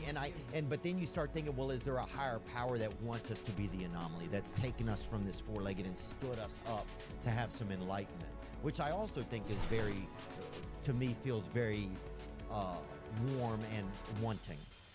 So and it could be a mix of the two. I don't know. I'm just thinking out loud. What have you garnered from speaking with people who have been close to the afterlife, and what have you garnered from that? Oh, that's where my research gets amazingly interesting. What I'm seeing is, well, Theo, it's a basic scientific principle that what's real is consistently observed. And that's where it's exciting when you look at the afterlife in near-death experiences. Because what's described, countless thousands, is so amazingly consistent. Thank you for the warning. I mean, it's a And beautiful, the convincing unearthly impression. realm, that strong sense of peace and love, but off the scale, beyond anything they knew in their earthly life. The encounters with deceased loved ones, interactions, by the way, deceased pets are often described in near-death experiences. Really? And these are, again, joyous for animal lovers out there. Tremendously good news for near-death experiences. Oh, I mean, hey, Theo, you name it. Dogs, cats, birds, horses. I've seen, well, I've heard that. Certainly, pets are it's not at all unusual. Unlike other deceased humans that they were joyous reunions, sort of back-to-back sharing. We get up there, so here they are in the afterlife. So do they see that they see people in the afterlife? Do they physically see their father, cousin, or grandparent or something? They see them in the way that they saw them on Earth? Is there any information about that? You always watch. How do people see people when they have a near-death experience? How do former humans that they knew, or humans that they knew on Earth that are now gone, how do they see them in the They're essentially all or disfiguring, irritating accidents. When they're encountering the afterlife, they're essentially always absolutely perfect health. Interestingly, if someone dies at an advanced age, they can actually younger. And if they died in a very early childhood, they may older childhood. And so it seems to be that kind of interplay. Usually they look pretty much, and they can tell. And another interesting thing, you almost never have people say, "Mary, is that you?" It's an immediate, intense, deep feeling that this is another. They can share from issues of what they had, experience in their past life. There's predisposition to genetic relatives, but you could be anything, obviously, biochemistry or pretty much it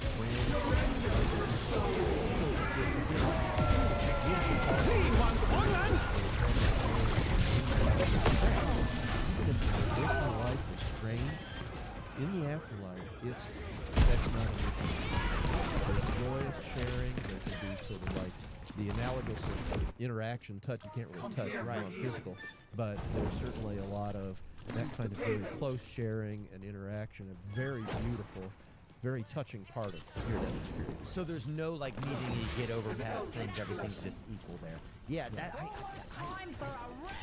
that makes so much sense, man. I think whenever I get to dealing with this, that these intricacies or these idiot ways that we interact with each other and how we treat each other, it's all so to be apt to what it all, whatever that value was. It's like there's a whole like equation going on, and we're over here like one of those Nimbus counts or whatever. That's a file, but like one of those like little, that I don't know what I'm talking about, dude. Jesus Christ, but I do understand that. I mean, it's we're infantile in understanding the value of each other. Right, and here you have earthly and yet none of that, absolutely. I wish everybody on Earth would say that to you. None of it matters if you want to you can let go of all those things that kept us apart, separated us, being unified, connected, one with everyone and everything, literally, a concept of super love, if you will. Yeah. So then why does this happen? Why are we on this level? Are you able to grasp, does anybody get that sort of information, or it doesn't really go there? It's just more of this, okay, now there's an opportunity when you die to get into the embrace this everlasting, warm love, all-knowing place. But do they get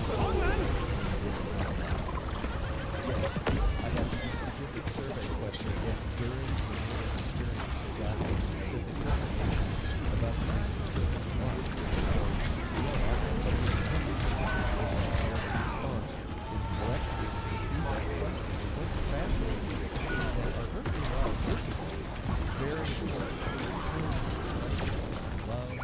relationships, what we experience is important, but way more important than we could have possibly known. It seems to ripple through an eternity and through the lives, souls of many, many other people. So that was fascinating to me to understand that as I kept getting these narrative responses. So there is value to what we learn here. That's what you're saying?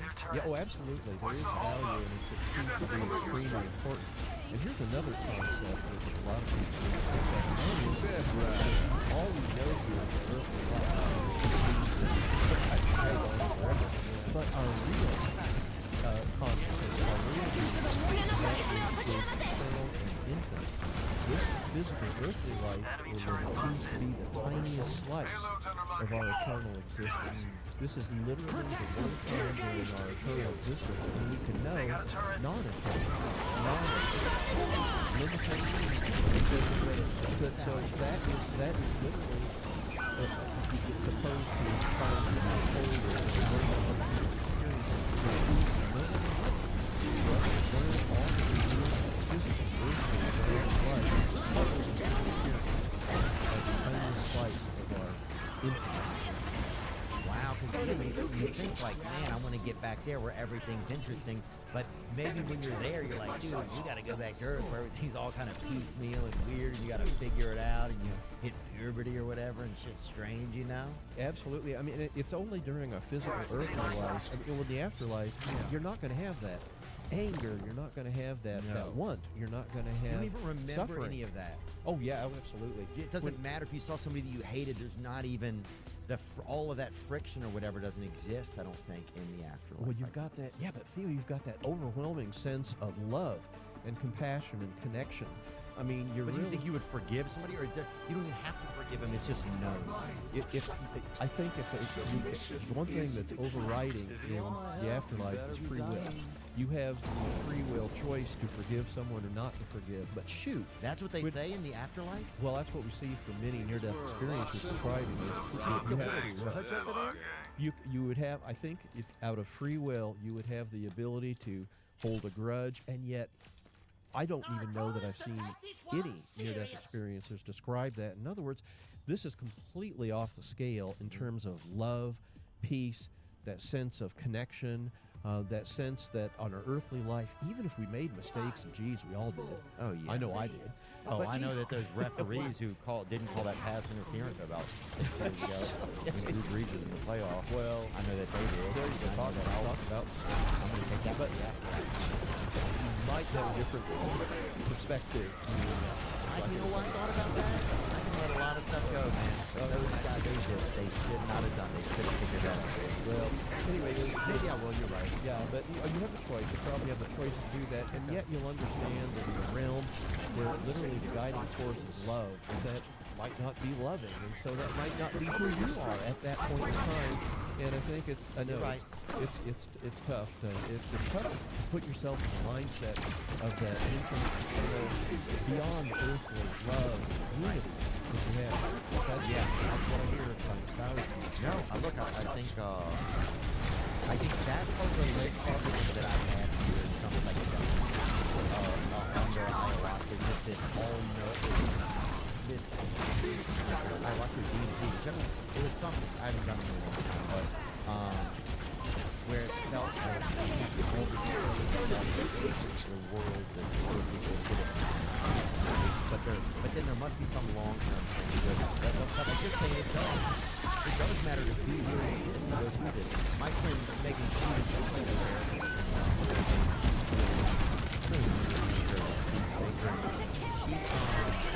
She would say that some of us, some souls that come across, and some of our souls have moved to and maybe are like baby souls, like the first time doing the Earth show, you know? Yeah. And so some souls you meet and they're just like, oh, some of them have been here a long time, maybe, and they're, they're smoking or whatever, and they're, they're complaining outside of the library, but some of them it's their first time and they're like, having a blast or just, I don't know. I thought that was kind of an interesting school of thought that she shared with me one time. Yeah, it's a concept of old souls. I've heard of that before. Right, you've heard of that before. I just never heard of young soul. I'd never really thought of the other side of it. That it's some soul. It's just like they're fresh out of the the bassinet, and they're just Well, if you have old souls, you have young souls. Yeah, I didn't put it together. It's really binary, but again, I think it's all. In the afterlife, I don't know if it's really a judgment or so critical. I think we're all here to learn. We're all here to share, interact with each other, and learn from those relationships and grow from those relationships. I mean, that's going to be a part of the consciousness of who we are, what we are, and literally what we can share with eternal consciousness, on an ongoing basis. Yeah. So it's really that important. It's not just our consciousness. It's what we can do as a group. It's what we can. Yeah, it's literally there's a shared consciousness. I love there's that. a shared knowing, and so that's we talked about briefly earlier about like a ripple effect of consciousness. So what we do in earthly life, the choices we make, the love that we express, is actually literally rippling through eternity. Far more important than we realize. Than we could possibly know here. Man, I love that. That's such a great thought, man. It's such a great theory too, and it's one that we need to put out there more. And I feel like we're getting more. I feel like that is gonna become. I think we're starting to realize that these ways of like immense greed and like putting each other like massive amounts of people at pain for profit and just it just there's no what is the long-term value of it. Well, I don't exactly. see anybody that think what is the long-term value of oppressing a people or of it's like we have to be evolving out of that, and it's like I think a lot of us are starting to see that like it does because the only way we all have to be here.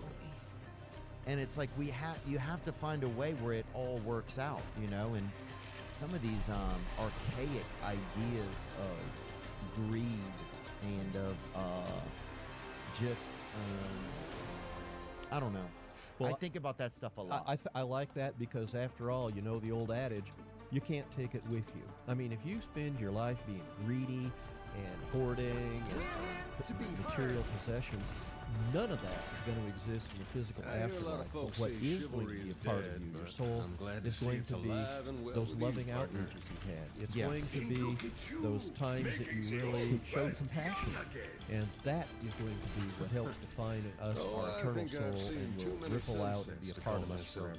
I agree with you, but we can do that as I think our leadership and how we choose to do that. Like I don't know. I'm not like a socialist, really. I don't think, but I guess I am a person that that I believe people should be taxed on kind of the amount of money that they can make. I don't believe that we should. I don't think we should sacrifice the good of the betterment, overall betterment of people and of your experience on Earth for technological advancement, for profit. I don't know. I haven't fully conceptualized some of my ideas, and I don't know what they are. But I just see how it just makes it sick. It's like we could have better lives with this. But then maybe part of reason over here is to have this study and to see these things and to know what the ups and downs feel like, and to know what it feels like not to care about each other as much as we should. Because we do go to other places like, oh, this makes so much sense. And it's the struggle. We're having to struggle through all of us. Needs and wants. Thinking that we should be greed, the desire we have to struggle with just being human. I mean, if we do better, we do evolve. Like, what if we, at a certain point, we do, like, decent good enough, and God gives us another sense. And we're like, bro. So I wonder if we could evolve if we all got to the level of caring about each other or doing something. And I know that shit sounds kind of hoity-toity and we are the world. Michael Johnson, kids or whatever. I'm not saying all of that. But I'm just saying, like, if we all got to a level where we could, like, do we get to go to another level if we can beat this level on Earth? Absolutely. I think that's a beautiful statement of a hope, of a vision for humanity. We can all learn about the importance of love, compassion, sharing, let go of those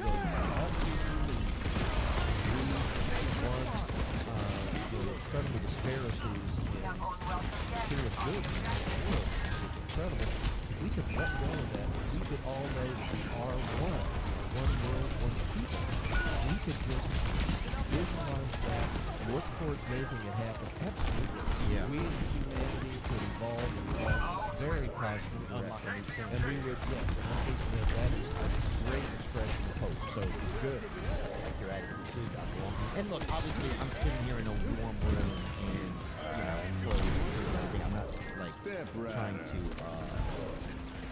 but at the same time, I'm not going to burn down every moment of my life or, like, achievement or something just to try and say that idea is possible. You know, it's like obviously we're privileged enough to be able to say that or whatever. You know, we have microphones, we have Twitter, we have electricity. And yet here we are, talking about being able to talk about this, and yet we're learning about the importance of these values from near-death experiences in our own lives. I mean, it's that food comparison. I think every student it's just a matter of bringing that out, helping people to manifest that, how it can change the world. Yes, we all. You're different at different places, different people. They have less of it than others. I think different people, but we all have different pieces of each other's lives. You know, like we're all the keys to each other's locks. That's what my friend James Butler always says. And it's like we're all like different. You know, we do need that. Anyway, this is getting a little bit preachy, but it's positive and it's good. We have a good message. And I don't mean that, but I don't want to get to the point of sounding what is. We're trying to say. This is totally well, yeah, and the humanity that we are expressing very directly here is directly part of the movement. Over and over, we're understanding those concepts, and they're directly relevant to the greater truth, the greater understanding, and ultimately the hope that people can have more experiences bring out. Yeah. Now, what about this, dude? They say if somebody's gonna die or not that experience, they're just gonna die, right?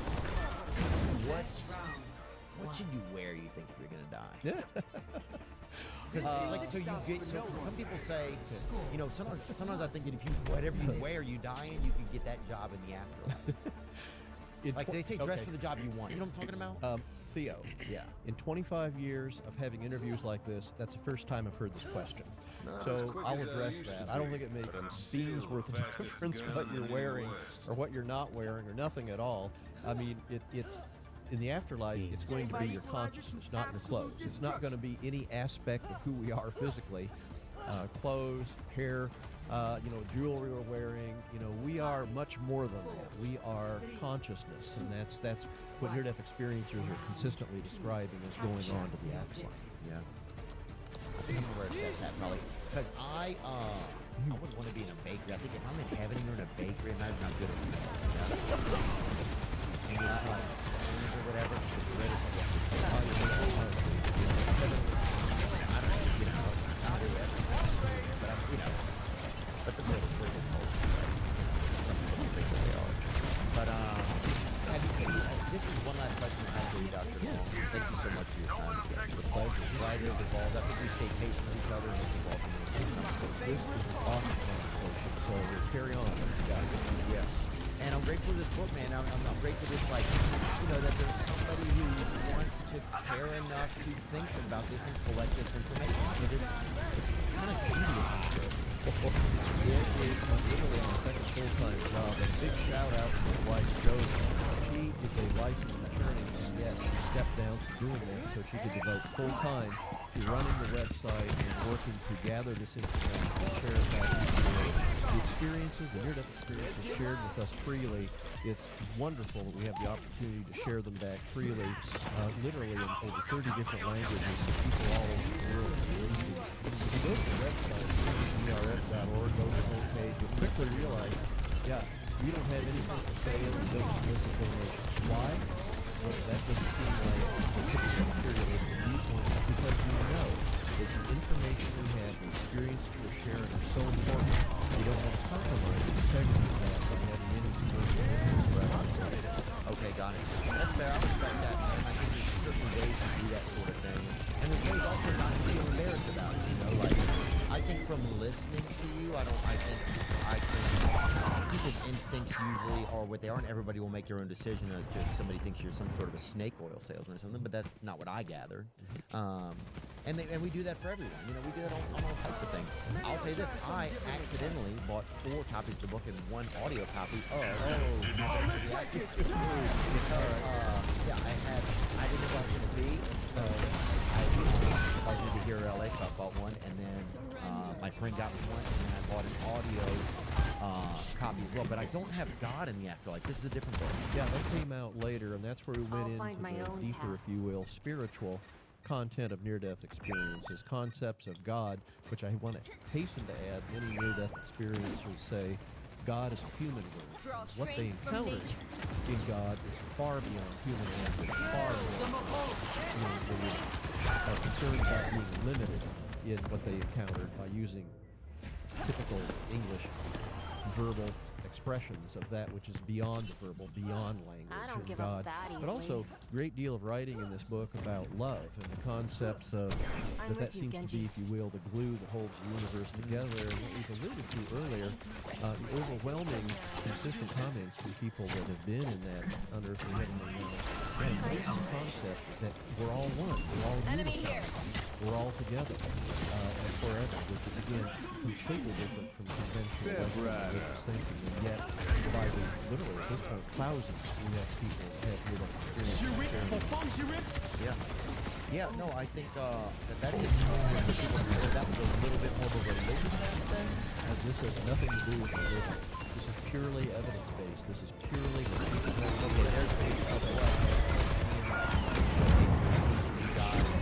overall that it's God that they perceive as an energy of a higher power or of a more all-knowing power was greater than something we could actually conceptualize, and the best we can do with that here on earth is by saying God. Absolutely. God is just the most common word. I mean, there's really no other concept. It goes to the senses. It goes to the senses of this is the best we can do with the five senses we have is create this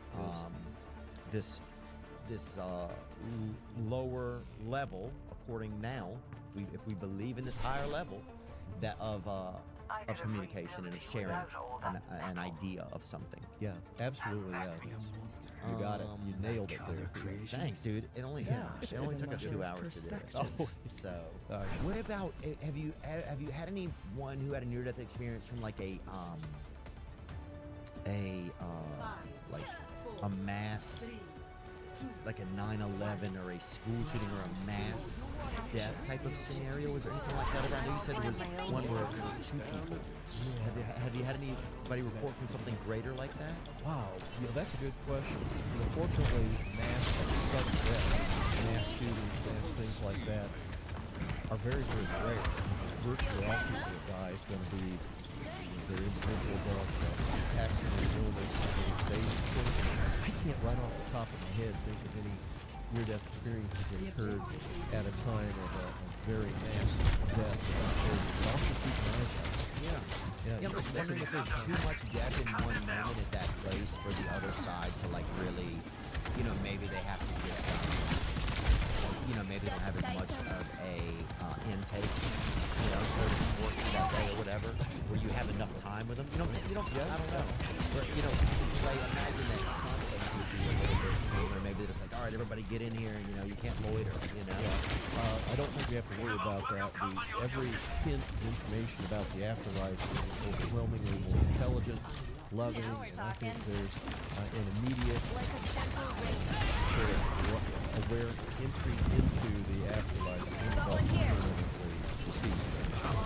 Any celebrities that reach out to you, any folks like that, or like people, that are any like interesting folks that reach out to you to be more curious about your work? Yeah, we do periodically hear for some, you name it, doctors, executives, some people that don't want their name mentioned. But yeah, we've had some people very interested in this that have contacted me, like, are you sure, Dr. Riley? Do you really need, what is the evidence behind it? Share it with me. So I've bantered with some people way up the food chain, if you will. Let the Kitsune guide you. Are fascinated with research and one sort of one-on-one perspective. So yeah, I've done that. There's plenty. Step right up. How can you not be fascinated about what happens? People that are well-known, famous, have the same interests that I think everybody has. What's a big conversation that we have about death? And it's a lot of times it's a conversation I think that we have with ourselves, but that we're really afraid to have. Absolutely. I don't know how much I have a conversation with myself about death, and if I do, what even is it? I've got you in my sights. You know anything about that? Such an unknown and such a mystery. I think just about every person that's ever walked this planet, like you, thought about this unknown or unknowable.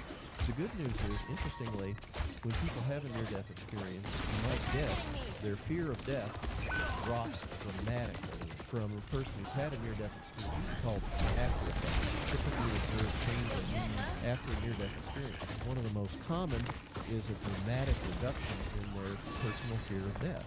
And that's no surprise to them, is it? They know what lies beyond death's door because they personally experienced it. They know it's wonderful. And that reminds me whenever I did that DMT, man, I remember I told my mother after I sent her a text, come on, don't worry about getting older and dying. It's not that big of a deal. What we're doing here is just super important as we think it is, and that everything's going to be way awesomer than we think it is. Which is just interesting, 'cause that's the only time. I think maybe that DMT experience was a little bit more like some of the near-death experience, but I'm going to go to that website and see what because this is really just, it's neat to think about.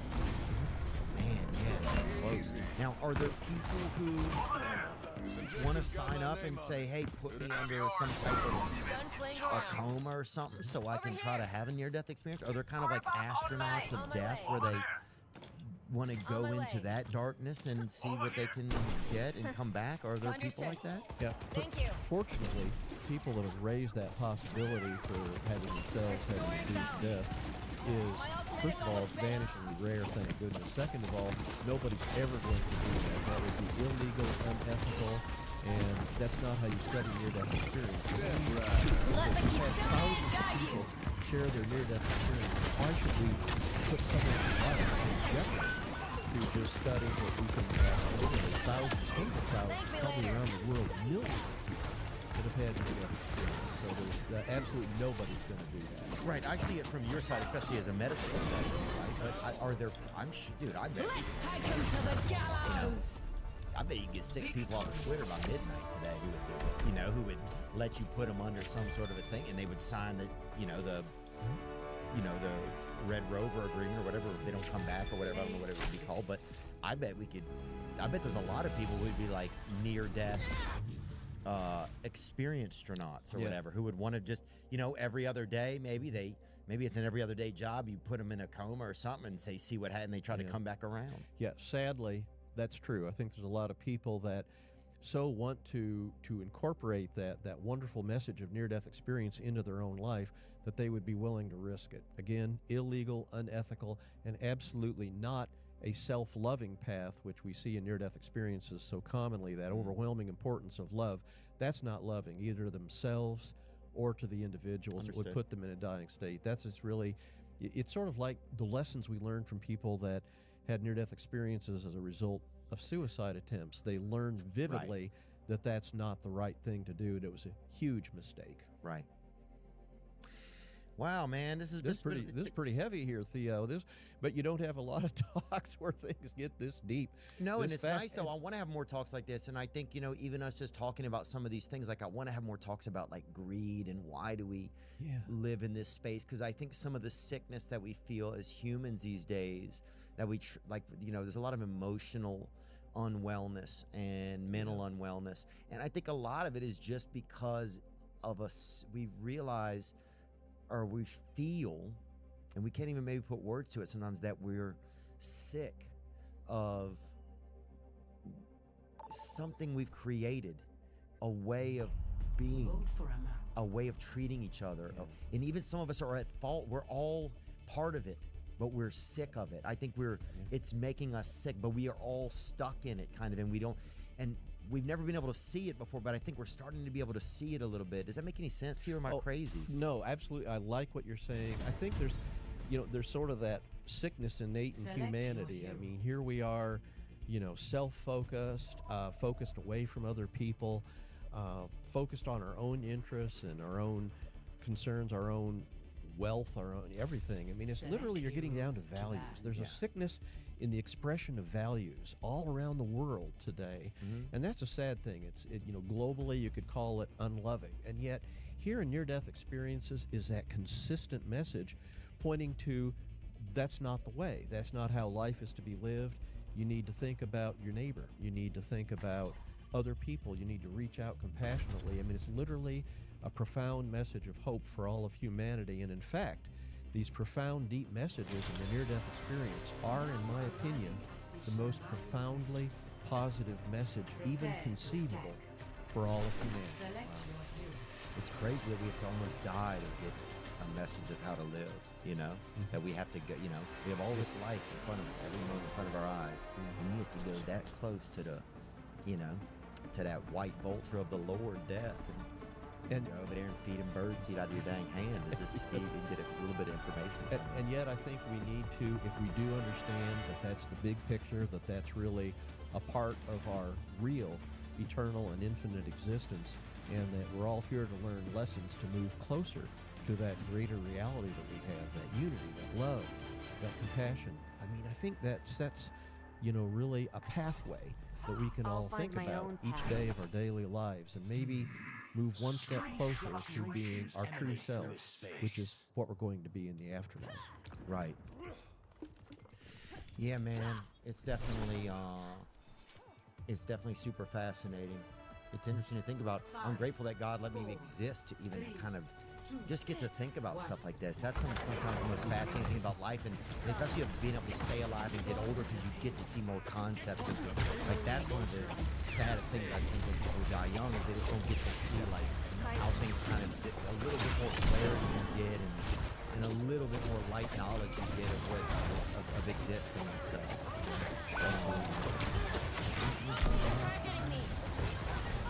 This has been a great interview. Has it been? Yeah, you really covered a lot of material here. It's very fascinating. I love this different perspective you're bringing out in this discussion here. I think you're coming at the concept of near-death experiences in a very special and very important, very positive way. So that you need to think of near-death experiences are such a all-encompassing, we're talking about infinite, eternal consciousness, exalted souls, and really just coming at the concept of near-death experiences in so many different ways. I've learned in this discussion here, I've thought about things I hadn't really thought about before, so this has been great. It's been very helpful to me personally, and I'm sure the vast number of viewers as well. Oh, thanks, man. Yeah, well, I think that's, you know, yeah, I just feel grateful that we get to chat about it, dude, honestly. You know, it's nice to think about it. And it's nice to be just reminded about it, you know. It's interesting the things that we focus on and listen to and stuff do have an effect on how we feel and think. You know, I think sometimes, yeah, I think it's important, you know, where we put our attention. You know, the dark arts have really masterminded ways to take our attention and use it for evil. I don't think they know they're doing it for evil. They think there's other reasons behind it, but we just have to be careful where we put our attention. It's hard to about it. I suffer just like everybody else. But to recognize that we suffer is kind of that where we're trapped a little bit is kind of interesting and good start. That's really cool, man. What a neat hobby that turns into something fascinating. Done When playing you look around. back on that part of it, like your own attention to it and stuff, what gifts has it given you out of paying attention to it? Absolutely. I have been profoundly affected by my study of near-death experience. As a physician, full time, this has helped me to be much more compassionate, focused on the patients, loving to them, literally, going the extra mile, really being the doctor to my patients. But I would want a doctor to do it with me. And in fact, the facility I'm looking at now, patient satisfaction is measured by a national survey called Press Gain. In the past 7 months, the facility I'm working in. I've heard of that before. You've heard of Press Gain? Well, how about that? You probably haven't heard of this. In the last 7 months of the Press Gain surveys, the facility I'm working with, every single patient that was surveyed, on every single question, we were at the 99% level. Congratulations. Based against national standards. But again, it shows, and I want to emphasize, I contributed to that by the compassion and love and attention and focus I give patients. But that's a whole dang team that shares that value of compassion, doing their best, of making patients feel like, you know, it's a home away from them. But they're really being cared for. Each person is an individual. So between me and the whole team there, we have some of the highest patient satisfaction scores you're going to find anywhere. Well, that's congratulations. Yeah, and thank you. you know, that's also how your work has ended up, that your own hobby and interest have ended up inspiring you to do your original job better. You know, with Press Ganey, we had a corner in, and he was talking about once Press Ganey, they started calling people and asking them to rate how their experience, right? Yeah, right. That it started to affect that somehow the opioid, those makers use the Press Ganey scores, and the opioid makers were using the Press Ganey to somehow, you know what I'm talking about at all? Yeah, unfortunately, I am suspicious that, patients that were seeking narcotics and then would get that would rank their healthcare higher than healthcare to proper medicine and didn't get the so I hope that's not what this is, but I just remember literally when you said that, this is the second time I've ever heard it. Go back to the top two. It says the U.S. has the right. The U.S. has been in the middle of an opioid crisis for the past decade. That's I think we're outnumbered. In an interesting angle, researchers have been looking at the direct effects of Press Ganey scores in the opioid crisis. Press Ganey is a company that has the healthcare industry's largest database of patient, caregiver, and physician feedback, which you're saying you guys have done a great job with, and you think that a lot of that is because of your also understanding of what people's potential life after their.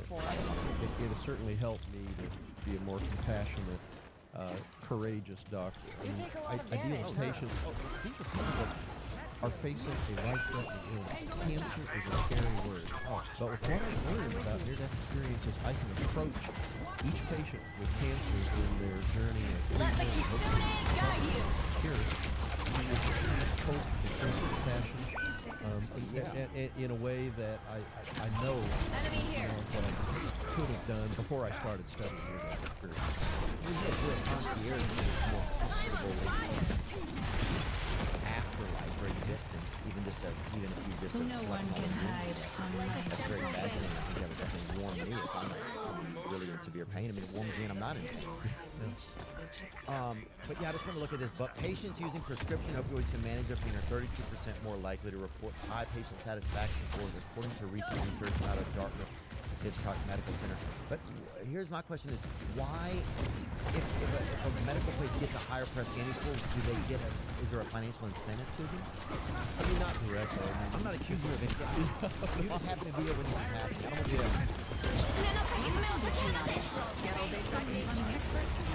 Our rejuvenation If you're busy home, look out. We do things the right way.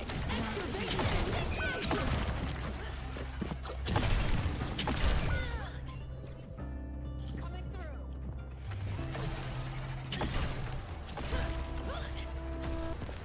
No, I'm not. Okay. Yeah. Okay. I haven't read that study, so I can't really comment on the Dartmouth study, and you'd really have to read it to understand the nuances to really interpret it, I think, accurately. But, as the study says, that there's probably many different reasons that people could rate their healthcare fees higher if they get more opioids. Oh yeah, if I want an opioid, then I'll rate my neighbor like a dental. I'm saying I'll rate somebody parked in my driveway higher, and I don't even know, But this says the surveys promote an assumption that patient satisfaction index is physician competence. But then what hospitals can do is they can say we have the highest score medical Because I was just curious, I remember he said that, and I was like, because he said he thought some of the opioid crisis was influenced more by Press Ganey, but I couldn't understand what he was talking about, and so we didn't go down that road. When you said it, and I'd have to look over the study because it's multifactorial. I'm sure it's not a simple opioid. It's correlates, not causal. It could be really. If we give more medicine to some of our clientele, then some places are hypothesizing. Well, then they'll give us higher scores, and if we get higher scores, then we can say we're the best ranked hospital or whatever. Yeah, I mean, I wonder about that. I don't know if you're talking about that, that's certainly a concern. I can imagine the debt. I guess if you make that much money by being a higher rank, then maybe it it would be worth it to you. To me, it doesn't seem like there's enough juice for the squeeze really in it.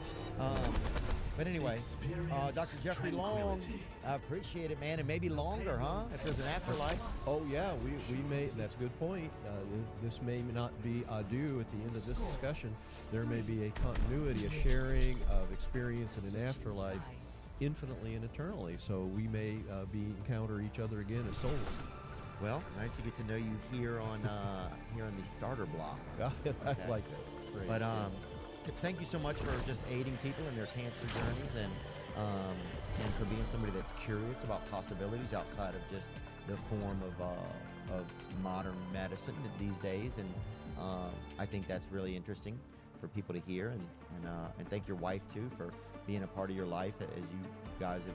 That's brought y'all closer together in some ways, and she's helped, and it just seems interesting, and I'm glad you did all this work so that we could think about it. Yeah, well, thank you. Great interview. We covered some very fascinating and informative concepts here, so it's been an honor and a privilege to hang out with you and talk about all this. This is great. Follow my You lead. bet, man. Where I'll can make sure this goes smoothly. They track every market so you know when to make your move. No way. Yes way. Real We have some upcoming tours in Louisiana, the Fighting Illini area, Grand Rapids, Michigan, Lafayette, Louisiana, and Beaumont, Texas.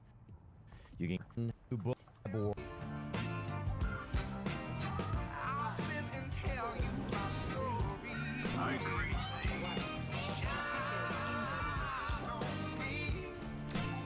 The payload. Oh, you did? And I was actually quite struck. I saw the segment on his brother's alcoholism. Yeah.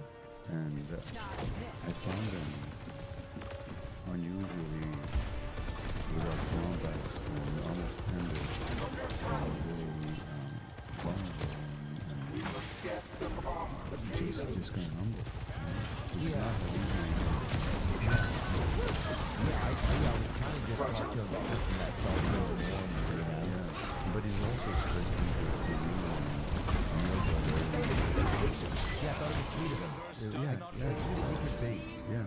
You know, I think Well, look, when you read further in the book, I actually talk about him.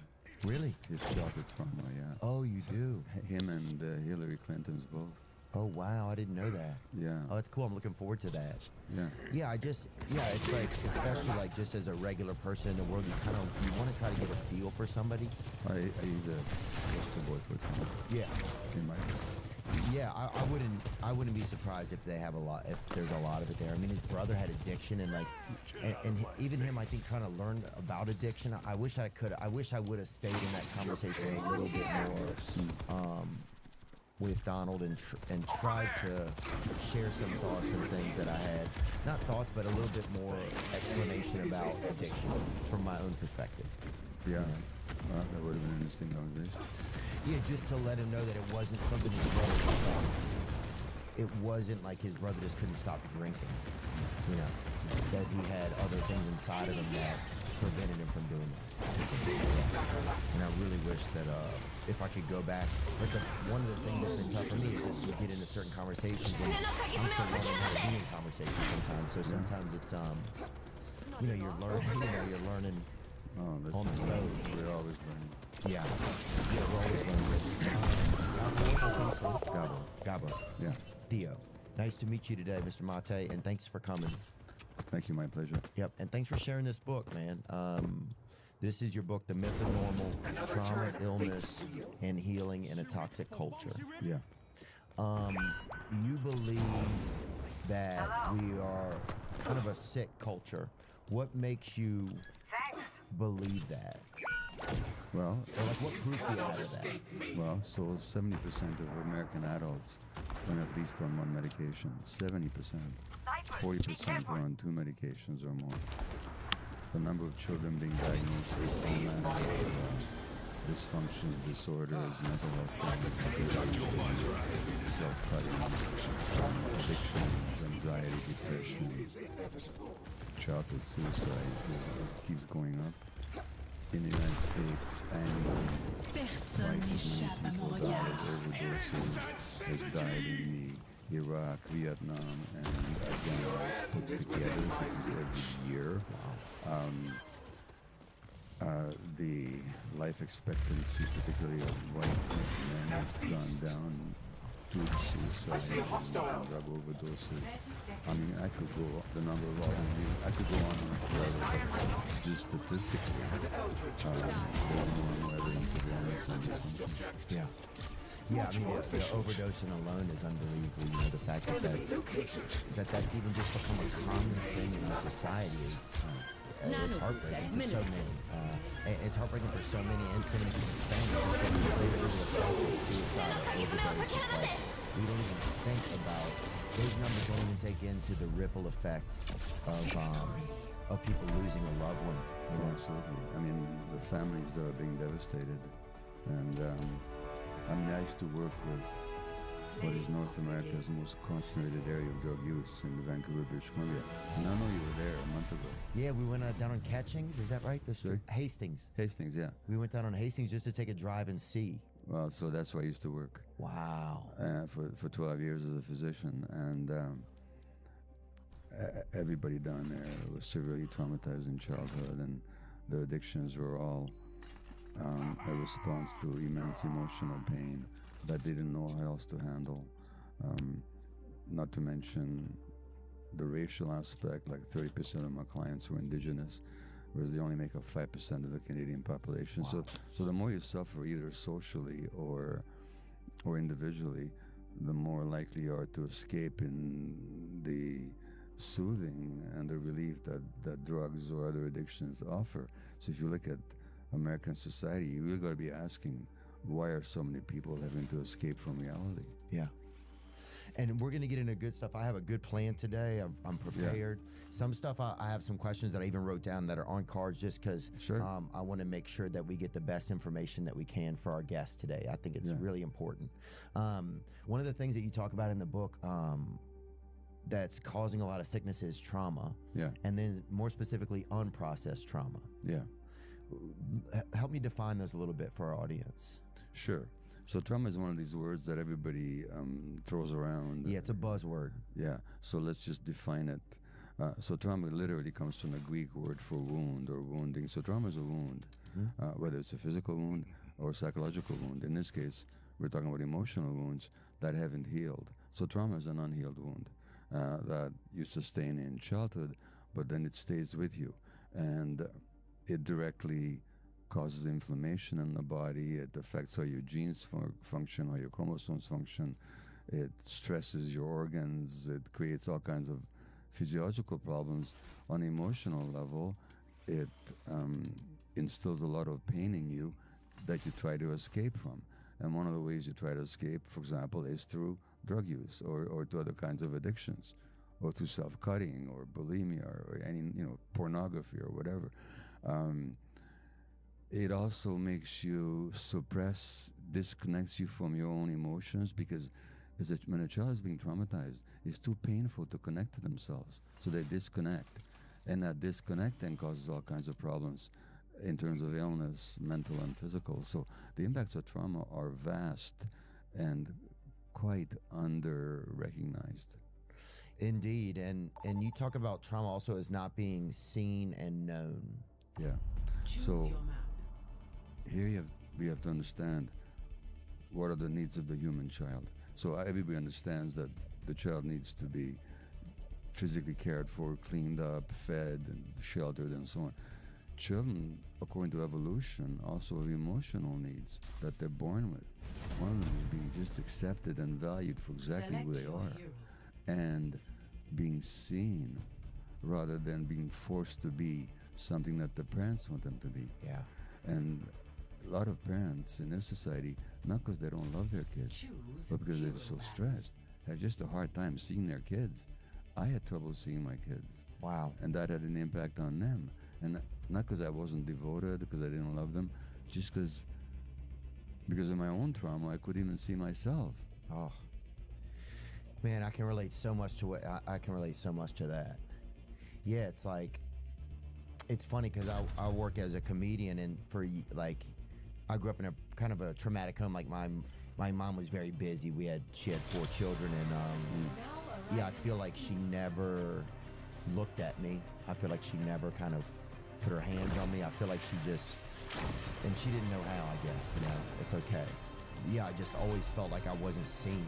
And how do you suppose that affected you? Well, I ended up becoming a comedian. I felt like I had to find some way to be seen. I had to do something, you know, to get someone to see me because I needed to survive, you know, I needed to feel alive, you know? You know, it's funny about comedians. May I say something about them? Yeah. I looked at the biographies of a number of comedians. What you're talking about is like a common theme. I looked at Robin Williams. out there, stay He's brilliant. Oh, Brilliant, yeah. comic. And one of the reasons he developed his humor was to make his mother laugh as a way of having his mother pay attention to him. Gilda Radner, who died of ovarian cancer, the same thing. So that they had the innate talent, but then they used that talent to be seen and valued where they should have been valued with or without talent. No matter what. Yeah, it's funny, a few years ago I thought it's like, I'm kind of late bloomer. I only realized that, like I go to recovery meetings, stuff like that, I'm in LA, and I only realized a few years ago, it started to hit me like, did I even want to be a comedian? Or did I just at some early point develop having to get attention? Because I need, you know, and then, so if that's the case, then who did I really want? What, you know, what would I have been if I didn't do that? And not saying that I'm not grateful and I don't love being a comedian. It's been a blessing, but it's like, if I created that, okay, I have to do this thing for you to see me, then who created that, you know? Like was there a different me that was supposed to be there, but then I created this Well, new that's me? that's the dilemma for so many of us, is that as a result of childhood wounding, we have to make ourselves into something that the world will accept and value. Look in my case. I love having been a physician, and that's my calling. But the big part of it wasn't just that I wanted to help humanity or heal people. It's also I needed to be important. Now, why did I need to be important? Because there's an instant I got the message that I wasn't.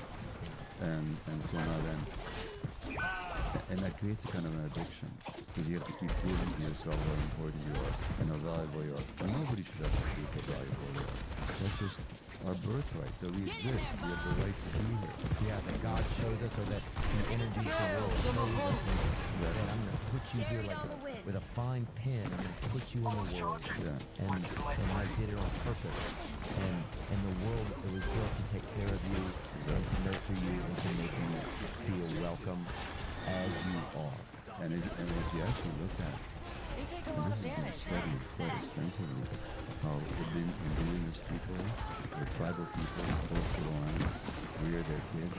That's exactly how they rear their kids. Ladies and gentlemen, Like they give them a sense of acceptance. They hold them, they carry them everywhere. Oh yeah, all the paintings you see of the Native Americans, they all, somebody's got a kid.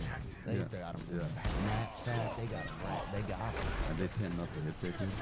Yeah. You know? Yeah, you never seen a movie about a Native American beating his children, I don't think. Yeah. So, I mean, so what you're describing is actually how we evolved. And part of the toxicity, in my view, of our culture is we've gone so far away from our nature when it comes to how we rear children. And again, not because of lack of parental devotion, but because of so much parental stress. Yeah. Oh yeah, I think that was it. My mom couldn't see us because she had other things she had to see first. Yeah. And you know, and not just me, but so many people. It's like, yeah, we've created a society, or our society has created a way of life where now it's like both parents work in so many cases. So and that alone just feels like it just shouldn't be that. It's like, well, if you look at the evolution of community and hundreds of thousands of years, children will always with their parents. That's the nature of the bond. Yeah. Now, if that's not possible in today's society, at least then we have to compensate for it. But we've forgotten that children need them. Yeah. So now when they send them to daycares and schools, it's all about behavior and it's all about fitting in, not about accepting the child and nurturing the child in a sense of who they are. So we all end up disconnected from ourselves. And then we get to a certain stage in life, we're wondering, whose life am I leading anyway? Yeah. It's looking like a revolution. Wow. Yeah, and it's funny you say like fitting in. It's like, yeah, your child's not fitting in because it's two puzzle pieces or the parents, you know, or the family. And not to say it shouldn't be able to spend time with other children and be in, and that our schools are bad or anything, but it's the fact that they need to fit in there first, and then I think it's probably easier for children to fit in other places in the world. Well, that's the fitting in accepted. Listen, in schools, I'll tell you something.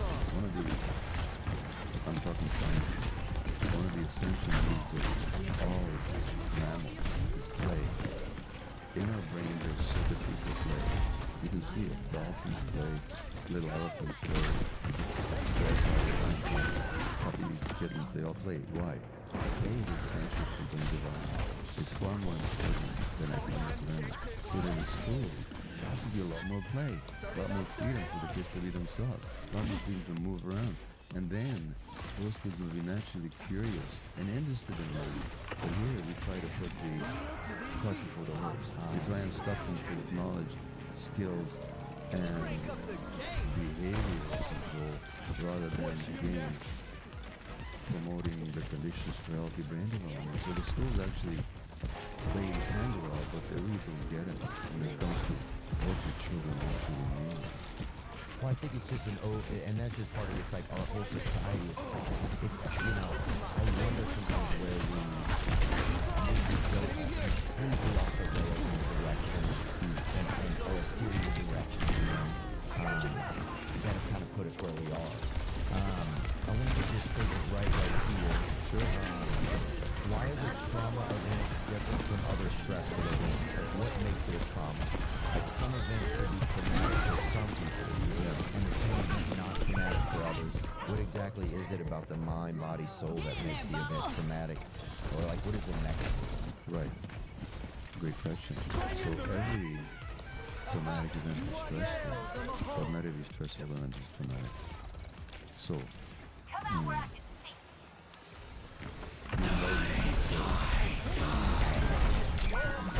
for some reason they don't show up.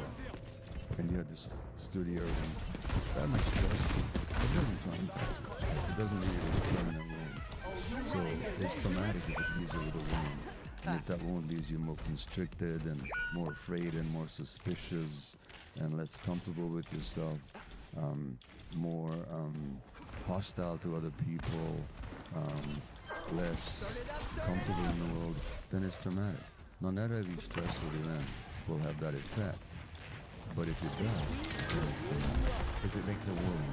If it makes a wound, that's what makes it traumatic. So it's really sensitive, even if you think of a wound. Yeah. And if it's not healed properly, then it's always a problem. Well, there's two, and there's two ways the wound can show up. One is just an open wound. So I have certain emotional wounds. I'm well into that.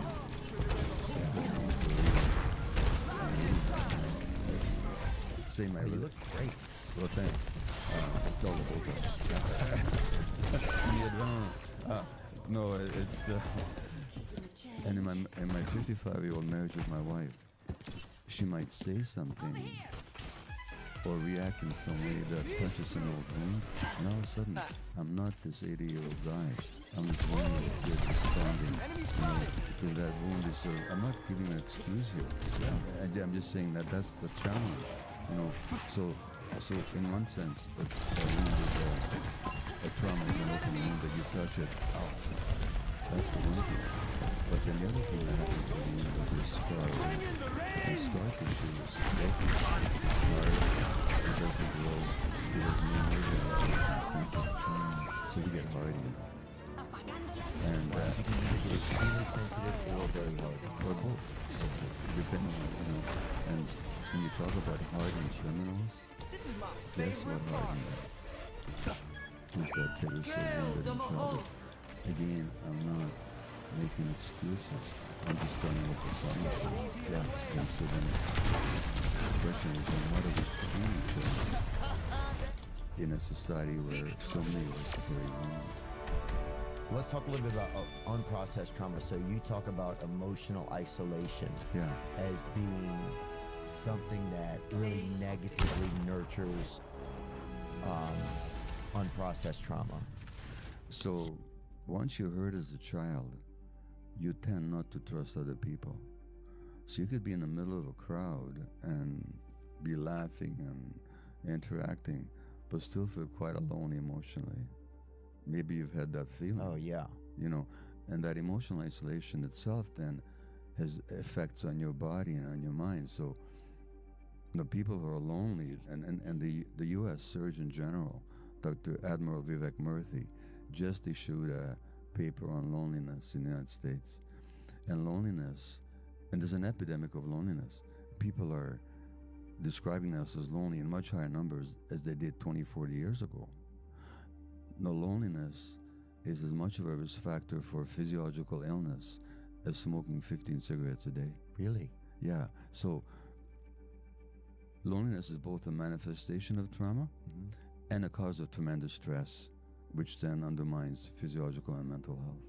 Okay, say that to me one more time. So loneliness is both an outcome of trauma. So it's an outcome of trauma. So something traumatic happened, it wasn't processed properly, and then now you will feel lonely. You will feel lonely. You will isolate, because look,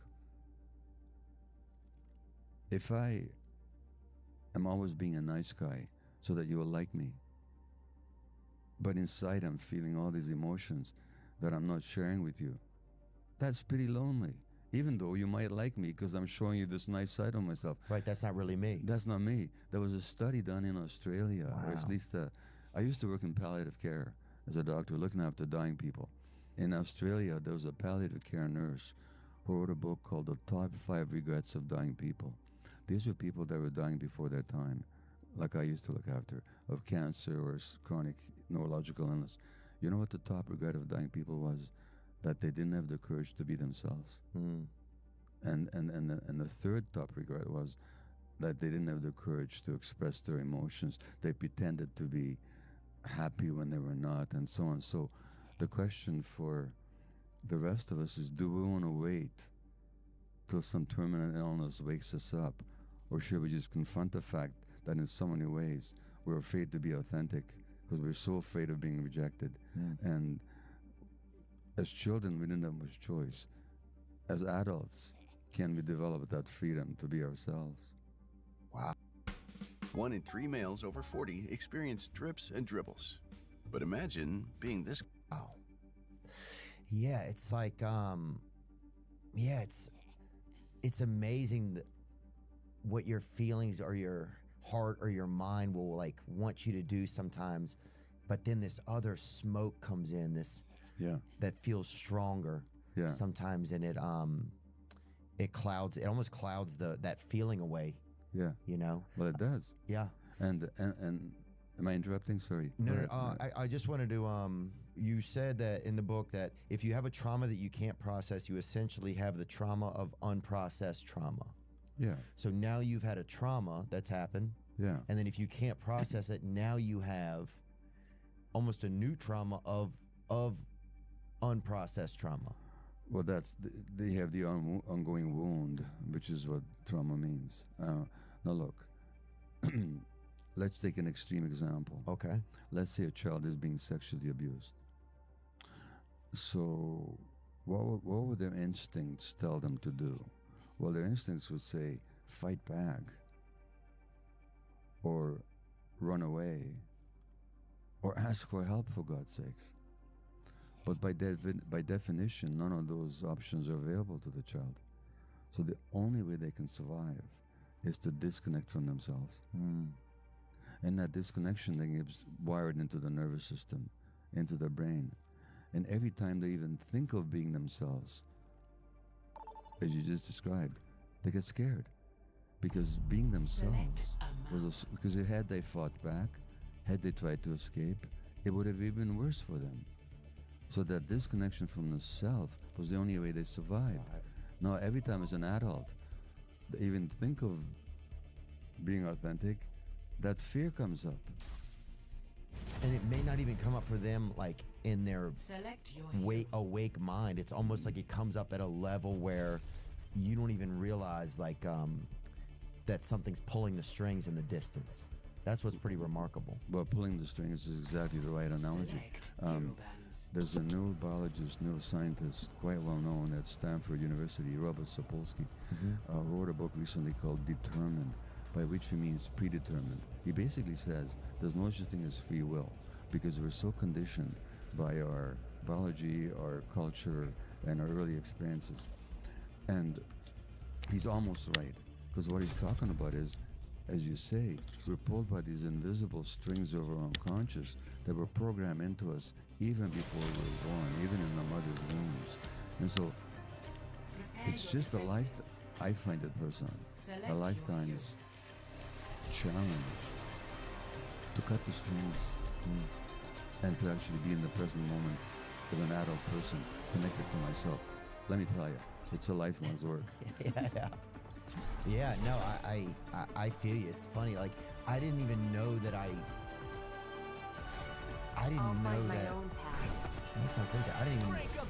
I existed and everything was fine in my life, but I was having trouble like building relationships. There were just things that I didn't have any real tools to make my life evolve. And so I started to think, well, what is going on here? And then, you know, with a lot of therapy and different modalities of therapy, I went more into like my past, and I started to see like, oh, I see. Yeah. It's because of these, you know, these things that have happened, and then I never processed them. That some of them are still pulling me back. You know, some of them are still holding me. And until you did process them, what freedom did you actually have? Right. We're like puppets on a string. Oh, and I was almost a figment of. It's funny people say a figment of your imagination.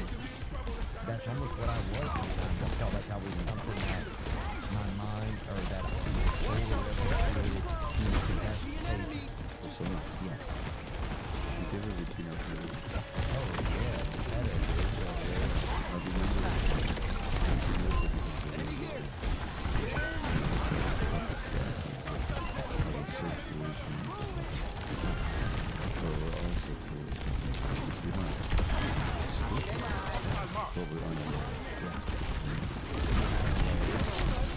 I've been taking this all weekend, and I'm touring on the road and in and out of buses and airports and stuff. I get dehydrated. That's why I use liquid IV. You can just get some water and crack open a packet, put it in there, bam, hydrate yourself.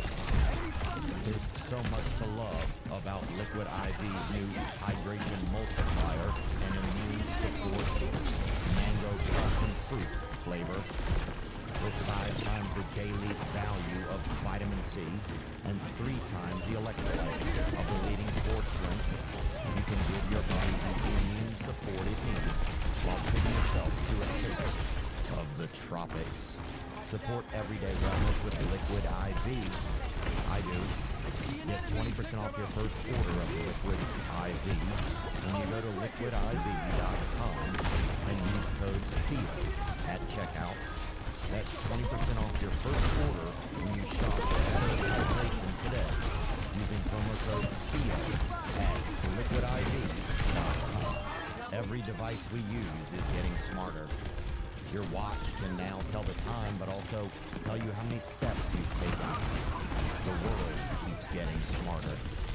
Your e-commerce business should too. Whether you're looking for incredible efficiency or your business has outgrown your old solution, ShipStation helps you take the next step. ShipStation helps you achieve exceptional shipping efficiency with a robust all-in-one order fulfillment system that integrates with over 180 of the most popular e-commerce platforms, marketplaces, and carriers. Deliver a better customer service with industry-leading features that help you find the best carrier rates, print labels, and make customer service a breeze. Lead your e-commerce business into a smarter future with the shipping software that delivers. Switch to ShipStation today. Go to ShipStation.com and use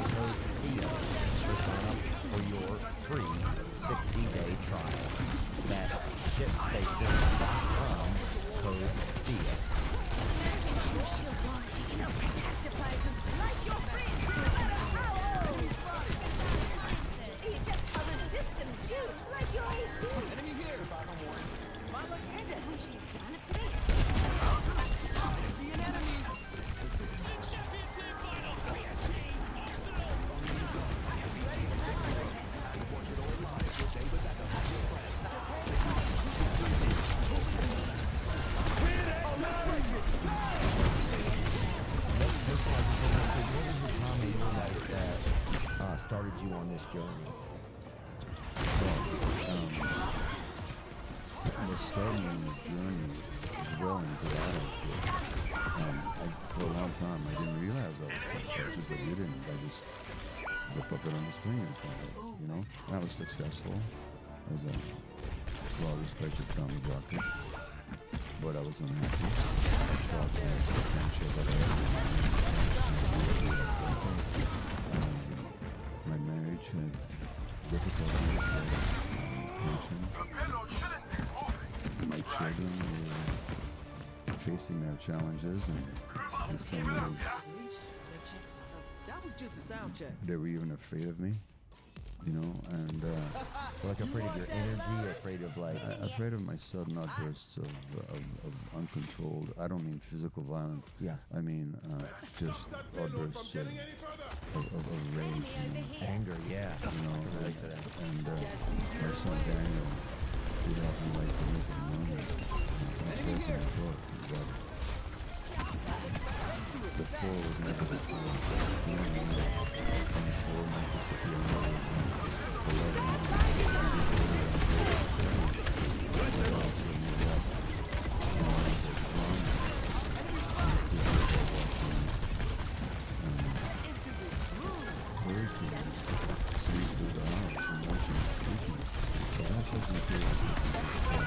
the security, and it's not because we didn't love our kids. It's not because we didn't do our best, you know. So, looking at all that, at some point, I had to start asking, like you had to start asking, well, what's going on here? And that's when I started looking at what happened to me as a kid. What were you like as a kid? What was I like? Yeah. Very smart. I heard you say a smart child. I was thinking of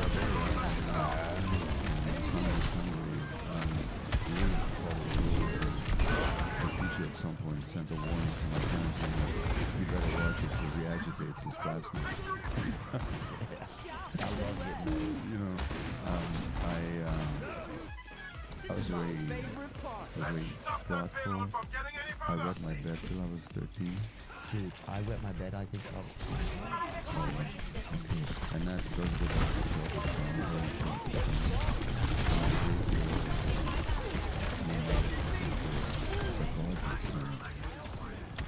psychologists, Nazi, or living in my first year under the Nazi occupation, all the horrors, and then the separation.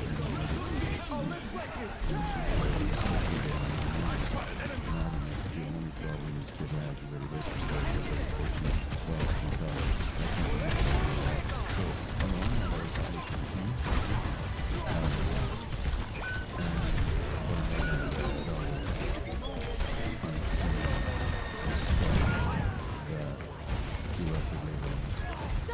Especially when you're a kid, you don't know.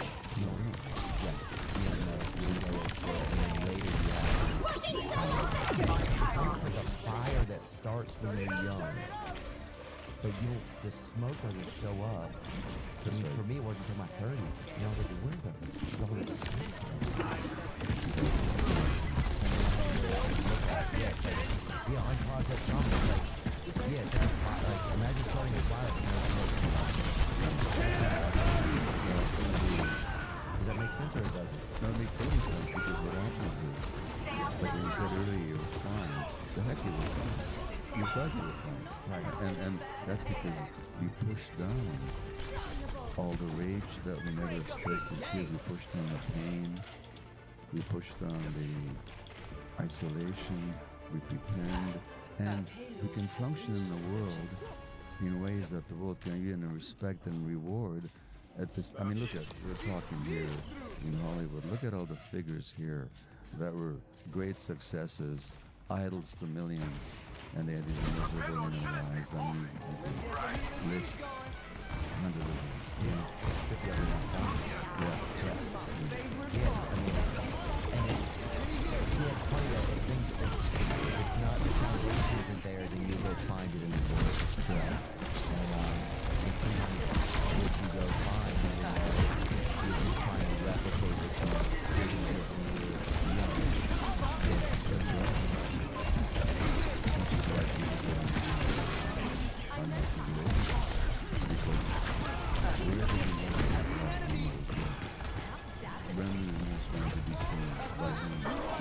people are pretty good.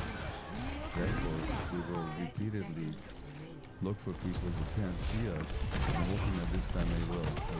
You know, and it's so funny. I have this thing that came in my head, like I could jump off of a cliff, right? Yeah. But if I were come home from work, I'm back on the top of that cliff.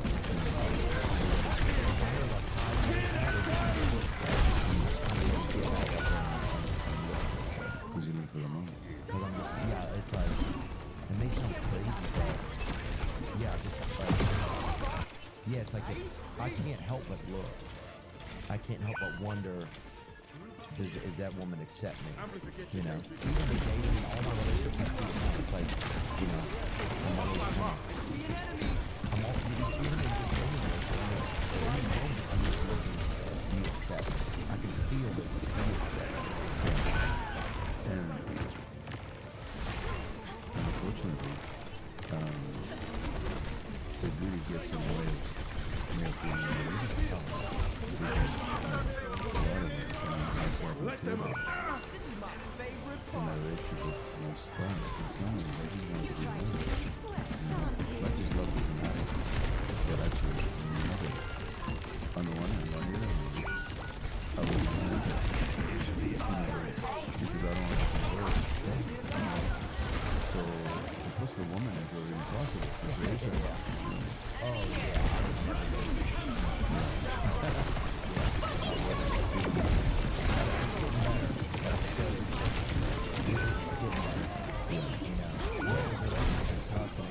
I have trouble committing in the relationship. You know, I did it's my ayahuasca ceremony. People do plant medicine. Well, hey, you haven't read the chapter yet on ayahuasca. Chapter 30. I used to lead retreats with it. No way, bro. Yeah, and what were you gonna say?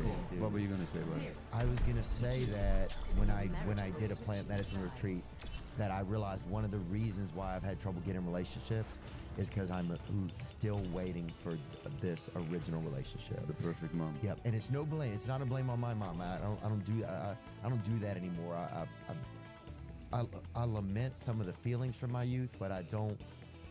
You know, I love my mother, and I'm grateful that she did the best that she could, and I believe that she did. But yeah, I realized like I can't.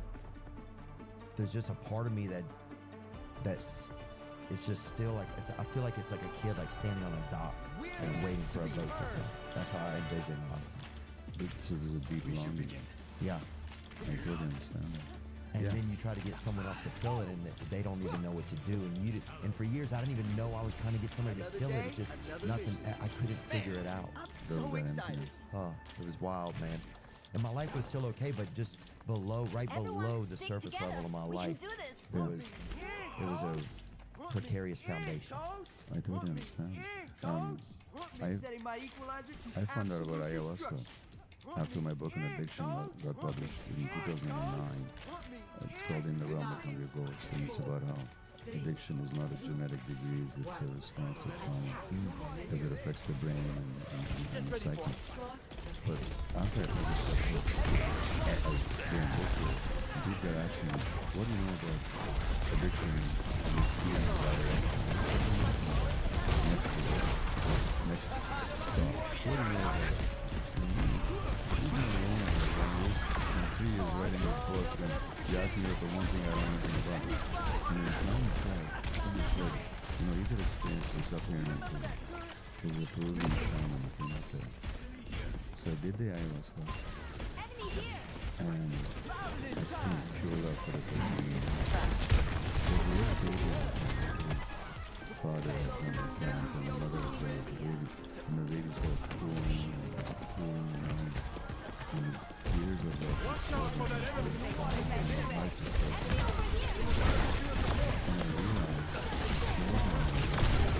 realized she was so close to her room that I closed the family after I delivered the program. Which was very effective.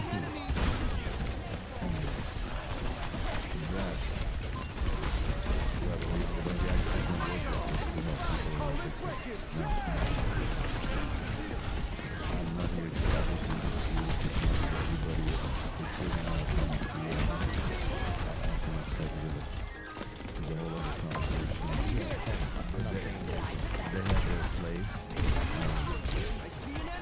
not the answer, and it's certainly not for everybody.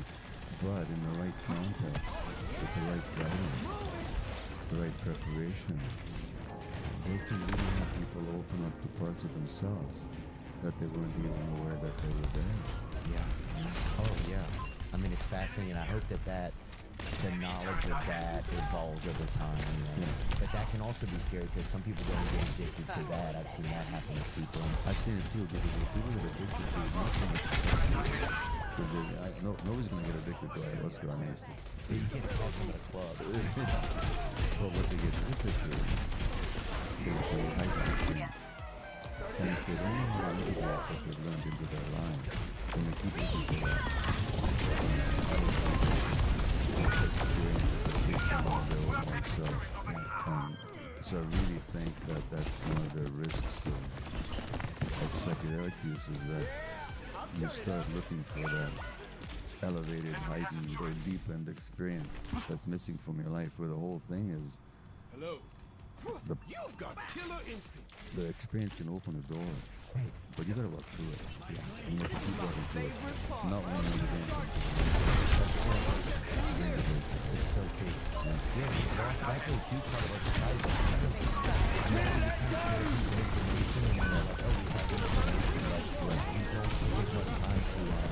To integrate something in our life. That's one thing I've noticed for myself. I don't know if you've read it, but I'll notice that sometimes I'll learn something, I'll learn a fact, or I'll learn like a way that this is something I've learned. But unless I integrate the solution to that, or the information from that, the positive information, instead of just shouting it out that I know it, actually integrating and taking time to integrate. Even taking time to go to a church sermon or let's break it. mosque sermon or sing about something or do a church, that's like, sing about something. But people just sing about your day, but take the time to integrate a message in your life. How does it make you feel? I think we used to have a lot more time to do that just because our society wasn't so, our lives weren't so frenetic. Well, I think we are addicted, and particularly I think the United States is addicted to the quick fix. Yeah, that Earl Shide. Yeah. The paint, the spray paint. Yeah. Have you struggled with addiction before? Have you struggled with work addiction? I'm an addict.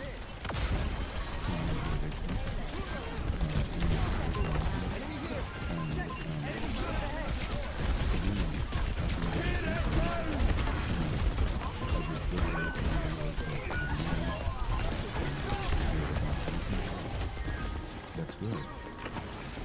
That's the point. But then there's another part of it, which is being driven. And when you're being driven, you're not, you like to be driven the other way. And I've been driven to it, you have to keep moving on. And that people should like me, people should respect me. And why? Because I do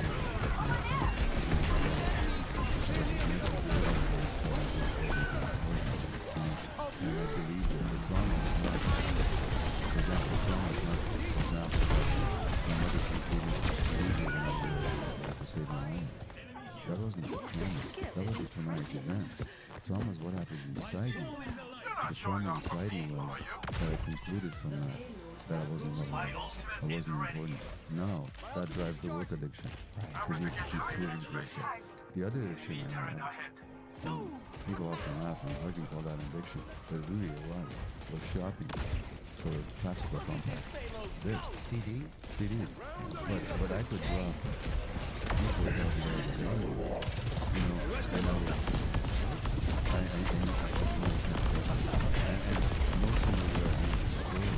but if you want to get some more. So I love the music. But it wasn't like the was about getting more and never even right. And so I like it, I like it. I would sometimes use it to be old by music. I don't think I mentioned this in this book, but in my book of addiction, I talk about how I left a woman later to go to a contact. What album was it? That I don't remember anymore. I think it was a Mozart symphony, but I don't remember anymore. But so I'm not talking about my passion. I'm not talking about my passion for music. I'm talking about like drivenness. And sometimes people say, well, how can you compare your addictions to your heroin addicted, cocaine addicted, HIV addicted clients? And I said, I don't. I said, the difference is obvious. It's the same way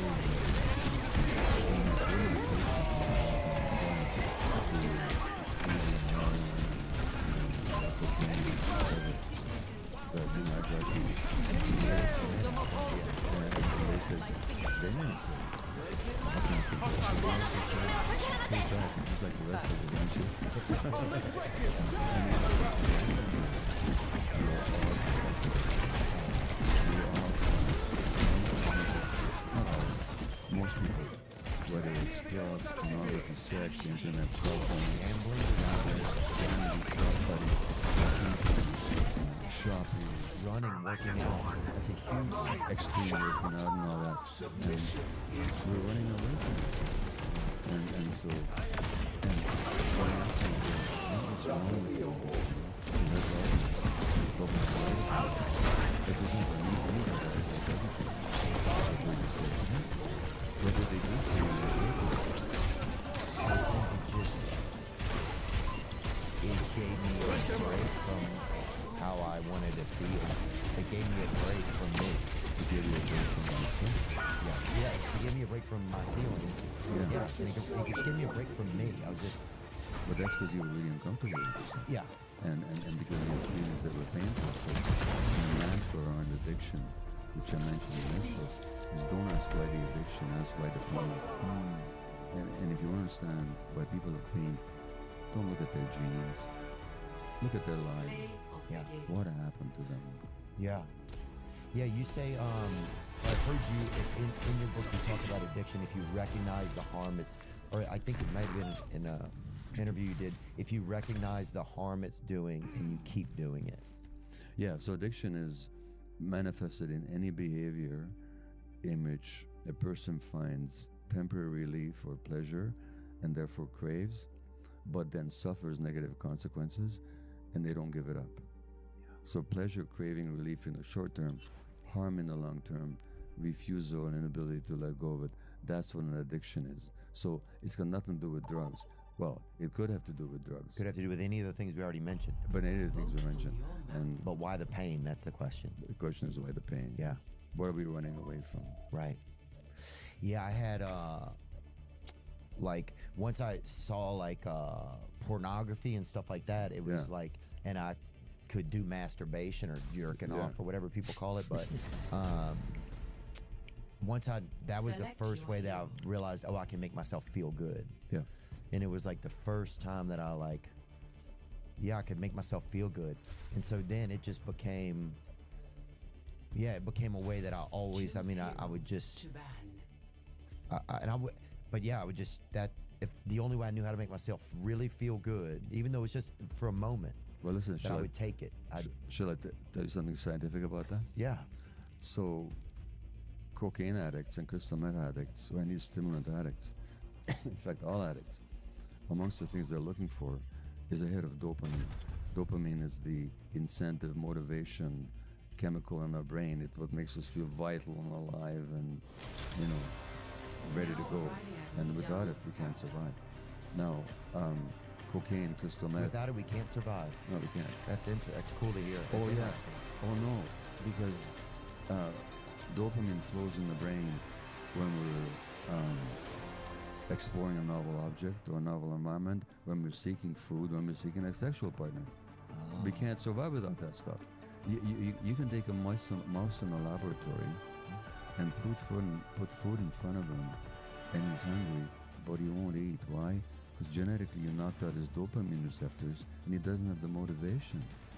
So it's the motivation chemical. It's absolutely essential. Now, cocaine, caffeine, nicotine, crystal meth, they literally give you a direct hit of dopamine.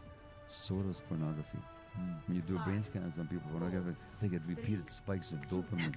It's not the pornography they're addicted to. It's that hit of dopamine that they get in their brain.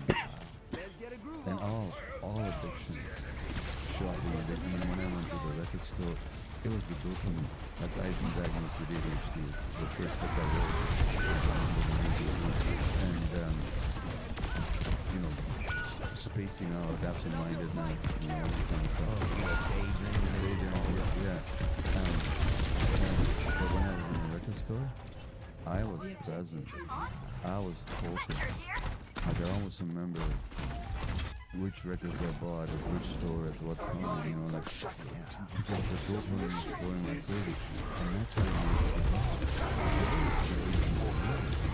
you had a trunks full. I was into that. I was hiding like this on the couch in the attic so my wife wouldn't call me, you know, but I was after the ceiling caves in, it's just a bunch of Van Halen.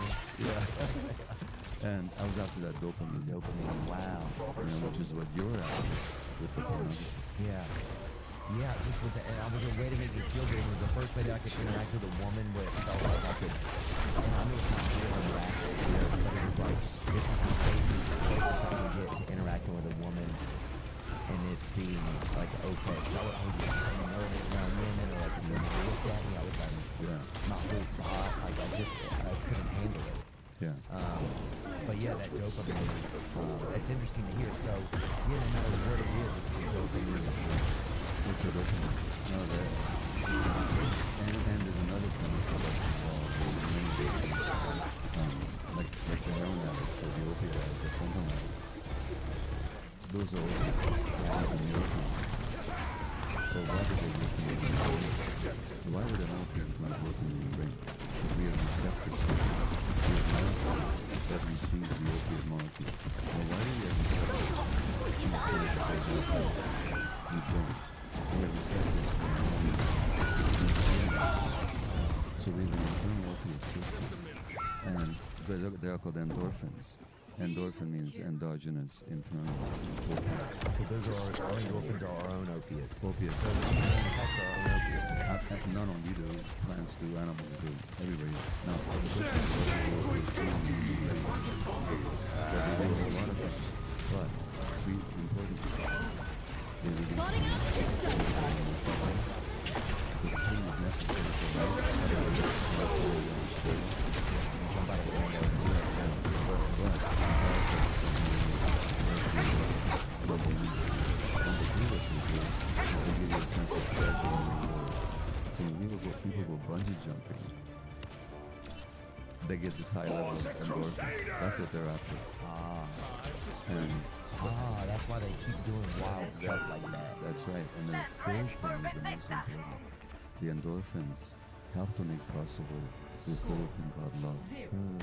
And if you knock out the endorphin receptors of little mice in the laboratory, they will not fight for their mothers on separation. But what would that mean in the lab? It would mean their death. So endorphins connect people to each other, especially parents and children. And so we're each other's opiates in a way. We're each other's opiates, especially in a healthy parent-child relationship. And they both have endorphins flowing in their brain when they're looking at each other's eyes. Yeah. And when I ask heroin addicts or opiate addicts, a sex trade worker I asked once, what does the heroin do for you? She said, when the first time I did heroin, it felt like a warm shot.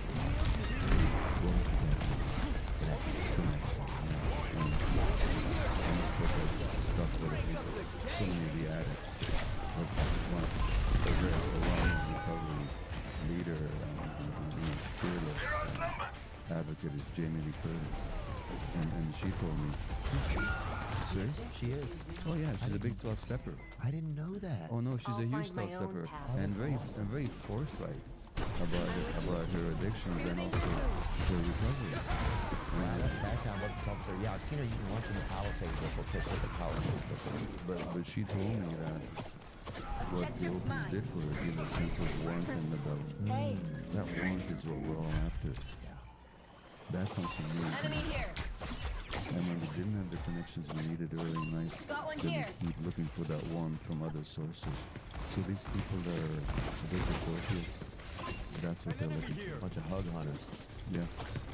I want to go back a little bit to trauma and isolation. Yeah. And I wanted to ask, what is it about not being emotionally isolated that allows one to process a trauma? I don't give up that Yeah. easily. So, Now at Whataburger, you can get the new Big Ranch Wrap for $3, 5 premium Whata chicken bites for $4, or Bacon Cheese Whataburger Jr. for $5. Add fries and a drink for a little more. Now that's a Whata deal at Whataburger. Download the app.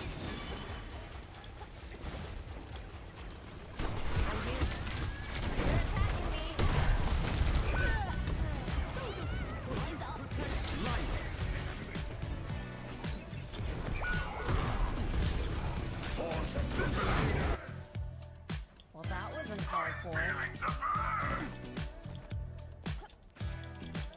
My tree's gone. Find cover.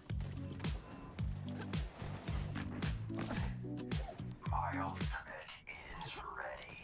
Right away. I did a day-long event here in LA just the day before we were recording this. And I worked with a woman, Kimberly Shannon Murphy. She was one of Harvard's top stunt women. She just got a Lifetime Achievement Award. Nice, congratulations, Kim. And Like she mending worked a with shadow. Cameron Diaz, Tim McDonough, Tom Cruise, and all these people. No, she was sexually abused by her grandfather.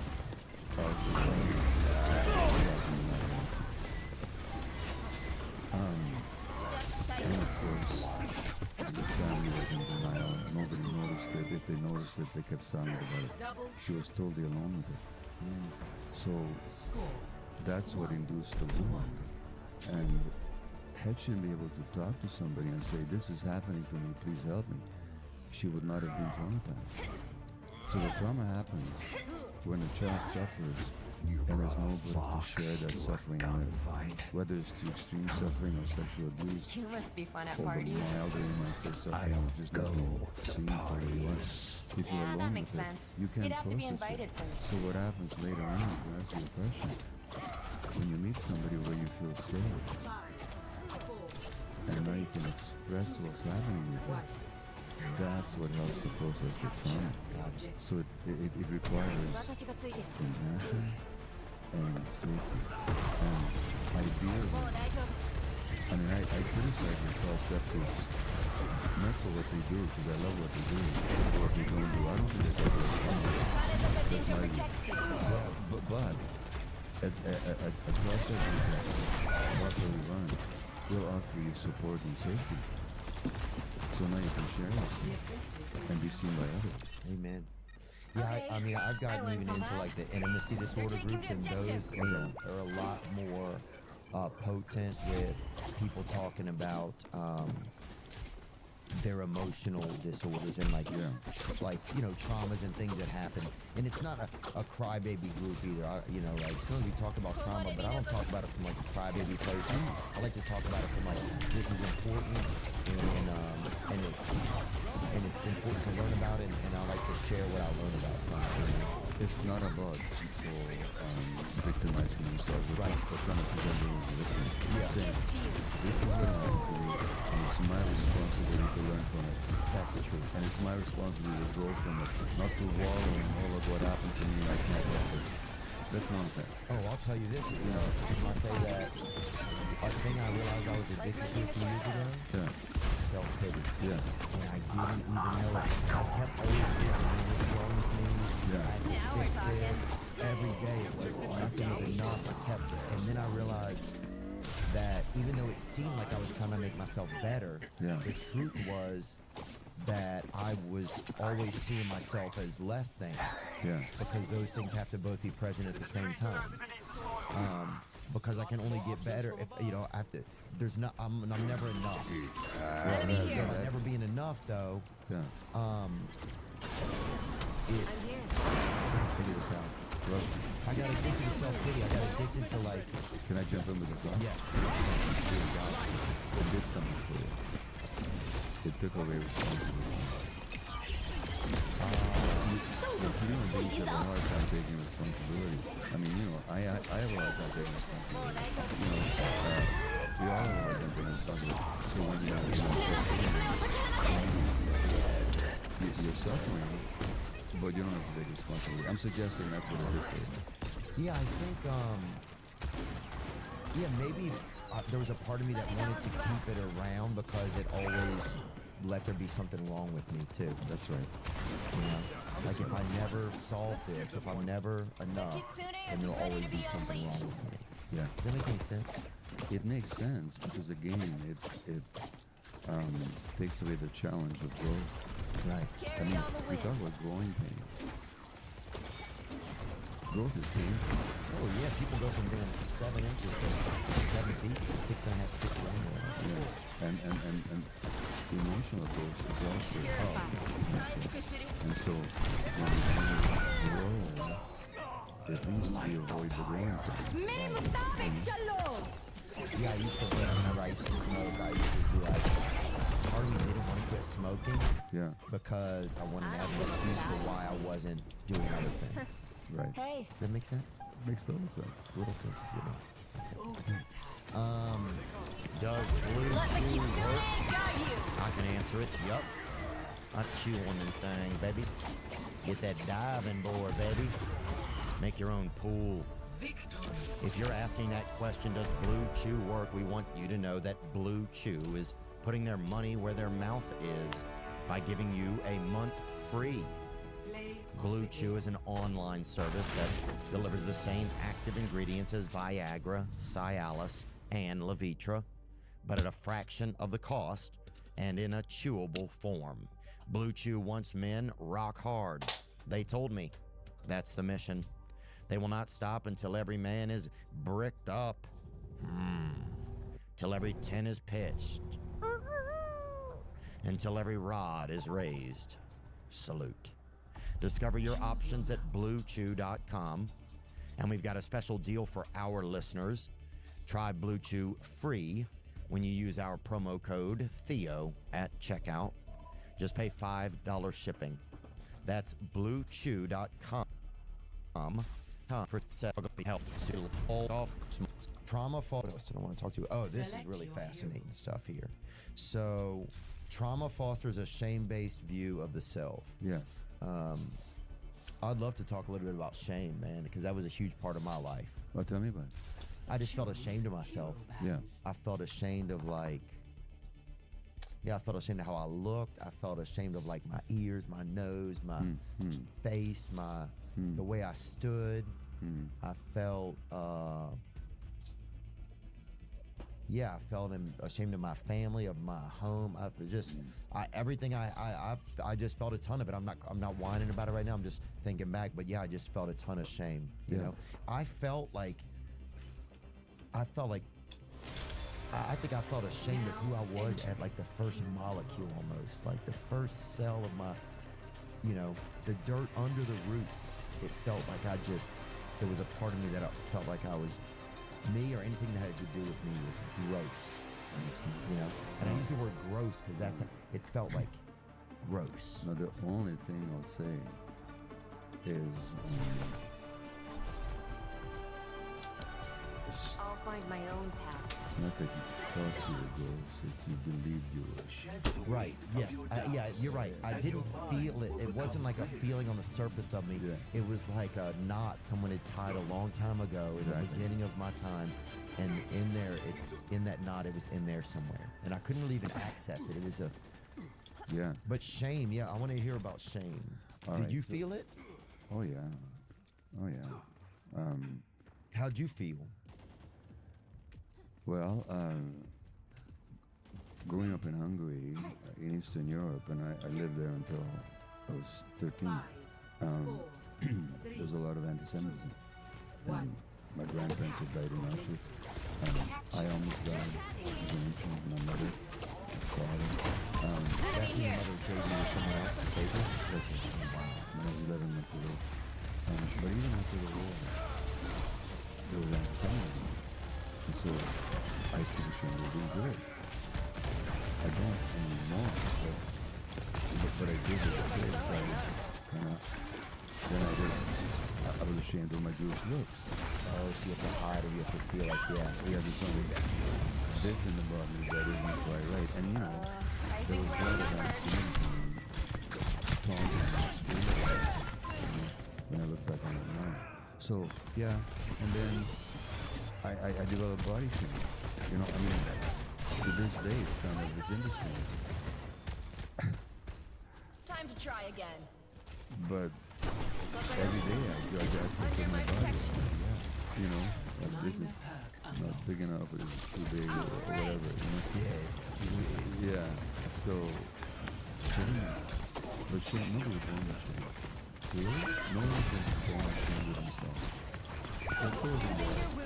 Yeah, that's true, huh? If you saw little infant that was ashamed of yourself, or ashamed of himself, it would break your heart.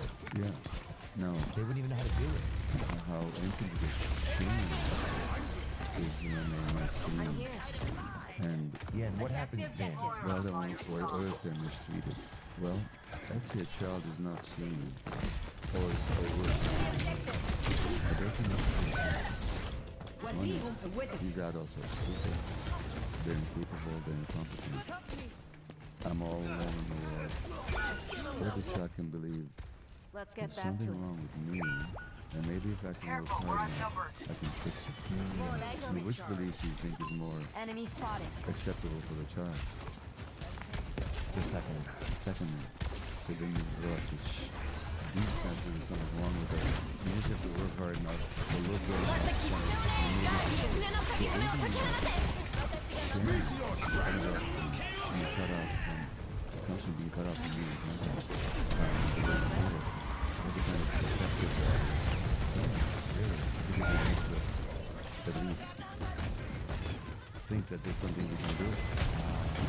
Listen, it gives us hope to live by. It gives us hope to live by. But but here's the thing. Children are young children. When I say nurses, I don't mean exactly. I mean in the sense that it's all about that. Right, and they don't even have a choice. They're all they know. That's all they need. But the parents are connected.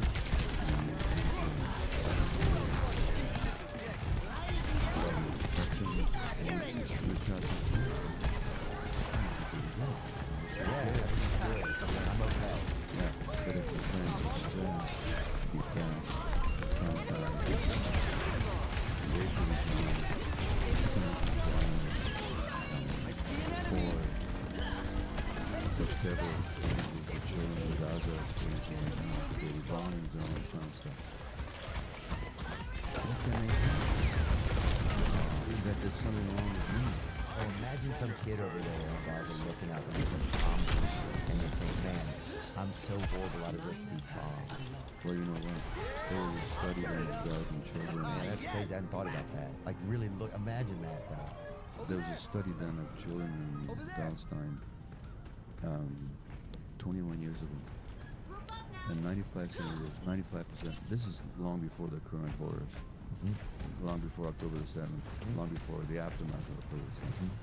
5% of those kids took traumatic symptoms. 5% of kids have parents like the youngest. They expressed aggression, they panic attacks,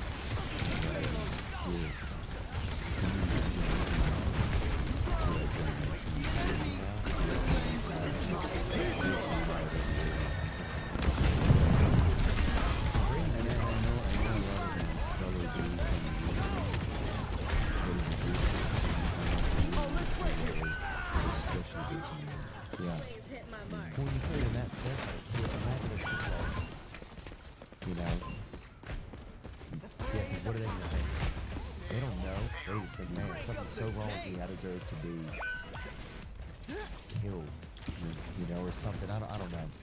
Yeah, but it depends if the adults are able to hold them and keep them feeling well. But 19,000 kids have been orphaned. And when I say orphaned, I don't mean just their parents are orphaned. Their extended families have been orphaned. That's going to be the problem. You know, and anyway, it's just that, it's heartbreaking. It's sad being over there and you don't know what to do, you know, it's like, you know, I mean, you can pray, you just speak up about it, and I know that it is like more political aspects of it. We've had different people come on and talk about the war in Palestine here, and we're very knowledgeable for a lot of our listeners, because you hear about it a lot, but you don't know the history and everything, but... Well, I've been there. I went there 2.5 years ago to work with the Palestinian women tortured in Israeli jails. Wow. And they have post-traumatic stress disorder. I've seen it with my own eyes. And who's the black American guy? Yeah, he was really I mean, he talks about living in Palestine.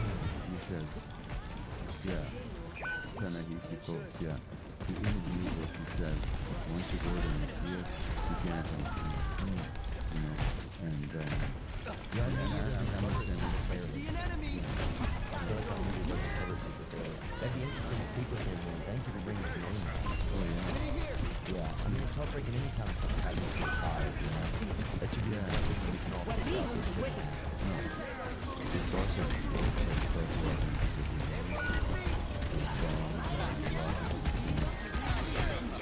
I don't know if this is the point of the process. It's not a question of value. So the steaming one suffering over another, but the degree and the scale of suffering.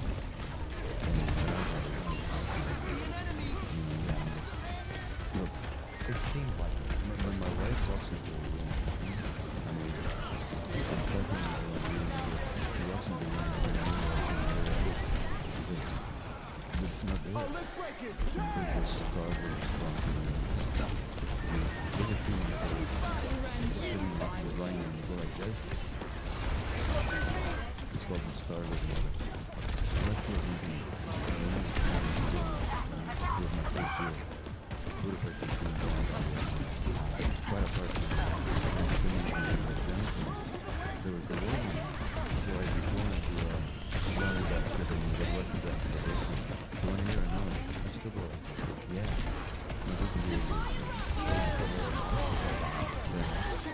Man, so we can stay with so what you're saying is they can stay with you that long. It can stay with you. It gets locked in you in your cells, really. It's actually literally locked into your cells and into your chromosomes.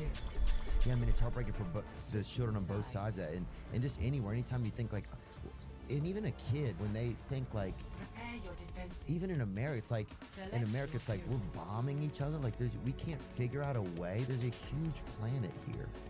We can't figure out, how can we not figure out a way that we can live? All God is asking us to do is be alive. Yeah. And do it without war. It seems unreal that we can't figure that out, man. Well, the great spiritual teachers have been addressing that insanity for thousands of years. Good things coming soon. Like 6 all-new McDonald's drinks. I think this says crafted sodas with... Yeah, but how does shame cause us to lose compassion for ourselves? Yeah. Let me tell you a story. Dorothy's looking a little worse I for wear mentioned after this that last mission. after my book on addiction came out and the Rumble Way It Goes. I got an email, not an email, a letter from a guy in Seattle. And he said, Please, Dr. Lindholm is my wife. 1. Attackers incoming. Defend objective A. How far was that? I've got you. Let's shake things up.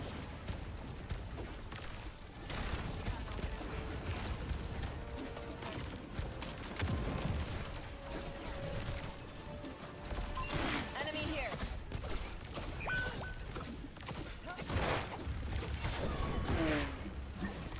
Carried on the wind. Receive my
Guide you.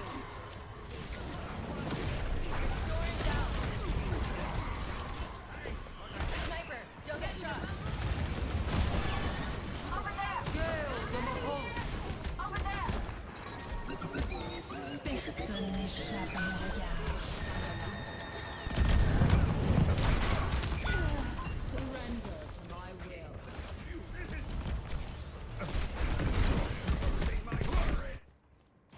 Done playing around. Come to me for heals.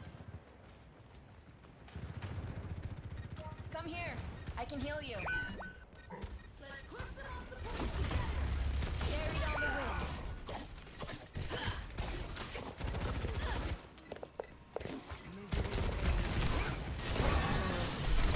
Deploying rock you. Area secure.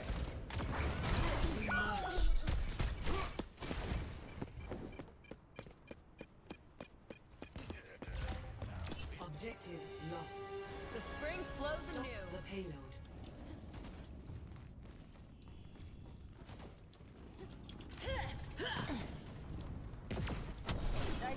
Let's get them off the payload.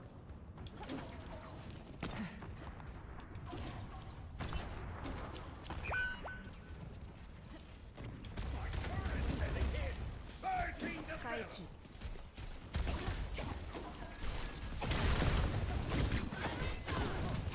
Target locked. Looks like they're on the move again. I've high hopes for you. I'm overloaded.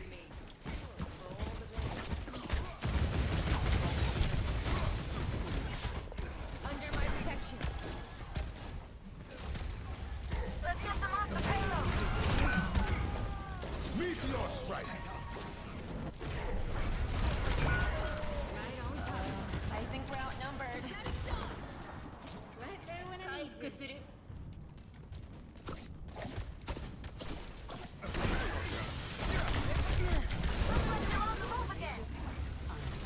That's what I like to see. The payload has reached the Personne n'échappe à mon regard. My ultimate is almost ready. Let the Kitsune guide you.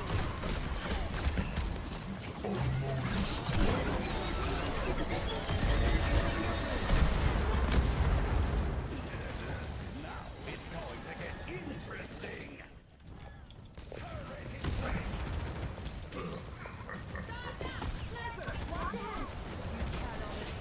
Under my protection.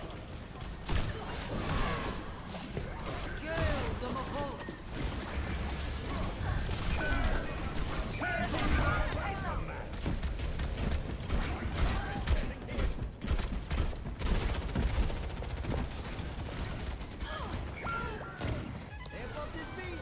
We're here to be heard.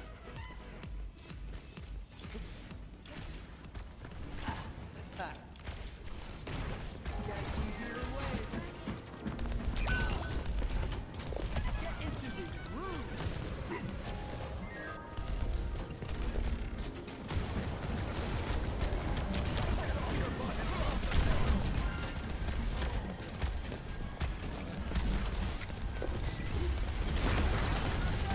Meteor strike.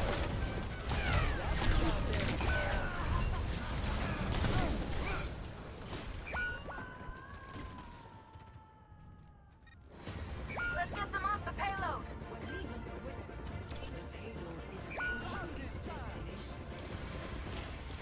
Deploying Personne n'échappe à mon regard. Round 2 complete. Score 3-3. Switching sides.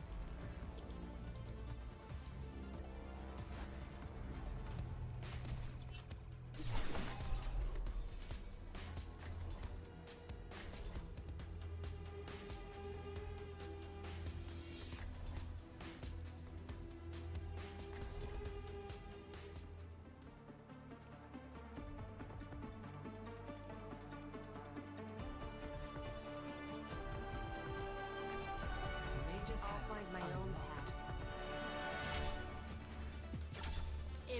needs a pep talk. Just say the word.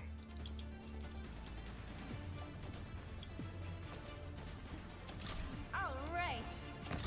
Now we're talking. Lovely armor for a mission, isn't it?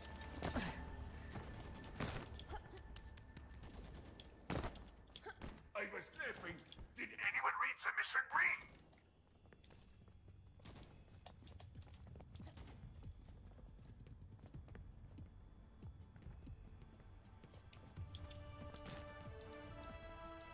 Five, 4, 3, 2, 1.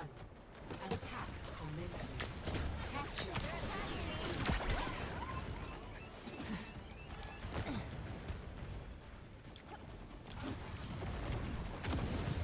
Might get it to you.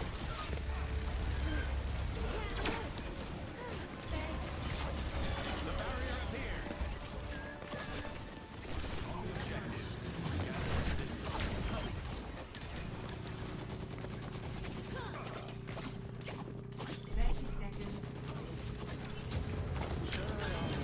Over there. Then hurry it up.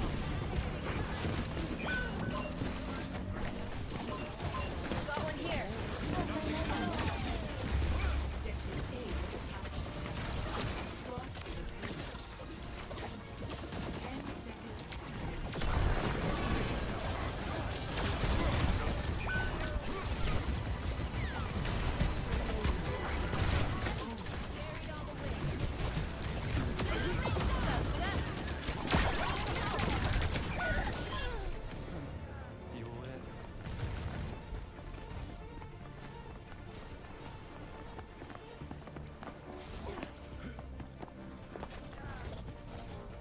Just run it. I don't give up that easily.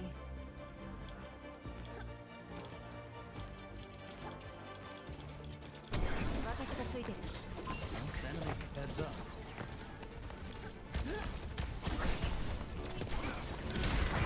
Enemy here.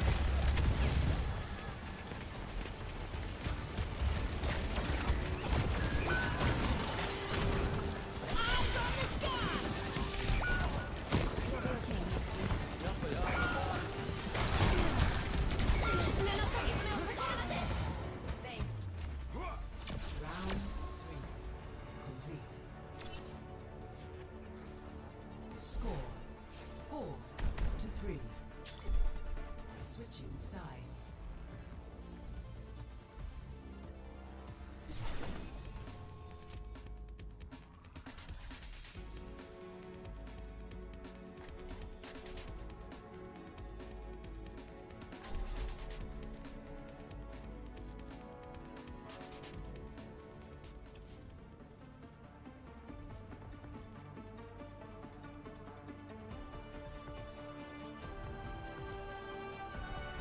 I'll find my own path. Make trouble. I am trouble. The delta M of a given ray Q is approximately... The formula escapes me.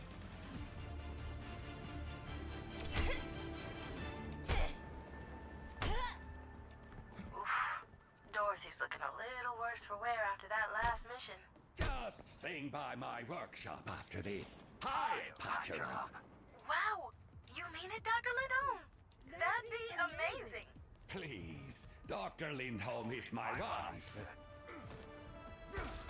5, 4, 3, 2, 1. Attackers incoming. Defend objective A.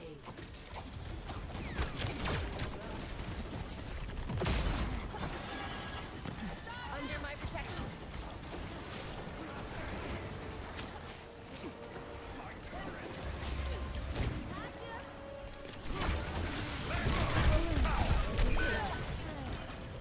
The barrier appeared. Barrier has been overwhelmed.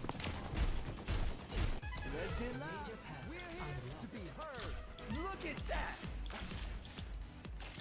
My lucky day. Let's get into a real